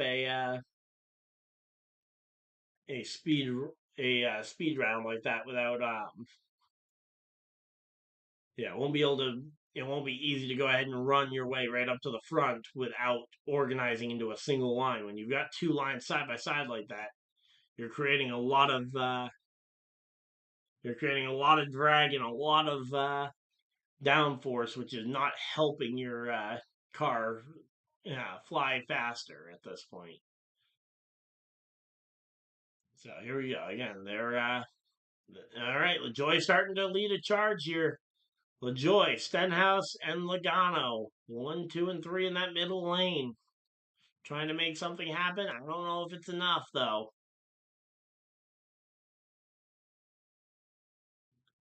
All right, so here we go. Again, we're getting later and later into this night. We're about to hit 9 p.m. Wow. Feels really late. But here we go again. There's the run. Stenhouse and LaJoy leading the charge here. They've found the Toyotas. They found those Toyotas on that top line, and they managed to go ahead and get them organized and pulled them forward. But then they dumped to the bottom here with Reddick. So Reddick jumps out of line on his other Toyota drivers. That feels weird. Why did Reddick just jump out of line with his fellow Toyota drivers the moment they found some success on that top line? I guess he found the opportunity to be in front of a fast car like Logano too tempting. But yeah, here we go. Again, we're getting lined up. 23 laps to go, coming down to the final 20 laps, and let's see.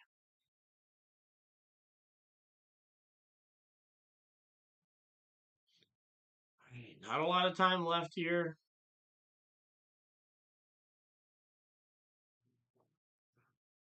All right, so there we go. Let's see.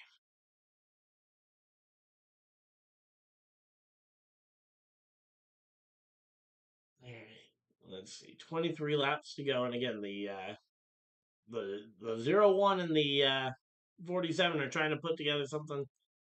I'm not doing any kind of NFL streams until at least closer to free agency or the draft. I might do a pre-free agency video depending on how busy that week is for NASCAR, and then the draft will be the next big thing.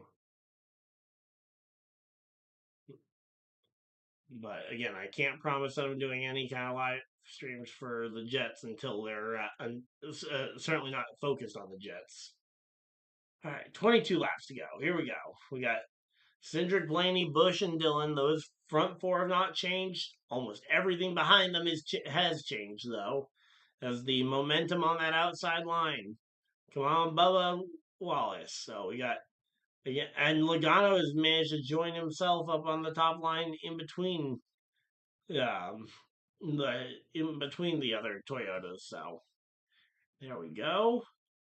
But yeah, that front line though, all the way back to like Bowman, all the way back in like 8, 9 spot, is all the way further back here. All right, so here we go again. Let's see. Eric Jones looked like he was, yeah, there we go. Eric Jones up to the middle line to get in front of pole sitter Chase Briscoe. They jump up there, and that starts to go ahead and gets 3 Toyotas in line together as Reddick bails on his Toyota teammates there for a spot in the bottom lane. And Stenhouse slides all the way up to the top. I thought he was about to go ahead and lose that one. 20 laps to go. 20 more times around here, and let's see. Again, right now, making this one work here. I just don't know how long they're going to be able to make this work. Because again, these cars are unstable. They certainly are not going to like riding this rough. And here we go. Corey LaJoy has the 43 of Eric Jones all over his rear bumper. It's going to be tough for Corey LaJoy to make many moves with Eric Jones right there without wrecking him. So here we go. Let's see.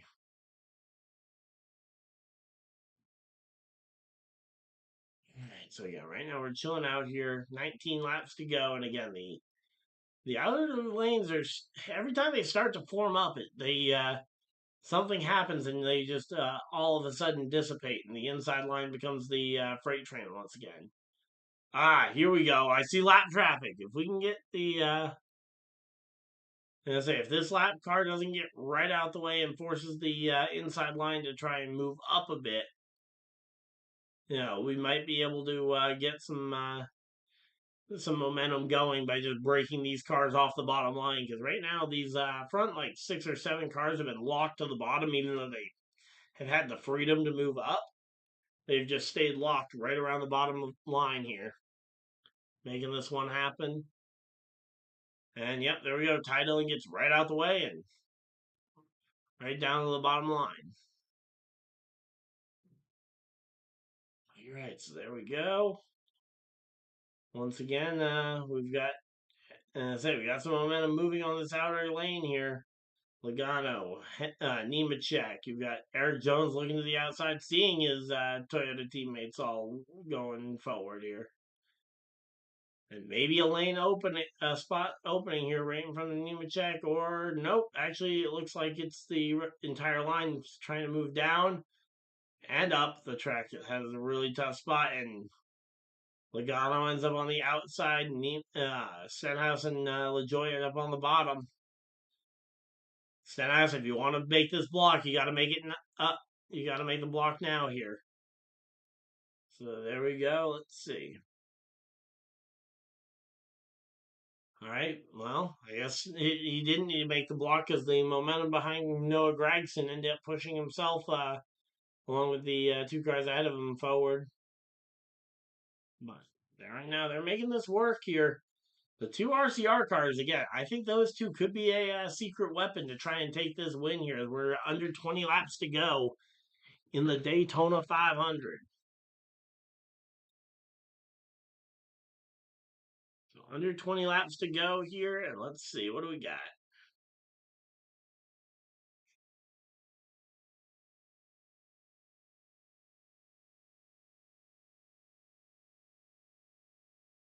Nice, there we go. Here, chilling out here. Hopefully everybody's having a good time. They're talking with, as I've got a pre-recorded clip from Kyle Busch here. And here comes the, LaJoy and Stenhouse. They've gotten all the way up alongside Blaney. Wow, that was a run and a half that they just had. And here we go. Let's see.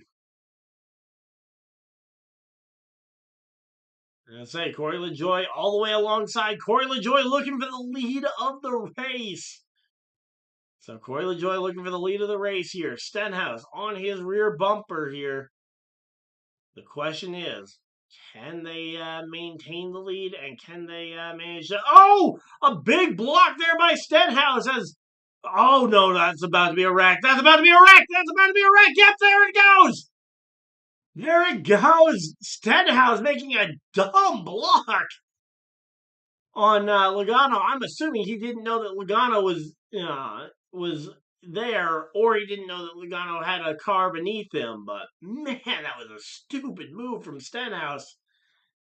But I'm not sure after he made the first contact, I'm not sure he could have done anything to get out of there. But man, that's a lot of wrecked race cars. Man, there we go. Noah Gragson torn up there. Logano's pretty well torn up. I don't know what condition Kyle Busch's car is in after that one.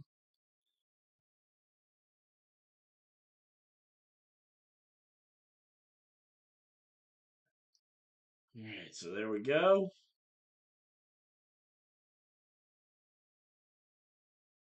I'm not finished watching. We still got a ways to go. We got 15 laps to go. Here comes Ryan Blaney down pit road as Ryan Blaney's car is wrecked too. Oh my gosh. A lot of the best drivers of the night are all torn up here. Again, when I'm done in the stream, it will not be hard to figure out when I'm done in the stream, so. But yeah, no, we've still got 14 laps to go tonight. And again, Joey Logano trying as hard as he can to get to the pit road, and I think he is going to be stuck there.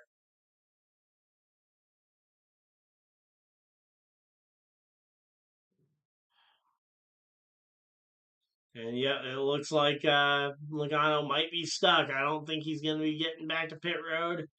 So he's going to be getting towed to the garage area. And let's see what happened here. All right, so again, I put the blame on Stenhouse in this one. I think he made the dumb move. So here we go. Yeah, he makes the block there. That's okay. But then Logano tries to shove it in. Honestly, I'd say that's almost more on Logano there than on Stenhouse. I might have been too quick to blame my own guy for that one. But no, I think that one was more on Logano trying to shove it in a hole that wasn't really there. I mean, yeah, Stenhouse probably made the over aggressive move to try and close it off, but he made that without completely wrecking him. And then Logano tried to just shove it further up the middle there in a lane that didn't really exist. I mean, I'm sure the internet will take no time to go ahead and blame Stenhouse for that one, but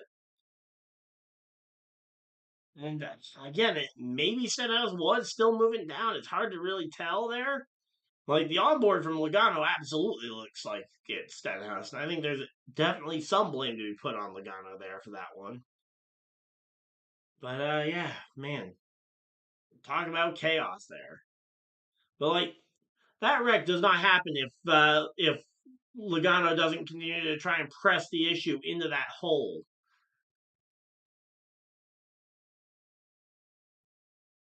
And again, a lot of cars torn up there. All right. Well, they go to commercial break, and we have got a moment to breathe. As yeah, what a chaotic night again. I said I'm almost certain that was a that was absolutely Stenhouse's fault, but again, I'm not the authority on this one, so say it very well could have been Logano's fault. We'll have to wait and see what they both say when they get out of the infield care center. I'm sure Stenhouse is probably going to say, at least partially, I think it is absolutely his fault, at least partially.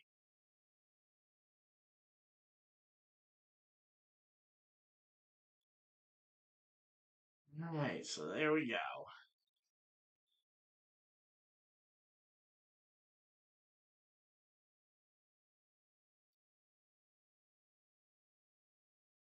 All right, so again, we're chilling out here. Let's see. We're just chilling out. Hopefully, everybody's having a good time. If you guys are, of course, hit the like button and subscribe. If you guys are new, guys don't miss any future videos or live streams. And again, this race is about to be nutty because we have got ourselves a completely changed up front of the field. LaJoy, Cindric survive. Nemechek, Hamlin, Dillon, and not much else survives. Are you late? I have no idea what you mean by that. Am I later? Okay. See you in September.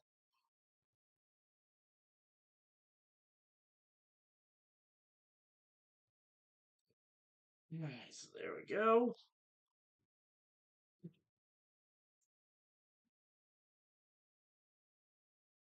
All right. See ya. See you later, Mike.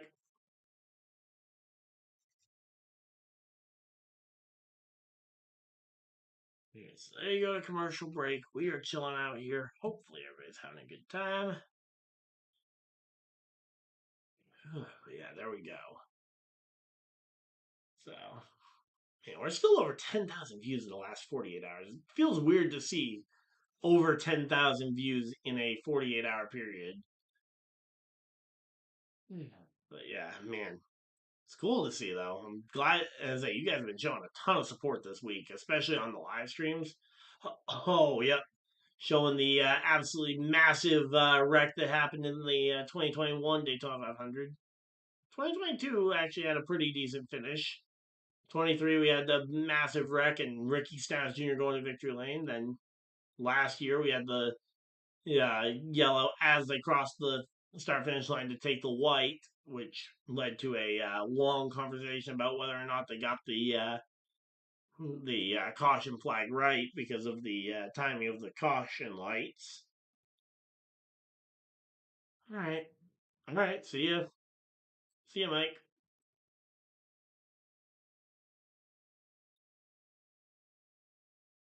So again, 14 laps to go. Still plenty of time for something to happen. The question is now: are they going to be? Is it time to double up the?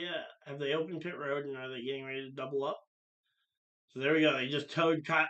Oh, they towed Kyle Busch's car to the garage. No. So it will not be Kyle Busch's year. Noah Gragson, Brad Keselowski, Kyle Busch, Chase Elliott, Ryan Blaney, Joey Logano, Todd Gilliland, all involved in this one. That was a big wreck again. Just so many cars involved, and again,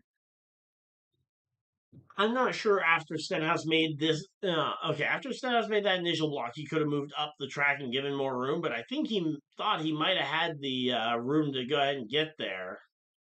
But ultimately, again, I think Stenhouse should have given more room, but racing etiquette, you made the block. I feel like you should have been entitled to a little bit of that space.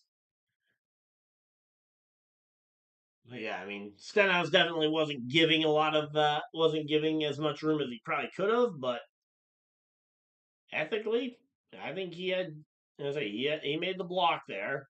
Now, what he needed to do was to complete the block and get right on Blaney's door when he made that first block. I think is ideally what you would have done if you were Stenhouse. But also at that point, after you make that first block, it's hard to imagine Logano's going to try and continue. Okay, it's Logano, so it's not all that hard to imagine that Logano tries to do something somewhat stupid, but still, the fact that Logano went for that move on the inside spot. So there we go. And again, I get it, and I certainly don't like it from a fan's perspective. I certainly don't like what Stenhouse did, but what Logano did, I think, was somewhat unnecessary too, because the guy beat you to the block. You don't need to continue to shove it in a hole that clearly was not there, especially when you have you know teammates right there that could easily get caught in the crossfire. But yeah, Kyle Busch goes sliding to the inside, and yeah, again, that'll be the end of the night probably for Kyle Busch, or at the very least, it'll end any shot he had at the win.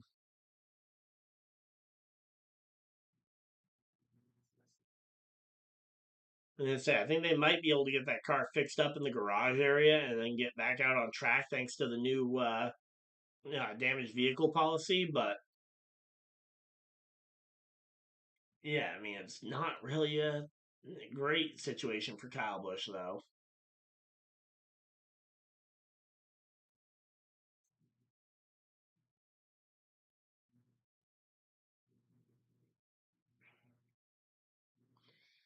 All right, so there we go. Yeah, we're chilling out here. Hopefully, everybody's having a good time. If you guys are, of course, hit the like button and subscribe if you guys are new. All right, we are sitting at, we are sitting, what is that, 89 subscribers away from hitting 3K. All right, let's see. I'd love to see if we could hit 3K. So there we go.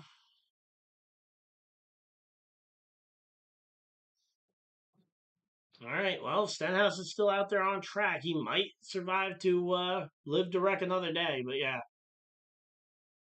All right, so the Stenhouse team is saying, yeah, hold on there. Guess the 22 decided to just wreck you, which I don't know. Again, I think they could have given him the spot. They could have given him the room, but again, I think he made the initial block clean. Obviously, the later block that he kind of made was a bad choice. But again, I'm not even sure he was in full control of his car at that point because Logano was on his corner. So here we go. We got the zone car here for Kyle Busch, and he is back out on the track. How many laps did he lose? Let's see. Just how many laps he lost will heavily decide if he has a chance to try and win this thing with 9 laps to go or not.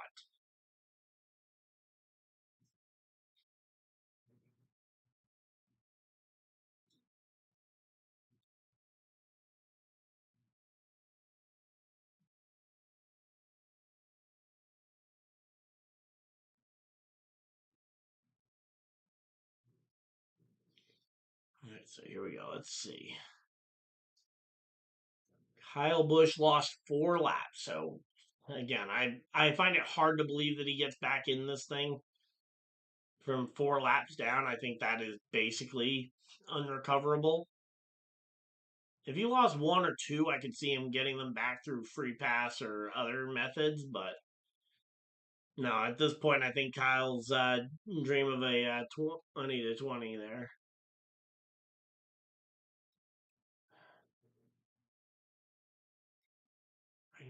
Do you like farm animals? I mean, I think farm animals are cute.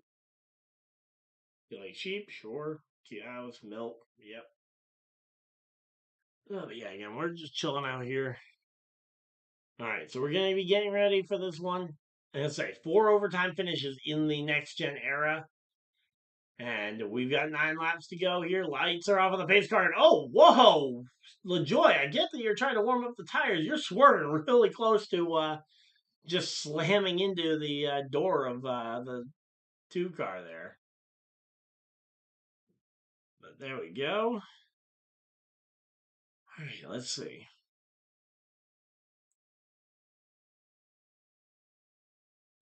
33-year-old here. His best finish was a 4th place finish on 3 different occasions. Corey LaJoy, now the race leader here. Pace car dives for cover as the field takes the 8 laps to go. Green, green, green. Green flag is out, and they are racing here at Daytona. All right, so the green flag is out, and we are racing here. Let's see. What's it going to be? The push here coming from Hamlin to Cindric here. Let's see how this push goes. All right, here we go. Up to the back bumper, into the back bumper of the 01 car. They're starting to get stacked up on that top line already. I'm sure somebody's looking to pop out a line. There we go. LaJoy is the one to try and make the preemptive block, but not able to predict the timing here. Cindric and Hamlin will take the lead. We might be looking at Denny Hamlin becoming a 4-time Daytona 500 winner here. He's already got 3 under his belt. He's looking for number 4 here. Coming down to the end, we've got 7 laps to go, and he's got 3 teammates in the rear, or 2 teammates in the rear here. You've got the 20 of Christopher Bell, and you've got the 35 of Herbst. So here we go again. Denny Hamlin right now in second. He has the time. He can bide his time. He and Bell can work together and make this time this move correctly. Now the question is how aggressive, and there we go. There's the timing on the move. No time for Riley Herbst to get involved in this plan, but he manages to bring Christopher Bell with him as Denny Hamlin takes the lead, and he goes down to cover the bottom lane. So Denny Hamlin, the Daytona 500 dominator, out in front of the field here at Daytona. Now let's see, what's it going to be here? So here we go again. Yeah. Denny Hamlin currently. Oh, and way up the track goes Christopher Bell. But again, Denny Hamlin, 3 wins in the Daytona 500, 54 career victories so far. He has never won a Cup Series championship. That is an astounding feat that he's won 3 of these Daytona 500s without a Daytona 500. Or he's won 3 Daytona 500s without a championship, I mean. And here we go, coming down to 5 laps to go. 5 more times around. Cole Custer in position to potentially grab his 2nd career Cup Series win. He got that win at Kentucky back in his rookie year in 2020, and then he has not found his way back to victory lane ever since then. He went back down to Xfinity, proved himself in Xfinity, made his way all the way back to the Cup Series program here for the Haas factory team. And now we've got a Toyota versus Toyota fight at the front. Oh, Bell gets turned! Christopher Bell gets turned! Ryan Preece up and over at Daytona! Who could have guessed that would happen? There we go. Ryan Preece up and over, and that is going to be caution flag, and we are going into this into the next one. Hopefully Ryan Preece is okay. He does land on all 4 wheels, but he is certainly shaken up from that one.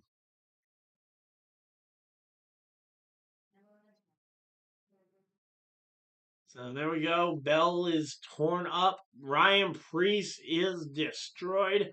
Ryan Preece has let down the window net, which is the signal to the safety crews that he is okay. So that is good. But yeah, there we go. Again, we are closing in on. I can't believe we've been. Are we gonna make this thing a 9-hour stream? So there we go. Climbing out of the car there. Ryan Preece, Brad Keselowski also taking a hit there. I say Brad Keselowski sliding into his pit box, but again, I think that car is basically junked. Again, hopefully Ryan Preece is okay. Again, he took a gnarly hit. Yeah, went up and over in a very clunky method. Hopefully he's okay.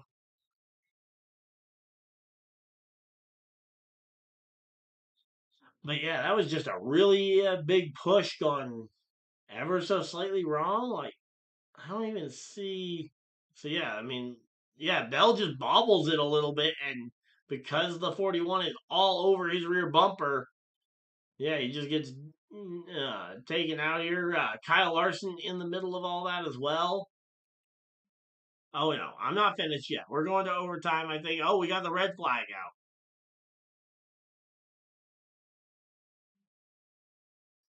So we got the red flag is out, and we are going to be stopped here for a moment, but we are certainly not done yet.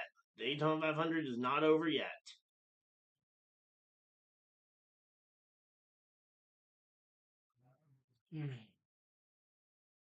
Again, Thursday, Friday, I don't think I'm gonna have a stream out. I will definitely have Fantasy Friday, the Fantasy Friday video coming out on Friday, talking about the NASCAR Fantasy game, and looking at and basically a race preview video as well for the weekend. I don't know about Wednesday or Thursday what I'll have for videos then. I'm expecting that scripted. I'll film it tomorrow, upload it on Tuesday. Again, live streaming. I don't know about a live stream on Thursday at the moment. Next week is definitely going to be a bit of a reset week because it's going to be. I won't be streaming 5 straight days. But yeah, is that the tapered spacer out of the 60 car that came flying out? Yes, I am streaming on Saturday for the Xfinity race for sure, and depending on what happens with the truck race, I might be able to make it. I might not be because of work. And then on Sunday, definitely.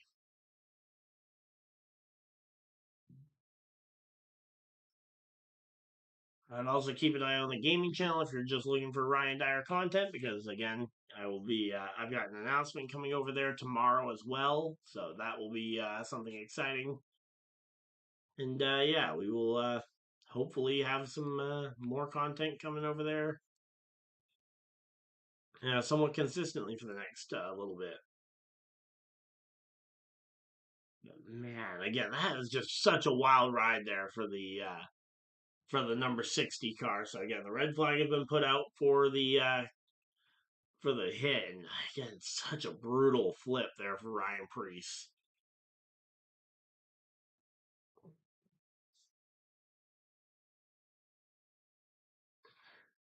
All right, so there we go. Again, we're getting reset here. The Daytona 500 getting ready for overtime here. All right, so there we go. Again, getting reset, settled in the chair. We got 4 laps to go, and again, I'm expecting this race. I've told you this a couple times, Mike, but I'm not. I'm probably not gonna stream NFL free agency because we don't know when or how long in between teams signing people. I might do an end of day recap video, recapping some of the biggest moves at the end of each day or something. But a live stream is kind of impossible when I don't know when people are going to be making those deals. So, all right. So welcome on in. We got 22 people popping in here as we're getting ready for overtime here in the NASCAR Cup Series race. Again, Ryan Preece just had a gnarly wreck there. Hopefully he's okay. Again, we did see him climb out of the car under his own power, but obviously some of these things like concussions you just don't know about until after the fact that when a doctor actually gets to examine you, so again, he'll get in there, he'll go ahead and get hopefully checked and released from the infield care center. But yeah, so there we go. So again, we're chilling out though. Hopefully you guys are excited. Again, Hamlin, Herbst, Cindric, Custer, LaJoy, the top five. What a top five it is.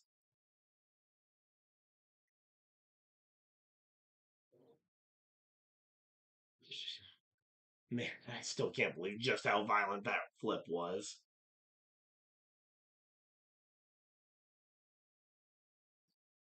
Alright, so there we go. Again, just watching this violent wreck here. Again, I don't know how long the red flag is going to be for, but they are cleaning up this one. I don't know if they're hoping to maybe be able to get this thing restarted still in regulation, not going into overtime yet, but again, it's going to be a tight window to try and get this one in. And again, just such a violent wreck there. So there we go. Again, we've got people hanging out in chat. Thank you guys for everybody that has decided to pop in. Feel free to let me know who you guys think is going to win at this point, since I think almost everybody's first initial picks have probably been eliminated at this point from the crash.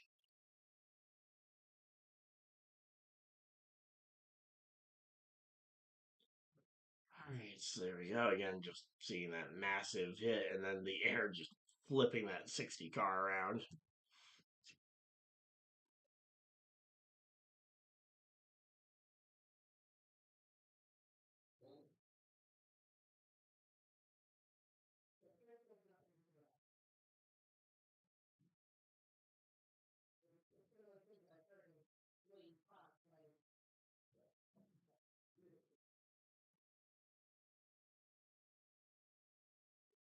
Alright, so there we go. Alright, so there we go. Again, we're chilling out here. We got 25 people hanging out in chat. Thank you guys again for everybody that is popping out here. Any fire trucks on track? I didn't see any fire on the track, so I don't think we're going to see any fire trucks. Yeah, there are emergency crews out there, obviously, getting all the drivers in the ambulances and brought to the infield care center to be checked, because any driver in a wreck has to be taken to the infield care center for an evaluation before they leave.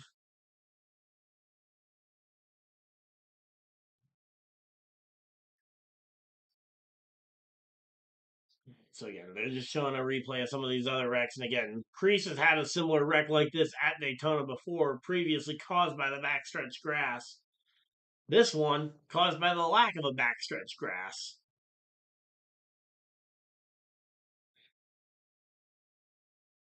Yeah, and again, this was just a really bad. This one was just a push gone very wrong.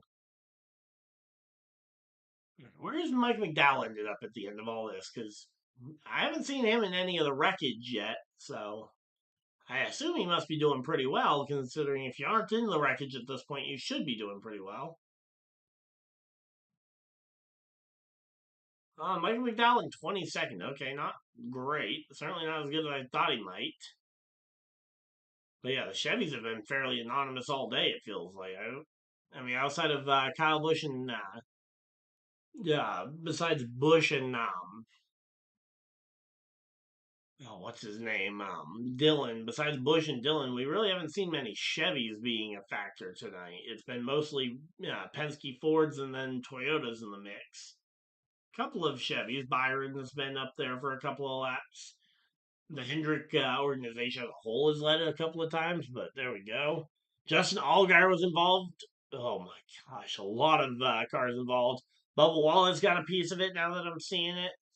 Eric Jones got a decent chunk of it, and there's. Oh wait, I want to hear. I want to see this one. So let's see. Joey Logano out here. Let's see. It's the end of the Daytona 500. Things are getting tight. What took place from your vantage point? Okay, from my vantage point. Okay, so this is Logano. From my vantage point, I feel like I had to get the second car in line to have a chance, and the 47 had kind of a late block. Yep. And at this point, it's kind of indecisive. I was trying to back out of it. I was trying to get in. I was getting shoved into it. Okay, and had checked up already, and had already happened. Felt my nose was in there, and I was going to. He just wanted to block it, and I couldn't get out. So he puts the blame pretty squarely on Stenhouse. I think again that one was just the fact that Stenhouse made a late block, and he wasn't about to back up off the track to let Logano just have it because it was a somewhat late block. Again, definitely at least to some extent on Stenhouse, but I certainly wouldn't put the entire blame on Stenhouse because again, Logano. Although again, Logano does mention that guys were pushing him, but again, I don't know if Stenhouse had that. And here we go, Kyle Busch out of the care center, out of the race, and let's see what he has to say.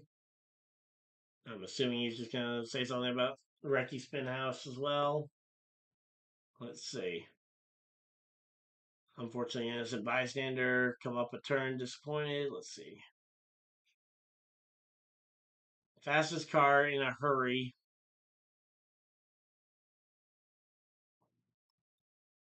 Yeah, I say 20 laps to go. He's trying to get through the middle and make the whole thing that's not there, creating chaos. I'll have to listen to this later to know for sure what he's talking about. But again, it has been some chaos here for sure tonight.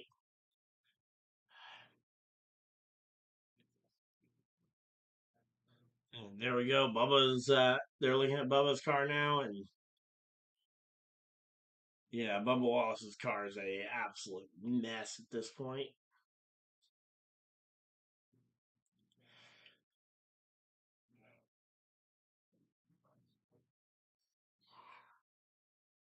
Yes, I saw your helicopter questions, Mike, and yes, they do have a helicopter. And to your next question, no, they aren't using the helicopters right now. There we go. There's Ryan Preece out of the care center. That's what we were waiting to see. Again, he had the wild ride a few moments ago.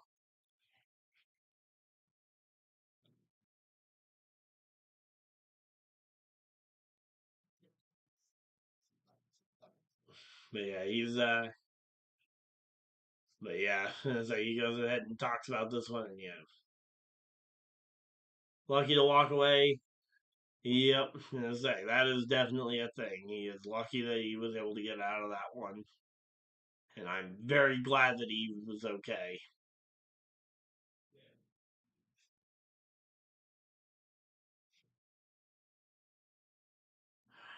How's Denny Hamlin doing? Well, he's leading the race, so I would say he's doing pretty well.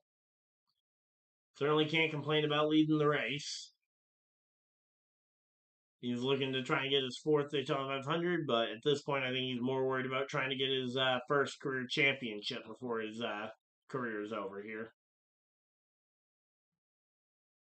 All right, so yeah, NASCAR overtime. Okay, yep, they're officially going to overtime. 2-lap shootout. If the leader gets the white flag, the next flag ends the race. If a caution happens before they get back around to the white, we will get another attempt. Unlimited number of attempts. Green, green, green. Green flag is out. We are back to racing, and here we go. And I say Denny Hamlin and his employee Riley Herbst, the guy who drives for Denny Hamlin's race team here. Oh, Denny with a late block there on the 2 car. Yeah, Denny knows he wasn't going to get away with trying to put that block there on him. And those Fords are hooked up and going to the front of the field here. And let's see, 2 laps to go.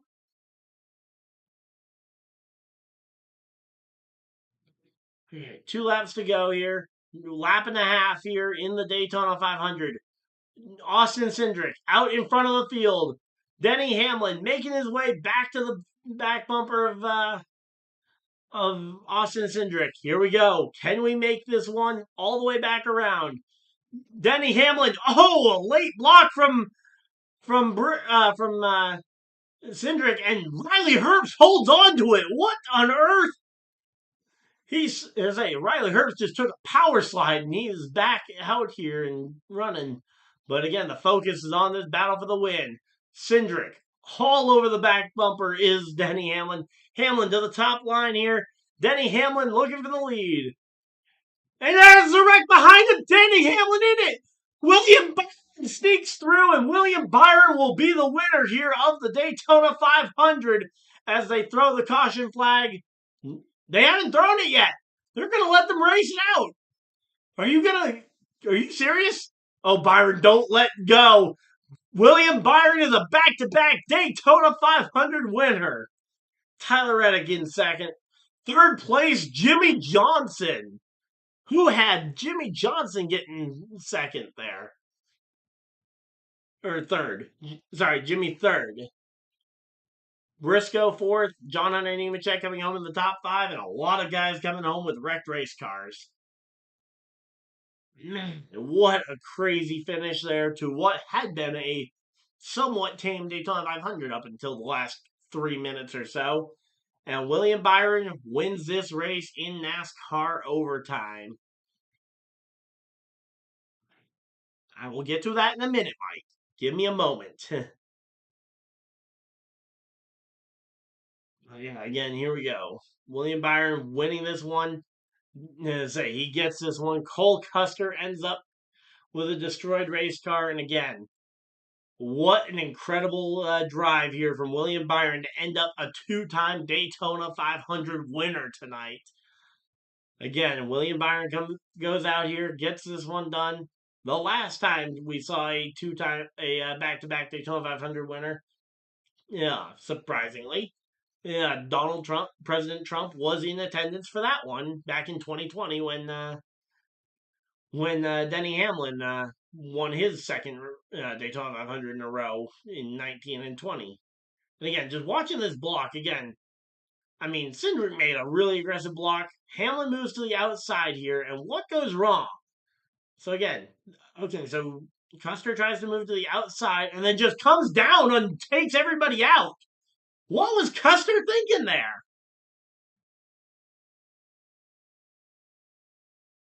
Literally, what was Cole Custer thinking there? But there we go. William Byron wins Daytona for the second straight year. And for the second straight year in a really nice looking Exalta paint scheme. Last year he had the white flames scheme. This time he's got the classic red and the red flames with the blue base. Another beautiful Daytona 500 win car there for William Byron, and Byron's starting to turn into a little bit of a plate racing specialist.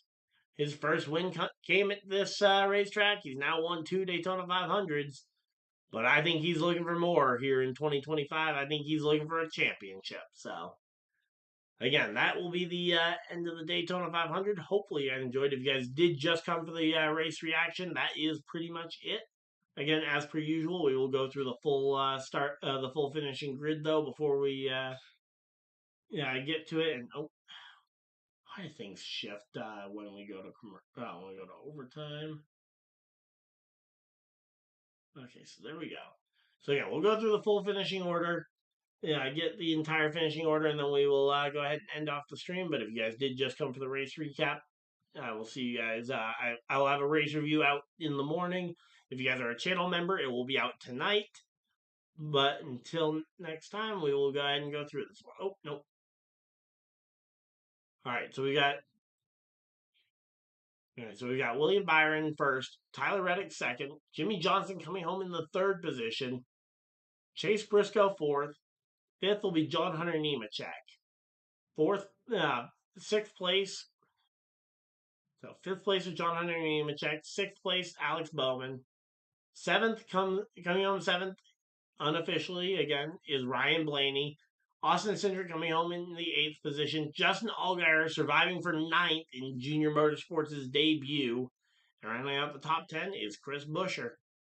Michael McDowell coming home just outside the top 10 in 11th. A great day, a very quiet day for Michael McDowell as he comes home in the top in that bit. And then we had Daniel Suarez 12th, 13th Eric Jones, 14th Ty Dillon. A massive comeback from him from what was a really rough start. Chase Elliott coming home in the 15th position, rounds out our top 15 finishers. Riley Herbst 16th, 17th Ricky Stenhouse Jr. Yeah, 18th, Ty Gibbs. 19th will be Justin Haley. And rounding out your top 20 tonight will be Kyle Larson. Cole Custer, 21st. Corey LaJoie, 22nd. 23rd for Austin Dillon. Denny Hamlin comes home in the 24th position and dead last on the lead lap. Cody Ware coming home in 25th. We'll round out the lead lap cars. We'll round out the top 25. He's the first car a lap down. Brad Keselowski, 26th. 27th for Todd Gilliland. 28th, Noah Gragson. And rounding out your top 30 is Bubba Wallace and Carson Osavar. Christopher Bell coming home in the 31st. Ryan Preece will come home 32nd. 33rd spot will be for Shane Van Gisbergen. 34th, Kyle Busch. 35th, Joey Logano.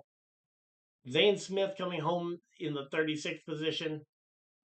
37th for Josh Berry.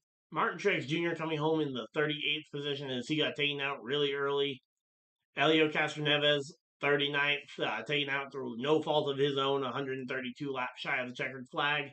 Ross Chastain coming home 132 laps shy as well and involved in the same wreck, coming home 40th. And AJ Allmendinger 160 laps before the end of the race. AJ Allmendinger comes home with a broken motor in 41st place. So that will round out the entire finishing field here. Okay. It is not Denny Hamlin's last race ever, but he is the oldest full-time driver in the Cup Series. So we don't know how long he's going to keep going. And after this year, I believe his contract status is unknown. So we don't know what Denny Hamlin's future is going to hold beyond this year. We know he's under contract through the end of this year. I think he has an option in his contract to come back next year, but we don't know that for sure. And again, he is the oldest full-time driver in the Cup Series, so the question is going to be asked of, okay, is he ready to hang it up? So that will end this Daytona 500 stream. Thank you guys we got 31 people popping in here. Thank you guys for everybody that popped in here. Before we sign off the stream, I do want to go ahead and throw a quick raid over to a fellow sports content creator who is doing a big charity stream right now. Send you guys on over that way to go ahead and say hi, show some support, maybe donate to the fundraiser. Again, they're do this one, so let's go ahead and just shout this one out, and we will go ahead and oh nope, that is not the right thing I need to click. Okay, but yeah, it's NFL Fan of the Year. Tom Grossi was doing the stream, so I want to go ahead and shout him out. Again, send some of you guys over his way, show some support, like the stream, and they've just crossed the $50,000 mark. So there we go. Yeah, there's the link, and we're gonna go ahead and rate him as we head out. So again, feel free to let him know where you're coming from, and we will see you on over there. Let's go ahead and I will see you guys though in the next video. Live stream, whatever you guys decide to do with the rest of your night. Have a great night, everybody, and goodbye!